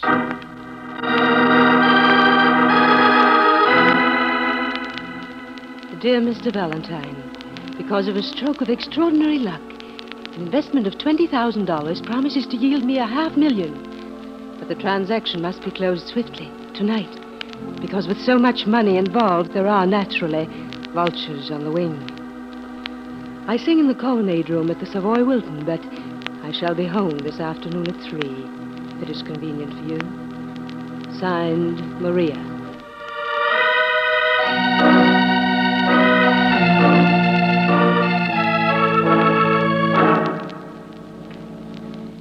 You're concerned that there's something questionable about the proposition. Is that it, Mr. Valentine? No, I guess I'm just a creature of habit, Mrs. Burnett, but... It's Maria to the whole world. Then why not to you and Miss Brooks, of course? Oh, well, let's be real chummy and call me Brooksy. You were saying, George... Oh, just call me Georgie. Now, I was saying, when 20 grand teases back $500,000, I begin to drip with all kinds of doubts. Oh, it's all very legal and terribly simple. All right, you've written the lead. What about the rest of the story? Those vultures on the wing. Yes. 4 priceless paintings by Sebastian Zundert were sold to a very high-ranking general when the Nazis occupied Holland. Sold? Yes, the owner was a collaborator. He had no scruples about dealing with the Nazis. So it was all very legal. Go on. These 4 masterpieces passed from hand to hand by way of Portugal and Argentina to this country. They're still considered among the missing. But I'm in touch with the present owner, and he'll let me have them for $20,000. Bargain sale. Well, how did you and Mr. X get together in the first place? That's where I think I've been very clever, Brooksy. From the Boulevard de la Croisée in Cannes to Ciro's on the Sunset Strip, wherever I've sung, I let my interest in the Zundert canvases be known to the right people. Well, wasn't that a little like shooting blanks and not even having a target? I reasoned it had to be somebody in the international set. I was right. Last night, after 2 years, I received a telephone call. So you see... Just a minute, Maria. Huh? Oh, Nick, I told you to stay in the library. This is a business conference. Well, why don't you have conferences with your husband? I graduated from the Harvard School of Business. Will you please leave us, Nick? No, we're going to have a conference. And don't want any strangers going to start by throwing this gentleman out. Now, hold it, will you, Buster? What have you been drinking? Singapore slings with vodka? Let go of me. Nick, if you don't behave yourself... Yeah, I know. You'll leave me. Then what would I do when all the bottles got empty? Not in front of these people, Nick. Please. Pride, self-respect. Most important, of course. Go on with your conference, darling. That's better. You may not think so, but I did graduate from the Harvard School of Business. Forgive the interruption. But, as I said, George... Yeah? The plan for tonight is terribly simple. You are to pick up the briefcase with the Zunderts in the colonnade room. You are my accident insurance to make sure that everything goes off smoothly.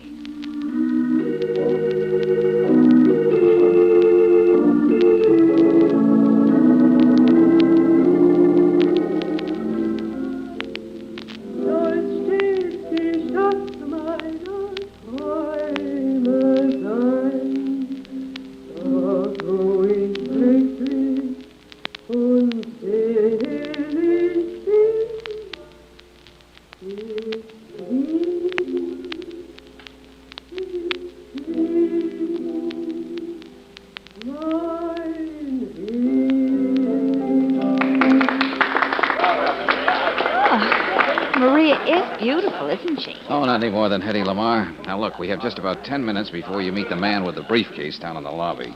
Oh, this is just about my cue to go to the powder room with this briefcase full of old newspapers under my wrap. Right. And on the way back, make certain everybody in the place knows you've got it. Do you really believe anybody will think we've made the swap in the powder room, This George? operation is strictly cloak and dagger, Brooksy, so let's play along. Well, what have I been doing up to now? Well, the point is, if there are any interested parties in the offing, they'll stick right here with me and your briefcase, while you go downstairs and claim the other one and get over to Maria's. Well, here I go. I just hope my briefcase isn't showing. I was hoping the young lady would leave so I could have a moment with you, Mr. Valentine. Okay, I'll take out the stopwatch, friend. Running errands for Maria? Charming creature, isn't she? I'm Alfred Steger. Steger Art Galleries. Oh, so you know me. No, I've been lucky up till now. Maria, the darling, might very well become the proud owner of 4 perfectly breathtaking Zunderts tonight. You don't say. But the poor pet is always at such loose ends. She might very well lose these treasures. Then if by some chance they found their way to me, you might very well find yourself $5,000 richer. How did you get hold of the information, Stinger? Good heavens, man, you should know.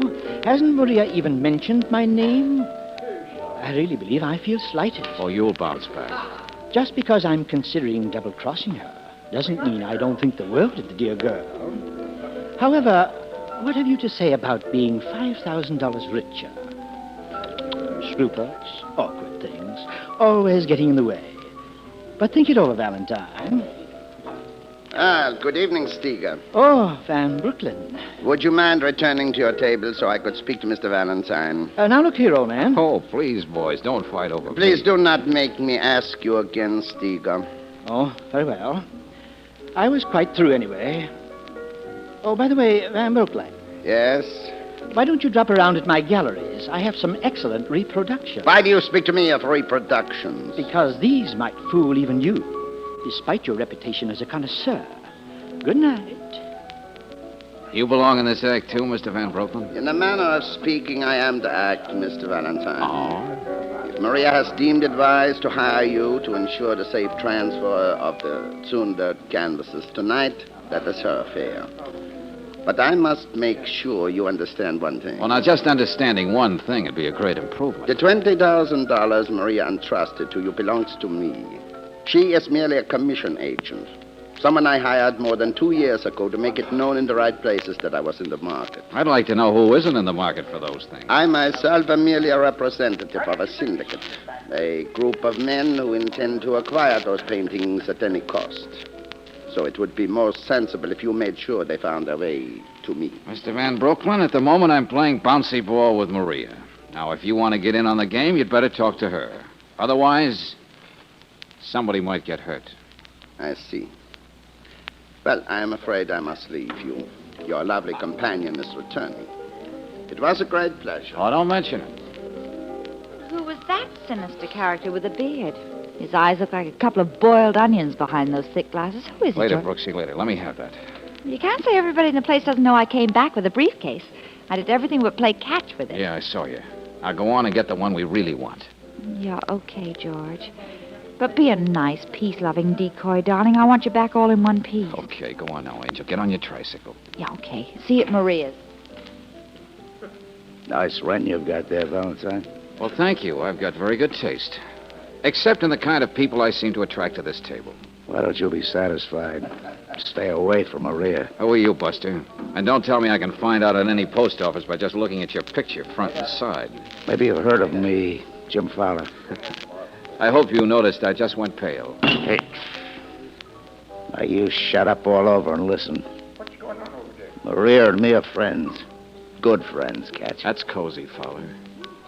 I want you to stay away from her, and I want that briefcase you picked up for her tonight. I'll give it to her in her dressing room. As you were, Jim. Reach like that again, and you're going to leave some fingers on that table when you say goodbye. You're not very smart, Valentine. On your way, Pixie. I got things to do.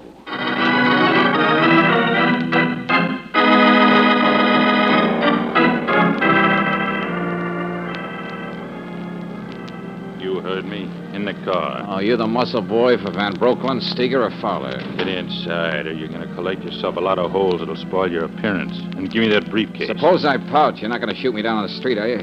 Try me. Get wise, stupid. You're playing with the older boys now. Get in.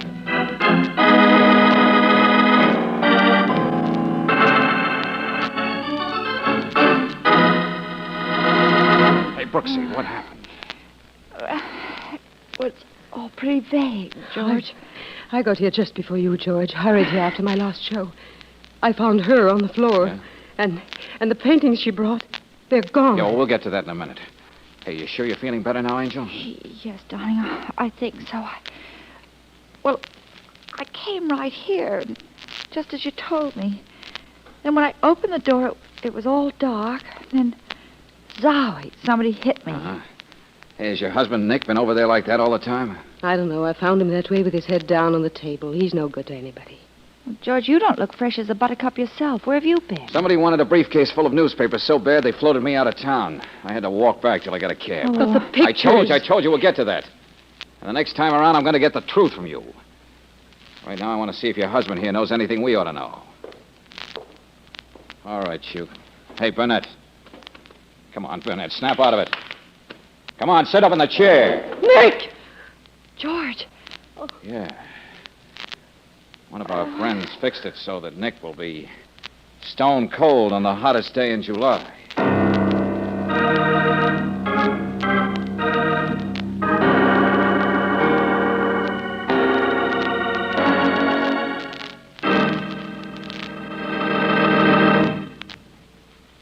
We'll return to tonight's adventure of George Valentine in just a moment.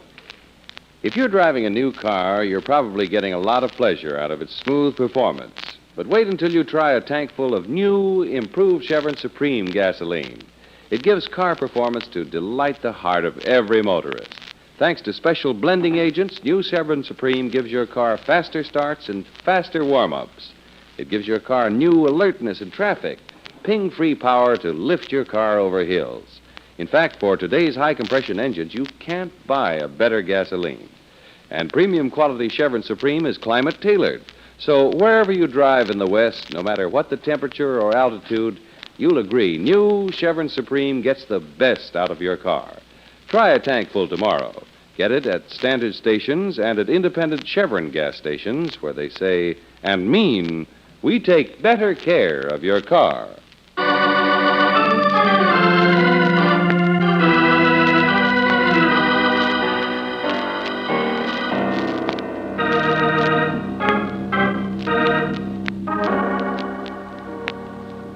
Now back to tonight's adventure of George Valentine.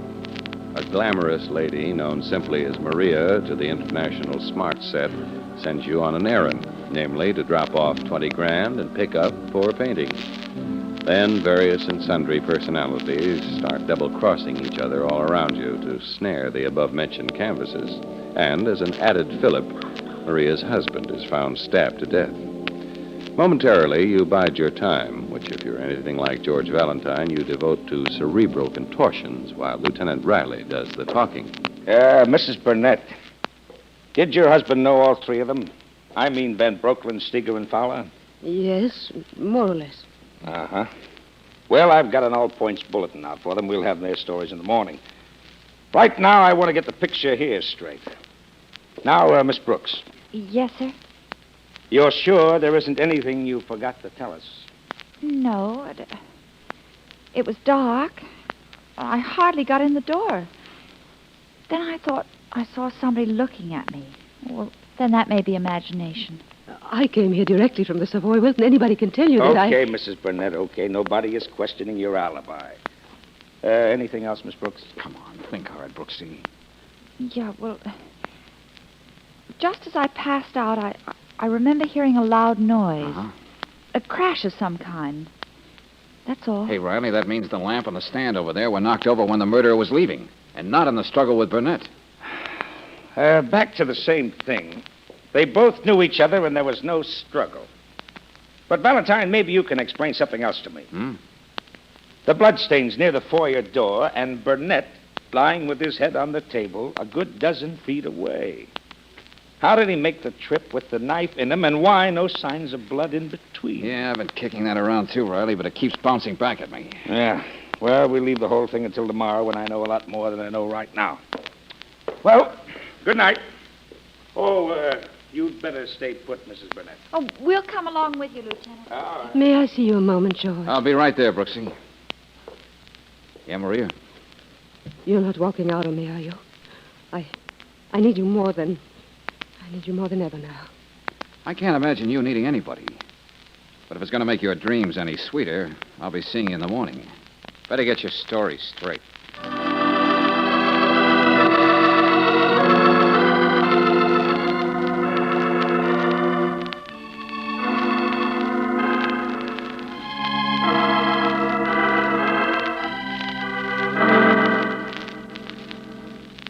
I know you are very anxious to speak with Maria Valentine. But I thought it would be wise if I talked to her first this morning, so there would be no misunderstanding. What does he mean, Maria? I'm sure Mr. Van Brooklyn intends to tell you that himself. But first, may I explain this patch of court plaster on my cheek? Yeah, looks like somebody set out to make a veal cutlet out of your face. Unfortunately, the thugs who attacked me took my word that I do not have that Zunder, so I know where they are, which is true. Sounds like Fowler's boys on the job. The important thing is to restate the bargain I made with you, Maria. A liberal bonus if you located the paintings, and to consummate the deal, $20,000 at your disposal, for which I have a receipt. What have you got to say, Maria? Perhaps she will speak more freely after I leave. Just remember, Maria, I expect you to produce the money or the pictures. All right, sweetheart. Let's scrape off all the fine-fingered intrigue and see what we've got here. Oh, George. George, I've been so alone, so frightened. No fun getting caught in your own squeeze, is it? Come closer. Yeah. George, I'm in love with you. Brother, you must be really scared to stagger into that routine. Don't talk like that. I suppose now I'm expected to rush out and get those underts for you. That's a lie. I swear I was thinking of us. What the future would be like with all that money. Which wouldn't belong to you. Now, let me tell you what the score is. I sent Brooksy over to Steger's galleries to ask a few questions, and I... Well, don't give me that used-up smile. I'll admit that's one for my memory book. We're still in business. I'll let you know when I'm taking in my sign. Now, you listen. I've measured all the angles, Maria, and I think I know the setup. Maybe even a little better than you do. I'm listening. About 2 years ago, Fowler slithered into your life. He was the kind of tough-minded man you liked.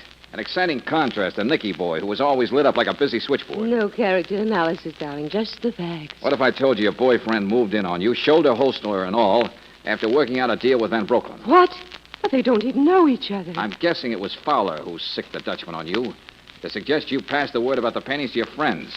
The former black marketeers, the run-down royalty, the professional sophisticates. You can't make me believe that. Those two had split the fancy fee Van Brooklyn syndicate was willing to pay.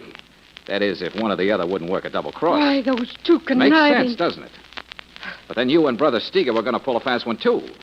As an art dealer, he can not only okay the pictures, but find the right market for them. Really? Then you could pay back the $20,000 and say you weren't going to play anymore. Very well. I admit that. But there's more, Maria. Steger was all primed to cross you. What? Made me a proposition. $5,000 if I delivered those masterpieces to him. What an unholy mess. And if it's all true. Listen, George. If you play this right, you can still...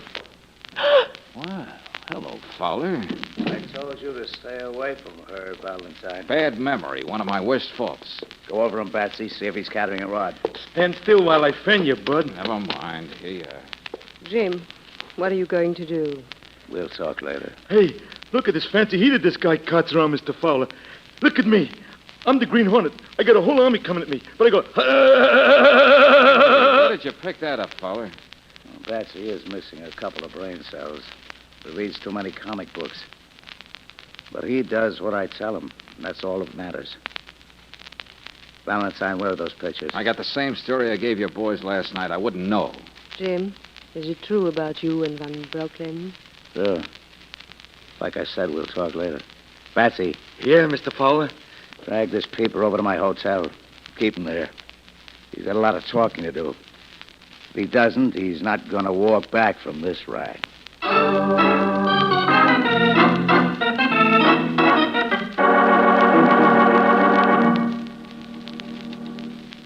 Look at me now. Oh, please, please, no more, Batsy. And will you stop waving that gun? Now I'm the heavyweight champion. Yeah. Bam, biff, bang, he's down. Hey, 1, 2, 3, Hey, 4. hey, Batsy. Huh? There's somebody at the door. What?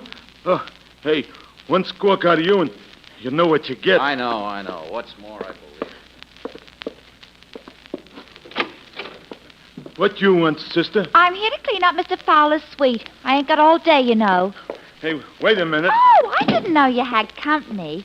Oh, but I can clean around the gentleman if he'll just cooperate. Wow, you're a cute kid. How about you cooperating with me? We might get places together. Oh, fresh, ain't you? Come on. Make it snappy and get through. Gee, you got a funny voice, mister. Huh? Oh, didn't you know? You're talking to a frog with a man in his throat. Now listen here, you. He looks like an overgrown meatball to me. That's all from you, babe. Looks like a punch-drunk fighter with a hot foot. I warned you, babe. Now I'm going to play marbles with them pretty blue eyes. George! That does it. Impolite to turn your back on it. Yes. Jeepers. Did you see the size of his hands, Easy, George? Percy. Wait till I get his gun. Hey, you were terrific, Angel. What blessed little voice guided you from Steger's over here? Steger's own sweet falsetto. Huh? Well, when I walked into his galleries, I heard Steger screaming blue murder in the back. Somebody was giving him a going over. Fowler's really covering territory today. And then I heard Steger cry out your name. Yeah. Then somebody said Fowler was taking care of you at his hotel. I mumbled something and backed out of the place. Oh, if I had the time, Angel, I'd kiss you.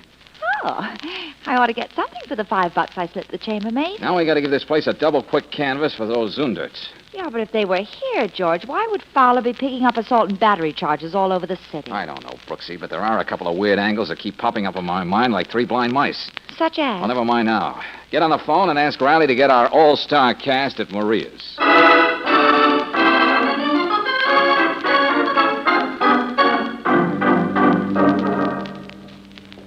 Ladies and gentlemen, you will notice that one member of our little group is missing. Yes. Where's Mr. Steger? Why, in the morgue. What? Yes, your Gunsels put a little too much enthusiasm in their work, Fowler. You're not pinning this on me, Lieutenant. And I'm clamming up till I see my lawyer. That's your constitutional right. Let me have those paintings, Valentine. Here you go, Lieutenant. You found them. They're mine. I can produce a receipt for the money I advanced Maria. Where'd you find them? Where were they? In your place, Buster. Right under a neat pile of your monogrammed undies. Which adds up to this. Fowler, I'm holding you for the murder of Nick Burnett and Steger. Can I call my lawyer? I don't know what you were trying to get out of Steger, but that'll come out in time. Wait, Lieutenant. Yeah? Somebody planted those pictures in his apartment. What? Well, what do you mean? But that sounds crazy, George. Why? Maybe mine here, Van Brooklyn, can tell us. I, who was willing to spend a fortune to secure those Zunderts? Yes, Valentine, that doesn't make much Oh, but sense. it does, Lieutenant, it does. With Fowler framed for murder, you wouldn't have to split with him, Van Brooklyn. The paintings were bound to find their way back to you. You have legal ownership. Maria's receipt. Absurd. Mere speculation. When Miss Brooks walked in here last night, she thought she saw two eyes staring at her. They were the glint from those egg-sized lenses you use for glasses, Van Brooklyn. That's right, George. Oh, I'm sure. The now. noise Miss Brooks heard after she was hit was you crashing to the floor with the table and the vase. That's when you got that gash in the cheek. Nobody's been slamming you around. Then it was his blood in the foyer, not Burnett's. Yeah. The lab tests will prove that beyond any doubt, Riley. You're pinned down like a butterfly, Van Brooklyn. Well, what's the joke? These pictures. People have bought and sold them, degraded their souls and spilled blood for them ever since I first put them on the market in Europe. What of it? Just this. They did it because these are masterpieces. Art in its most sublime form. I know all this because I have followed their trail across the world. There's no syndicate. No one but me. I want them back, and do you know why? Because I painted them myself. Oh, listen. Yes, You yes. painted them? I fooled the entire art world, the greatest hoax in the history of art. With my failing eyesight, I knew I would never paint again. But I would have these as a tribute to my talents. Yes, and after I died, they would be accepted as the best things Zundert ever did. Please, Valentine, it would be possible for me to keep them with me until they... I don't know why not, Van Brooklyn. You've paid for them.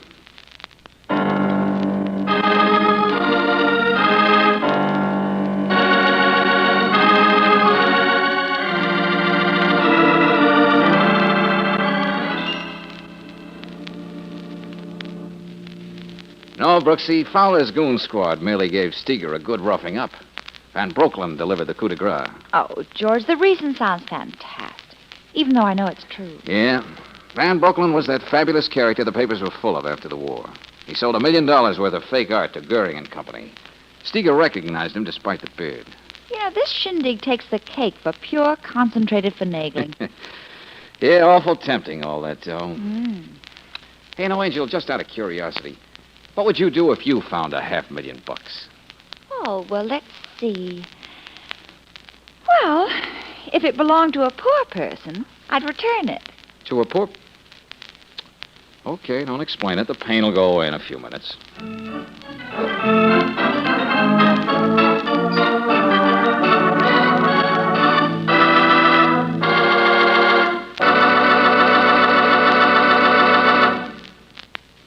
For the greatest motoring pleasure you've ever enjoyed, let me remind you again of new Chevron Supreme gasoline. For today's high-compression engines, you just can't buy a better gasoline. That's because new Chevron Supreme gives your car faster starts. It gives your car faster warm-ups, too. New pep in heavy traffic driving.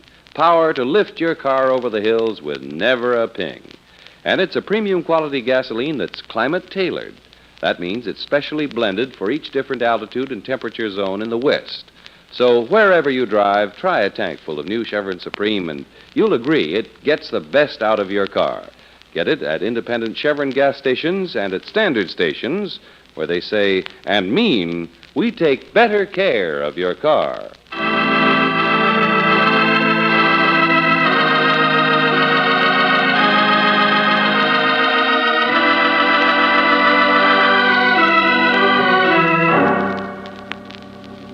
Next week, when we again catch up with George Valentine, we'll hear an incredulous Brooksy say, Oh, don't be so smug, George. Didn't you hear me? The man wants you to prove he's a murderer. Well, no accounting for taste, Angel. Oh, he must be crazy. Maybe. Well, no sane person would write a letter like that. Still, he raised a very interesting question. He wants to know if I'm an imbecile. What do you think, Brooksy? Are you going to take this letter seriously? Huh? Then the answer to his question is yes.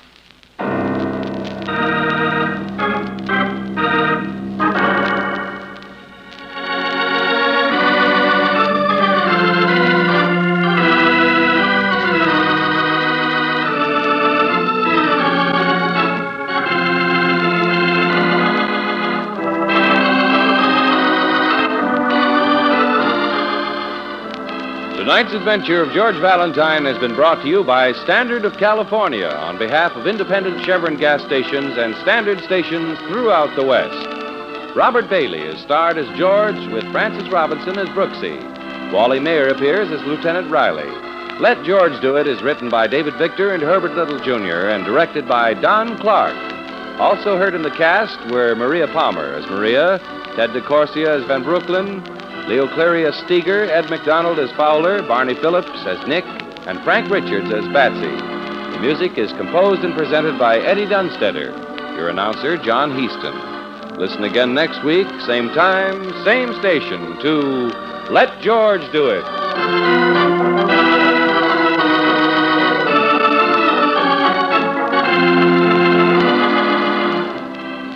This is the Mutual Don Lee Broadcasting System.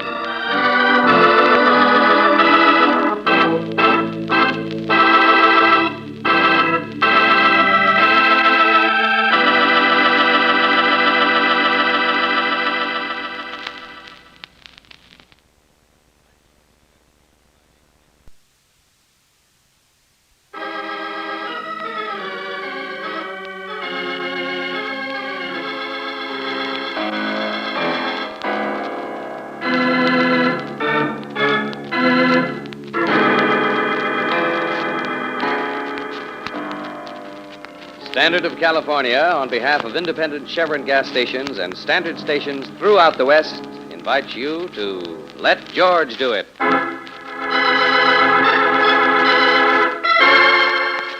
Come and Get Me, another adventure of George Valentine. Personal notice. Danger's my stock and trade. If life's got you in a spin and you need someone to pull you out of it, you got a job for me, George Valentine.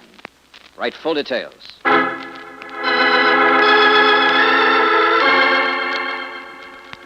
Dear Mr. Valentine, are you an imbecile? I trust not. yet fear you will betray that trust. To look for intelligence in this morass of idiocy known as contemporary civilization is to embark on a search much less likely to succeed than the one pursued by Diogenes. However, let me state my difficulty. I have committed a perfect crime. Alas, too perfect, because I now find it necessary to confess my guilt. But no one will believe me. If you do happen to have enough sense to comprehend the possibility of my being a murderer, I should like to engage you to help me prove it to the proper authorities. Awaiting an early reply, I am Winslow Barker. Huh? Well, George, don't be so smug. Didn't you hear me? The man wants you to prove he's a murderer. Well, no accounting for taste, Angel. Oh, he must be crazy. Maybe. Well, no sane person would write a letter like that. Still, he raised an interesting question. He wants to know if I'm an imbecile. What do you think, Brooksy? Are you going to take this letter seriously? Then the answer to his question is yes.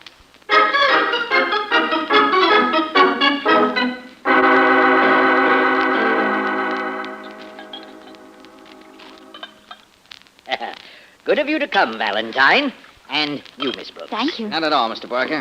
This we had to hear. Well, here we are. Refreshment before we get down to business, eh?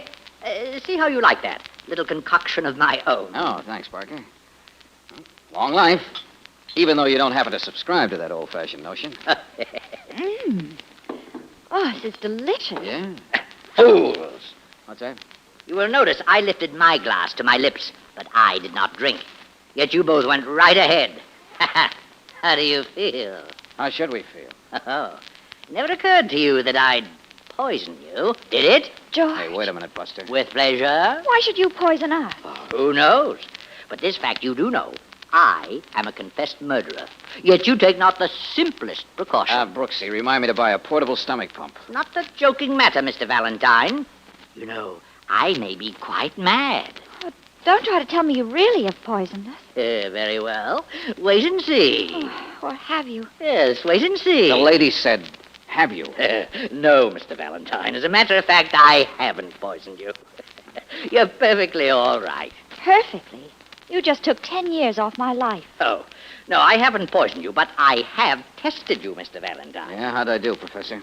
Your complete lack of caution indicates but two possibilities. One, you're like all the rest. You don't take me seriously. You don't believe I am a murderer. Or two, you're fantastically stupid.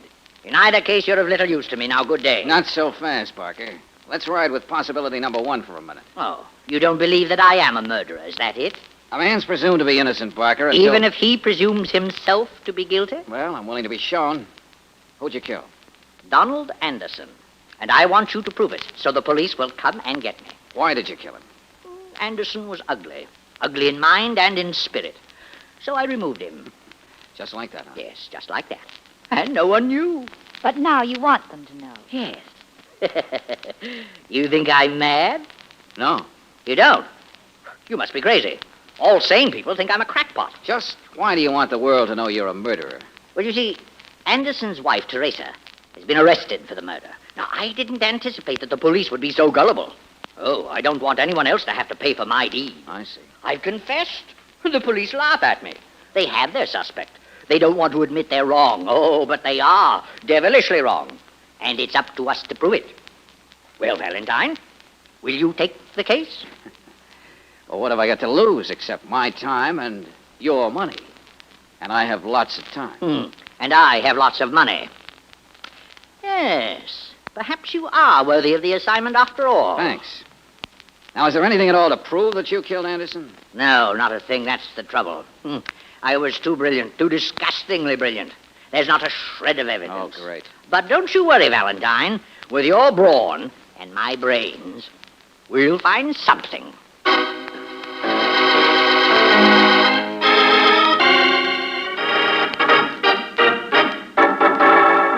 Valentine, you can save your energy on this Anderson case. We have it all sewed up. Maybe you dropped a couple of stitches, Lieutenant. It could have come apart at the seams. Oh, please, pal, go away, will you? I'm busy. Okay. If you want to besmirch your sterling record by helping to convict the wrong man. Or, in this case, it's a woman, isn't it, Riley? You know darn well it's a woman. Oh, okay. What's your angle, Valentine? Winslow Barker. Huh? Oh, no, not that slap-happy lunatic. Yeah, that slap-happy lunatic. What makes you so sure he didn't do the job? Because we happen to know Anderson's wife did it. Well, how about briefing me on the reasons? Well, okay. Motive? Mrs. Anderson was in love with somebody else, Jonathan Gaines. But her husband wouldn't give her a divorce. I see. Now, opportunity, she was in the house when it happened. Mm-hmm. Anything else? Plenty. A couple of days before the murder, she buys a gun. Oh. Right after the murder, she gives the gun to her boyfriend, Mr. Gaines. And when we tried to get it from him, he says he lost it. We're supposed to swallow that. He lost the gun. Why'd she say she gave him the gun? To hang it on his slave bracelet? She says she was afraid her husband was going to try to kill Gaines, and she wanted him to be able to protect himself. Claims she didn't know at the time her husband was already dead. Riley, maybe she's telling the truth. Oh, come off it, pal, will you? It's an open and shut case.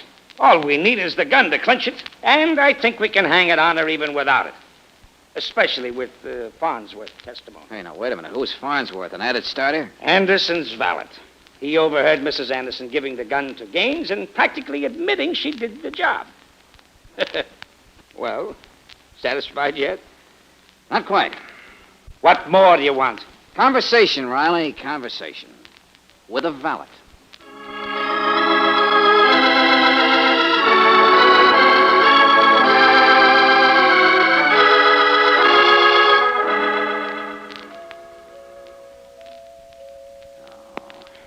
I dearly love the sound of those bells, but come on, somebody. Come on, answer the door. Come to think of it, George, will Farnsworth be here? His master is dead, and the master's wife is in jail. I understand the house is going to be sold, Brooksy. Servants are staying on to do the packing. And then... George! Yeah, that's a high C with a kick in it. Come on, open up in there. Hear anyone coming? Yeah, I think so. Yes? Say, what plays here? Nothing, sir. We heard screams, she remarked brightly. Oh, that, miss. That was only Jessie. Only Jessie? Who's Jessie? The upstairs maid. Well, what happened to her? Nothing. Oh, just trying out for the Metropolitan auditions. Well, if you must know, sir, she's a sinner, and I don't like sin. Oh, great. Well, what did you do to Jessie? She'll be all right, sir. That's not what he asked you. Very well. I struck her. Well, who are you to go around punishing sinners? Somebody must see that right prevails. Okay, Buster, okay. Where's Jessie now? In the kitchen, Hey, sir, Brooksy, but... go in and look after the girl while I have a talk with this avenging angel. All right, George. Now, Farnsworth, you are Farnsworth, aren't you? Yes, sir. Well, I'm coming in and ask you a few questions. You can close the door. Very well, sir. What do you wish to ask about? Mr. Anderson's murder. Ah, yes, the murder. Unfortunate occurrence. But then, one must expect such things, mustn't one? Must one? But after all, that's life, isn't it? First thing you know, you're dead. Ah, yes, that's life. Oh, brother, Charlie Chan with the wrong accent. Now, look, I understand you overheard Mrs. Anderson giving a gun to Mr. Gaines and asking him to get rid of it. Correct. However, I should like you to understand, sir, I'm not in the habit of eavesdropping. But when there has been a murder, one feels it one's duty, as it were. Yeah, Farnsworth. You and your duty. I simply press the point because, as a gentleman's gentleman, I know how my fellow gentleman's gentleman would feel if it were thought that one of their fellow gentlemen's gentlemen was no gentleman. Do you follow? I think I lost you about 2 gentlemen back. But now, look, what I want to know, Farnsworth, you're absolutely sure you heard Mrs. Anderson tell Mr. Gaines to get rid of that gun? Quite so, sir. She said, and I quote, "I've done something terrible, Jonathan. I've killed Donald. Here, take this gun and get rid of it for me before the police get here." Unquote. You're sure she said that? Absolutely, sir. However, since you repeat the question, am I to take it that you doubt my memory or my veracity? Well, frankly, Farnsworth, you're a doubtful character, name and all. You belong in a book. Oh, Brooksy, how's the sinner? Oh, she's busy consigning Farnsworth to the place he thinks she's going. Well, in that case, I guess there's nothing more for us to do around here. Come on, let's go.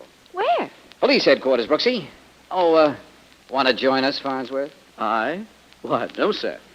Don't you know it's old hat to suspect the butler or the valet?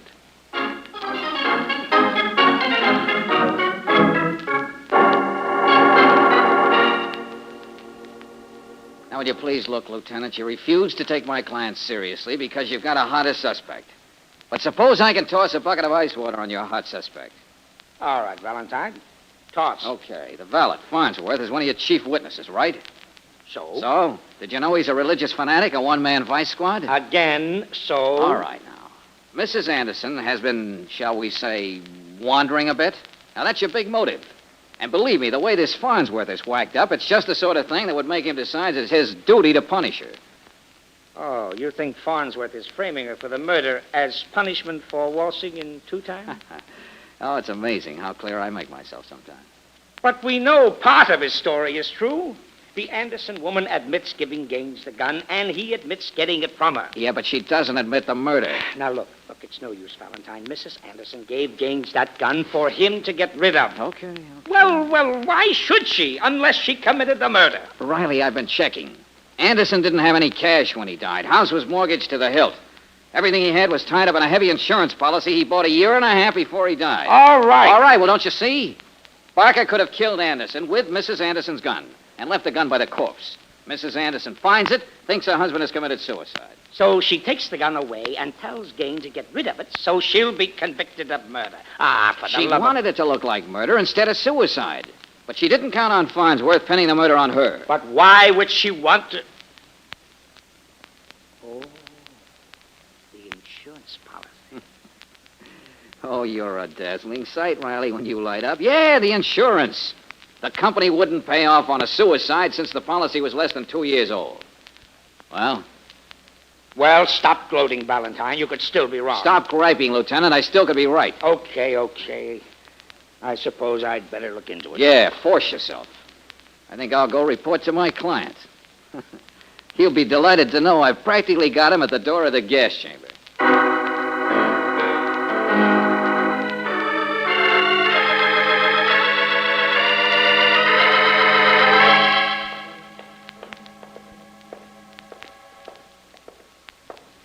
Well, I wonder what the little man who isn't all there will pull this time. My stomach is still doing nip-ups from that poison prank. We'll soon see, Brucey. Hey, wait a minute. Stand back, Angel. Somebody just came out of Barker's apartment. What's too late? He already saw it. Yeah, and he covered his face to make sure we can't see him. Hey, you, just a minute. Stay back. I said stay back. George! Oh, George, are you all right? Yeah, you okay, Angel? Oh, I'm fine, yeah. He didn't want to hit us. He aimed at the floor to make us stop. He took the back stairs. Oh, golly, did you see who it was? No, he kept one hand in front of his face. Well, let's get into Barker's and see what this is all about. Okay. Yeah, but aren't you being optimistic, darling? Expecting Barker to make any sense? I'm just an old Pollyanna. Come on, Barker, come on. Oh, hello, Valentine. And Miss Brooks. Mr. Barker, well, what happened You to look like you've gone 15 rounds with a gorilla. Well,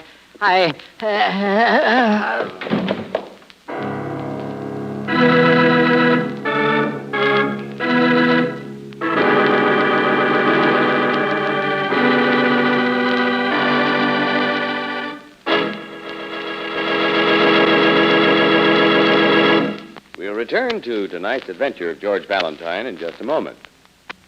To get the best out of your car and to get economy through longer mileage, rely on Chevron Supreme gasoline. This premium quality gasoline is specially blended to give your car all these advantages. Faster starts every time you press the starter. Speedier warm-ups, alert getaway in heavy traffic driving, and ping-free power that lifts your car over the hill. What's more, Chevron Supreme is climate-tailored, tailored to the season of the year and to different temperature and altitude zones in the West. So wherever you drive and the year round, you can't buy a better gasoline for today's high-compression engine. Just try a tank full of Chevron Supreme tomorrow. Get it at standard stations and at independent Chevron gas stations where they say and mean, we take better care of your car.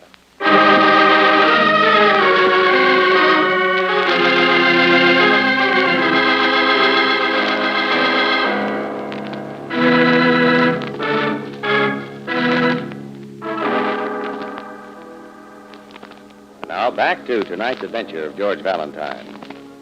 A man hires you to prove he is guilty of murder. After dutifully questioning his sanity, you succeed in turning police suspicion from their pet suspect to your client. In the due course of events, a furtive character takes a few shots at you. And a moment later, your client himself comes to the door of his apartment and drops at your feet. Being like George Valentine, you don't rock all the way back on your heels because all along you've sniffed the proverbial rodent. He's coming too, George. Yeah, Brooksy. Hey, Barker. Barker, can you hear me? What happened? Nothing. Nothing. If your eyes weren't swollen shut by whoever worked you over, I'd tell you to go look in the mirror. Now, if that's your idea of nothing. I mean nothing to do with the murder. No? No. It was just a burglar. You don't say. What did he take? Hey, Barker. Oh, he's passed out again, George. Yeah, Angel, get on the phone and call a doctor. Yes, right.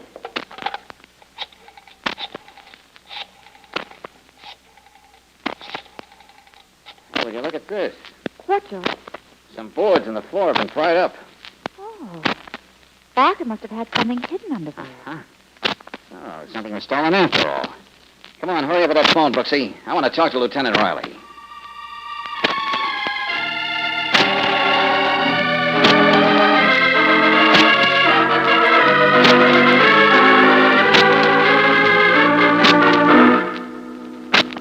Well, I got here as fast as I could, Valentine. Now what goes? Maybe you can tell me, Lieutenant. All right, George. The doctor says it's all right to question Barker now. Oh, good. Thanks, Brooksy. Come on, Riley. Right with you. Well, one thing's obvious, Lieutenant. He's lying about this being just an ordinary robbery. Whatever was under that floor was tied in with a murder somehow. Well, maybe you're right. And whoever took it knew that Barker had it and beat him into telling where it was hidden. That's the way it stacks up to me. Oh, hiya, Barker. How you feeling now? Oh, a little better, thanks. Hello, Lieutenant. I'm here under protest. I have some good news for you, my friend. Oh, what? Well, I've convinced the good lieutenant that there's something to your story after all. And if we stick together and work hard enough, we can make sure you die of an overdose of the gas chamber. That's right, Barker. You want me to believe you killed Anderson? Well, I'm willing to go along. So, suppose you give me the details, and then we can go into what happened here. I had you sized up right, Valentine. You did a thorough job. Therefore, I'd like to engage you for still another little task. I trust you'll be as successful. What now? Now, I want you to prove that I did not kill Anderson. What did he say? Listen, you, I'll have you committed. I'll have you hung. Don't shout, Lieutenant. I have a spitting headache. Oh, I give up. Very well, Lieutenant. You give up. How about you, Valentine? Are you as easily confounded? I'm confounded, all right. Oh, you won't take the case? Oh, I didn't say that. Now, look, Valentine, look. You just got through trying to prove this, well, whatever he is guilty. Now, do you mean to tell me that you're going to turn right around? What can I do, Lieutenant? After all, the customer's always right.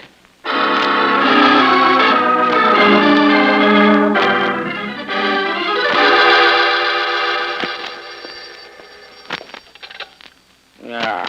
Homicide. Hello, Riley. Oh, it's you, huh? Look, sign off, will you, pal? I'm a busy man. I haven't got time to talk to lunatics. But, Riley, You're as wacky as that client of yours. Then humor me so I don't get violent. What do you want? The ballistics report on the bullets we dug out of the floor at Barker's place. Okay, Valentine, I got the report right here. Those bullets came from the same gun that killed Anderson. Now we're getting somewhere. Yeah, we're always getting somewhere.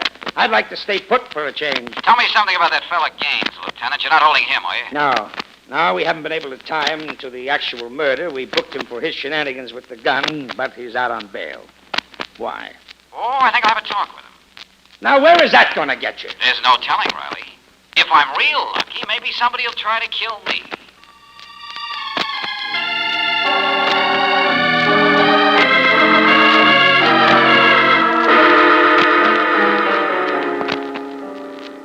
We won't take up much of your time, Mr. Gaines. All right. What do you want, Valentine? Some facts. Make a few notes for the books. Yes, George. But look, Valentine, I've told the police everything I know. I'm not the police. But you could have asked them. Oh, they think I'm crazy. Well, who am I to argue with the law? You mean you won't talk? Depends on what you ask. Well, first of all, how well do you know Winslow Parker? I don't. Never heard of him. Well, then... just a second while I answer that. Yeah, sure. George, he's not going to be much help. Want to bet? Well, I can tell the way he's acting. He's not going to talk. He doesn't have to talk. But you Just a stall, Brooksy. All I wanted was to get a good look at him. I have. Meaning? He's the impulsive lad who was at Barker's, the one who was bouncing bullets off the floor. Are you sure? Positive.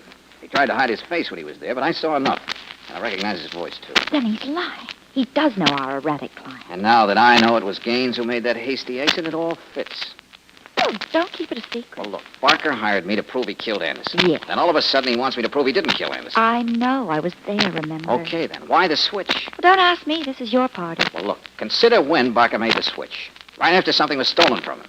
So isn't it reasonable to assume that the thing that was stolen, whatever it was, had a definite bearing on the case and on his changing his mind? All right, but what was this thing, as you so descriptively call it? Look, Angel, the person who did the stealing fired at me, and the police have proved he fired from the murder gun.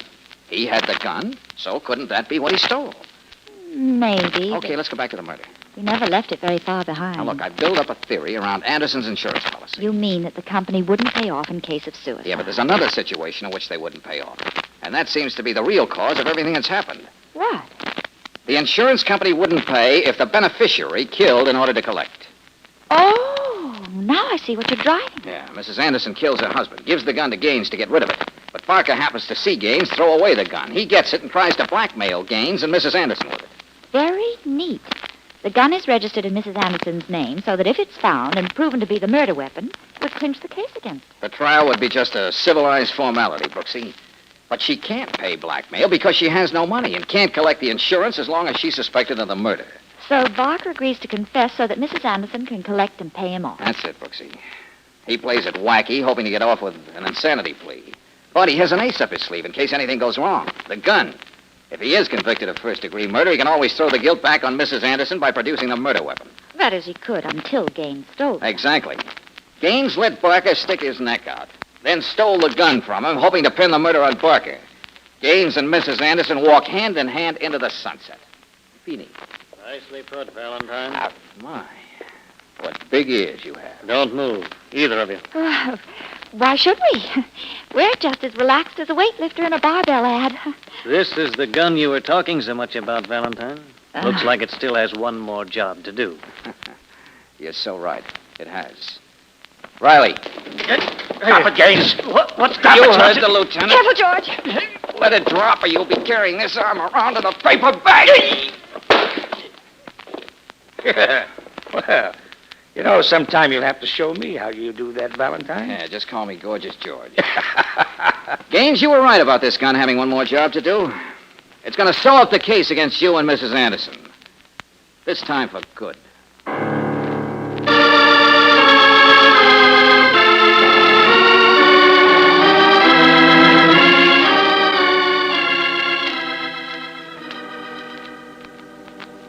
I've got to hand it to you, Valentine.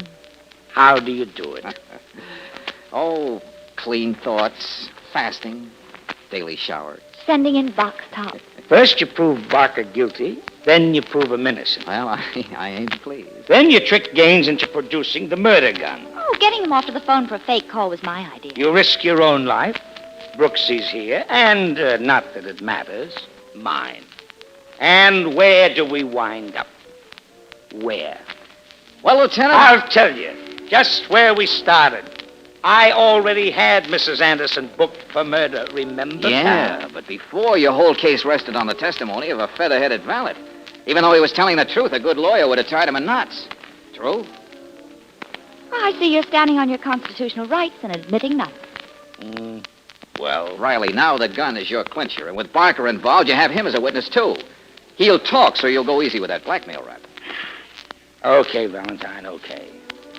You know you've got everything. Courage, brains, ingenuity, bulldog perseverance, everything. Why, Lieutenant, you forgot his most important asset. Mm-hmm. And it's so obvious. What? Come on, Angel. Come on. What, didn't you ever notice? When he smiles, there's almost a dimple in his left cheek.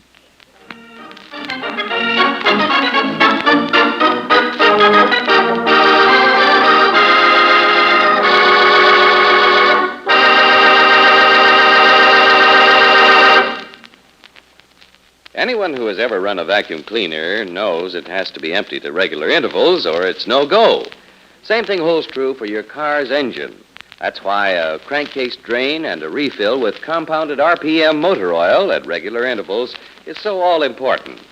You see, RPM has a special detergent compound that cleans as it lubricates.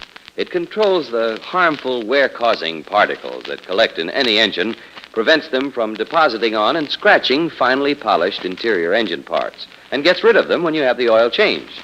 And RPM not only keeps your car's engine cleaner, it fights off corrosion, rust-proofs internal engine parts, and clings to the hot spots left bare and exposed to wear by ordinary motor oils. Next time you ask for motor oil, ask for RPM motor oil. Regular use of RPM means added life for your car's engine. No wonder RPM is first choice in the West. Get it tomorrow at any independent Chevron gas station or standard station where they say and mean, we take better care of your car.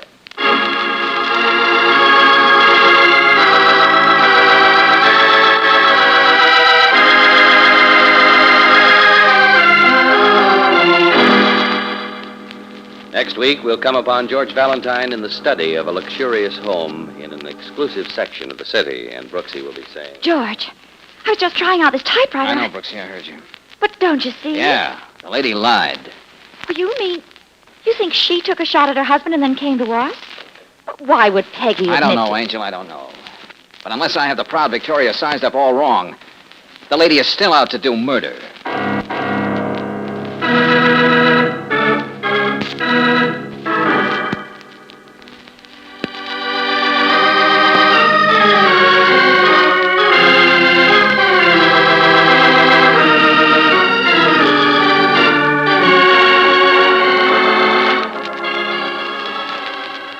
Tonight's adventure of George Valentine has been brought to you by Standard of California on behalf of independent Chevron gas stations and Standard stations throughout the West.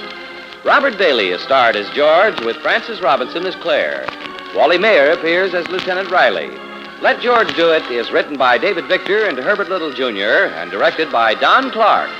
Also heard in the cast were Joe Kearns as Barker, Gain Whitman as Farnsworth, and Bob Bruce as Gaines. The music is composed and presented by Eddie Dunstetter.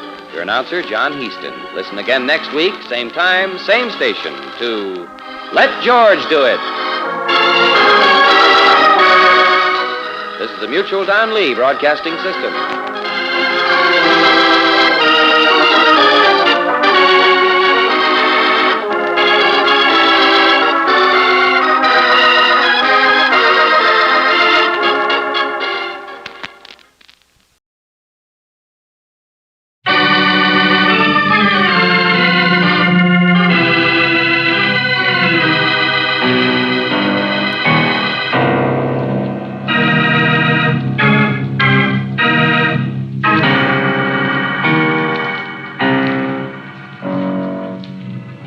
Standard of California, on behalf of independent Chevron gas stations and Standard stations throughout the West, invites you to Let George Do It.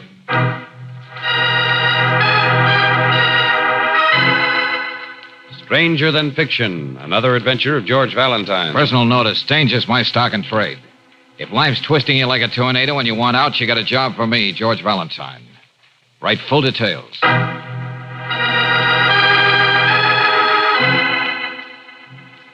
Dear Mr. Valentine, writing this letter is a hideous necessity. But a rival has come into my life, or I should say, this woman has come back into my life, and in such a way as to cause me the kind of humiliation I will not tolerate. You may have read my husband's best-selling novel, The Awakening. Everyone else seemed to have. Well, I must know whether this particular woman is or is not the heroine of this tale of passion. This should be an easy enough assignment for you. Please call me at my home so we can arrange an immediate appointment at your office. Sincerely, Victoria Beasley. Now, Brooksy, that's what I call a world-shaking problem. Well, you wouldn't make so light of it, my lad, if you'd read Samuel Beasley's book. It was banned in Boston. Oh. One critic called it an emotional hotfoot, 700 pages long. Well, I must get to this cultural milestone as soon as I finish the Rover Boys in the Indian country. Right now, I'm going to call Mrs. Beasley.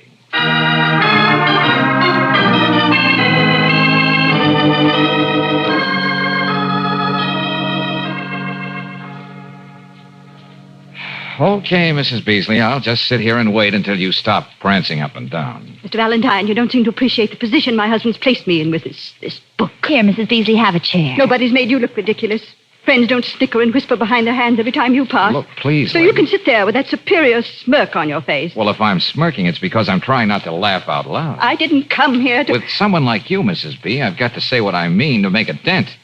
Oh, Brooksy, you read the society columns. Oh, sure. A girl's got to be improving her savoir-faire, you know. All right. Now, how is Victoria Beasley usually described? This time without the routine. Really now, Mr. Valentine. Well, without the routine.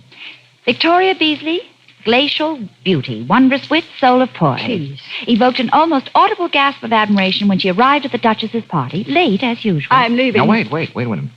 Won't you admit this does call for a laugh?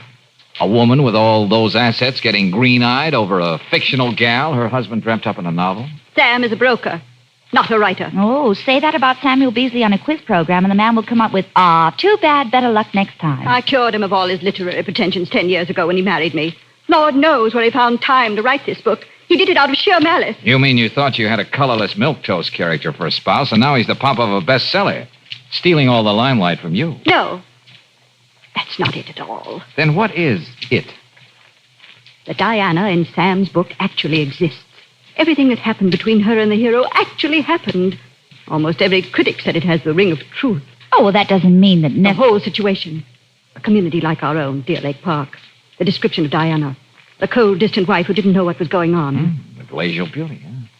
You sound as though you knew the heroine. I think I do.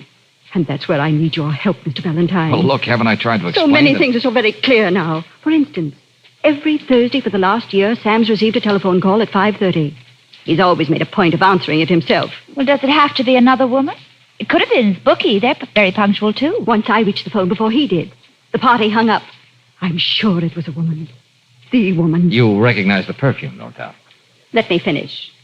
Every Thursday night, he's made an excuse to go into town and never once mentioned what he did. Well, of course, you keep Sam informed of all your movements. That's aside from the point. Your commentary doesn't interest me. I just want you to find out if Diana in Sam's book is or isn't Peggy Wilkinson. And who's that lady?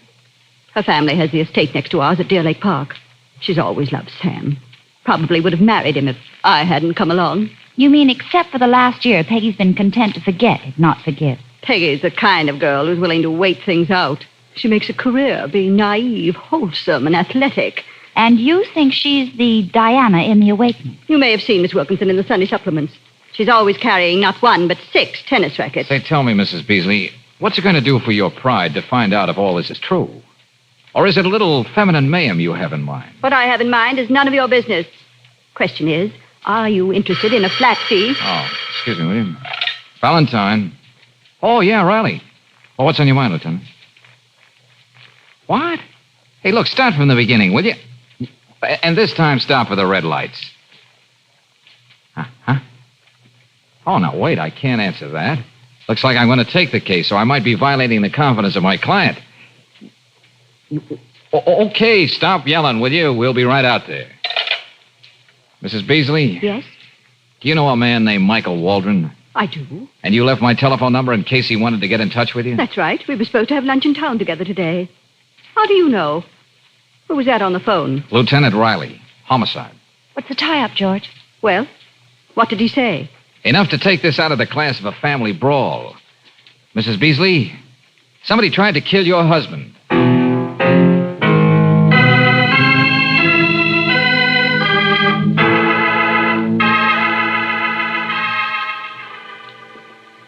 Well, while we're waiting for Miss Brooks to get here with Miss Wilkinson, what about some drinks?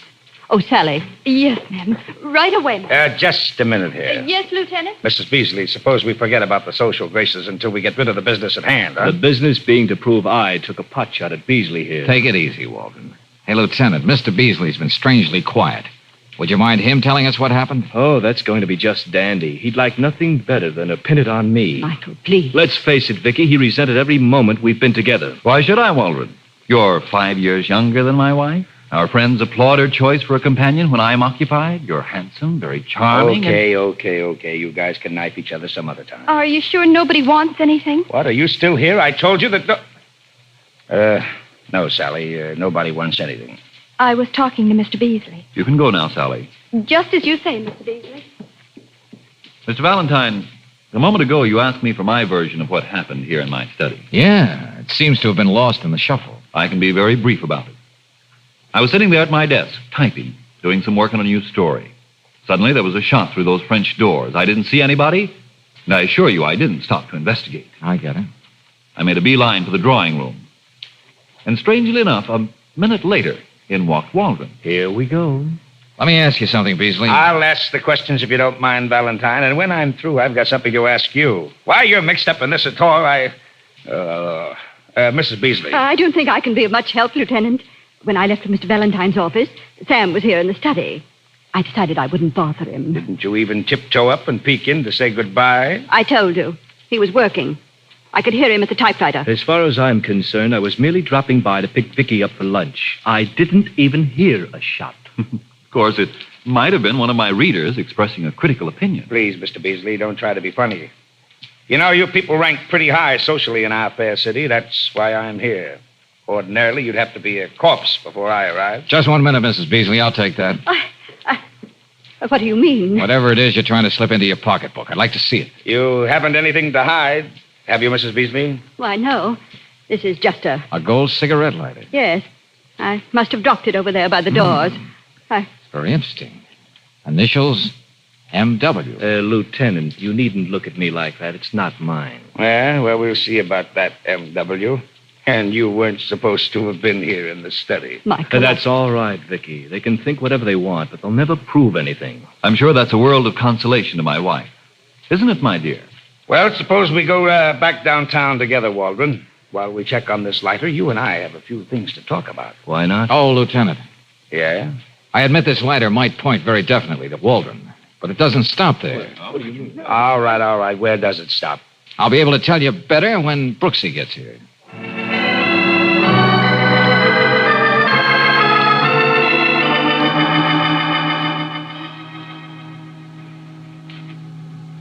Now, Miss Wilkinson, as I told you, there's no reason to be nervous. The lieutenant has to ask these questions. But I don't understand. I knew nothing of what happened to Sam until Miss Brooks told me. Oh, but I didn't tell you, Miss Wilkinson. I made it a point not to. I couldn't help guessing something was wrong. Lieutenant, must we drag Peggy into this? You've got Waldron in the other room to take down to headquarters. Why this inquisition? Valentine and your wife dragged this young woman into this mess, not me. Surely, Sam, you can't object to us doing everything we can to find out who tried to kill you. Your concern for me is very touching, Victoria. Mr. Beasley, whether you know it or not, your wife has a theory that the heroine of your book is modeled after Miss Wilkinson. Mr. Valentine, that was supposed to be a matter of confidence between us. Attempted murder changes all that. Victoria, you really believe that? Me, the Diana in The Awakening, that irresistible creature who unleashed such raging passion in a man? Sam was so carried away, he couldn't help dropping some unmistakable clues. How long has this been going on? Just the last year? Or the whole time we've been married? Now, Victoria. How many people have known it all along, laughing at me? Oh, this is ridiculous. Peggy is the last person anybody would picture as the femme fatale. She's the outdoor type. Much too wholesome for that sort of thing. Just to look at her, anybody can tell that. Why stop there, Sam? You with your marvelous knack with words. Why don't you say I'm just about as glamorous as a dish of cottage cheese? I use Lifebuoy in my tub instead of perfume bath salts. The direct opposite of the striking and glamorous Victoria. Just where were you all morning, Miss Wilkinson? I have no airtight alibi, if that's what you mean. I was out horseback riding, all by myself. Look, let's stop sparring, huh? Now, look, Valentine, you said you were going to pull some kind of rabbit out of the hat. Well, come on, let's have it. Okay. Do you happen to own a cigarette lighter, Margaret? Well, yes. I didn't know there was any law against that. Could this be it? The initials M.W. could stand for Margaret Wilkinson, as well as Michael Waldron. Now, while you were out horseback riding, you might have taken a slight detour. And you might have wanted to kill Beasley because he wouldn't get a divorce and marry you. Well, Miss Wilkinson? Very well. Why shouldn't I admit it? It's all true about this morning. And the book. Well, you know what you're saying, Peggy. Yes, and I don't care. Oh, this'll really cause a sensation. The wholesome, colorless Peggy Wilkinson turns out to be the fabulous and much-discussed Diana. Oh, and I'll love it. You heard her, all of you. This twee little frump has been making a fool of me. Me. Well, Miss Wilkinson, I guess we'd better get into town. I'm afraid not, Lieutenant Riley. Huh? Because I'm not going to press charges. What? George, did you hear the man? Yeah. I came here to make an arrest, and that's what I'm going to do. I refuse to prosecute. As far as I'm concerned, Peggy was out hunting squirrels, and her marksmanship was incredibly bad. I think you're right, Sam. But I don't. I want the world to know that you couldn't hold a man, Victoria. And of all things, you lost him to me. I think that washes everything up, Lieutenant. Thank you very much for your trouble. If you were anybody else, Beasley, I'd better get out of here before I lose my... Peggy, I'd better take you home. Oh, yes, Sam. Victoria, you'd better go and reassure Waldron that he's a free man. I'll do that, Sam. I'll be right back, Mr. Valentine. Yeah. Well, where does that leave us, George? I don't see any point in hanging around now. Oh, a very important point, Brooksy. A particularly fat and juicy bill. Oh. Doubt what she wanted to know. So, sit down at the great author's typewriter and make it out. Okay. What amount shall I make it, George? Oh, I beg your pardon. I was looking for Mrs. Beasley. This is my day off. I was just leaving. Mm-hmm. Well, so long, Sally. I was in the next room before. I couldn't help overhearing Mrs. Beasley say Mr. Beasley was using the typewriter when she left this morning. So? The reason the typewriter man was here was to bring this new machine. Goodbye, Mr. Valentine. George. Yeah, Brooksy. This is a noiseless machine. Then she couldn't have heard it. With the doors of the study closed. Now, why did she lie? You mean Victoria took a shot at her husband and then came to us? Oh, but why would Peggy... I don't know, Angel, I don't know. But unless I have the proud Victoria sized up all wrong, the lady is still out to do murder.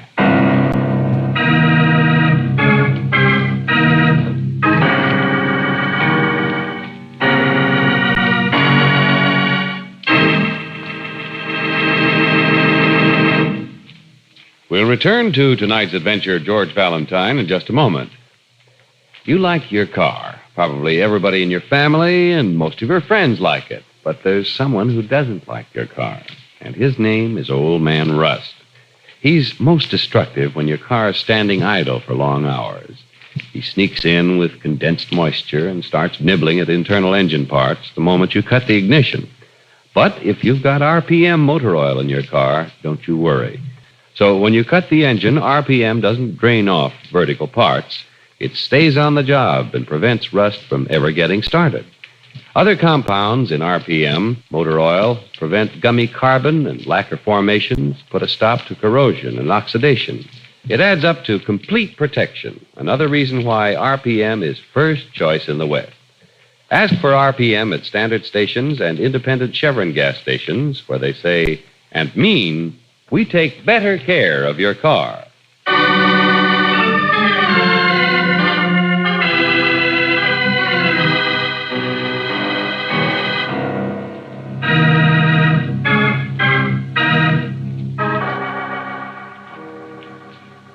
And now back to tonight's adventure of George Valentine. A marble-cold society beauty, Victoria Beasley by name, who'd rather die than be humiliated, hires you to prove that the heroine in her broker husband's sensational first book is a former sweetheart of his, Peggy Wilkinson. You don't want any part of a divorce-bound shuffle like this, but then an attempt is made on Sam Beasley's life. Said Peggy takes the blame, and the wife trips herself up with a stupid, needless contradiction, which seems to give the lie to Peggy's confession, all of which sends you, George Valentine, into frantic action to prevent another try at murder. George, what are you going to do? Find Victoria.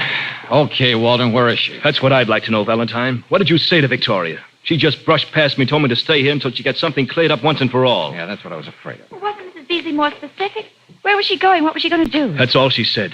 But you've got to stop hounding her, Valentine. Me? Hounding her? You're a little mixed up, Mr. Waldron. Victoria came to us. Well, there's no time to go into detail. Why don't you admit it? Her husband hired you to spy on us. You can't do that to the kind of person Victoria is. She's easily upset. And I'm not going to let you. Now, look, Buster, I got places to go in a hurry. You're not going anywhere. You're going to leave Victoria alone. You're a big, well-built lad, Waldron, but don't try to maul me. You're staying right here, even if I have to. Sorry, but you forced me into this corner, pal. I told you I got places to go.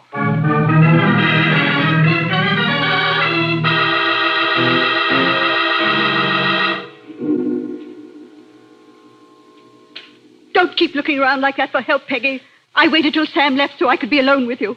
I'm here to kill you in your own house. Victoria, put that gun away. You don't know what you're doing. Oh, yes, I do. In the presence of others, you admitted that you came between me and my husband. It was you who were phoning every Thursday at 5:30. The other details are all there for the whole world to read in Sam's book. No, Victoria, no. No jury will convict me for trying to protect the sanctity of the American home. Now, listen to me, Victoria. Instead of being a laughingstock, I'll be a heroine, a noble figure. That's something I never could stand for, being laughed at. I'm willing to do anything to put an end to that. But you've got to believe me. I lied to that lieutenant. I didn't try to kill Sam, and I'm not the Diana in his book. Do you expect me to believe that? Well, I said it only because I'm human. I'm tired of being the dowdy thing that I am. Can't you understand what it would mean if people thought that I had all the glamour that you have and more? I haven't been waiting around for 10 years to get Sam. Sorry, Peggy. I'm all through talking. I'm sorry about this. Oh, did you? She was going to kill me. It's all right now, Peggy. Your wrist will hurt for a couple of days, Mrs. Beasley, but you're lucky to get away this easy. Well, I get on my knees and thank you most humbly. No. No, and you better not bother picking up that gun either. I'll just take that. Where did you get it anyway? It's Sam's. I took it from a drawer in his shipper robe. I see. Okay, come on, Mrs. Beasley. You too, Miss Wilkinson. Where are we going? Right back where we started. Who knows? If I'm lucky, I may come up with another rabbit out of the hat.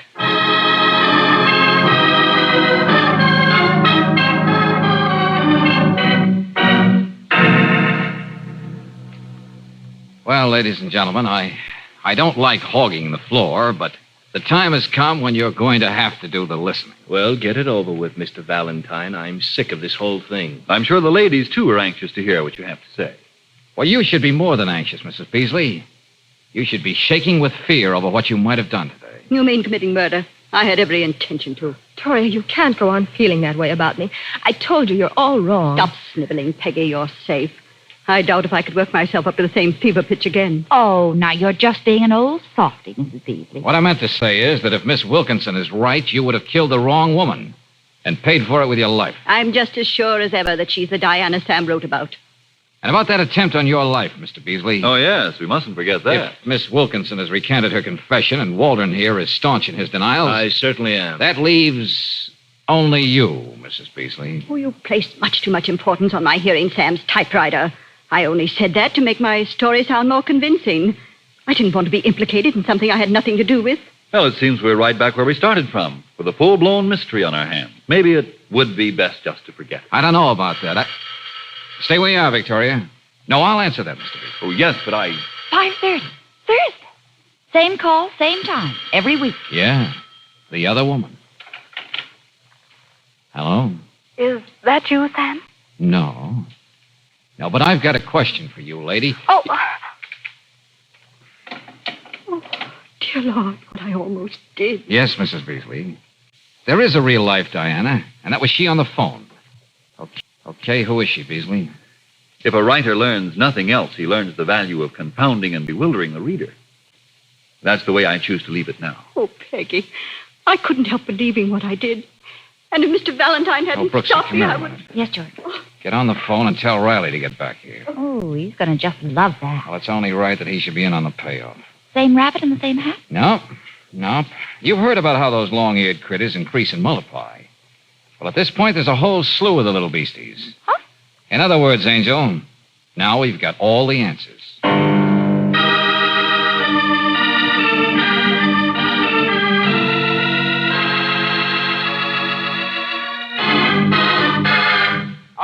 All right, Valentine. I get the picture of what happened between Mrs. Beasley and Miss But Wilkinson. I told you, Lieutenant, I'm not going to do anything about it. Awakening. Certainly under the circumstances, I'm not going to do anything about it. Oh, most certainly. There have been 2 murder attempts, and we're supposed to just laugh it off, huh? Lieutenant, do I still have to hang around here? As far as I'm concerned, you can drop... Surely, Waldron, you don't want to miss the exciting explanation Valentine's promised us. Yes, why don't you say something, Mr. Valentine? What have you got on your mind? I don't think you can stall much longer, darling. Okay, I admit I have been stalling. But for a very good reason. Still, if the time has come. Beasley. You staged this whole business. Nobody tried to kill you. What? You fired that shot through the French doors.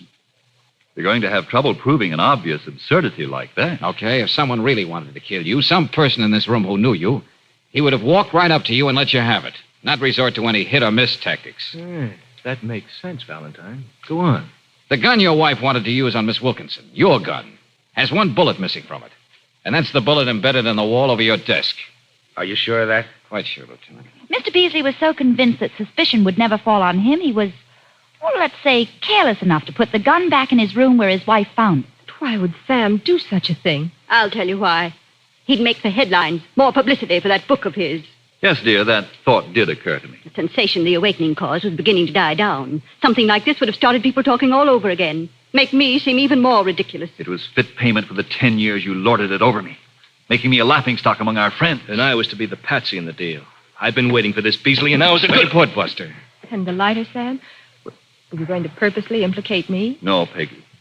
I never thought of you as Margaret when I planted that lighter with the initials M.W.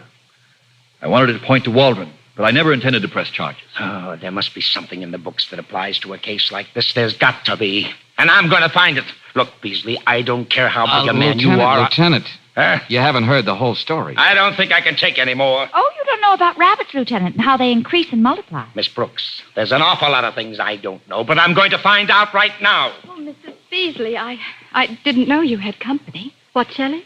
I just wanted to tell you I was back in case you needed me. But, Sally, this is your night off. I'm sure she'll give you a detailed report some other time, but now... Lieutenant Riley, you should be ashamed of yourself. What's that? That's no way to talk about the almost legendary Diana. You know what you're talking about. You must be out of your mind. I was trying to stall till Sally got here. But how did he find out, Mr. Beasley? I'm sure he's coming to that right now, Sally. You mean my own maid in my own house? Yes, Mrs. Beasley. Those mysterious phone calls every Thursday. Thursday. The traditional maid's day off. Sam couldn't keep his appointment tonight. I can't help myself, Victoria, but it is funny. But not to me, Michael. You can get out and stay out. Victoria, I'm truly very sorry. Of course. You began tying things up, George, when Sally made those pointed remarks about the new typewriter. Frankly, I'm glad it's all out in the open. Yeah, me too. Victoria, although this must necessarily add to your humiliation, after our divorce, Sally and I are going to be married. Oh, but that's impossible. What? What do you mean impossible, Sally? Well, I'm already married. But Joe's been in San Quentin for the last 2 years. Oh, this is wonderful. Oh, And this time, Michael, I can laugh with you. Oh, Sam, I'm very sorry. You look so hurt. Sally, you might have told me instead of making such a fool of me. But, Mr. Beasley, we just went to the movies and dinner every Thursday night. Oh, brother. And after all, it isn't every girl who has such a beautiful book written about her.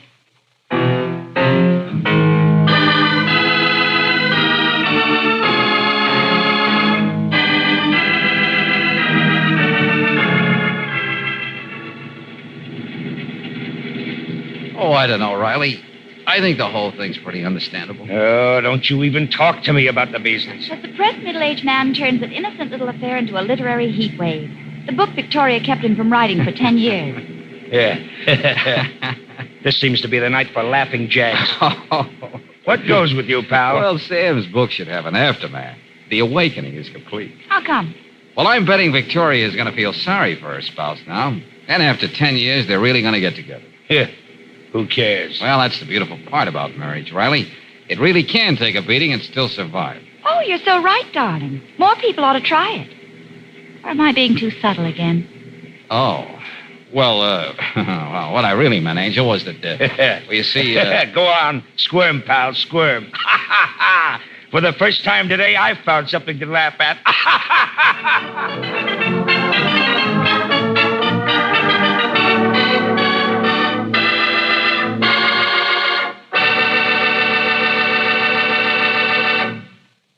If you want to be off to a good start, a fast start, every time you use your car, just make sure it's Chevron Supreme gasoline you've got in the tank. This premium quality gasoline turns the engine over the moment you press the starter. Gives your car a faster warm-up, too. More pep in traffic, a new ping-free power that lifts your car over the hills. Try Chevron Supreme and you'll agree it gets the best out of your car. Another thing, it's climate-tailored. In each different temperature and altitude zone of the West, count on Chevron Supreme for your car's best performance the year round. For today's high-compression engines, you just can't buy a better gasoline. So why not try it tomorrow? Get Chevron Supreme at standard stations and at independent Chevron gas stations where they say and mean, we take better care of your car.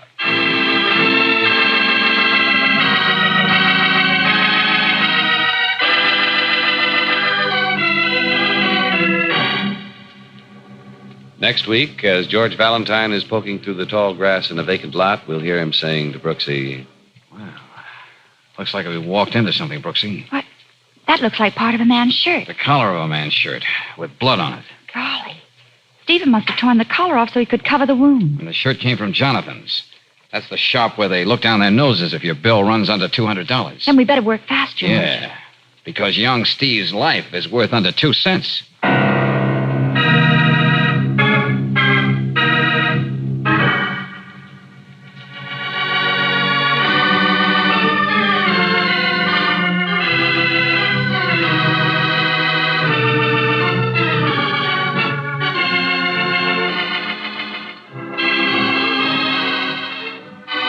Tonight's adventure of George Valentine has been brought to you by Standard of California on behalf of independent Chevron gas stations and Standard stations throughout the West.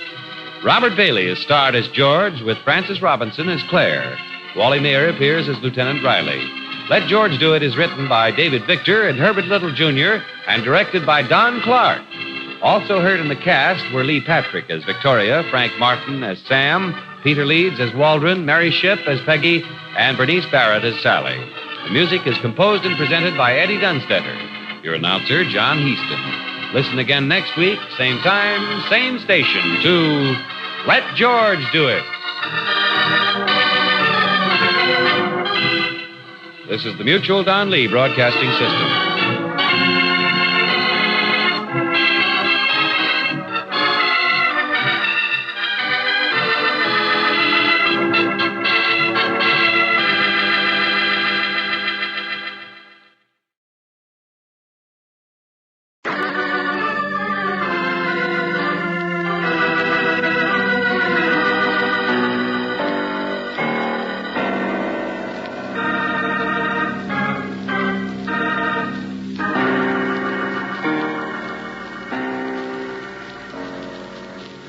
Standard of California, on behalf of independent Chevron gas stations and Standard stations throughout the West, invites you to Let George Do It.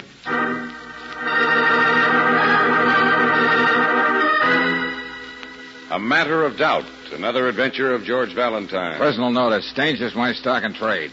If you're in a tight squeeze and crying uncle won't get you out, you got a job for me, George Valentine. Write full details.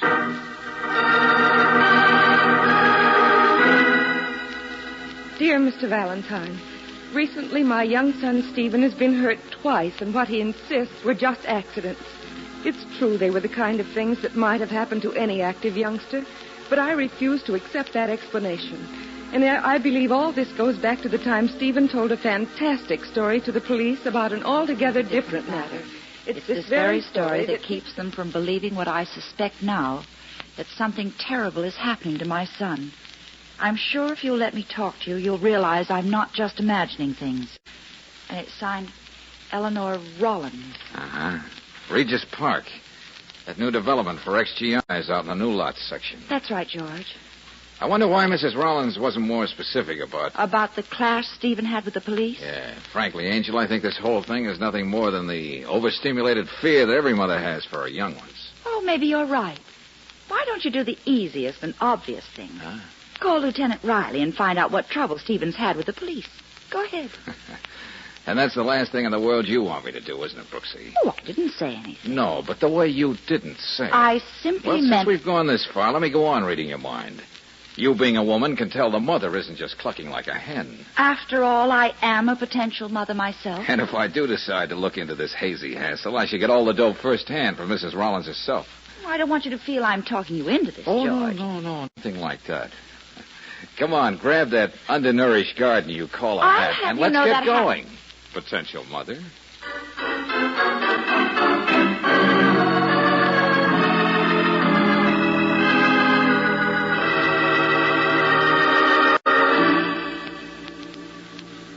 Mr. Valentine, that's the story exactly the way Stephen told it to the police. Isn't it, Stephen? I haven't anything else to say, Mom. What am I going to do with him, Mr. Valentine? Make him explain why he told a story like that. Well, you're certainly not going to do it by raising your voice, Mrs. Rollins. That's right. And come on, sit down. Yes, I guess I'd better. The fact remains, Stephen said he was on his way home from school. Cutting across the fields, he saw a man who'd been shot. He told me he made a bandage to stop the bleeding. Then ran a couple of blocks to a service station to call the police. Mm-hmm. And when they came, he reversed himself and told them he made it all up. Well, I know my boy better than that. He doesn't lie. He doesn't make things up. Not to me. Mother and the son couldn't be closer than we are. There's It's just the two of us. Stephen's not just another boy. He thinks like a man. Maybe you've had me pegged wrong, Mom. Like the cops say I read too many comic books. I just want a little excitement. But, Steve, when the squad car came, you were caught running away. You put yourself right on the spot by saying you made it all up. Now, why? You look like you're a smarter boy than that. That's how it is. You just can't get anything out of him. Well, all right, kid, you've got us all on the run. Now, I'm not asking you to tell us in so many words what's behind this, but you can at least shake your head yes or no. You can do that for a fella, can't you? Well, did something happen to you that day that made you so scared you can't talk? Didn't those accidents you told your mother about have something to do with what happened to you that day? You lied when you said Chuck Foster beat you up. Tried to horn in on my paper route. But your mother checked, and Chuck said he had nothing to do with it. And just another boy couldn't have worked you over like that, Steve. And you didn't break your wrist slipping down into that ravine. Why, you've been coming home that way for the last 2 years. You couldn't be that careless. Well, that's the way it happened. It's no use. It's no use. Look, ladies, would you mind leaving me alone with Steve? Just for a few minutes, Claire. Oh, yes, George. Mrs. Rollins, I think you and I can do with a good cup of coffee. Let's go in the kitchen. You fellas join us when you're ready, huh? Well, Steve, that was pretty quick thinking, being able to fix up a man's wound when you found him bleeding like that. I keep telling you that never happened. Well, but if it did happen, you could have done a good job. After all, you're a Boy Scout, and you won your first aid badge. Your mother told me all about it, how proud you were of it. That doesn't prove anything. Oh, maybe not. Say, how about this newspaper route you got? Business good? Good enough. Good enough to bring a little something into the house each week to help your mother? Well, I don't know what you're driving at. Well, I'm driving at this, Steve. You're not the kind of kid who lies and gets himself into a mess like this with the cops. That I'm sold on. Look, now that we got rid of the gals, we can talk sort of man to man. Steve, tell me, just what's going on in your mind? Come on, now, open up. What are you thinking about? You did the best you could, Sonny. You can't patch me up. Just remember, San Diego, Mercantile Trust, Red Kenzie. He got me. Remember. Didn't you hear me, Steve? What? Why were you running away when the cops picked you up? Why were you putting on an act? Didn't think I'd still be alive when you come back, eh, kid? You did a better job than you thought. Now listen. Forget everything I said before. If you say a word to anybody, I'll get your mother. Get your mother. Remember. Come on, shake out of it, Steve.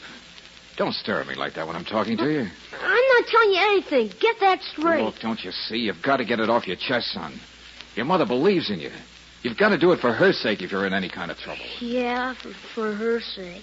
This man you helped, did he give you that beating you blamed on Chuck? Why did he do it? There was no man. Okay. How about accident number 2? Who gave you the assist that sent you to the bottom of that ravine so that you needed a doctor to take care of you? Now, think about that a minute before you answer.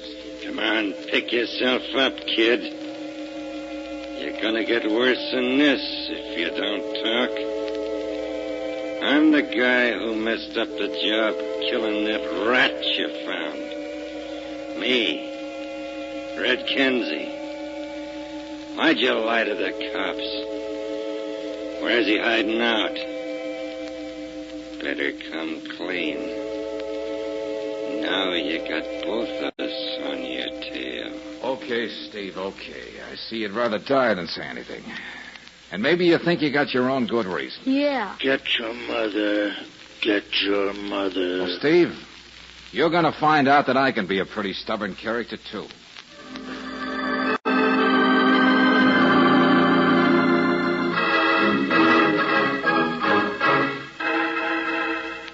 Valentine, you can't say I'm not cooperative. You asked for information on the capers of that kid, Steve Rollins, and I got it for you. Here. Thanks, Lieutenant Riley. Well, not much I didn't know before. Nothing we didn't know before. Just that he called and faked a story about finding a man shot in the neck on New Lots Road. My good friends, I'm sorry I can't enlarge on the kid's antics just to please you. He got off light as it was, playing games like that with the police. Okay, Riley, okay. Take it easy, will you? This wasn't meant to be an invitation to apoplexy. Yeah. How about those accidents? You just answered your own question, Miss Brooks. They were just accidents. Accidents and a jittery mother who's imagining a lot of boogeymen out to harm her little chick. Lieutenant, did it ever occur to you that mothers have a certain instinct about such things? And did it ever occur to you that I ought to know something about mothers, having had one myself? From the way you act, you'd think Mrs. Rollins was just put on earth to keep your colleagues from enjoying their pinochle in their various precinct stations. Is that so? Well, let me tell you that I... Whoa, now, let's break this up. Huh. Oh, yeah? Huh. Say, what's going on here anyway, Valentine? Why had your girlfriend suddenly decide to swarm all over me? Look, Riley, you touched a sore point with Brooksy, implying even the slightest fault in a mother. Who? Who, me? Well, there are only the three of us here. And I've learned by experience to keep my mouth shut on the subject. Why, I'm the staunchest defender motherhood ever had. Why, when I hear Mammy sung on the radio, I'm no good for days. Your sarcasm has all the grace of an elephant with a sprained ankle. Hey, look, kids, time out. Lest we forget one Stephen Rollins. Yeah, I wish I was allowed to forget him. Riley, I know a scared kid when I see one. I'm convinced there was a man that day, and Steve was handed a load of dynamite he's too young to know how to handle. Well, if that's what you think, there's nothing I can do about it. Granted. But if I can find something that seems to confirm what I believe, will you hop on the wagon with me? Well, you know better than that. Of course I will. Good. Okay, come on, Brooksy. We got to get back to Regis Park.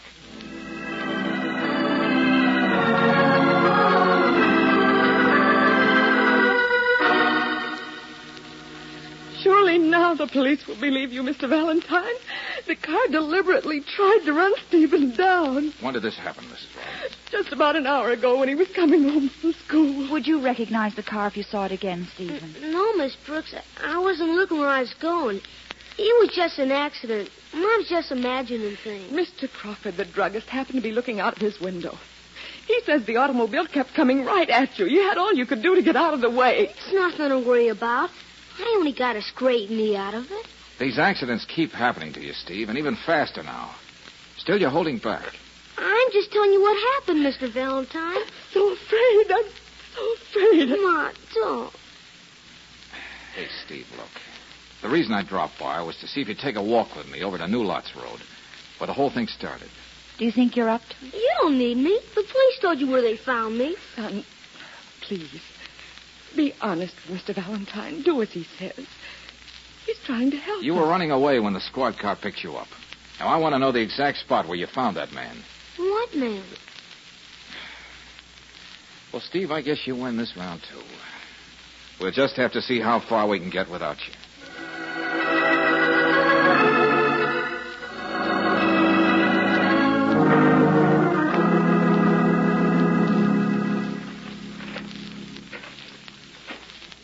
Well, Brooksy, if the man was so seriously wounded, it stands to reason there had to be some sign of violence on the scene. Lucky we didn't have any rain the last couple of weeks. Yeah, but George, we're a good block away from New Lots Road and Downey Boulevard where they picked up Steve. I know, Angel, I know. The man probably was lying in all this tall grass and couldn't be seen from the road. But Steve would be cutting across these fields on his way home from school. Yeah, I see what you mean. Just a kid on his way home from school. Like any other day, minding his own business. And walking into something like this, whatever it is. Huh? Just like we've walked into something. Hey, that looks like a part of a man's shirt. The collar of a man's shirt, blood on it. Of course, he was shot in the neck. Stephen must have torn the collar off so he could get to the wound. Well, this didn't come from any $1.98 job either. It's part of a silk $20 creation. Our Mr. X is somebody in the chips. Oh, too bad we don't have the rest of the shirt. One like that usually sports a monogram over the left-hand pocket. Well, anyway, it sports a label. Jonathan's. That's the shop where they look down their noses if your bill runs under $200. No question about how fast we have to work now. No, Brooksy. Every minute we don't find the answer to all this is another minute Steve's life is worth under 2 cents.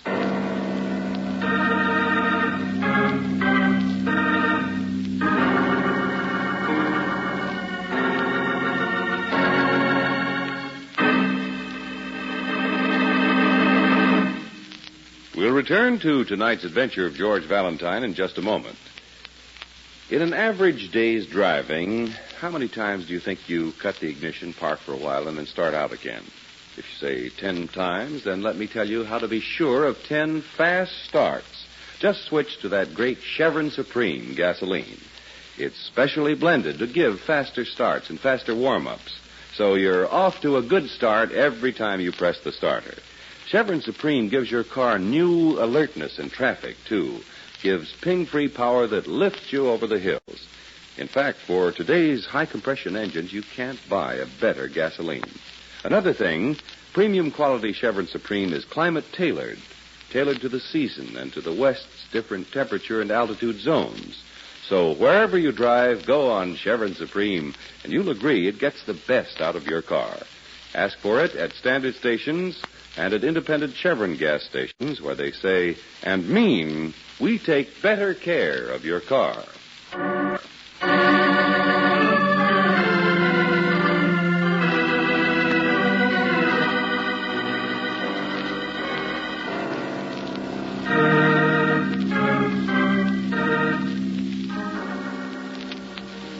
Young Steve Rollins saves a man's life and hears a few disjointed words gasped out in pain, something about a San Diego bank robbery and a name, Red Kenzie. But if he reveals any of this, he knows what will happen. You tell anything you heard, kid, and I'll get your mother. Get your mother. Remember... But then the aforesaid Red Kenzie also puts his sentence of death over the boy if he doesn't repeat every word he heard. This is the squeeze you don't know a thing about as you try to find the reason for the series of strange accidents that have been happening to the youngster. In fact, all you do have is a single clue, the blood-stained collar of a man's shirt. And like George Valentine, you try to make the most of it. Mr. Hotchkiss? Yes, indeed. I happen to be interested in shirts. Well, you've certainly come to the right person. I wouldn't be the head of this department here at Jonathan's if I didn't know the importance of the shirt to the man. Oh, Mr. Valentine agrees with you so completely. He wouldn't think of going out in the morning without putting one on. Exactly, but I see. The fact is, I'm very anxious to locate a friend who bought a shirt here some time ago. Maybe you can help me. Always glad to cooperate. That's our motto here at Jonathan's, you know. Caveat emptor. That's Latin. The customer is always right. I do hope that when your friend mentioned our shirts, he had nothing but praise for them. Yes, except for one small item. What did you say? A flaw in one of our shirts? A Jonathan shirt? Well, Mr. Hotchkiss, it seems they pick up stains so easily, especially around the collar. Hey, I'll take a look. How? Oh, please don't faint, Mr. Hotchkiss. It's only blood. Hold on to the counter, friend. Just think of it as red ink, and you'll pull through this like a hero right out of Rudyard Kipling. Yes, you're so right, sir. I'll try to be strong. Now, just how can I help you? Okay, any chance of you remembering the man you sold this shirt to? Just from this collar? Well, I know it'd be a small miracle if you had an answer, but still, that's what I gotta know. A boy's life depends on it. I'm sorry, but we sell dozens of shirts with a collar like this every week. Well, look at it carefully. Something may occur to you. Something to make you remember who bought it. No, miss. I'm afraid there's nothing I can tell you. Okay. Well, Brooksy, that's a gold star for effort anyway. Thanks just the same, Mr. Hotchkiss. Right you are. One moment. Huh? Yeah? Jonathan's never puts the size of the shirt on the collar. Too plebeian, you know. But I can tell at a glance, this is the smallest size we sell, size 14 neck. Well, what about it? Well, the man who wears this size would have to be of a very small stature indeed. Yeah, but can you remember such a man? Of course, there were several 14s in the last month or two, but one man does seem to stand out from the other. Yeah. Oh, give, Mr. Hotchkiss, give. Is there a sales check on record? His name or address? No, young lady. He merely pointed to the shirts he wanted and paid for them in cash. I thought it was a bit odd. Well, could you recognize him if you saw him again? He was a small, dark-eyed, ferrety gentleman. Not at all like our usual clientele here at Jonathan's. Breeding, you know. Still, I doubt if I could be sure about the identification. Does that help at all? Buster, we're fighting against time. Anything might help. That's most gratifying indeed. Brooksy, remind me to send this gentleman a shirt for Christmas.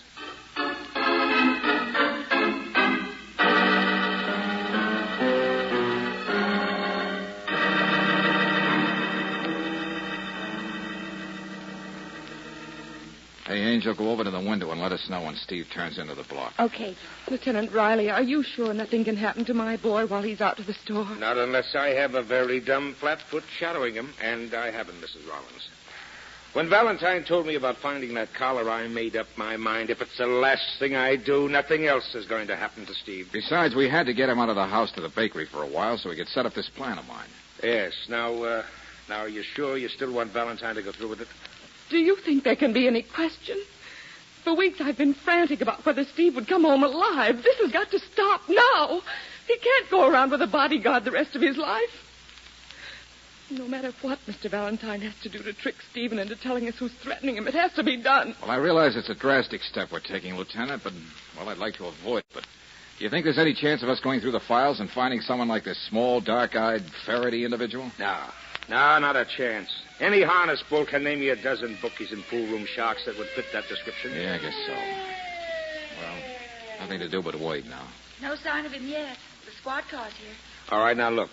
As soon as the boy gets in sight, the empty ambulance will streak back to town, and I'll go out and hop in the squad car with the boys. Oh, it's so hard to understand, Mr. Valentine. Why my own son wouldn't confide in me no matter what trouble he was in. Look, I tried to tell you, Mrs. Rollins. If Steve refused to talk, it was not because he was afraid for himself, but for the only other person in the world who he cares a thing about. You, his mother. Oh, Steve. And that's the way I figured it. That's the way I'm playing it now, with Lieutenant Riley making it possible. George, come here, quick. Yeah, what is it, Brooksy? Steve? No. That car just going around the corner. Well? I thought it was funny the way it was parked there, and the man at the wheel staring at this house. What about Miss Brooks? Well, he didn't stick around a second after the squad car showed The up. driver. Anything like the description Hotchkiss gave us? No, just the opposite, George. Almost took up the whole front seat. Oh, great. That's all we need. Another interested party pops into the picture. Wait a minute, Lieutenant. Here comes Stephen now. Okay, Riley, give the ambulance a nod. Yeah, sure. Now, look, Brooksy, make sure Mrs. Rollins stays away from the window. Yeah, don't worry about that. Now, I'll beat it out the side door, and the rest is up to you, Valentine. Yeah, and that makes me feel just swell.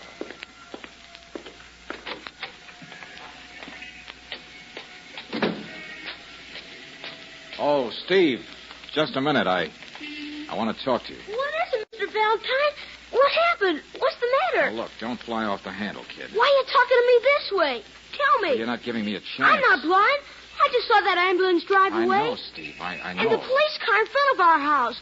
What's it doing there? Well, I was coming to that. You don't have to bother. Something happened to my mother, and they just took her away. That's it, isn't it? If you'll just hold it a minute, son. I did everything that man told me to. Kept my mouth shut. But that wasn't enough for him. He hurt my mother anyway. Is my mother... No, she'll be all right. But who is this person you're talking about, Steve? Now, you got to tell me. We have to work fast. No, I'm not going to tell you anything. I've got some place to go. Look, Steve, you've got to tell me. I'm tired of being a good boy with marbles. Now I'm going to be a bad boy with a knife. Hey, wait a minute. Come back here. You're crazy. You're not going to stop me. Nobody is. What is it, George? What happened? Oh, the kid threw me a curve a mile wide. Instead of telling me the name of the guy with a punctured neck, he's on his way to take care of things himself. We've got to stop him. Come on, hurry, Brooksy. Get in the car. You take the wheel. Yeah, but... Take it slow and make sure you keep Steve in sight. Obviously, he knows where our man lives. Okay. Hey, Valentine, what's up? No time to explain, Riley. Just follow us.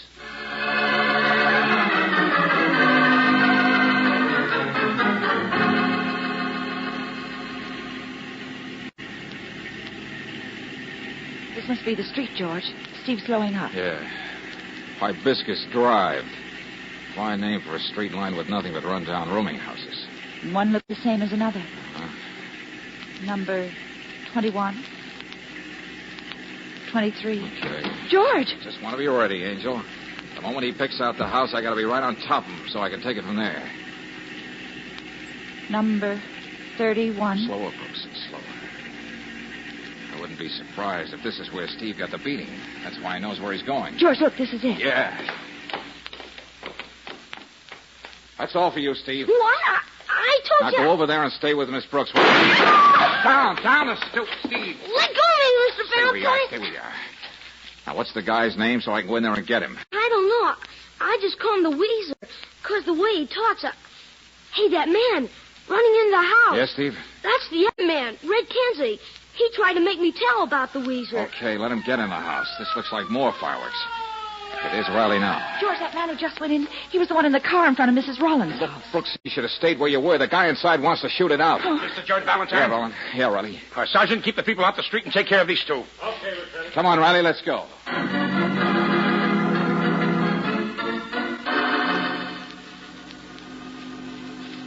Will you make it snappy, lady? What room's this guy bedded down in? Now, how can I tell you, mister, if you don't even know the name of the tenant you're looking for? What's the answer to that one? Well, he's got to be a small, skinny runt, dark eyes. Probably looks like the really rat he is. Oh, yeah, I know who you mean, the man in room 6.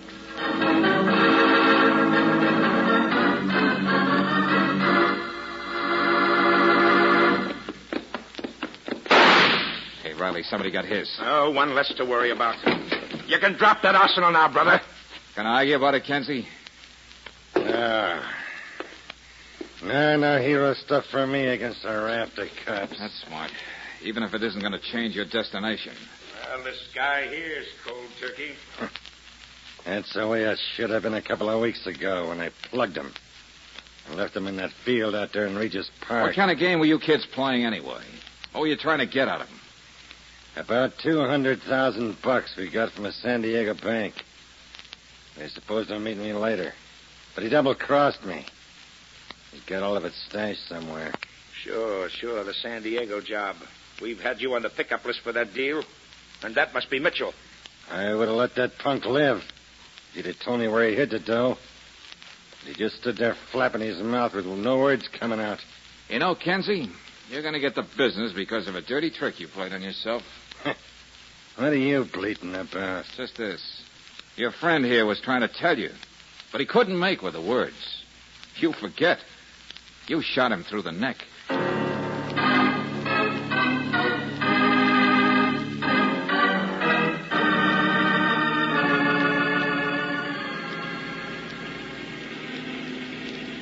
Yes, Mr. Valentine.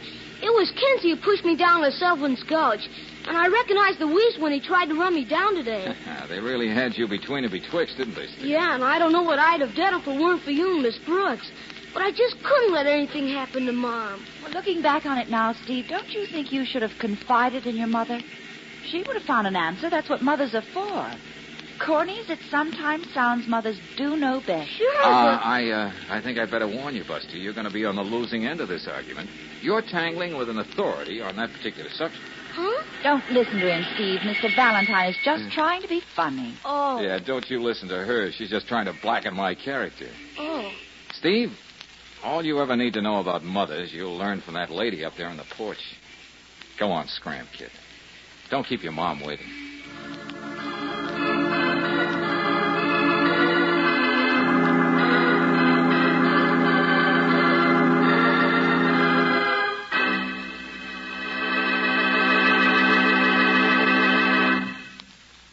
Ask a woman driver what she knows about motor oil for her car, and chances are she'll say, not very much, really. But when she uses RPM motor oil, don't be surprised to hear her say, I do know that RPM helps the family budget. And that's because the complete protection your car gets with RPM means a cleaner engine, fewer repair bills. Special compounds in RPM prevent the formation of gummy carbon and lacquer deposits. They fight off rust and corrosion by making the oil adhere to every inch of internal metal. That means protection for upper cylinder walls, the hot spots left bare and exposed to wear by ordinary motor oils. Even when you've parked your car, the adhering agent in RPM keeps a rust-proofing film of oil on vertical engine parts, usually drained bare. The economy of RPM is another reason why it's first choice in the West. Better get RPM tomorrow. Get it at independent Chevron gas stations and at standard stations, where they say and mean we take better care of your car.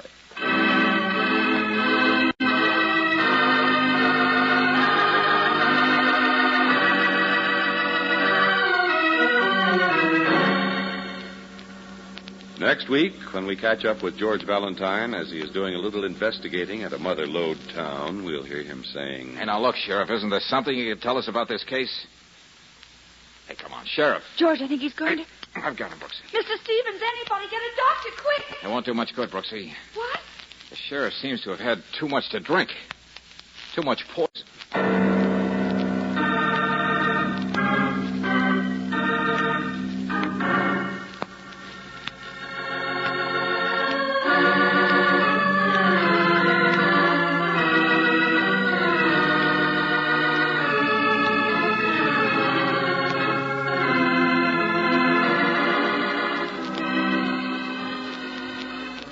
Tonight's adventure of George Valentine has been brought to you by Standard of California on behalf of independent Chevron gas stations and Standard stations throughout the West. Robert Bailey is starred as George with Frances Robinson as Claire. Molly Meir appears as Lieutenant Riley. Let George Do It is written by David Victor and Herbert Little, Jr. and directed by Don Clark. Also heard in the cast were Virginia Gregg as Mrs. Rollins, Jeffrey Silver as Stephen, Herbert Litton as Kinsey, and Bob Griffin as Hotchkiss. The music is composed and presented by Eddie Dunstetter. Your announcer, John Heaston. Listen again next week, same time, same station, to Let George Do It. This is the Mutual Don Lee Broadcasting System.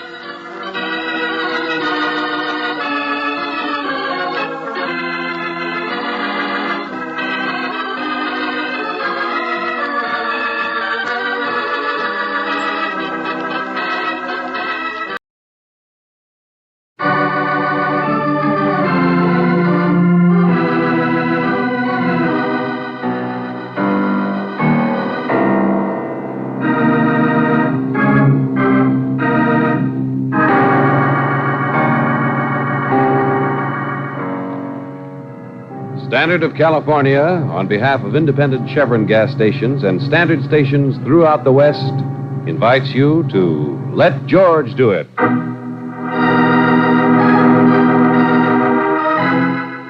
Death in Blue Jeans, another adventure of George Valentine. Personal notice. Danger's my stock and trade. If you feel as though you've just read your own name in the obituary columns, you got a job for me, George Valentine. Write full details.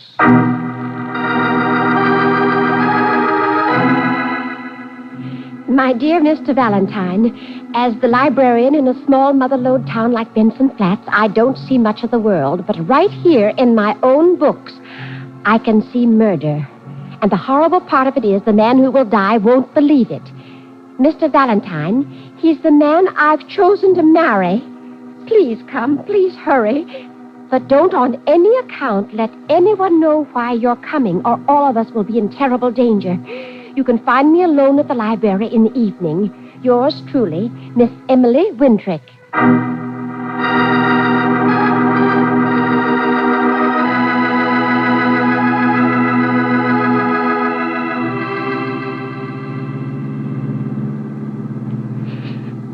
It's cold. Fresh air, Brooksy, fresh air. You're in the mountains. Oh, you don't have to drive over every one of them, do you? Sorry, Angel. They must have built this road back in the gold rush. Hey, you hear that? Sounded like... Hey, George. Where are they coming from? I don't know. It's so dark and all these trees. Well, maybe someone's out hunting. Hey, hang on, Brooksy. Get down, get down. Oh, golly, could you see anybody? Flashes by the side of the road. They were aimed at us, all right. But how could they find out about Miss Wintrick riding to us and... Hey, George, what's that? That's a roadblock. Somebody's stopping all the cars. Yeah, there's a man with a lantern talking to them. Yeah. Well, he looks official. Maybe now we get the answer. All right. Drive on. Well, good evening. Well, hello, folks. Welcome to Benson Flats. Well, does everybody coming to town get shot at, or were we just lucky? That happen to you, stranger? Don't tell me you didn't hear. It was just around the last curve. Is that so? Excuse my lantern. Got to check. That's all. Well, you don't have to hold that gun so close I can count the notches. We don't aim to hurt nobody, so just step out of the car quiet-like. Come on now. You better, George. Okay, Jesse James. How do you mind telling me what this is all about? Don't be so all-fired touchy, stranger. You need me, Pete? Yeah, Dusty. Suppose you drive the girl into town. Oh, no, you don't, Frank. Stranger, cut it out. Look out, Pete. I got him. Don't worry. Oh, now look, little Abner, For if the you... last time, stranger. Nobody's going to get hurt unless you want it that way. What do you characters think you're doing? Just taking your boyfriend to a nice, safe place, lady. Huh? The jail.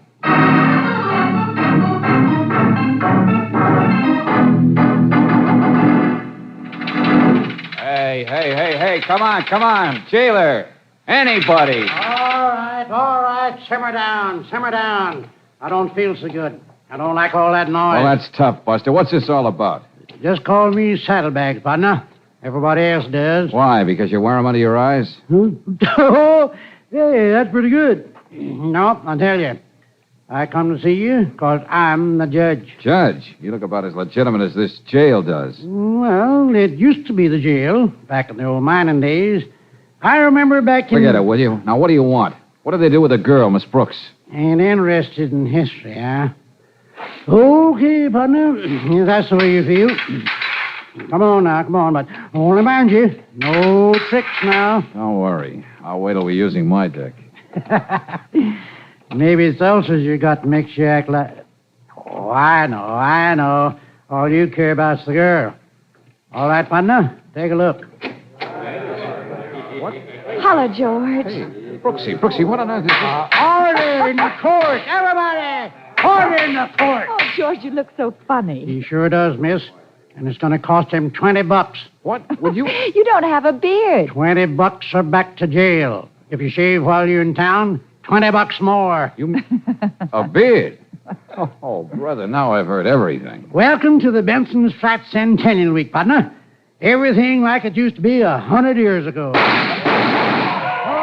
Don't stand the foot. Don't worry. Blank cottages won't hurt you now. Come on, boys. Let's get another stranger without a beard.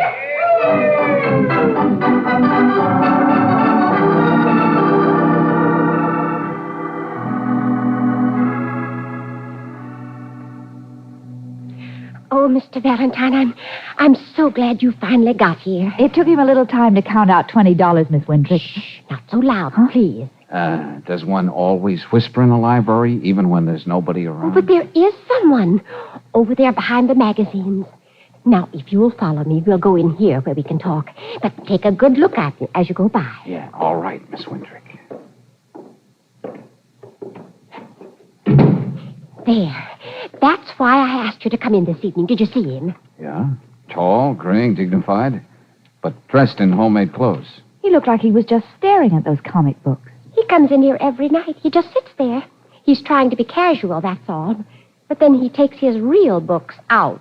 Miss Wintrick, suppose you start at the beginning. Yes, what does all this have to do with the murder you said you were afraid of? He's certainly not the one you've chosen. Well, I hope to goodness not. But you see, the man out there, is Henry Benson. Benson, like in Benson Flats? Yes, it's an old-time mining family. Only Henry's never been in town until the last 2 weeks. He's always lived in the hills alone, ever since he was a boy. Most people don't even remember there was such a person. I see. He came to visit his brother unexpectedly. His brother, who's considerably more well-to-do than he. In mining? Oh, there's very little mining here these days. But his brother is the owner of the big family house and so on. And it's the brother you're going to marry, is it? Yes. Yes, Saddlebags, Benson. Saddlebags? You mean you and... Yes, indeed, Mr. Valentine. Of course, it's still a secret to everyone else, but I assure you we've already asked each other. Well, how nice. But frankly, I'm a little surprised myself, Miss Wintrick. Saddlebags didn't impress me as being, well, exactly your type. Then you've met him. Yes, we could hardly avoid it. Oh, I know he's rough and full of good spirits, but that's what I love about him. He's so... Well... Miss Wintrick, what makes you think that just... Oh, Mr. Ben... Excuse me. Why, not at all. You're busy. I'll wait. Oh, no. Miss Wintrick's just showing us around. You see, we're magazine reporters covering the centennial. You'll find most of that outside, mister. Did you want me to check some more books out, Mr. Benson? I can wait, thanks. Oh, don't be ridiculous. We still have lots of questions we want to ask Miss Winthrop. Oh, yes, of course. I'll take care of you right now. That's quite a stack of books you have there, friend. You must do a lot of reading. And you must like science, Mr. Benson. Huh? Why? Just give me back the book, please. Yeah, sure. Night, Miss Winfrey. Good night, Mr. Benson. Hey, strange, isn't he? So he's reading An Introduction to Basic Chemistry and Beacon's Guide to... Oh, I've made a list of the others he's taken. Here it is. Every book we have in the library on poison. Uh-huh. And it's your idea from that he's going to poison his brother, Saddlebags? Oh, I know it sounds far-fetched, but Henry's penniless. And they're the only two left in the family, so he's everything to gain. Oh, but really, Miss Winthrop? Listen, please. Saddlebags has always been as healthy as an old horse. Even the doctor told him so the last time he was in the city. But 3 times in the last week, 3 times, mind you, he's had attacks. Spells. Oh, George, he didn't look too well tonight. Yeah, I remember. Well, what's his explanation, Miss Wintrick? Oh, he just laughs and says I'm being silly. But, Mr. Valentine, you're not going to say that, are you? You will stay. You will help me, won't you? All right, Miss Wintrick, all right. We'll check in at the hotel and see you in the morning. Oh, thank you. And don't let it worry you if I'm wearing a beard. Good night. Good night, Miss Winthrop. Brother, will you listen to that? Really whooping it up, aren't they? Yeah, and the little spinster sits there in her library scared to death of something else. You know, George, now I'm the one who's beginning to wonder. Uh-huh. I know what you're thinking, Brooksy. If there is anything to her idea, poison's a funny weapon for any man up here to pick, isn't it? Poison. A woman's weapon. Oh, no, she couldn't. George! I'm sorry, Angel. I didn't mean to shove so hard. But I think we'll make a complaint to the local sheriff in the morning. What's the matter? There's too much shooting going on here. Look at my coat. But, oh, George. Yeah, that hole didn't come from a blank cartridge or from a spinster's imagination.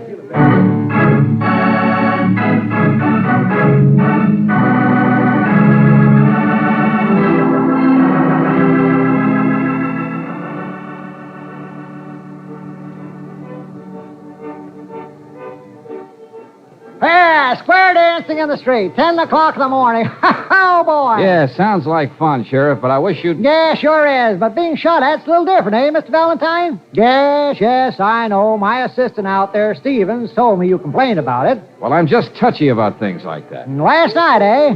And your magazine people, he said. Not very good public relations for Benson Flats. You don't seem to take this very seriously, Sheriff. Oh, but you must realize it was just an accident, Miss Brooks. You do, now, don't you, Mr. Valentine? Maybe. Mr. Valentine, you don't impress me as a man who'd be complaining about a near miss. Well, Sheriff, maybe I just want to do a little horse trading. Huh? What do you mean?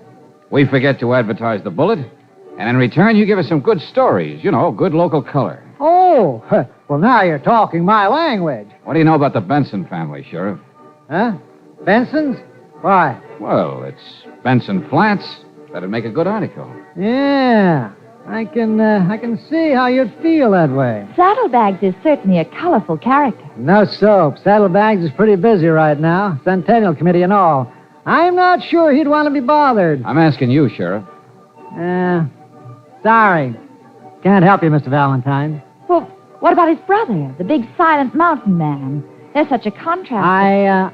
I don't know much about Henry either, miss. Now, look, we thought there might be something in why he came to town for the first time in years, you know, that's all. Did you? Oh, say now. No. You're off on the wrong tack, folks. What you want is some real color, like the hang tree or... Then there's nothing you want to tell us about the Bensons, eh, Sheriff? But if there's any other way I can help, any other Hey, what's way... the matter? Hey, Sheriff. It's nothing. George! I've got it. Mr. Stevens! Anybody get a doctor, quick! It won't do much good, Brooksy. What? That poison Miss Wintrick worried so much about. The sheriff seems to be full of it.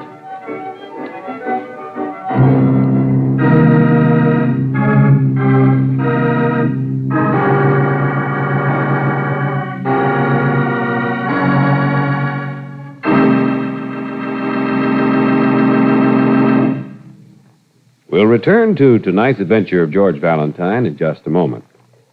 When Mother wants to use the family car for some hurry-up shopping, when Brother wants the car for a very special date, or when it's Dad's club night, there had just better be Chevron Supreme gasoline in the tank.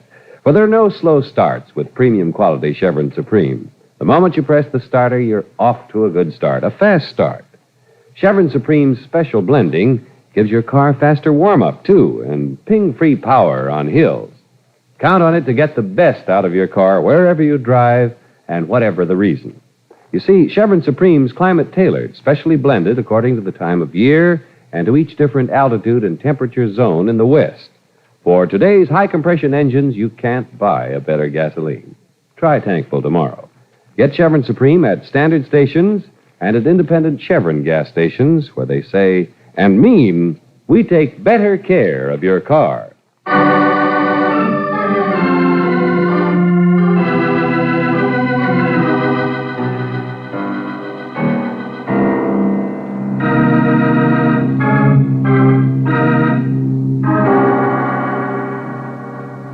You drive to an isolated little town in the Mother Lode, only to find that they've rolled back the sidewalks for a centennial celebration.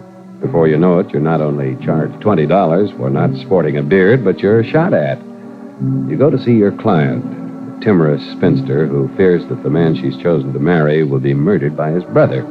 But it's the cagey local sheriff who dies instead. Well, when the doctor confirms that the weapon was poison, you turn the crime over to the proper authorities. But then at least if you study the primer as well as George Valentine does, you waste no time in cherching la femme. Oh, dear. But what did you tell them about me? Oh, not much, Miss Vintrick. But what? Well, the man who's handling it, Mr. Stevens, seems both efficient and trustworthy. But I didn't tell him much. Because I don't think you told me much. Well, I explained to you last night. Yeah, I know, Miss Wintrick. You showed us Henry Benson, who's been taking out books on poison. But you gave us no reason why you were so sure he was thinking of murder. But I told you. Come to think of it, why all this secrecy in the first place? Yes, everything's secret. Even your engagement to Saddlebags. Oh, stop it. Stop it, both of you. Now, look, Miss Wintrick. I'm afraid you'll have to trust us a little more. Oh, I'm so confused. The poor sheriff dying and oh, dear. Please, we just want to help you. Did you ever see what happens in a gold rush? Gold? You mean somebody's actually... I did, Mr. Valentine. Right here in my own library, I found gold. Go on. Well, I was doing the research for the Centennial, old papers and letters and so on, and I came across a description of a lost mine, one of the old Benson mines. And so you went to Saddlebags with the news. I didn't know what else to do. I knew I could trust him, and anyway, it really belonged to him. Besides, I'd always... Well, if he found out about the mine from me... I think I understand, Miss Winter. Oh, it's been the most thrilling thing in my life, having a secret with him. With a man. Yeah. Of course, you understand, I wasn't asking for a share of the mine or anything like that, but... Now, well, he does like me. There's no reason we can't be happy together. Yes, I'm sure he loves you for yourself. Well, thank you. He might someday. Anyway, there was so much to be done at first. The legal things on the property and arranging the claims without letting anyone guess. Well, what about his brother, Henry? Well, I told you he came to town unexpectedly, and of course, Saddlebags intended to save him his proper share, but Henry was always so unpredictable, so unreliable. So Saddlebags just told him a little bit about some good luck and begged him to be patient. Uh-huh. And just about then, Henry started coming here to the library to take out books on poison. Emily! Saddlebags! Where in tarnation are you? Emily! Oh.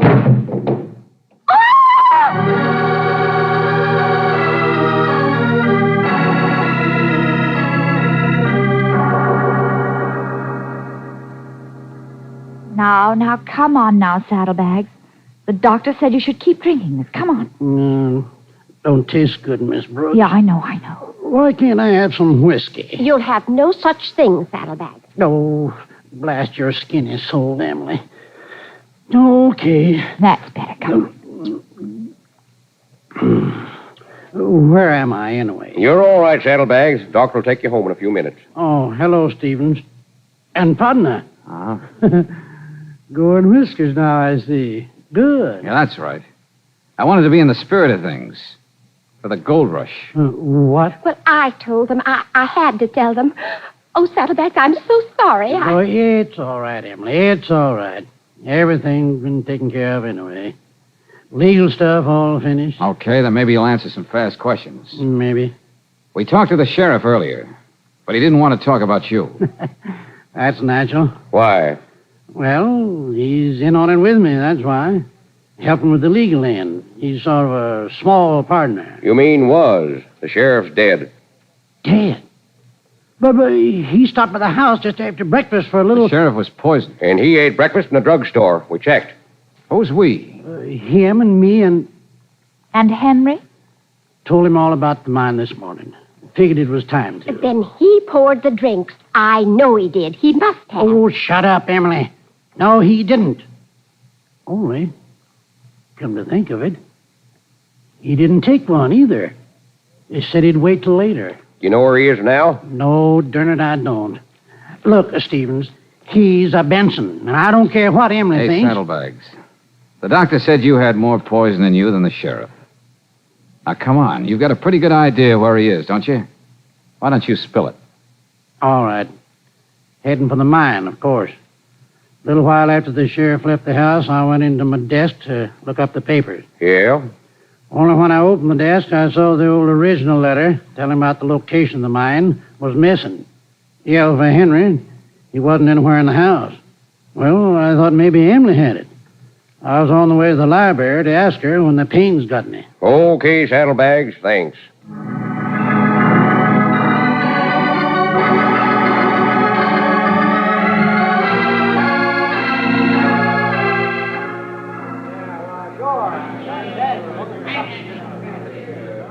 All set, Valentine. You ready? Look, Stevens, do you mind telling me what you're going to do with the rest of those people out there? You don't need that many deputies to go beating the brush for Henry. We can handle the crowd, all right. How'd they find out so fast anyway? In a little town, you'd be surprised how well folks add two and two, Miss Brooks. Here's a gun for you, Valentine. Hey, wait a second. Vigilante. Hey, listen to that. Vigilante, just like in the good old days. Are you sure? I said don't worry. The minute that crowd finds out it's Gold Henry's up their fur, they'll forget all about him. Then we'll have the whole state of California on our necks. Okay, Stevens, but we're not going with you. But I thought No, we're out of it. You got your crimes and you know who you're looking for. Come on, Brooksy. Okay, see you later. George, what on They earth? just don't know where to look, Brooksy, that's all. Huh? Come on, Angel, out the back way. We're going to get Henry Benson first.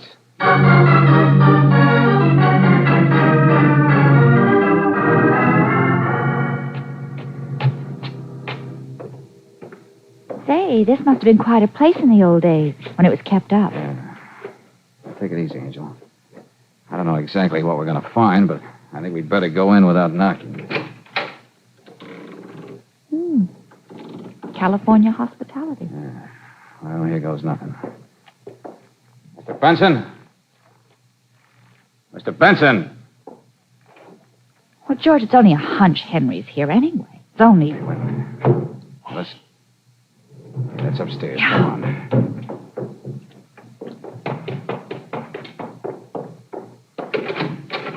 Not in here. This room, George. Yeah, there he is, all right.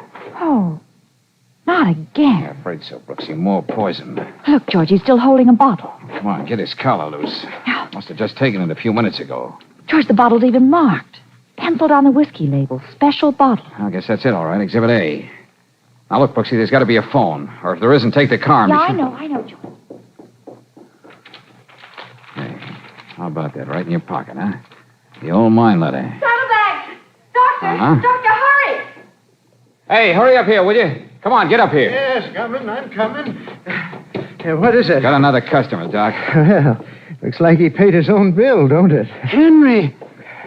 Partner, what happened? All right, clear out of here, all of you. Go on, out of here. Get out. Can he do anything? Can he save him? I don't know, Saddlebags. Henry must have seen all the excitement in town. He knew everybody was out to find him, so instead of going to the mine, he came back here. Yeah, it looks that way. And then because he knew the jig was up, he drank his own whiskey. I won't believe it. Well, it's what the evidence says. The bottle was in his hand. This was in his pocket. The mine letter from my desk. Description of where the mine is. Uh-huh.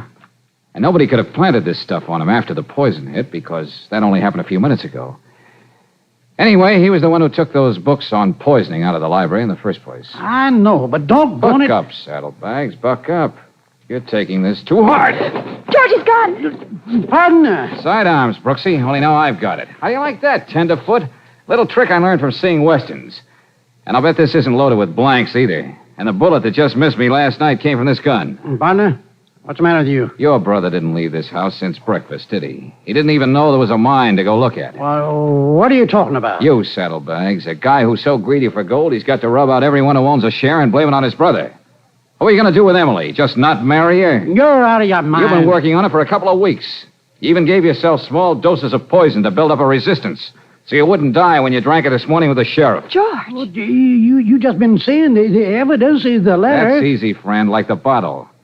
Just suppose after the sheriff left, you gave the bottle to Henry knowing he'd drink from it sooner or later. What? And the letter. Suppose you gave him the letter and told him to keep it. Only he never knew what was in it. Just like he never knew what was in those books you sent him down to the library to get. You're not making sense, partner. Henry, he ain't blind. No, but he's a better patsy than if he were. Because you've been keeping a secret for your bashful, backward hillbilly brother, haven't you? George, what are you driving at? That everything that happened does make sense. If you just suppose for a minute that Henry can't read.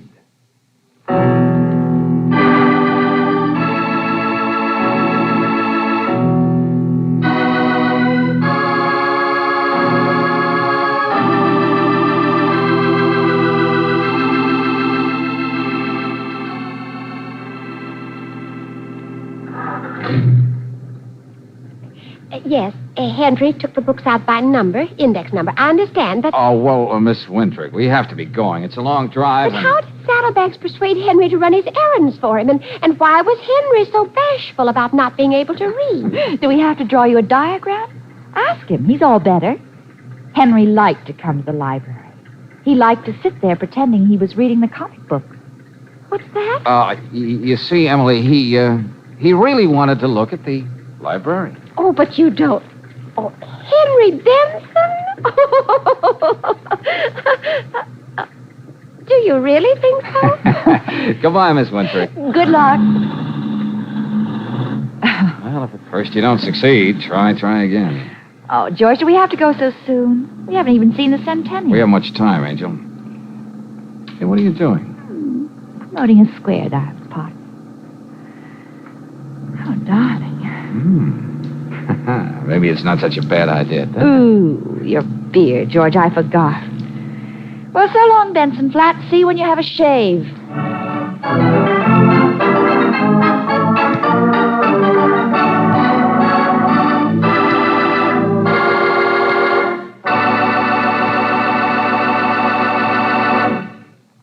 If you're going away on a vacation pretty soon, you're probably figuring out just where you'll be driving each day and how you're going to spend those happy vacation hours.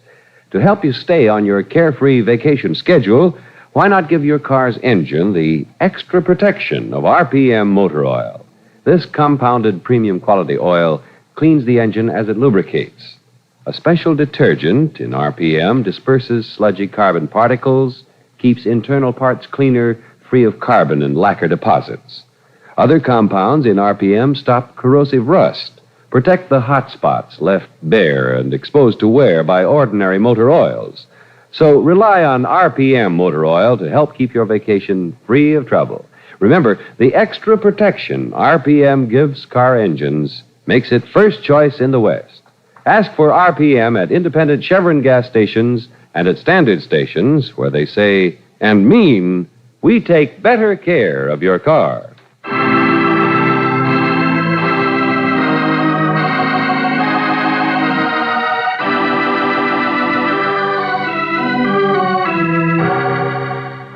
Next week, when we catch up with the very groggy George Valentine aboard a luxury cruiser in foreign waters, we'll hear... Oh. Take it easy, darling. You've been out, that's all. Yeah, sure, and the hammer works. Hey, Brooksy, the ship isn't moving. What time is it? 10 o'clock. In the morning. What happened, George? Oh, I don't know. I was walking on the deck and the Empire State Building fell on me. 10 o'clock, huh? Well, then we've dropped anchor. Come on, quick, Brooksy. Give me my coat. George, you're not going ashore. Not yet, because there's a fortune in smuggled stuff on this ship. And, Brooksy, I want to be sure it's still there.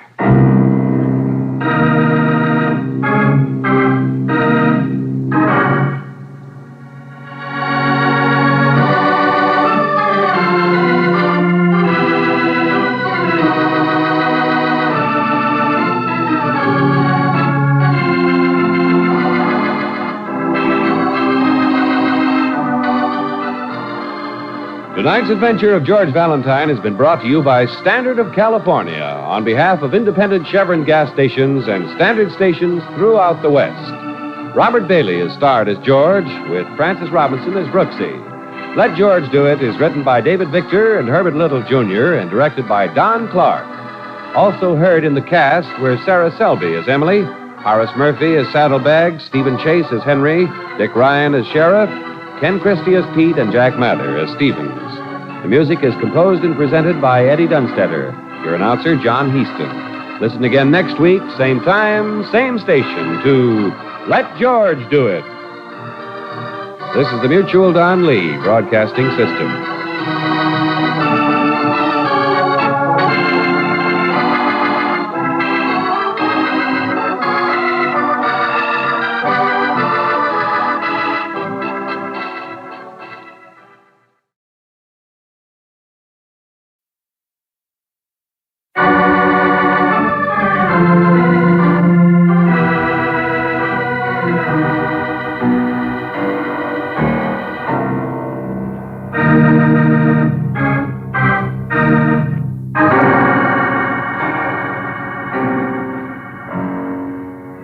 Standard of California, on behalf of independent Chevron gas stations and Standard stations throughout the West, invites you to Let George Do It.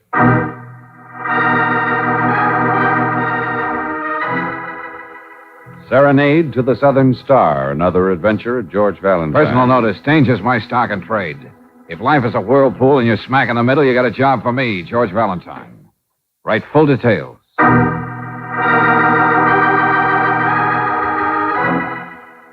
My good Mr. Valentine, there was once a man named Bluebeard who could not endure the thought of leaving his lady friends alive. But it is much more horrifying when you suspect that a woman has developed this same complex regarding her men. We are musicians, and she took an interest in our little group. When we all arrived in your city a few days ago, we were a quartet. Now we are a trio. And unless you help us immediately, there is every reason to believe we may become a duet. If you think this is facetious, may we add that the lady's two husbands have also disappeared. Sincerely, the Parnassus Trio, Steamship Southern Star, Pier 42.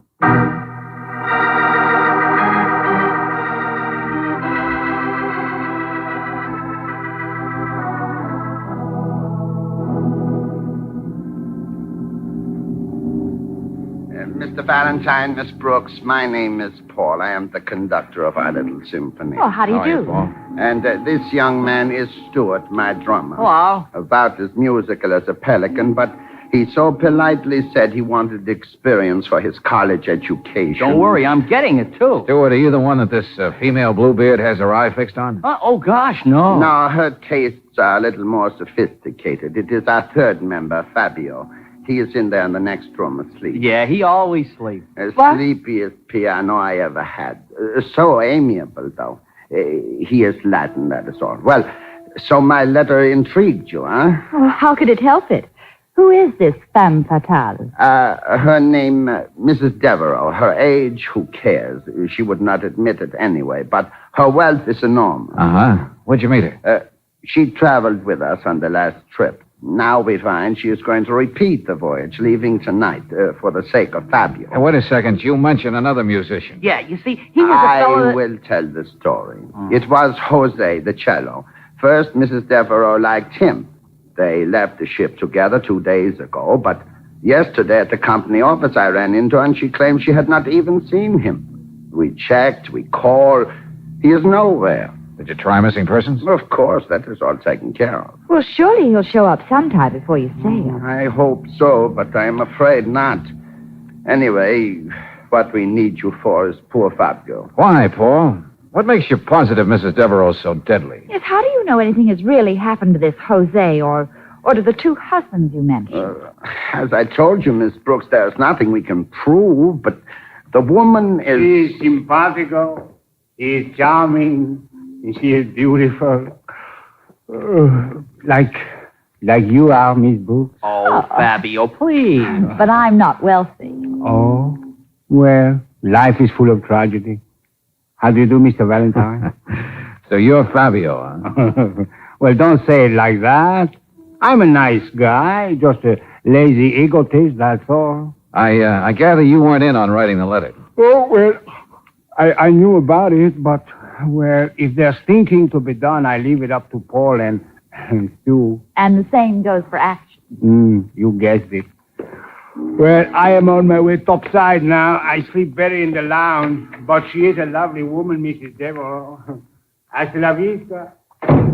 Mr. Valentine, you have the expression, to be around, well, I have been around. No matter what Fabio says, there is danger, I know. But if you just don't want him to be near this Mrs. Devereaux, why don't you leave him behind? Take a different pianist this time, then have her investigate. But we were threatened. What's We that? were told we all had to make this trip just the same as usual. No change. Oh, well, wait a minute. Now you said something, friend. I wish we could say more. It was a note, typewritten, left in our cabin. I wish we could say who sent it. Uh-huh, that's where I fit in. Well, to start with... Mr. Valentine, there is no time for more explanation. Every second counts. You are coming with us. What's that? Sure, this is a nice cabin, no? And all the ship's employees are living nice. There's even a swimming pool. Everyone is a king. Oh, I get it. So that's it. What kind of a crown have you picked for me to wear? The athletic instructor said you will take his place. Athletic and... Tarzan with sneakers. Yeah, well, what about Miss Brooks? There is always room for an extra manicurist in the ship's barber shop. I have angles. I can arrange it. Oh, George, I don't mind. I'd do anything. Hey, I'd love it. easy, Brooksy. 12 days is a long time for us. Mr. Valentine, you must believe me. We are not crazy. We were threatened. Okay, skip it. Well, Brooksy, if we're going to pack up the scissors and boxing gloves, we'd better get going.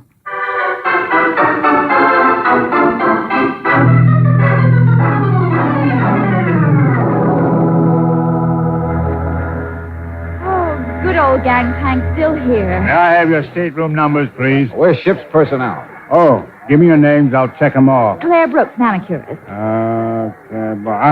Up you go. George, my red bag. Yeah, I got it. Don't worry. Valentine. Valentine. George Valentine, athletic director. Hey, come on, hurry it up, will you? Oh, here it is. Hey, mister, you're already on board. Huh? There's your name crossed off already. Well, you're nuts. I'm Valentine. Yeah, I know. It's an old trick, mister. Look, let me on board, Buster. I'll get the purser. He'll tell you. Better luck next time. Look, fun is fun, Rollo, but... Hey, wait, I'll show you some identification. No. All I know is the orders are getting your names checked off. But if you got a real beef, there's a company man down at the pier there, guy in the gray suit, bald. See him? But you don't... Nothing else I can do, mister. Okay, Bureau. Sorry, excuse me, will you? Let me through, will you, please? Excuse me. Hey, you! Hey! Fine voyage, Matilda! Oh, brother.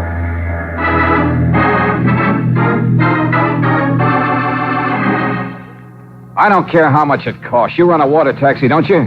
I don't care if you have to chase that ship all the way to San Miguel. Get going.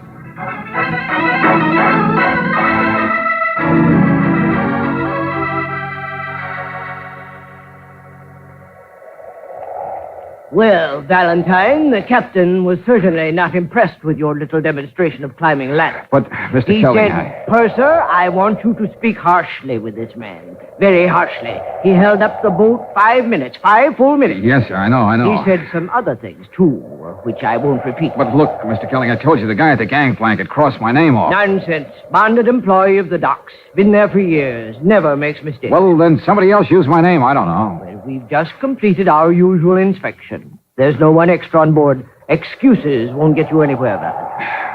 Okay, I'm very sorry. That's better. Now, there's work to be done before morning. Sort out the shuffleboard equipment. Deck tennis net needs repairing. Yes, I'll get on it, Mr. Oh, yes, and you might vulcanize that rubber horse for the swimming pool. I think it has a slow leak. Yes, I'm sure it does. Oh, George. Oh, hi, Angel. Gosh, are you going to miss the boat on our honeymoon? Be forewarned, I'm a man with gangplank fever. All right, we'll take a train. George, I've spotted that Mrs. Devereaux already. Yeah? She has cabin 3A. She's probably out on deck someplace now. She's not exactly what I expected.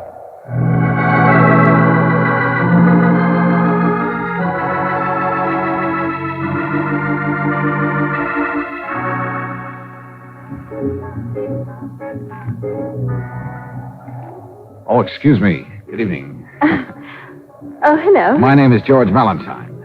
I'm the new athletic director. Oh, athletic. You don't like them? They always make me think of Jim Bloomers. I'm Mrs. Devereaux. Oh, how do you do? I had a husband once who was an athlete. He played polo until the horses simply loathed him.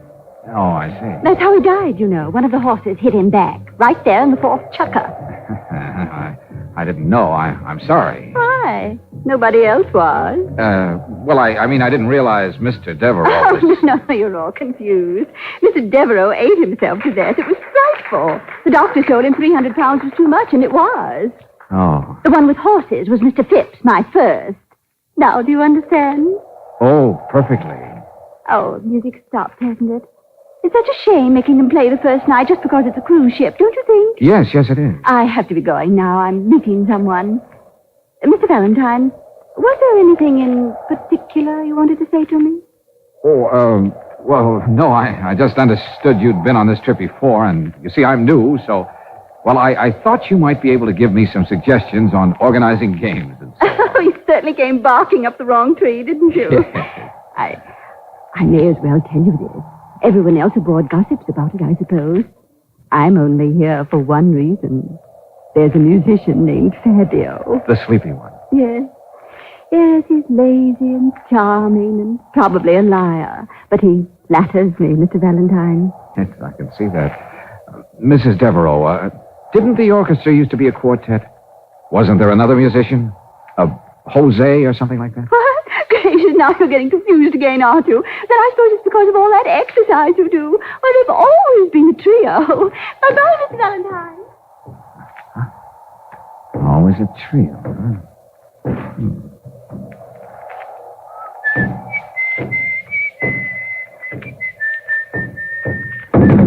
Okay, Buster, whoever you are, come on out of there. I said out. No, I'm allergic to being caught. Oh, blackjack, huh? Drop that. Come on. Drop it. Well, Stewart, crew haircut and all. Come on, now, let's hear some talking, brushhead. I can explain, Mr. Valentine. Don't hit me. Never mind. You're going to round up the rest of the trio, drummer boy, and you're going to round them up fast. Yeah, We're having a little orchestra practice. Right now.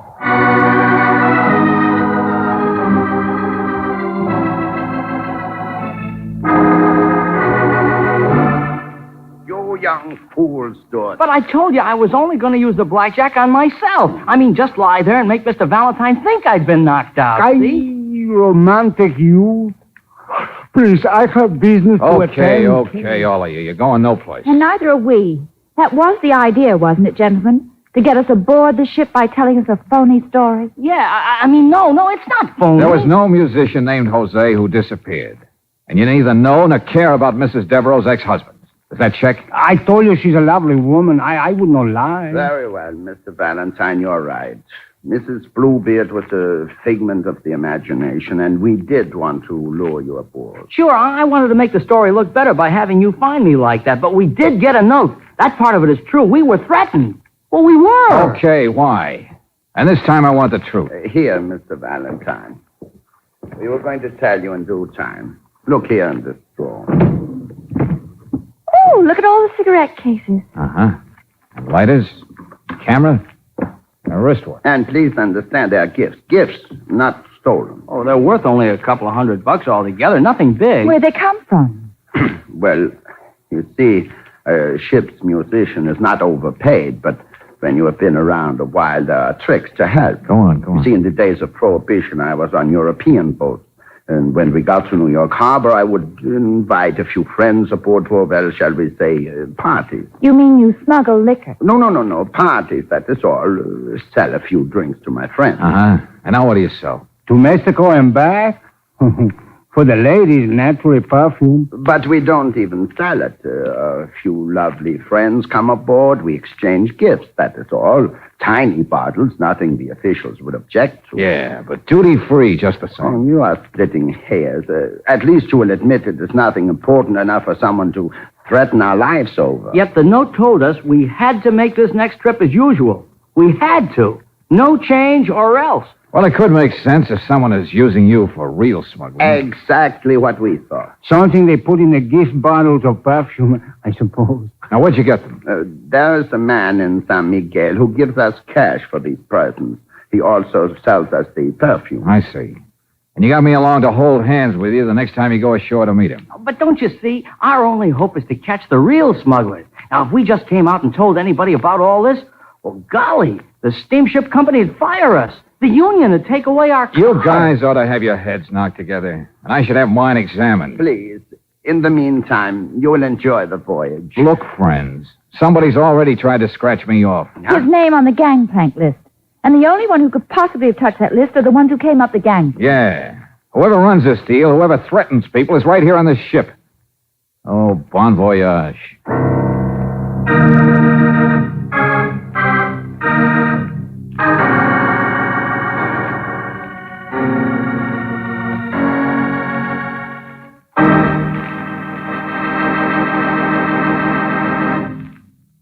We'll return to tonight's adventure of George Valentine in just a moment. If you've ever oiled a door hinge, you've seen the oil run down the hinge and collect at the bottom. Now, how about oil on parts inside your car's engine? How can you keep the oil from dripping off cylinder walls and pistons so these mirror-smooth surfaces are safe from corrosive rust? Believe me, no ordinary motor oil will stay on these vital parts for long. But RPM motor oil is compounded to keep a film of oil on every inch of internal metal at all times. Whether your car is running hot or standing cold, RPM won't drip off. It stays put, protecting parts left bare and exposed to wear by ordinary motor oils. RPM also stops sludgy carbon and lacquer deposits, keeps the whole engine system cleaner. No wonder motorists say RPM gives extra protection. And no wonder it's first choice in the West. Get it at standard stations and independent Chevron gas stations where they say and mean, we take better care of your car.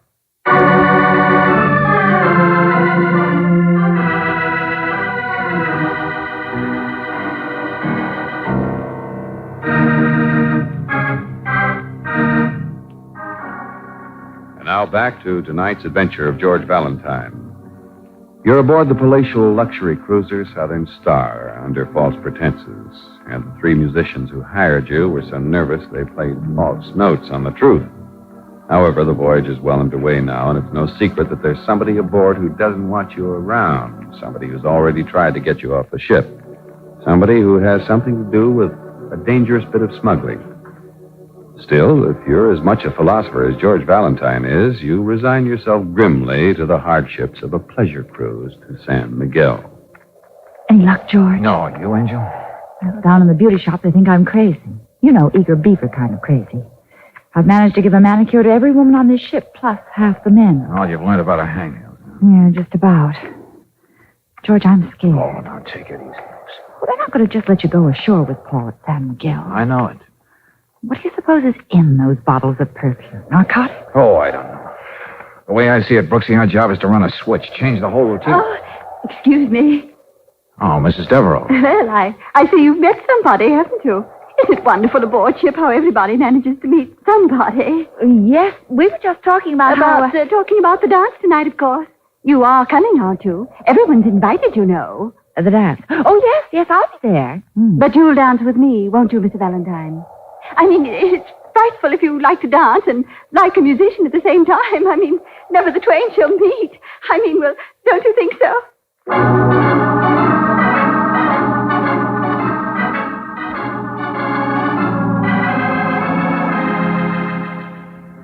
Mr. Mr. Kelling, what time do we go ashore tomorrow? Oh, I don't know. Anchor around 8. Officials come aboard. We send a lighter in with the baggage. Around 11, perhaps. I see. Anyway, as I was saying... Hello.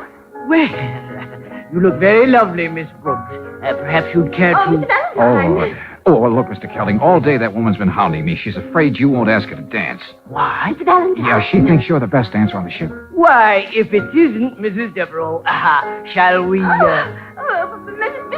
I was just saying, you look lovely tonight. Lovely. Oh, very neat. Uh-oh, what's the matter, darling? Brooksy, listen. Meet me on the boat deck in 5 minutes. What is it? I'm going to take up the profession of smuggling myself, that's all. Boat deck in 5 minutes. George. I'll see you later. Ah, hello, my friend. Okay, I want to talk, Paul. So? This is a good place back here. Strange, no? There's something I wish to say, too. I have been thinking and discussing with Fabio. Yeah, what about? The reason we were threatened in the first place. The reason the smugglers did not just let things take their natural course. Okay, go on. When we arrived in the States the last time, we did not make the usual telephone calls to invite our perfume friends aboard. No? No. Instead, there was a little delay while we debated. You see, Fabio thought it would be a good idea to just give all our perfume to this woman he wishes to impress, Mrs. Devereaux. Only you and Stu voted him down. Yes, but it must have been the delay that scared someone, no? Mm-hmm. Yeah, it makes sense. I think it is very interesting. And tomorrow, perhaps... Paul, you're staying aboard ship tomorrow. What? I want you to give me all those cigarette cases and junk you sell to the man in San Miguel. I got a plan.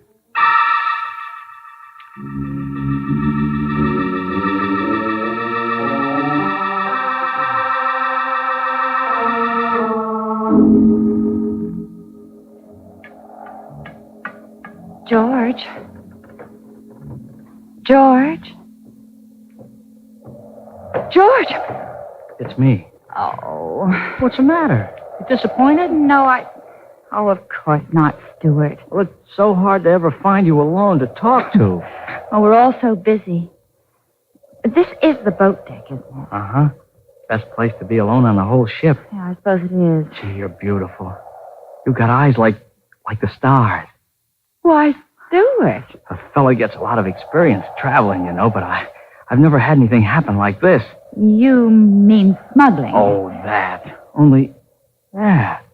Maybe that's it in a way.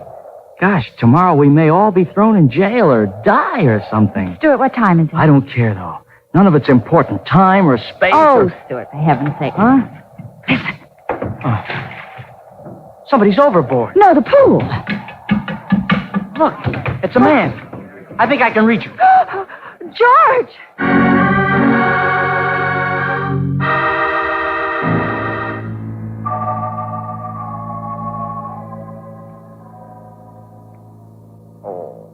Take it easy, darling. You've been asleep, that's all. Yeah, sure, and a hammer works. The doctor gave you a sedative. Hey, was I awake before? Just for a few minutes last night. Last what? Hey, Brooksy, the ship's not moving. Where's my watch? It's 10 o'clock in the morning. Huh? George, who was it? Who did it? I don't know. I was hurrying along the deck and the Empire State Building fell on me. 10 o'clock. Almost shore time. Hey, Brooksy, hand me my coat. I will not. Come on. Give me a boost. George, I don't care about that smuggling. Those crazy musicians can take their medicine. I don't Somebody care. tried to kill me, Brooksy. That's what I mean. They'll do it again. Angel, in what's left of my head, I remember there's something to find out.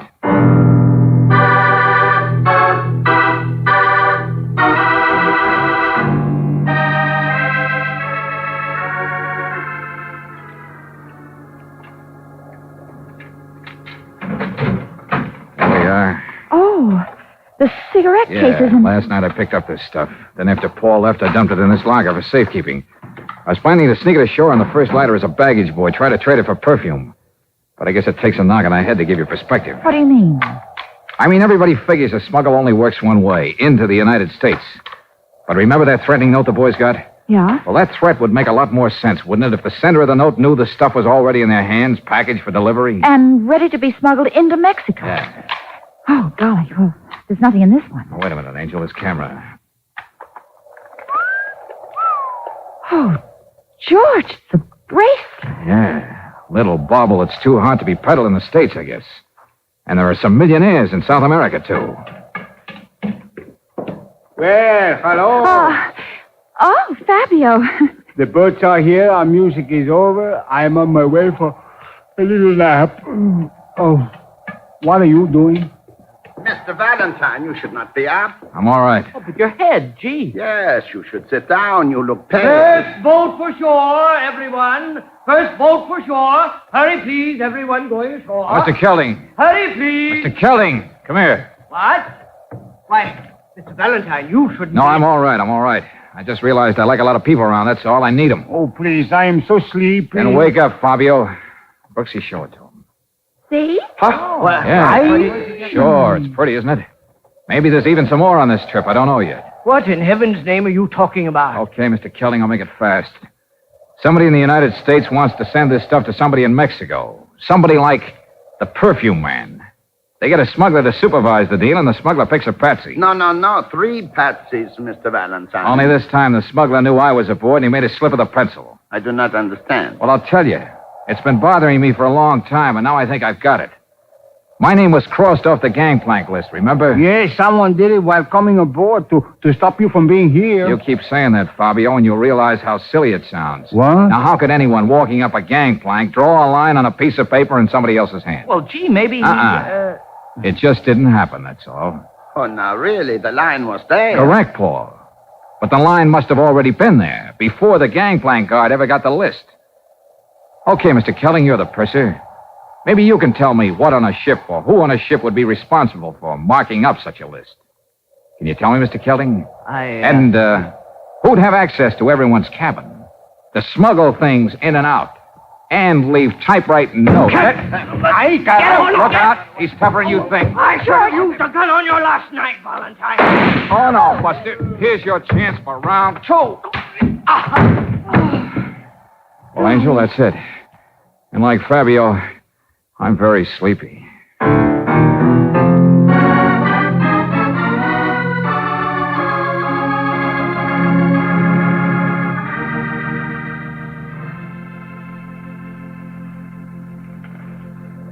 Yes, Mr. Valentine, I promise. Never again will I organize little parties for my friends when the ship reaches. Yeah? Look at Fabio over there by the rail with Mrs. Devereaux.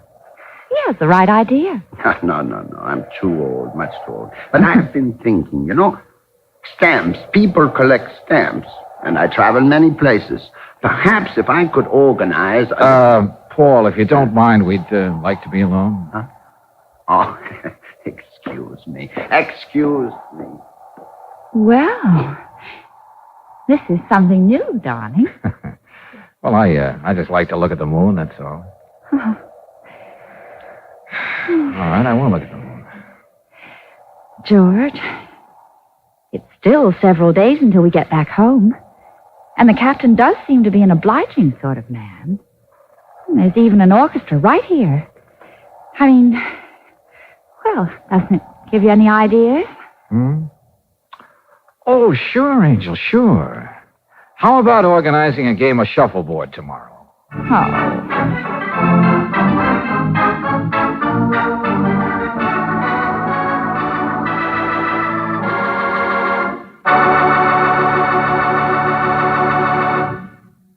At some time or other, everybody has seen Joe Smith go whizzing along the highway with his boy beside him and big, broad smiles on their faces.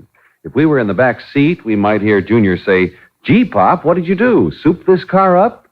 And if it's the Joe Smith I know, he'd answer, "No, son, I just got a tank full of Chevron Supreme gasoline." Now, you just try this premium quality gasoline in your own car, and I'll bet you'll agree Chevron Supreme gets the best out of your car. It's specially blended to give faster starts, faster warm-ups, alert getaway in traffic. And its ping-free power just lifts you over the hills, and hills you used to call steep, too. Chevron Supreme is climate-tailored. It meets every driving condition in the West's different altitude and temperature zones. In fact, for today's high-compression engines, you can't buy a better gasoline.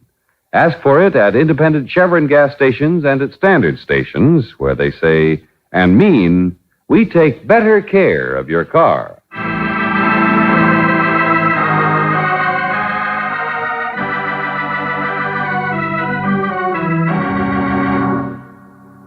Next week, in the midst of another adventure, you will find George Valentine and Brooksy at the scene of an automobile accident, and It must be suicide, George, don't you think so? I think so now more than ever, Brooksy. What do you mean? This note the police took off Freeholder's body. Old man Sturman was leaving him $250,000, quote, with full knowledge of the misstep Freeholder made as an accountant, unquote. Oh. So you think he killed himself so he wouldn't have to answer for embezzlement? I don't know, Angel, but it gives me an idea. There are 2 other people mentioned in the will. And right now, I'd like to find out what's in store for them.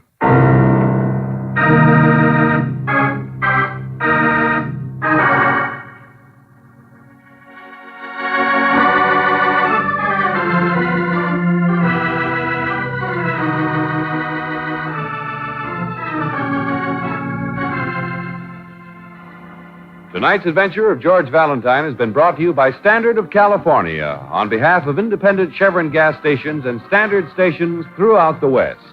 Robert Bailey is starred as George with Francis Robinson as Brooksy.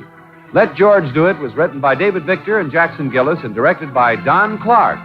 Also heard in the cast were Ted DeCorsia as Paul, Jerry Hausner as Stuart, Jay Novello as Fabio, Junius Matthews as the purser, and Lee Patrick as Mrs. Devereaux.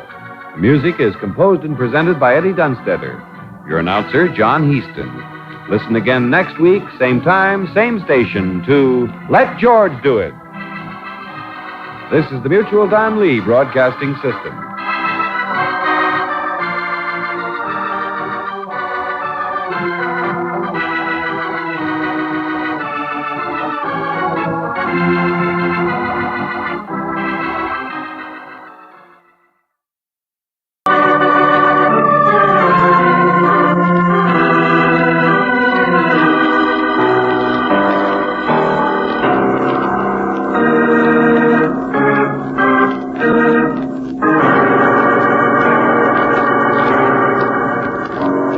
Standard of California, on behalf of independent Chevron gas stations and Standard stations throughout the West, invites you to Let George Do It.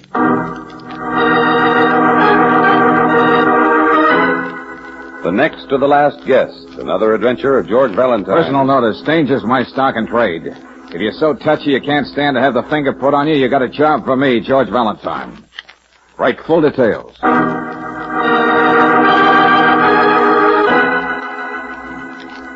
My dear Valentine, in 70-some-odd years of varied experience, I have found that it is often harder to do a good thing than a bad one. The world seldom appreciates an unusual gesture of kindness, but I am a stubborn old man, and I intend to make one such gesture. It concerns the distribution of my mother's fortune. In other words, the provisions of my will. I need the help of a good and honest man to carry on after my death. I have checked on you well, Valentine, but my time is running out. Please visit me immediately in Suite 14A, Hotel McKinley Arms. And it's signed, Todd Sturman. Mm-hmm. Let me see that. Yeah, McKinley Arms. Angel, I think that's the place. Oh, George, of course. The one with the gargoyles along the roof and the old ironwork up over the door. Yeah, on 4th Street, sure. They're tearing it down to make room for a super drugstore. Well, what are we waiting for, Angel? Let's go visit the past. Before, as Mr. Sturman puts it, time runs out.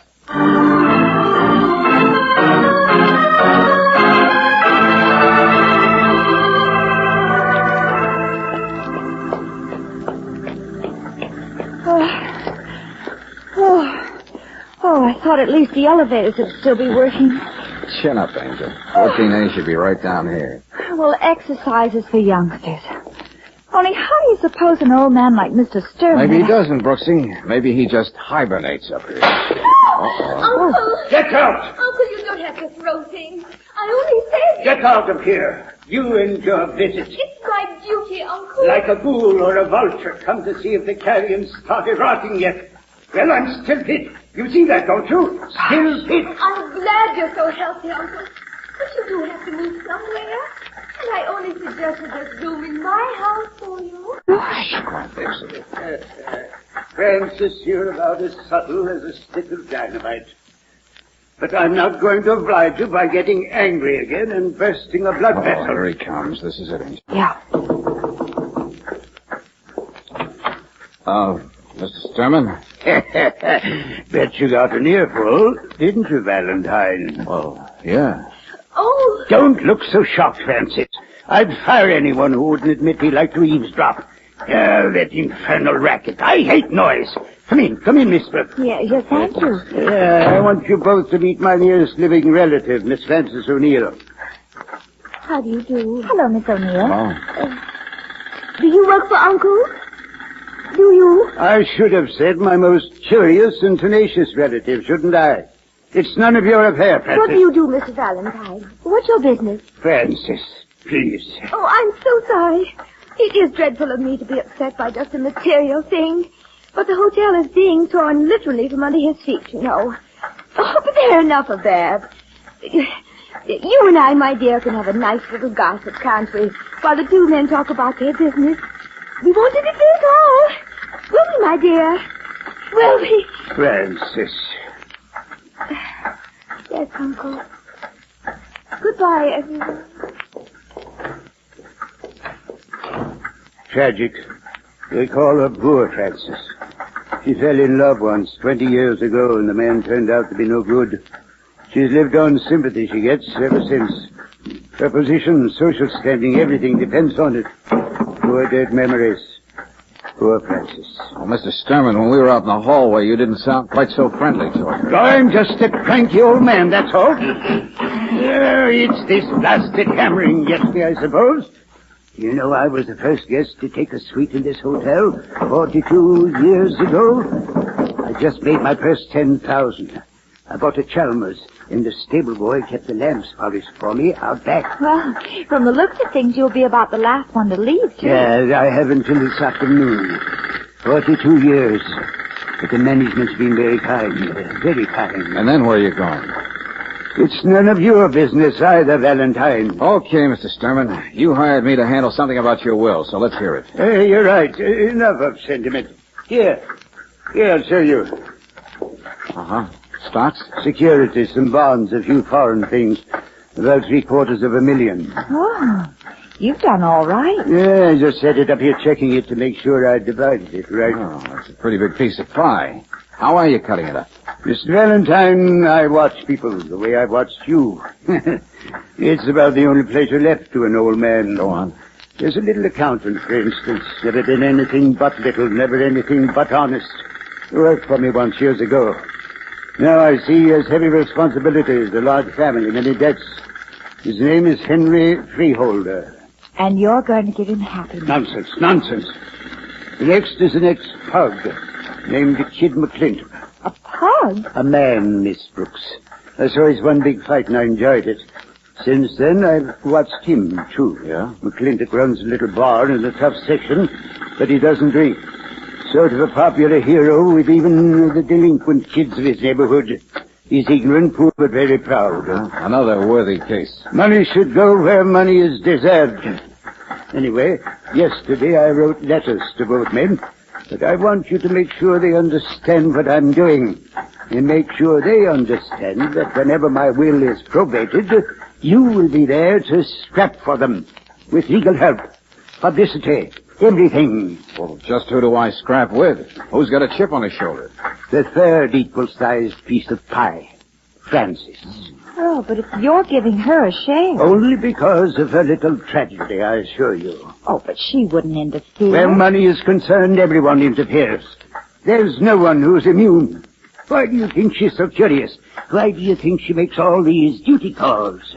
I tell you, when people see money, their eyes shrink and turn black. Even wishy ones like Francis. And their souls creep into a dark place to offer themselves for sale. Okay, Mr. Sturman, okay. We'll slap on the price control. So give me the addresses of those men and we'll get going. Just remember, Valentine, be careful. Watch yourself.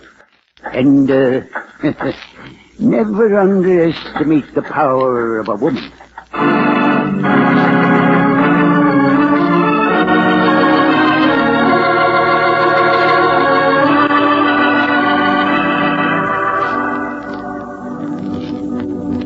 I'm pretty busy, Jack, working on the books. Bartender said we'd find you up here. You are Mr. McClintock, aren't you? Everybody knows the kid, lady, but it's the end of the month. It don't add so good. Well, I don't like to keep accounts either. My name's Valentine. Yeah, real pleasure to make your acquaintance, Jack. Now beat it. Okay, hang on to your red ink, Buster. Why? I come from Todd Sturman. Is he dead yet? No. Step to one side, lady. Hit the road, Jack. George! George, Oh. are you all right? Yeah, sure, like a test pilot in a punching bag. Oh, gosh. Kid's got a pretty good list, ain't he? Oh, why don't you shut up? Bartender, give me a glass of water. Here you are, miss. On the house. Hey, what's the matter with that baboon up there? Here, George, dearie. Drink this. Forget this, will you? I'm going back up and take care. You done it, kid. The tourist here don't know his tonsils from his teeth. Shut up, French. Okay, Buster, I'm ready for another waltz. Jack, please. I'm sorry. Don't be sore at the kid. Don't be sore I done that. Oh, no, I love you for it. You couldn't fight with me. I'm good, see? Look at the picture there. The one over the bar. That's Tiger Jensen himself, the champ. And I knock him out in 3 rounds, see? Everybody knows how tough I am. That temper must have done you a lot of good in the ring. I ain't got a temper. I'm a popular guy. Even the boys like me. They look up to the old kid. It's the money, that's all. Yeah, what about the money? Jack, did you ever need money and know you're going to get it some? Only you don't know when. You keep hoping, only you're a heel for hoping. You know what I mean? Maybe. Well, that's all it was, I swear to you. I'm upset, that's all, and now it's all over, see? And now, please, let the kid buy you a drink, huh? Come on, both of you. Hey, set him up, Louis. Thanks. We got other business to attend to. Let's go. There's a free drink anytime in the house, Jack. Golly, George, what goes on? You come to talk to him about his getting $250,000. Oh, I don't know, Angel. But I wonder what an accountant thinks of it. Hey, somebody's in a hurry. Yeah, they've been parked here. George, it was a woman. It was Frances. Yeah, Francis. Come on, Brooksy, we're in a hurry, too. Hey, what's that guy's name? Freeholder? Yeah. Hey, taxi!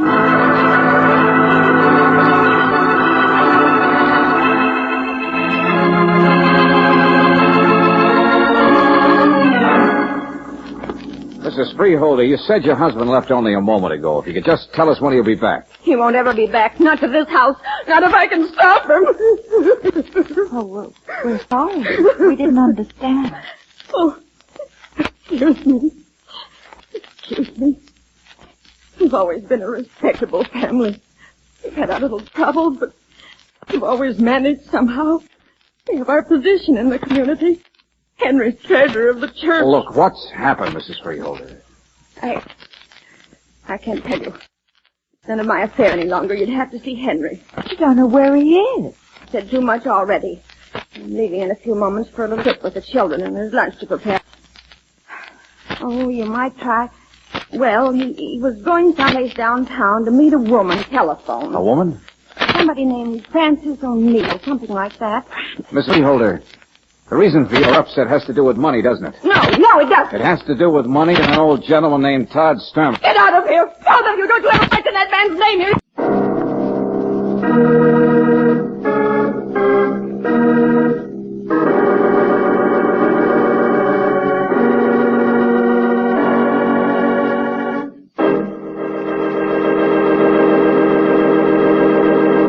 We'll return to tonight's adventure of George Valentine in just a moment. Tomorrow's summer, according to the calendar, and if you'd like to get top set or switch to that great Chevron Supreme gasoline, for it's tailored to the season of the year and to each different temperament tailored.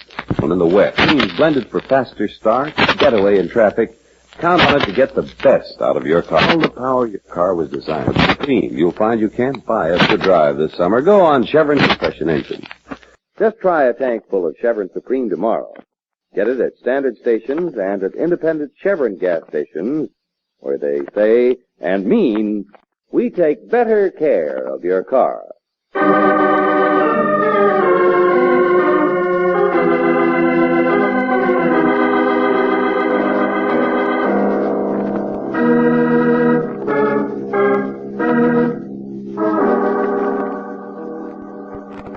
Now back to tonight's adventure of George Valentine. Under which heading dollars come, good or bad? The downstairs that weeps on your shook-nutted beneficiary, a timid little woman, is either following you or preceding you everywhere you go, and not in a timid fashion.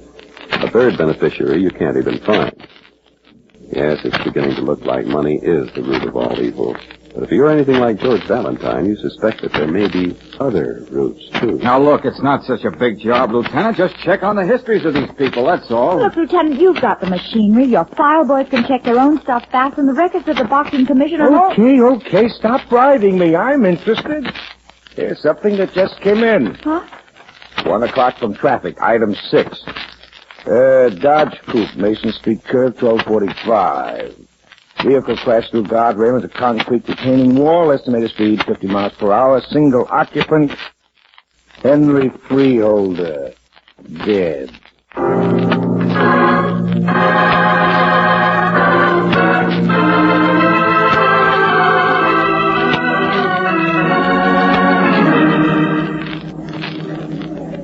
Suicide. Yeah, that's it. Well, the motorcycle officer said he practically saw it. There was no other traffic, and nobody else could have been in the car. Hey, wait a minute. I think I got something.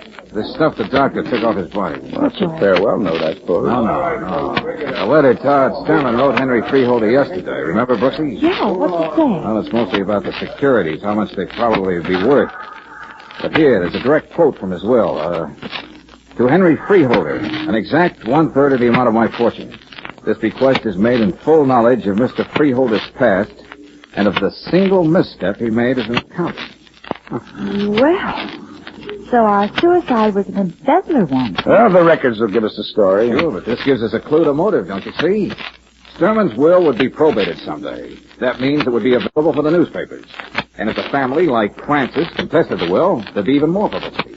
Mr. Freeholder would even become treasurer of his church. Huh?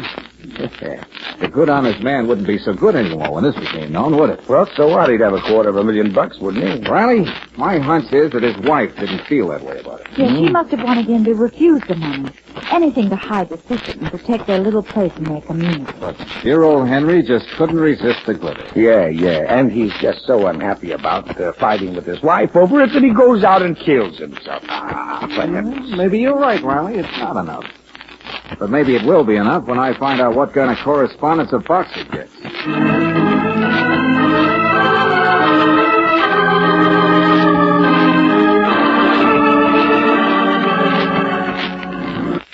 Mean anything? Francis O'Neill's address. Yeah. Run out like he's seen the devil himself.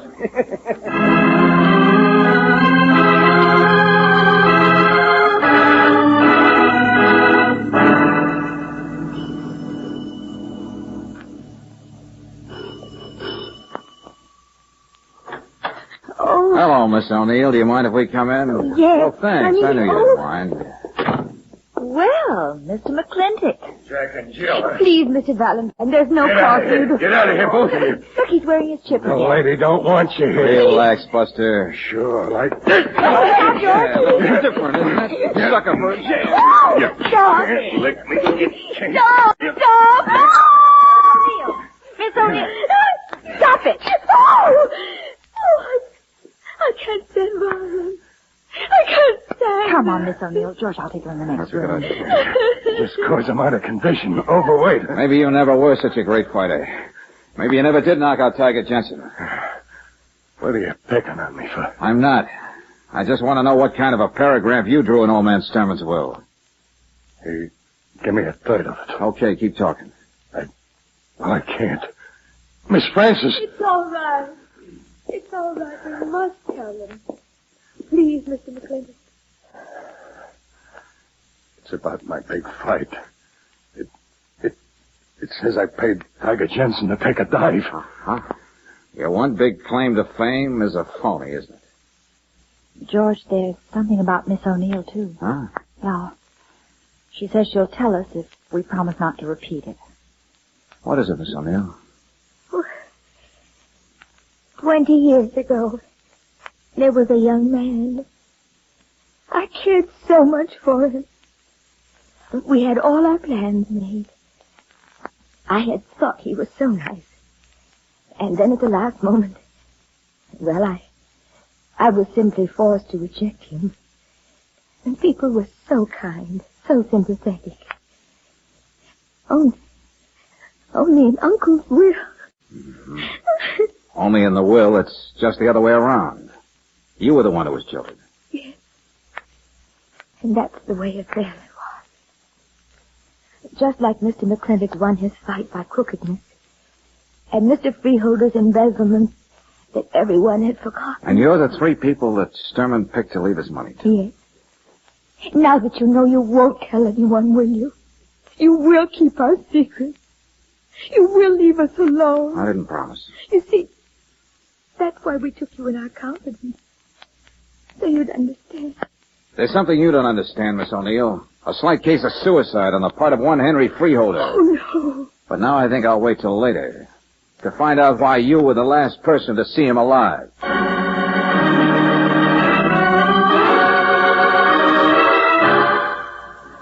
Sure, as fast as I get off of this phone, but what did she say about Freeholder and what was the ex-punk doing at her house? Never mind, Riley. Just meet me there. Lobby of the Hotel McKinley. As soon as you can make it.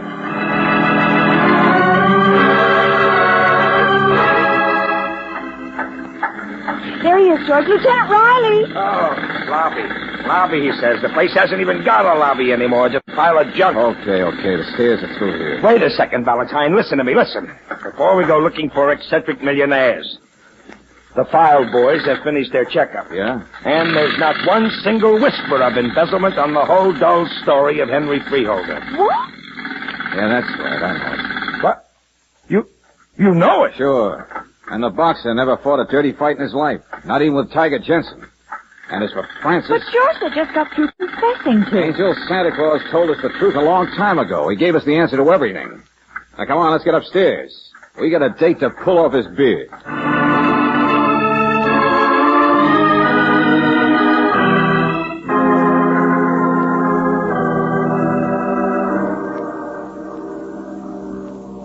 I've lived in this room 42 years.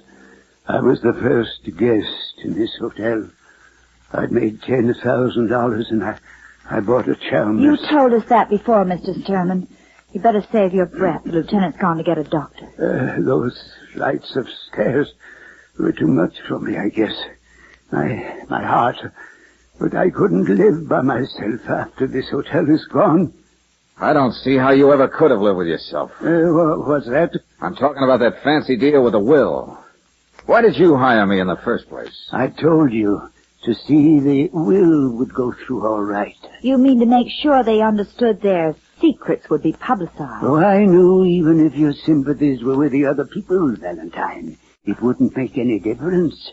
You have your price, too. You think every man has his price, don't you? The idea isn't original with me, Miss Brooks. Listen to me, Sturman. You hate the world so much you made up those secrets, made up lies about people and put them in your will. If you want the money, you must accept the scandal. Your idea of a dying gesture was to play God. No, not God. But I did play devil, Valentine. That silly little accountant you say killed himself, Freeholder, willing to sell a lifelong reputation for honesty.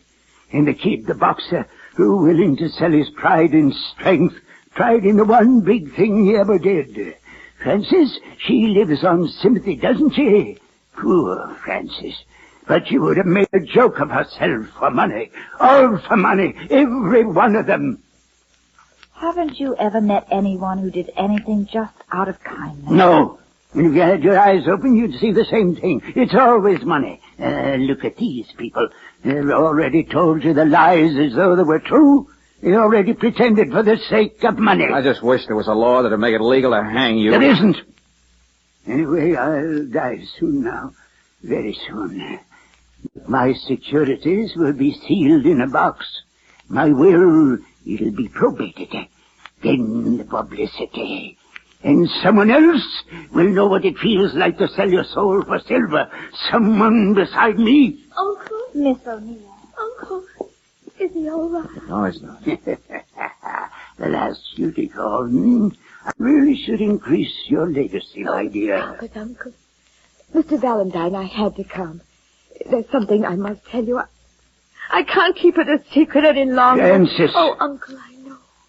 Of course I know.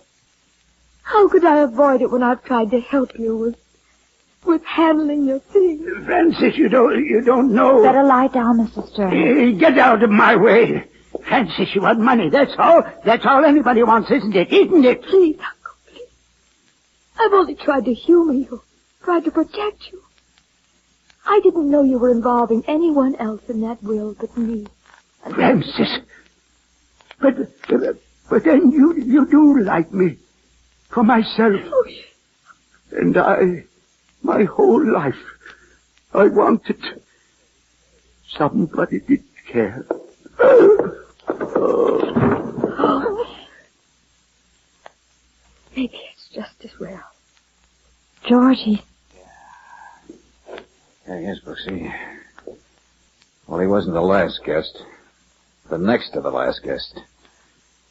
Well, Miss O'Neill, I guess I owe you an apology. What? It wasn't until 1 second ago that I realized why you've always been so curious. Why you'd followed us. Why you rushed around to see Freeholder and had the kid over at your house. Yes. I had to see them. I had to tell them.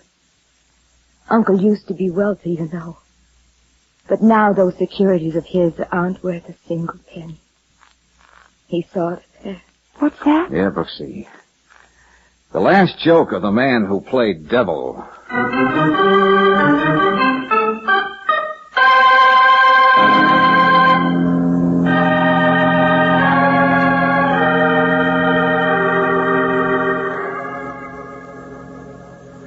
Okay, Brooksy. Motive for suicide, frustrated greed. Freeholder had already made his choice and separated from his wife when Miss O'Neill caught up with him to tell him there wasn't any tow. Oh. Well, I guess I got everything.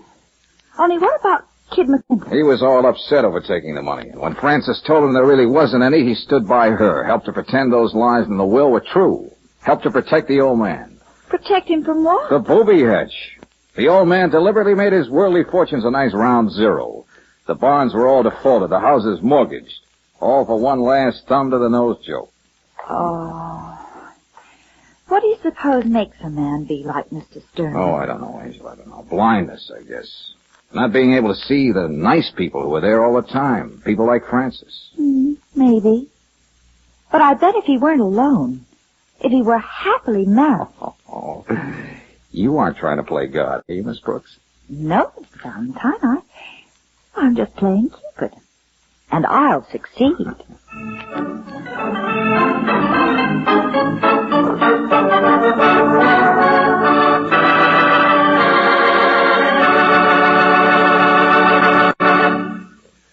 I don't believe anyone planning a vacation ever said to himself, now let's see, I better figure 3 or 4 hours for engine trouble and repairs.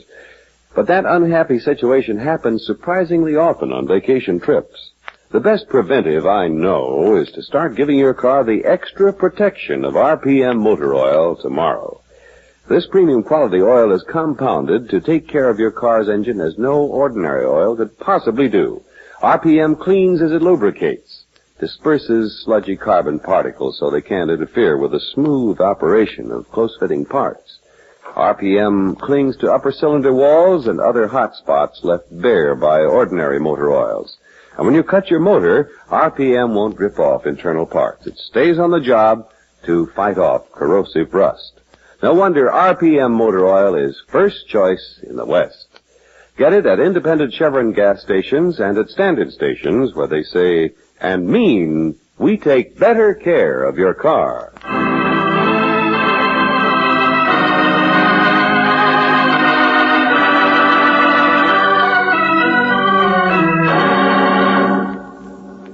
Next week, when George Valentine and Brooksy join Lieutenant Riley at the scene of a violent death, we'll hear... Valentine, did you ever hear of a perfect crime? Hey, wait a minute, say that again. Well, this dame here got killed last night by a gas explosion. But the gas was turned off yesterday morning. George. Yeah. Maybe that rider wasn't so nutty after all. Didn't he mention an explosion? What's that? Just this, Lieutenant. There's a guy loose in this town who's wearing a brown suit.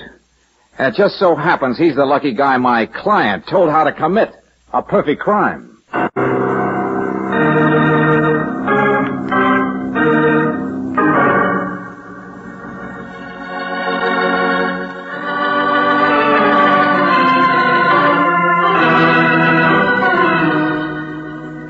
Tonight's adventure of George Valentine has been brought to you by Standard of California on behalf of independent Chevron gas stations and Standard stations throughout the West.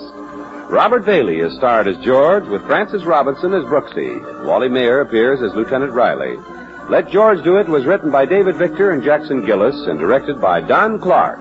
Also heard in the cast were Francis X. Bushman as Sturman, Lorene Tuttle as Francis, Eddie Fields as McClintock, Ruth Parrott as Mrs. Freeholder, and Tim Graham as Punchy. The music is composed and presented by Eddie Dunstetter. Your announcer, John Heaston. Listen again next week, same time, same station, to Let George Do It. This is the Mutual Don Lee Broadcasting System.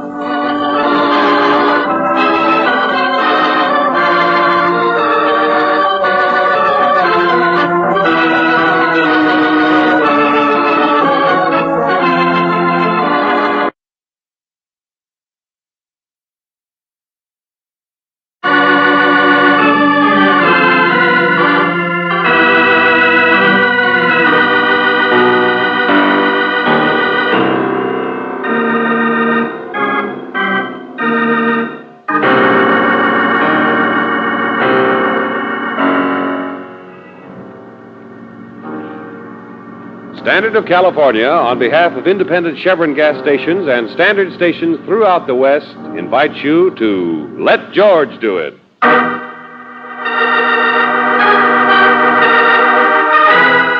Laura's House, another adventure of George Valentine. Personal notice. Danger's my stock and trade. If life seems like a hurricane and you can't find a storm cellar, you got a job for me, George Valentine. Write full details.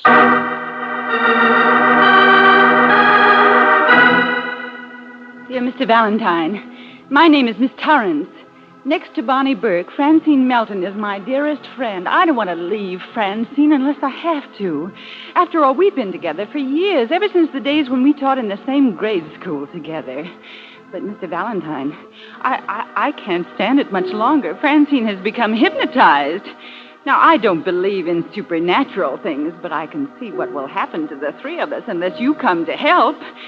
There'll be the murmur of ghostly laughter, the growing insanity of constant fear, and sooner or later the screaming arms of death. You see, Francine has been hypnotized by a house. Laura's house.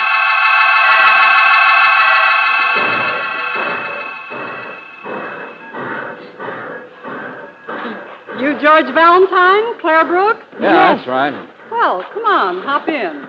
My name's Bonnie Burke. Oh, yes. Miss Torrance mentioned your name. She asked me to meet you. Afraid if she got into this one-horse shay, it'd break down. Oh, this is what I call being met in style. Yeah, come on, Napoleon. I bet you're confused, aren't you? But you see, there's the three of us. Miss Torrance, Francine Melton, and I. We've lived together for years. None of us too lucky at the altar. We all used to teach. Oh, what happened? Francine got an inheritance. But the only part of it worth anything was this estate out here. So we all quit our jobs to come out and sell it. This the place called Laura's house? Yeah, but don't ask me who Laura was. Somebody dead, that's all I know. Somebody with a doting husband who built it for her years and years ago. And now the three of you want to sell it. Well, sure, to get cash. See the world. We're still young. Have fun. And you know, these woods aren't exactly full of men. Well, Bonnie, how does Francine feel about it? She's the owner now, isn't she? Well, we've always shared everything. None of us have any relatives, and, well, this place isn't good for Francine. Why not? Francine isn't like other people. Now, Torrance is simple. Eats too much and reads too much. Me, I'm just healthy and dumb. But Francine, well, you'll meet her. You'll see. If you can get her to talk to you. Come on, Napoleon. Bonnie, why isn't Laura's house good for Francine? It's haunted. What? Oh, now, wait a minute. Sounds wacky, doesn't it? But Torrance wrote you the letter. She's the one that got you here, and I'll bet that's what she'll tell you.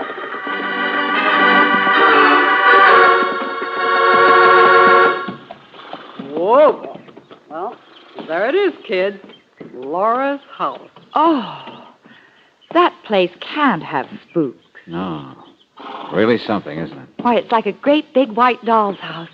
It's so sunny, and the gardens. Look, George, there's even a tea house and rose arbor. Yeah. the house in the middle of the woods where 3 witches live. Hey, Fairbanks. I'm coming, lady. I'm coming. Fairbanks knows everything there is to know about everything. Here, catch their bags for them. Hey, take it easy. I'm getting them. Take it easy. Heavier when you throw suitcases down like that, you know. Gravity. I'll put up the horse and buggy. Show Mr. Valentine where he can find Miss Torrance. Simple physics, that's all. Probably in her room, struggled around to make space. Torrance was going to move to the front corner upstairs. Get up. See you later. Yeah, okay, Bonnie. Thanks. Crazy school teachers. What'd she say, mister? Why, I think she said that Miss Torrance had moved into the front corner room upstairs. Find it yourself. Huh? Oh, what's the matter? I wouldn't go near that room. Back, that's all. Front corner upstairs. That's Laura's room.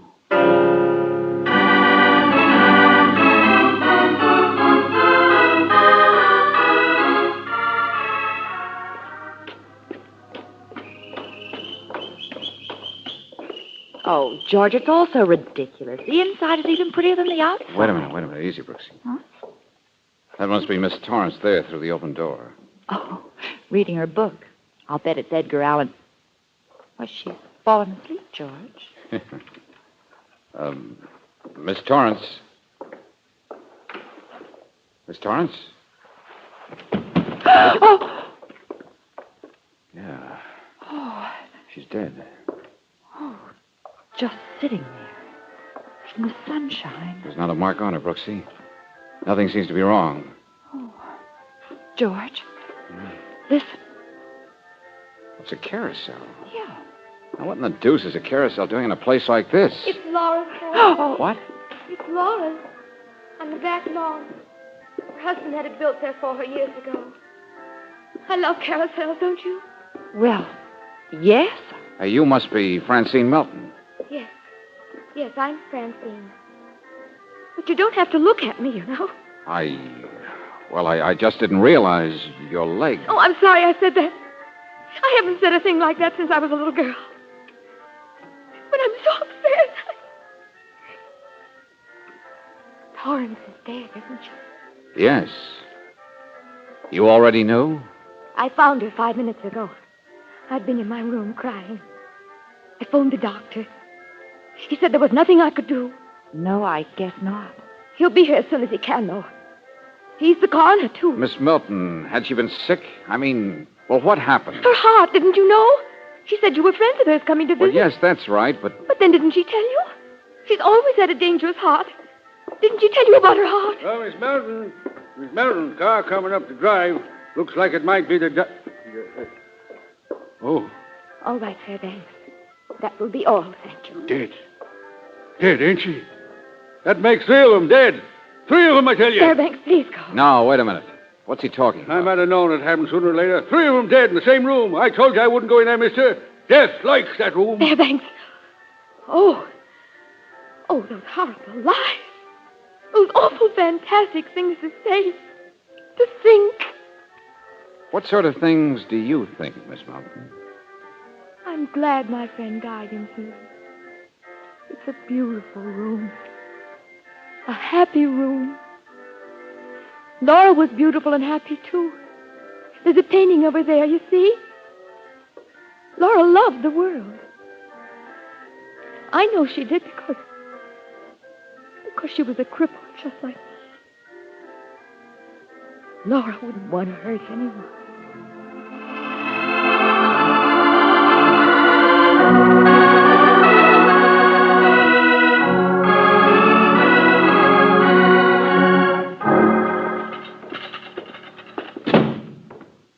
The coroner says you want to speak to me. I'm Ethan Marker, Mr. Valentine. Oh, yes. I was waiting for his report. Well, he said you were the nearest neighbor out there, Mr. Marker, so I thought perhaps... I know. You thought perhaps I could tell you about the local ghost. Laura. Everyone asks. But it's a little different at a time like this, isn't it, Mr. Valentine? Maybe. I don't know yet. Now, tell me, what's Fairbanks mean? What's he talking about? 2 other deaths in the same room and so on. Mr. Valentine, Laura was crippled. but not in the soul. And she'd marry the handsomest man for miles around.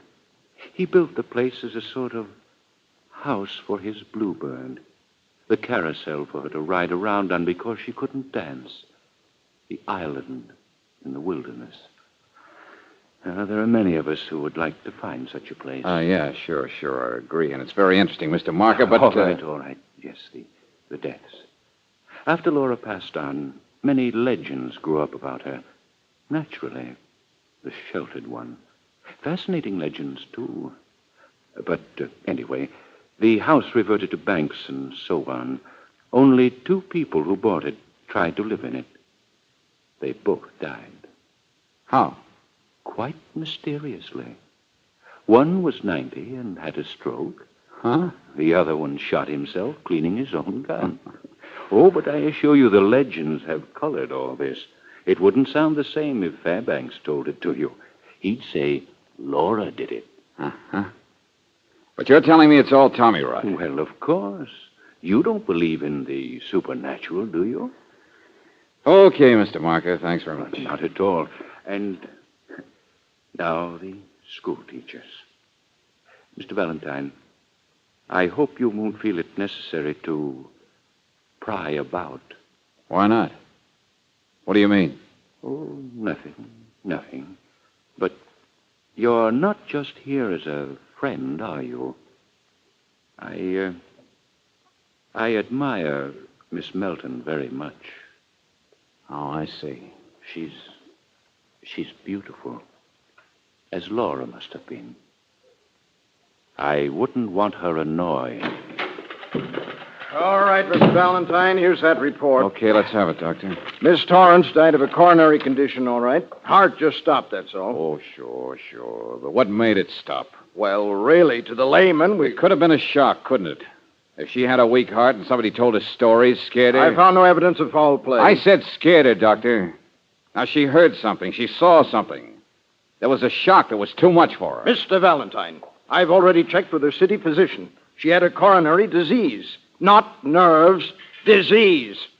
Mr. Valentine, I have a new car. I'd be glad to give you a lift back to Laura's house. Thanks, Mr. Marker. But I think the walk could do me good. Very well. Come and visit our corner of the woods again sometime. Good night, Mr. Marker.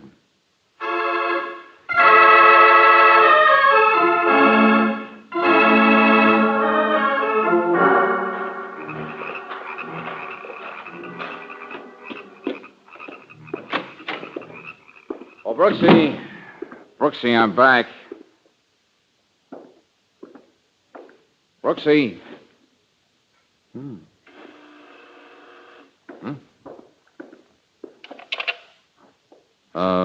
Yes? Yes, hello. George, haven't you ever used a house phone before? Oh. I saw you out the window coming in the door. Neat, isn't it? They always have them in haunted houses. Oh, sure. Well, what happened? Oh, the coroner says nothing doing. Big false alarm, that's all. Client just dead. Hey, Brooksy, where are you? I mean, I'm in your room. You in mine? George, I'm in Laura's room. You know, there are lots of things about her in this room. I mean, besides the painting. George, there's a whole closet full of her clothes. Actually, real last century things. So old they crack when you touch them. Okay, Angel, okay. I'll be up and look at the museum. There are music boxes and a sachet drawer. There are shoes and a funny old wooden brace for a Hey, Brooksy, what was that? Hey, do you hear me? What was that? She's on the lawn. In the moonlight. George, I'm not crazy. I see her. Like the painting. George, I see her. It's Laura.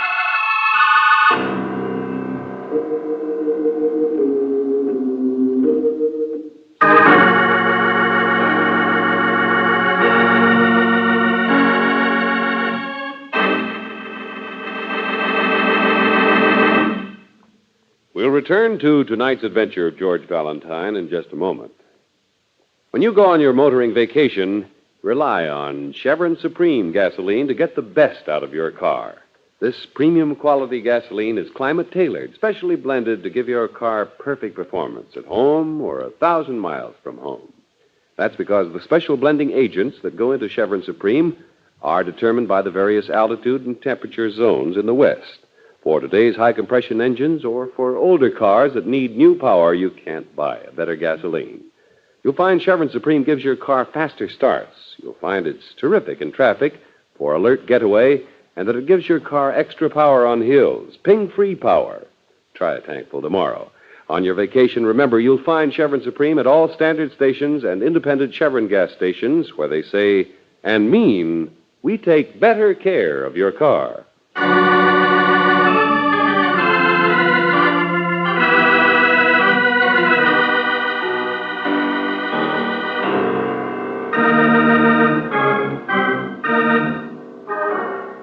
And now back to tonight's adventure of George Valentine. Laura's house, built like a doll's house in the middle of the woods. Built years ago for a woman long dead who once lived to ride on the carousel. But other people who try to live in Laura's domain have a habit of dying, too, like the nervous schoolteacher who wrote you a letter and then passed away of a heart attack before you could talk to her. Well, of course, if you're anything like George Valentine, you don't believe in the supernatural. But you certainly waste no time when your assistant, Claire Brooks, tells you that she has just seen Laura herself. No, George, I did see her. Just for a second, out in the moonlight, by the rose garden, walking. Then she disappeared in the shadow. Brooksy, are you sure? I swear it.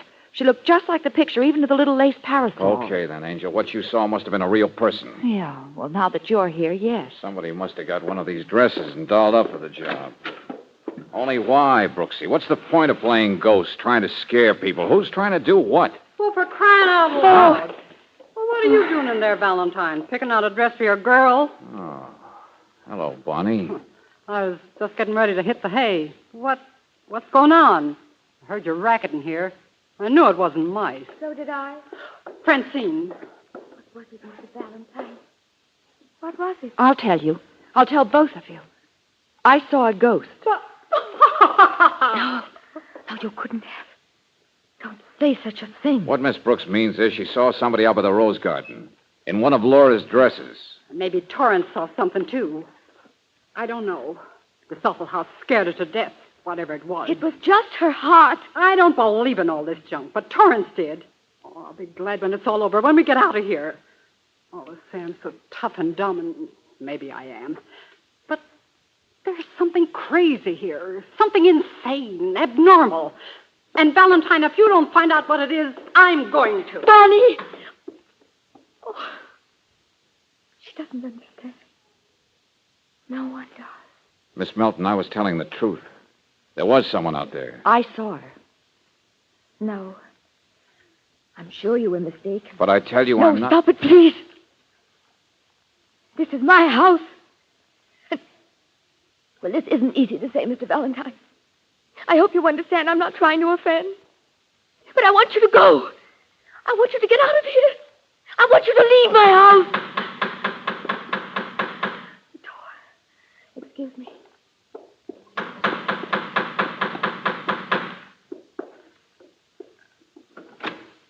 Evening, lady. Got a message here for Mr. Valentine. Oh, all right, of course. Wait a second, I'll get it. That's for me, friend. Okay. Okay, here you are. Thanks. Likewise. Good night. What is it, George? Never mind, Brooksy.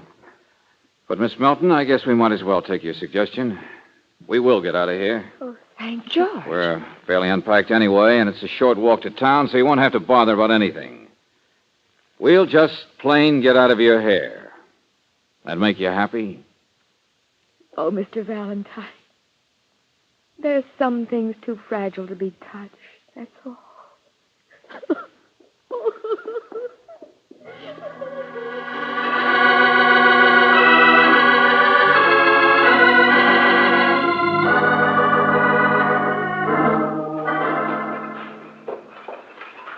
This looks like a good place for the bags. Gotta make time, Angel. We'll be back for them, so don't worry. And I got a hunch it'll be fast. George, what was in that message? Here, Well, there's not enough moonlight to read it, I guess. Oh, I've got a match. Note says, come to town in a hurry. Meet a guy at the corner drugstore. It's important. Who? The local historian, Angel. Guy named Ethan. Hey, put out that match. Yeah. Oh, boy, am I a sucker. You see that? Something shiny? Come on, it's over here. Sure, a car. Parked in the shadows off the road. A nice new car. And if I remember rightly... Wait a minute, I'll turn on the dash light. Huh? I do. It's registered to Mr. Ethan Marker. Then the note was just to lure us into town to get us out of the way. Yeah. Radiator's still warm, Angel. Yeah. Come on, let's get back there. Run. Okay. Look, there's a light. The upstairs corner room. Yeah, and we turned that light off when we left up there. Laura's room. Yeah. Hey, where do you think you're going? Fairbanks, where are you going? Out to my lodge. Get some sleep. Simple facts of nature. Then you just left the house. Who's up there? Who's in the corner room? That athletic one. That Bonnie thing. I warned her just like I warned Miss Torrance the day they came here.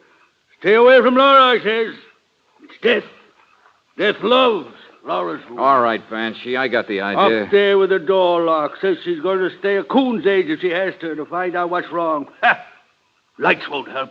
Door lock won't help. I'm telling you, mister. All right, I said. You don't have... Hey, what's that in your hand? Huh? Shoes. Brooksy, give me those matches. Yeah, here you are, George. A woman's shoes. Of course. Miss Francine's. Found them in the back hallway. Thought I better take them out for a little cleaning. Yeah, they need it, all right. That's a good idea, Fairbanks. Good night. There was mud all over those shoes, George. Yeah, Brooksy, from the rose garden, where ghosts walk. Francine. Well, come on, George. We've got to get upstairs to Laura's room before... Hold it, Brooksy, hold it. Now, listen, there was something that ghoul said. He said it before. He said he'd warned Miss Torrance about the upstairs room, remember? Well, yes, but... Okay, then. This time it begins to make sense. There was something wrong about Torrance's death. What's that? I don't mean the heart attack part. I mean her being up there in that room. She was nervous. She was superstitious. When they juggled the rooms around for our coming, she would never have taken that one. No, she But, wouldn't. Angel, there's one way that it does make sense. And that's if you figure Torrance took that room after she was dead. You get it? Yeah. Somebody moved her body. Somebody who's willing to commit a real murder. Well, don't just stand there. Hurry up. We've got to get upstairs to Bonnie before... No, there isn't time. I got to think it out. Oh, Lord, Brooksy, I'll have to just plain guess. Come on, the back lawn. What? Come on, around this way. George? Yeah, the carousel. Lucky guess. Shh. There she is. Laura. It is Francine, isn't it? Yeah. Riding a white horse. All alone in the moonlight. Oh, the poor thing. It's the same dress she had on when I saw her. George, look at her. Francine as herself is so shy. And being crippled, she keeps her head down, but now she's smiling. Oh, George, she's beautiful. Yeah. And somebody else said that to me before. Hey, what's wrong with it? It's going faster. Help someone! I can't get down! She'll fall off! Oh, her foot's caught. It'll drag her. It'll kill her, Come on, jump on. Get her, Brooksy. I'll stop it.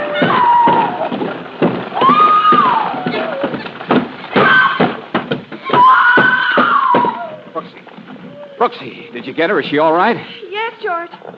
She's all right. She hasn't fallen yet. Good. Now take her up to the house. I'll be up in a minute. Okay, George.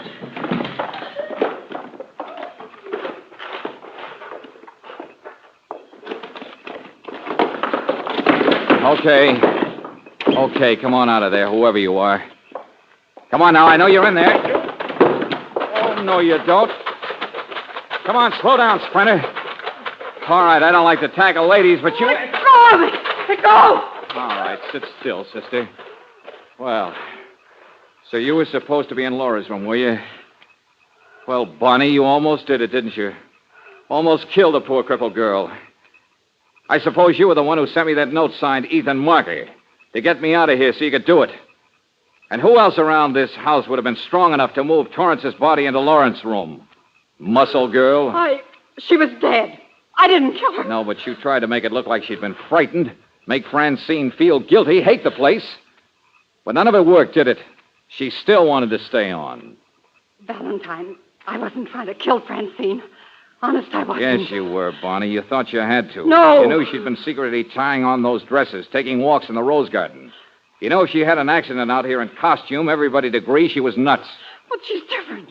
She is strange. Sure. She's The crazy. little girl's shy. She's touchy. But she was starting to come out of herself. Those dresses were part of it. They were why you had to get rid of her. That's not true. The dresses were making an impression on somebody, weren't they? Somebody who could kick you out. Sure. You had to do away with Francine fast while she still had no relatives. While you were still her closest friend, still in control. Still able to inherit her dough. No. I don't know what you're talking about. Bonnie, you want to bet he's down there now? You want to bet he was already expecting a little sentimental rendezvous with her tonight? That he heard the commotion and came running? No, don't, please. Hey, Mr. Marker. Ethan Marker, you down there? What's that? Yes, Valentine, yes. Why should she find someone? The careless one, the plainest of us. Chin up, sister. We'll find you a place to live. In jail.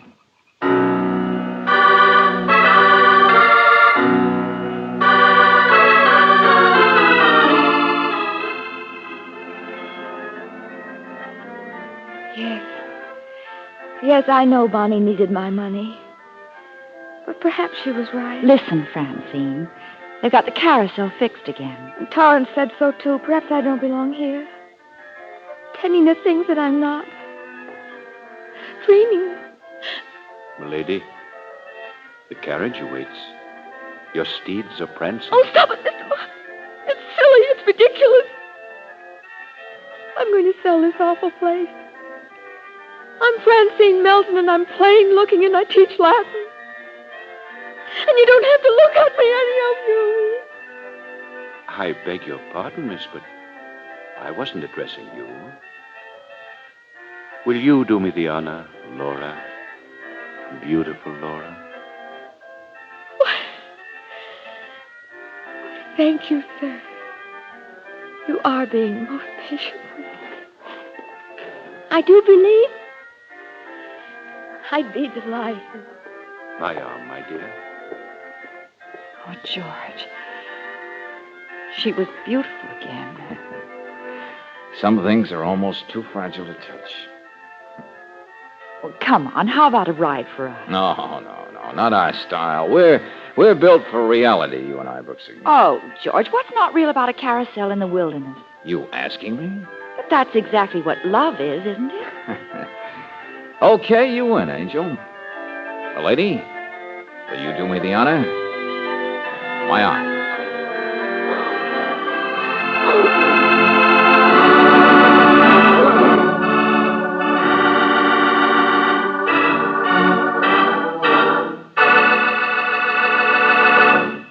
There's nothing like a vacation with a change of scenery and new experiences to give you a grand lift.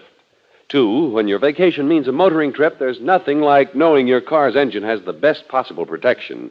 Compounded RPM motor oil. At home or wherever you drive, depend on RPM to keep the entire engine system cleaner. For one of the compounds in this premium quality motor oil is a detergent, a chemical that keeps carbon particles and other abrasives harmlessly dispersed in the oil where they can't damage those mirror-smooth internal engine parts. When you have the crankcase drained, this contamination is drained out with the used oil. So, for a cleaner engine with more mileage and fewer repair bills, get RPM, the motor oil that's first choice in the West.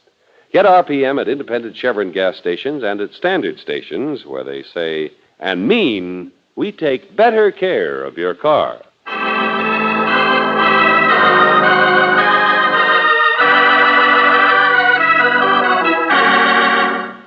Next week, when George Valentine finds himself on a new job that's as dizzy as a merry-go-round, we'll hear... You didn't listen to me, Valentine.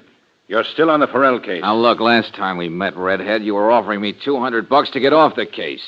Just whom do you work for, anyway? You heard me. You're in. Come on, answer me. Don't be a sucker. You're liable to be caught right in the middle. That's where you are right now, Valentine. No $200 now. This time I bought a gun.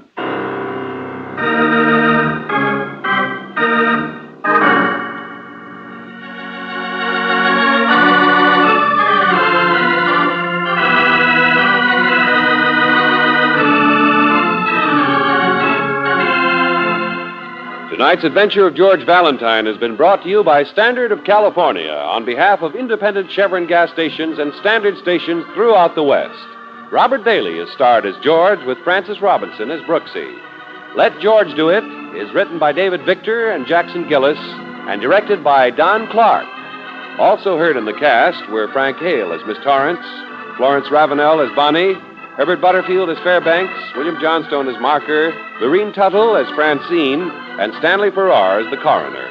The music is composed and presented by Eddie Dunstetter, your announcer, John Heaston. Listen again next week, same time, same station, to Let George Do It.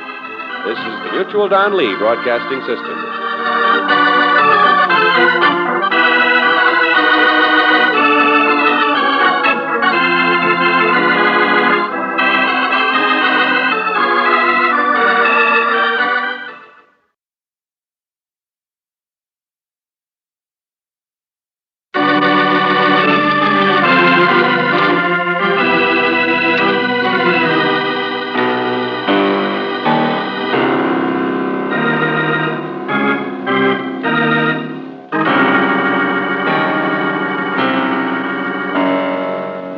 Standard of California, on behalf of independent Chevron gas stations and Standard stations throughout the West, invites you to Let George Do It.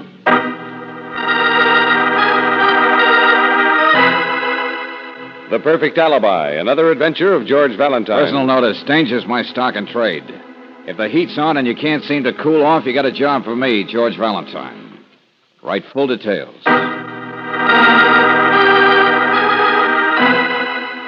Dear Mr. Valentine, I hate my husband. I hate him so much I've sat awake nights wondering if I had the nerve to kill him. But I'm a coward. I'm weak. I'm everything bad. It's his fault I am. But then, that's my fault for marrying him, isn't it? Mr. Valentine, I have a chance to escape, to get rid of him forever. If I keep my mouth shut, my husband will be dead inside of a few months. But I can't keep my mouth shut, can I? I can't be that bad. Or can I?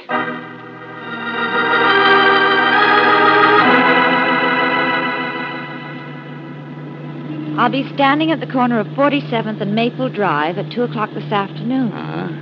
Or maybe she meant Maple Avenue, George. Yeah, maybe. If there was one in town, only there isn't. Oh. Laurie F. You know, George, she sounds like such a mixed-up person anyway that maybe No, Brooksy, this is the place she meant, all right. And all we can do is just sit here and wait. Yeah. Hey, mister, going downtown? Give me a lift downtown? I'm sorry. It'd be all day if I stay in there waiting for a bus. You got plenty of room. Look, I said I'm sorry. I'm not going anyplace. Yeah, but you will be. A lot sooner than a bus. Hey, get away from there. Move over, sister. Look out. Hang on, Brooksy.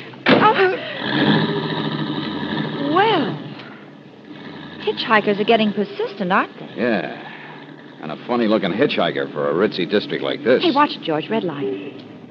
Listen, do you suppose that maybe... Mr. Valentine. Mr. Valentine? Hey, quick, open your door, Brooksy. Yeah. You are Mr. Valentine, aren't you? That's right, and you're Lauriette.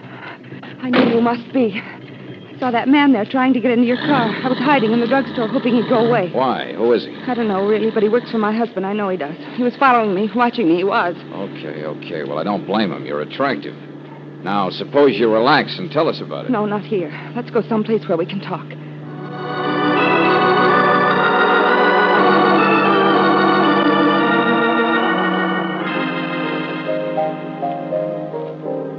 You hate your husband, don't you, Laurie? More than I hate lizards. Is there any particular reason?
Yes, he's the biggest gangster in the city. All right, then don't help me. Don't do anything about it. Just sit there and don't help me.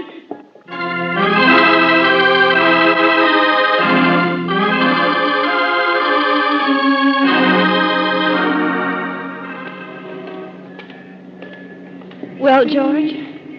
I don't know, Brooksy. Oh, George, you're not going to get mixed up in a thing like that. Nat Burrell has earned 5 hangings. Yeah. And how do you know she wasn't lying? She's such a messer. Let's cut across here, Angel. Oh. But this is the block that apartment's in, the Cedar Crest.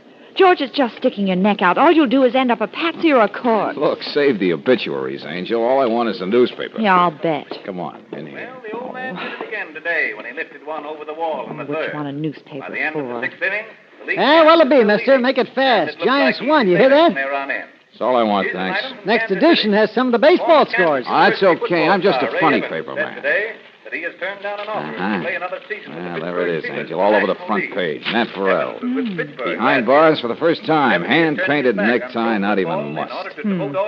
Chauncey was a racketeer, too, wasn't he? Business associate. George, I tell you, that woman is absolutely... The dispatch Vallejo, California team for the Far West Baseball Look, Mac, buy your own newspaper, huh? All right, sure. Hey, wait now. What's the bright idea? You're George Valentine. You like to make something out of it, redhead? Here.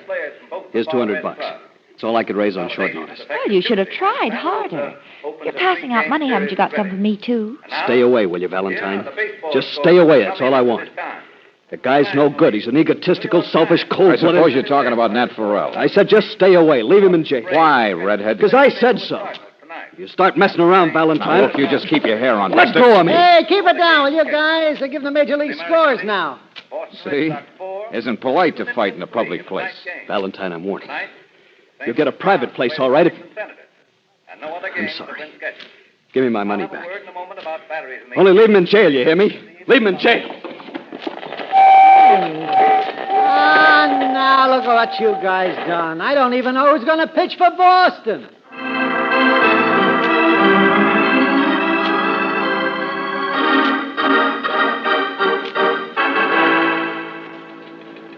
I tell you, I'm going to hang out a sign that says man at work. Lieutenant Riley, I'm just asking questions, that's all. You sure that's all? It is if I have anything to say about it. Listen, Valentine, I've been trying to nail that guy Farrell since I polished my first brass button. He's the reason for half the trouble in this town. And now that I've got him jugged, there's nobody's going to pull the cork, not even sniff around. So beat it, will you? Goodbye. Okay, Riley, okay, I get it. Railroad man at work. What? George. Valentine, you know darn well nobody's getting railroaded. I've got a case, you understand? All right, so I said the wrong thing. Farrell ran this guy Chauncey out of town a couple of years ago. Only Chauncey came back last month against threats. Trying to muscle into Farrell's business. Yeah, keep talking. Look, chum, I've got lots of witnesses. The doorman at the Cedar Crest saw Farrell go upstairs at 7:30. When the doorman went off duty at 8, Farrell was still there. At 8:15 on the button, 5 people, mind you, heard the shots through the open windows out back. And I was there at 8:20. All right, it's a circumstantial case so far. Well, what if it is? Farrell admits he was there, claims he doesn't know what time he left, but he didn't show up at home until after 9. And he won't explain, and every 2 minutes something new comes in against him. Oh, you. There, you made me mad enough to tell you. Now, you happy? No. Because you see, Lieutenant, Farrell's wife. Huh? Oh, I know. I talked to her. She hasn't got anything. And like I told George, she's so confused that maybe... Sure. She's confused and mixed up and messed up. Now, look, Riley, 2 things hit me in the eye. 1, Farrell doesn't like violence. He never has. Yeah. That's why he's been so hard to nail for his other stuff. And if there were a business killing to be done, a guy that big doesn't do it himself. He hires somebody. Maybe this time he lost his temper. Over business? No, Brooks, he's too cold-blooded. All right, point number 2. No alibi. A guy that big always has an alibi. So he slipped up. I'm crying in my lace handkerchief. I'm tearing my hair out with sympathy. Now, look, Riley, I hate that guy as much as you do. But I doubt if he killed Chauncey. Oh, sometimes I'd like to... wait a minute. Come on in my office. I want you to meet somebody. Oh, Mr. Jefferson. Hello, Lieutenant. What is it? I want you to meet these people, Mr. Jefferson. Mr. Jefferson here is Farrell's lawyer. Miss Brooks? How do you do? And George Valentine. Oh, yeah? How do you do, sir? Mr. Valentine is interested in the case. He's from the Humane Society or something. Well, it's unusual anyone interested in my client. Well, tell him what you've been doing all day, Mr. Jefferson. Expose the defense? Now, really? Oh, what difference does it make? I've been pounding the pavements. Riley knows. I've talked to everyone within a 47-mile radius of the Cedar Crest, armed with questions and pictures of Farrell. You mean looking for friendly witnesses? Did you find any? Huh? What do you think? Mr. Valentine had it in mind that he'd like to help. Is that so? Oh, but he doesn't know anything. I see. Mr. Valentine, I have no business saying this, but then I suppose I'm not very orthodox anyway. What I mean is, the man who takes pity on the hungry tiger usually forfeits his head. You understand me? Maybe. But where was the tiger between 8 o'clock and 9 o'clock last night? Why don't you ask him, Mr. Valentine? Yes, ask him.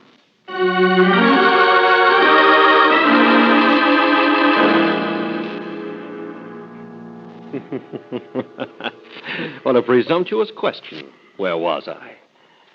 Where were you? All right, Farrell, skip it. Who are you anyway, Valentine? What are you doing here in my cell? Watching you pick your teeth, I guess.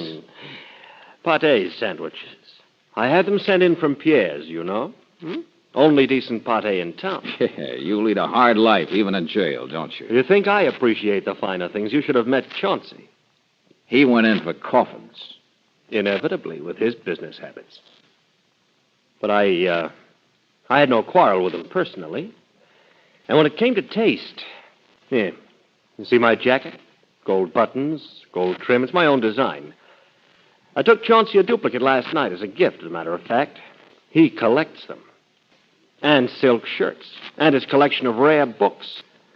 Oh, I've learned a lot from Chauncey, the rat. You didn't kill him, did you? No. No, I left his place sometime after 8, but I don't know just when. He was shot at 8:15. Where were you until 9 o'clock? I'm tired of that question. Plenty of witnesses saw you go in there, saw your car, but they didn't see you come out. Were you framed? I'm getting tired of you, too. Does your wife know where you were? Get out of here. Now. Oh. I hit a sore point, huh? My personal life is no one's business but my own. It won't be personal when you're wearing a hand-woven rope necktie. Get out of here. Who asked you to snoop anyway? Like any small-time prying little shamus. Come to the big boy offering to help, thinking the big boy might pay big cash for help. You can keep your change, Buster. Well, leave me in jail, you see? I take care of myself, understand? And in case you don't understand, in case your nose gets any nosier, I promise that my friends will give you a reward. My own special design. A marble-trimmed slab.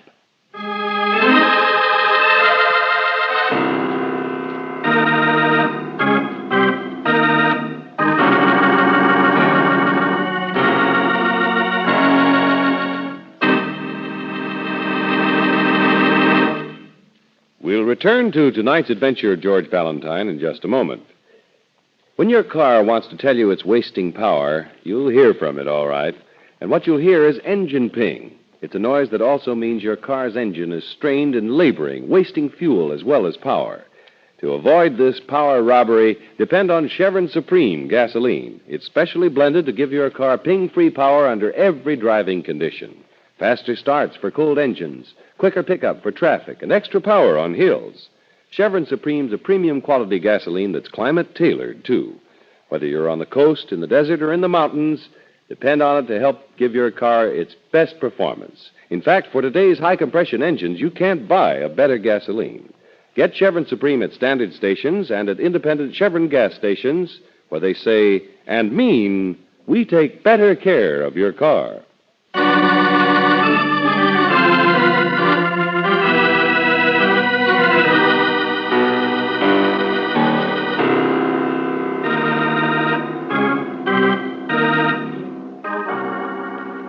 Laurie Farrell hates her husband, but her conscience tells her he shouldn't be in jail. For murder, that is.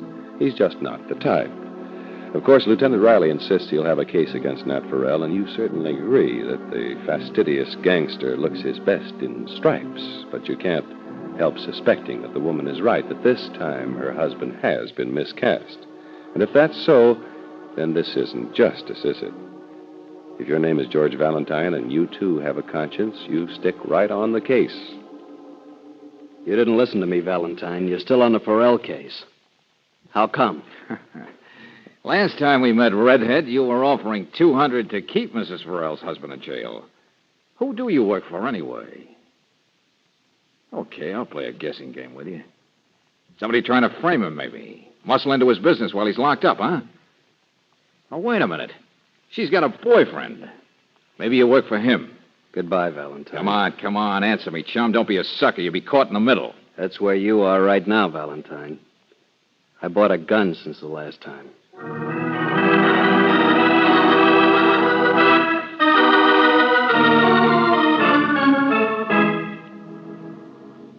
Oh, George, it's like a nest of snakes. Every time you turn around, there's another one leering at you. Even Riley has a man tagging me. I told you we'd stick our necks out, and we have. The honest people look down their noses, and everybody else looks down ours. Snakes, necks, noses. But we haven't got anywhere. You can't even get to talk to your client. Well, that's not her fault, Angel. She's surrounded just like we are. Seems everyone in town wants Farrell out of the way and me off the case. George, what if they did get him for a crime he didn't commit? Oh, I know it wouldn't be right, but if... Brooksy, you can't compromise. But I'll grant you if it weren't for his wife, I'll get it. Yeah, Valentine speaking. Valentine, I hope you choke. Yeah, why? I guess you're pretty proud of yourself, aren't you? Oh, come on, get off it. Listen, Riley. Now, you listen to me. The chief inspector's talking to Nat Farrell right now. In 5 minutes, Farrell will walk out of jail a free man. That's your pal, Buster.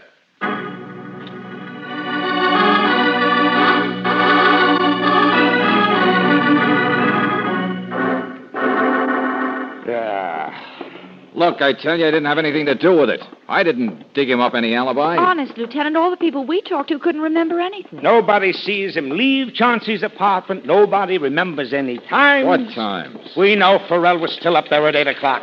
The shots were heard at 8:15 sharp. But no one actually saw Farrell leave the place until this thing showed up. Yeah. Well, hiya, mister. Baseball. Yeah, that's me. Lippy, they call me. It was baseball done it, too. You know, it's a funny What's thing. he talking about? He runs a little cigar store in the same block as the Cedar Crest. Sure, it was baseball. Local games always start at the same time. Now, you see what I mean? Now, look, this guy, see, he comes by the store, takes a look at my phone book, and then he gets into his account. Nat Farrell? Well, I didn't know him from an umpire then, but it was him, all right. And I know the time, too. You see, the Seals against the Stars. Maltzberg is on the mound, see? Play ball, the announcer said. Ah, shut up. Games always start at 8:15. Farrell remembers it, too. 8:15. A perfect alibi. Yeah. Seals won, you know, 7-3. Behind until the fourth, see? But then now, all wait of a sudden... Wait a minute. How come you didn't show up with this perfect alibi until now? Well, gosh, mister, until I saw Farrell's picture in the paper, how did I know it was him? Had been up at Chauncey's. You know, I never look at the paper until the sports final because... Oh, shut up. Oh. The inspector's already worked it over, Valentine. No holes, and this Gabby guy here, he's new in town. No connection with Farrell. I should hope to tell you, you know, he's no bleacher boy. Yeah, but, you knew Chauncey, huh? Oh, him, it's different. You know, starting a new business is like Bill Veck took over the Indians, you see. Give the customers what they want. Now, look, I made a couple of deliveries, but that's about all. Okay, Riley, suppose we take what... and a good spender? Yes, sir. $10 boxes of cigars. You should have seen him puffing away in a gold trim jacket. Like baseball, too. Hey, you know, it's too bad he died. Oh, Lippy, relax, will you? Where did Farrell go after he left your place? Between 8:15 and 9 o'clock. Any idea? Or did he just look at the phone book, get in his car, and steam off? Yeah, that's right. You guessed it, mister. You know, I ain't no prognosticator, but you see, there was a funny thing. And where's Farrell now? Well, the inspector's kissed him goodbye already. His wife was waiting for him. His wife? Had she been here long? Oh, not so you'd notice. Showed up just a second before you did, all set to be sympathetic. But when we told her we didn't have enough on her husband to hold him anymore, well, she darn near fainted. Come on, Brooksy, we gotta move fast. Huh? Well, George, what on earth? Farrell's home in the suburbs. Come on, Angel. Hey, wait, hold it. Who do you think you're working for now? For myself, Riley. I don't want to be responsible for a murder.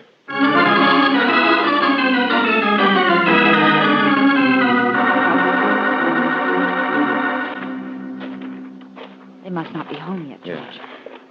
Hey, now, wait a minute. Here's one looks loose. Here it is. Aren't any of the windows unlocked? Not a chance, Angel. Shh.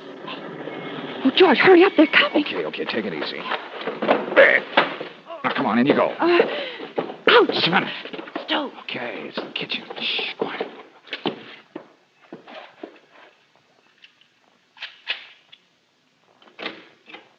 All right, Tony, thank you. Wait, please. Well, my dear, may I take your coat? No, I can do it, thanks. You'd like some music on the radio, Laurie? No, thanks. A cigarette, Oh, stop huh? it, Nat. Why don't you say what you're thinking? Oh, my dear, it's you who's thinking things. Did you get that man at the jail, Lippy? How much did you pay him? What, the alibi? No, not a cent. A coincidence, honey, that's all. Saved by a busybody. You didn't like it, did you? Yes. Yes, I did. I wanted you to get out. I knew you didn't kill Chauncey. Yeah, you knew nothing of the kind.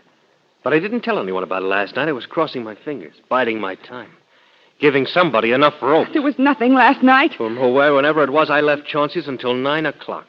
The Paris hat shop. I've forgotten the address, but the woman says my hat will be done. Pick it up, will you, dear? You're hurting my arm. And I have to look it up in a phone book, and it's all the way across town. And when I get there, it's closed.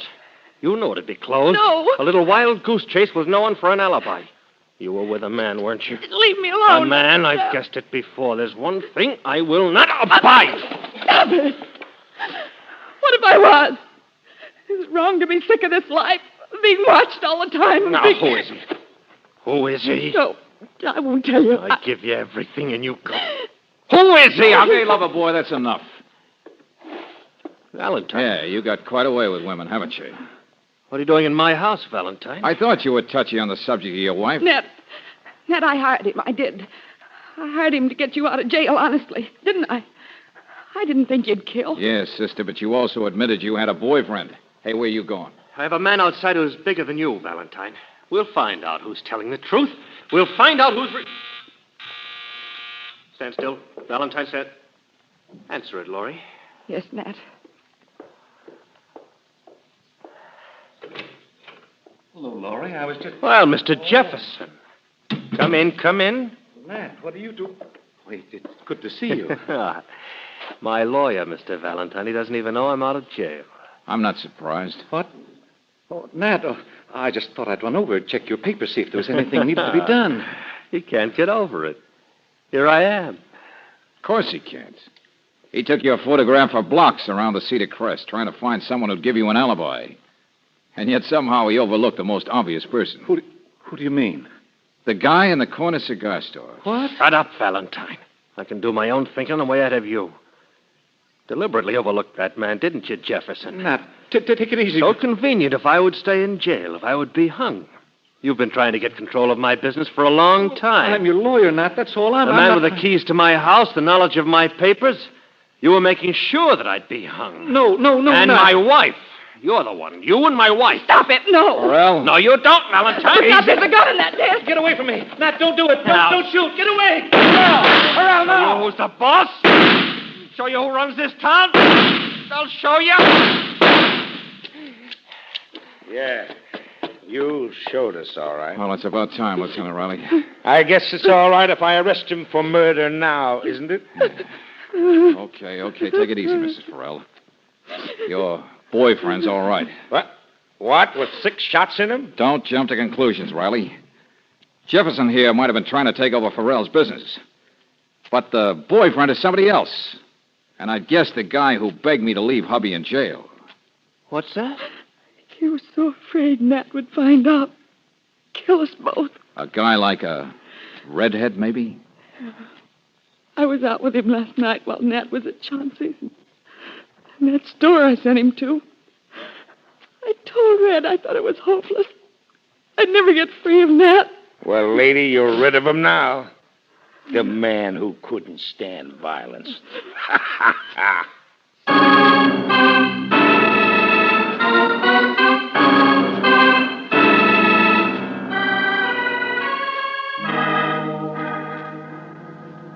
Well, Valentine, so you figured he'd go for his wife. At least you saved her. Yes, and the redhead seems like a nice person. Maybe now she can get herself straightened out. Huh? Sure. You don't want to feel too bad about not being right all the time. Well, Farrell killed in passion. I just said he wouldn't commit a cold-blooded business murder. Like Chauncey? Well, if we have trouble with that alibi, we've got him on another murder. It doesn't make much difference. Yes, it does, Riley, it does. What? I've said all along Farrell didn't kill Chauncey. Now I can prove it. Huh? What? Okay, listen, children. We know Jefferson was trying to muscle in, take over the business. Okay. Now, what better way to do it than get rid of a competitor named Chauncey and have Farrell blame for it? 2 birds with 1 stone. Are you trying to tell me that Jefferson shot Chauncey? Riley, I've said all along that big boys don't do their own business shootings. George? Yes, Angel. It's more likely somebody he hired to do the job, somebody he brought in from out of town, set up in a convenient spot to watch the victim, watch his visitors. Somebody who had easy access to Chauncey's apartment. Like making deliveries. Yeah, Riley, it's the guy who got scared when we started nosing around. Or maybe he wanted to shake somebody down, I don't know. But anyway, he decided to back down on Jefferson, turn Farrell loose, cover his own tracks, only instead he uncovered his own neck. How do you know? That baseball boy, Lippy, he just talked too much. Huh? Yeah, he described Chauncey as wearing a gold-trimmed jacket. But Chauncey didn't even own that particular jacket until Farrell gave it to him as a gift that same evening. That's right. So Lippy had to be there afterwards. Holy smoke, what am I standing here for? I'm the guy who's got a cut. Oh, but the alibi. Why did Lippy give Farrell the alibi? Yeah, sure. I know the alibi. You know, people always forget, Angel, when a guy makes up an alibi for another guy and the other guy accepts it. Then he's given himself one, of course. That's right. This perfect alibi was like a bicycle built for 2, with both passengers set for a one-way trip.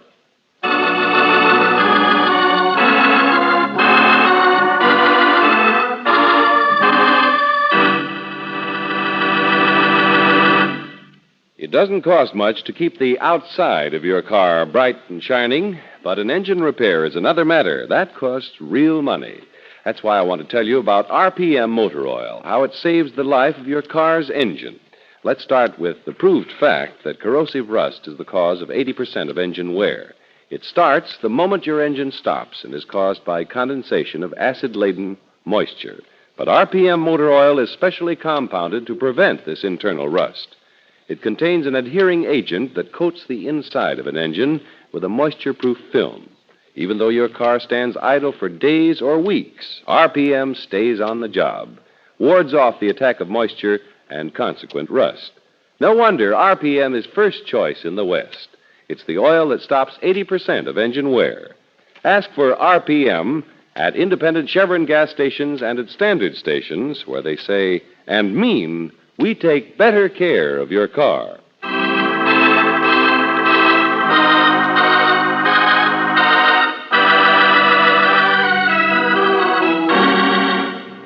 Next week, when we find George Valentine and Brooksy in the hallway outside their office door, we'll hear... George! Oh, your cheek's bleeding. It's okay. Here, give me the keys. Hey, wait a minute, Brooksy. He said the office was locked, but I don't remember locking it. No, it's not. What in the name of... Oh. Mr. Paulson. Oh. And here's the gun. It's got a silencer. And guess what, Brooksy? He's about as dead as a bullet will make a man.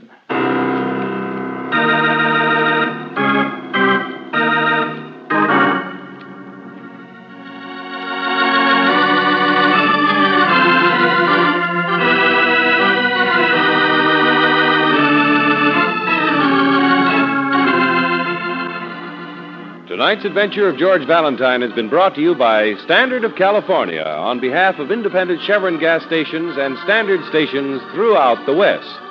Robert Bailey is starred as George with Frances Robinson as Claire. Wally Mayer appears as Lieutenant Riley. Let George Do It is written by David Victor and Jackson Gillis and directed by Don Clark. Also heard in the cast were Virginia Gregg as Laurie, Harry Bartell as the Redhead, Dick Ryan as Lippy, Ed Begley as Jefferson, and Larry Dobkin as Farrell.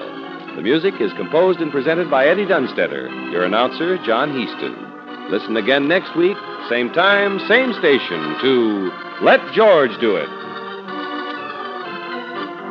This is the Mutual Don Lee Broadcasting System.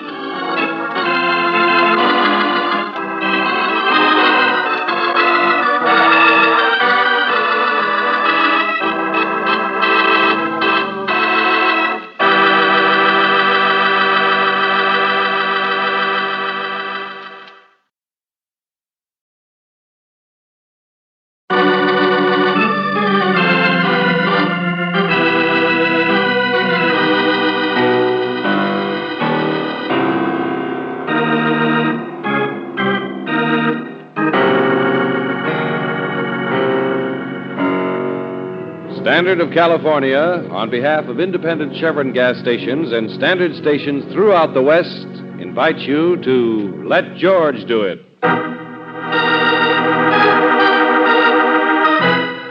One Chance at the World, another adventure of George Valentine. Personal notice. Danger's my stock and trade. If life is a continual dance with someone else calling the tunes, you got a job for me, George Valentine. Write full details. Dear Mr. Valentine, it's a great homecoming after you've been away several years to find your wife waiting for you, dead. But that's what happened to me. She died a week before I got to town. The chaplain said maybe I was crazy to even come back here. But now that I did, I'm glad.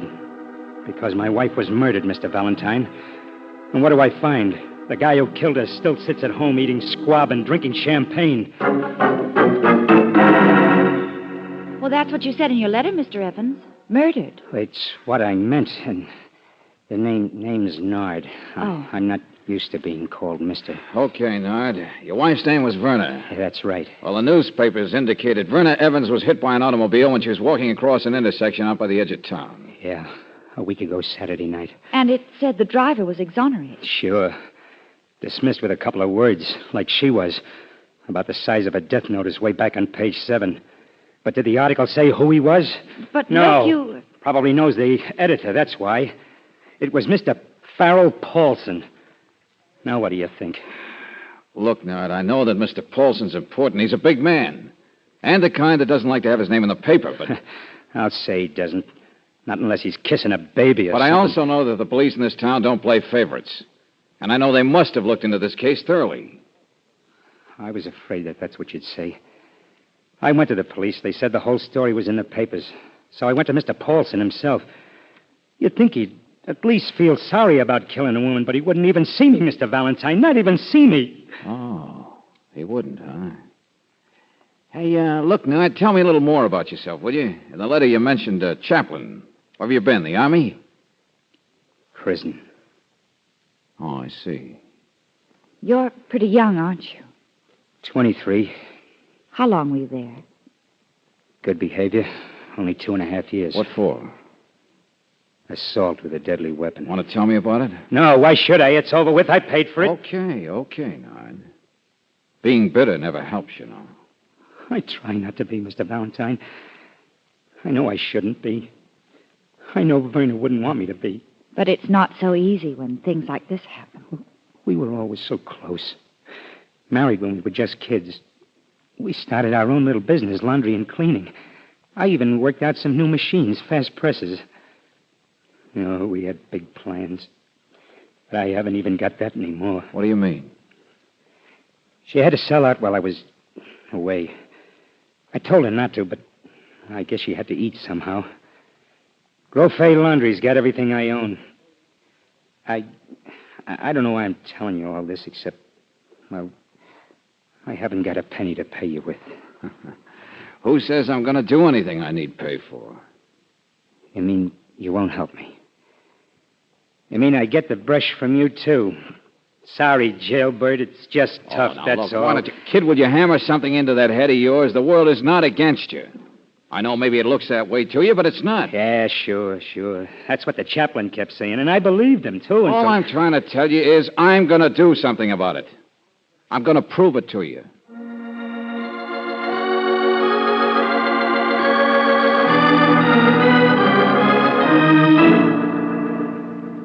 I'm not trying to evade my responsibilities, if that's what you're thinking, Mr. Valentine. Or my conscience. All right, Mr. Paulson. All right, I believe you. It's just that Maybe it's just that you want time to plan what you're going to say to him a little more carefully. I beg your pardon. You were driving your car last Saturday night. Were you alone? Yes. Speeding? No. Drinking? No. Then what happened? The police have this case. They have every bit of information. There's no sense in Okay, Mr. Paulson. Your client, the young man, the husband, he's not trying to cause any further trouble, is he? Oh, no, Mr. Paulson. He's happy that I you... know I shouldn't have said it that way. I didn't mean it that way. The accident wasn't my fault. I slammed on my brakes, but she was running across the street, and... I bet he'd like to kill me. I don't like myself very much either. It wasn't your fault, and yet you don't just feel upset. You feel guilty, too, don't you? Why? See here, I have to get back inside. It wouldn't be you've held something back, would it, even from the police? No, of course not. But what's your name again? Valentine. Yes. Perhaps we'll meet again, Mr. Valentine.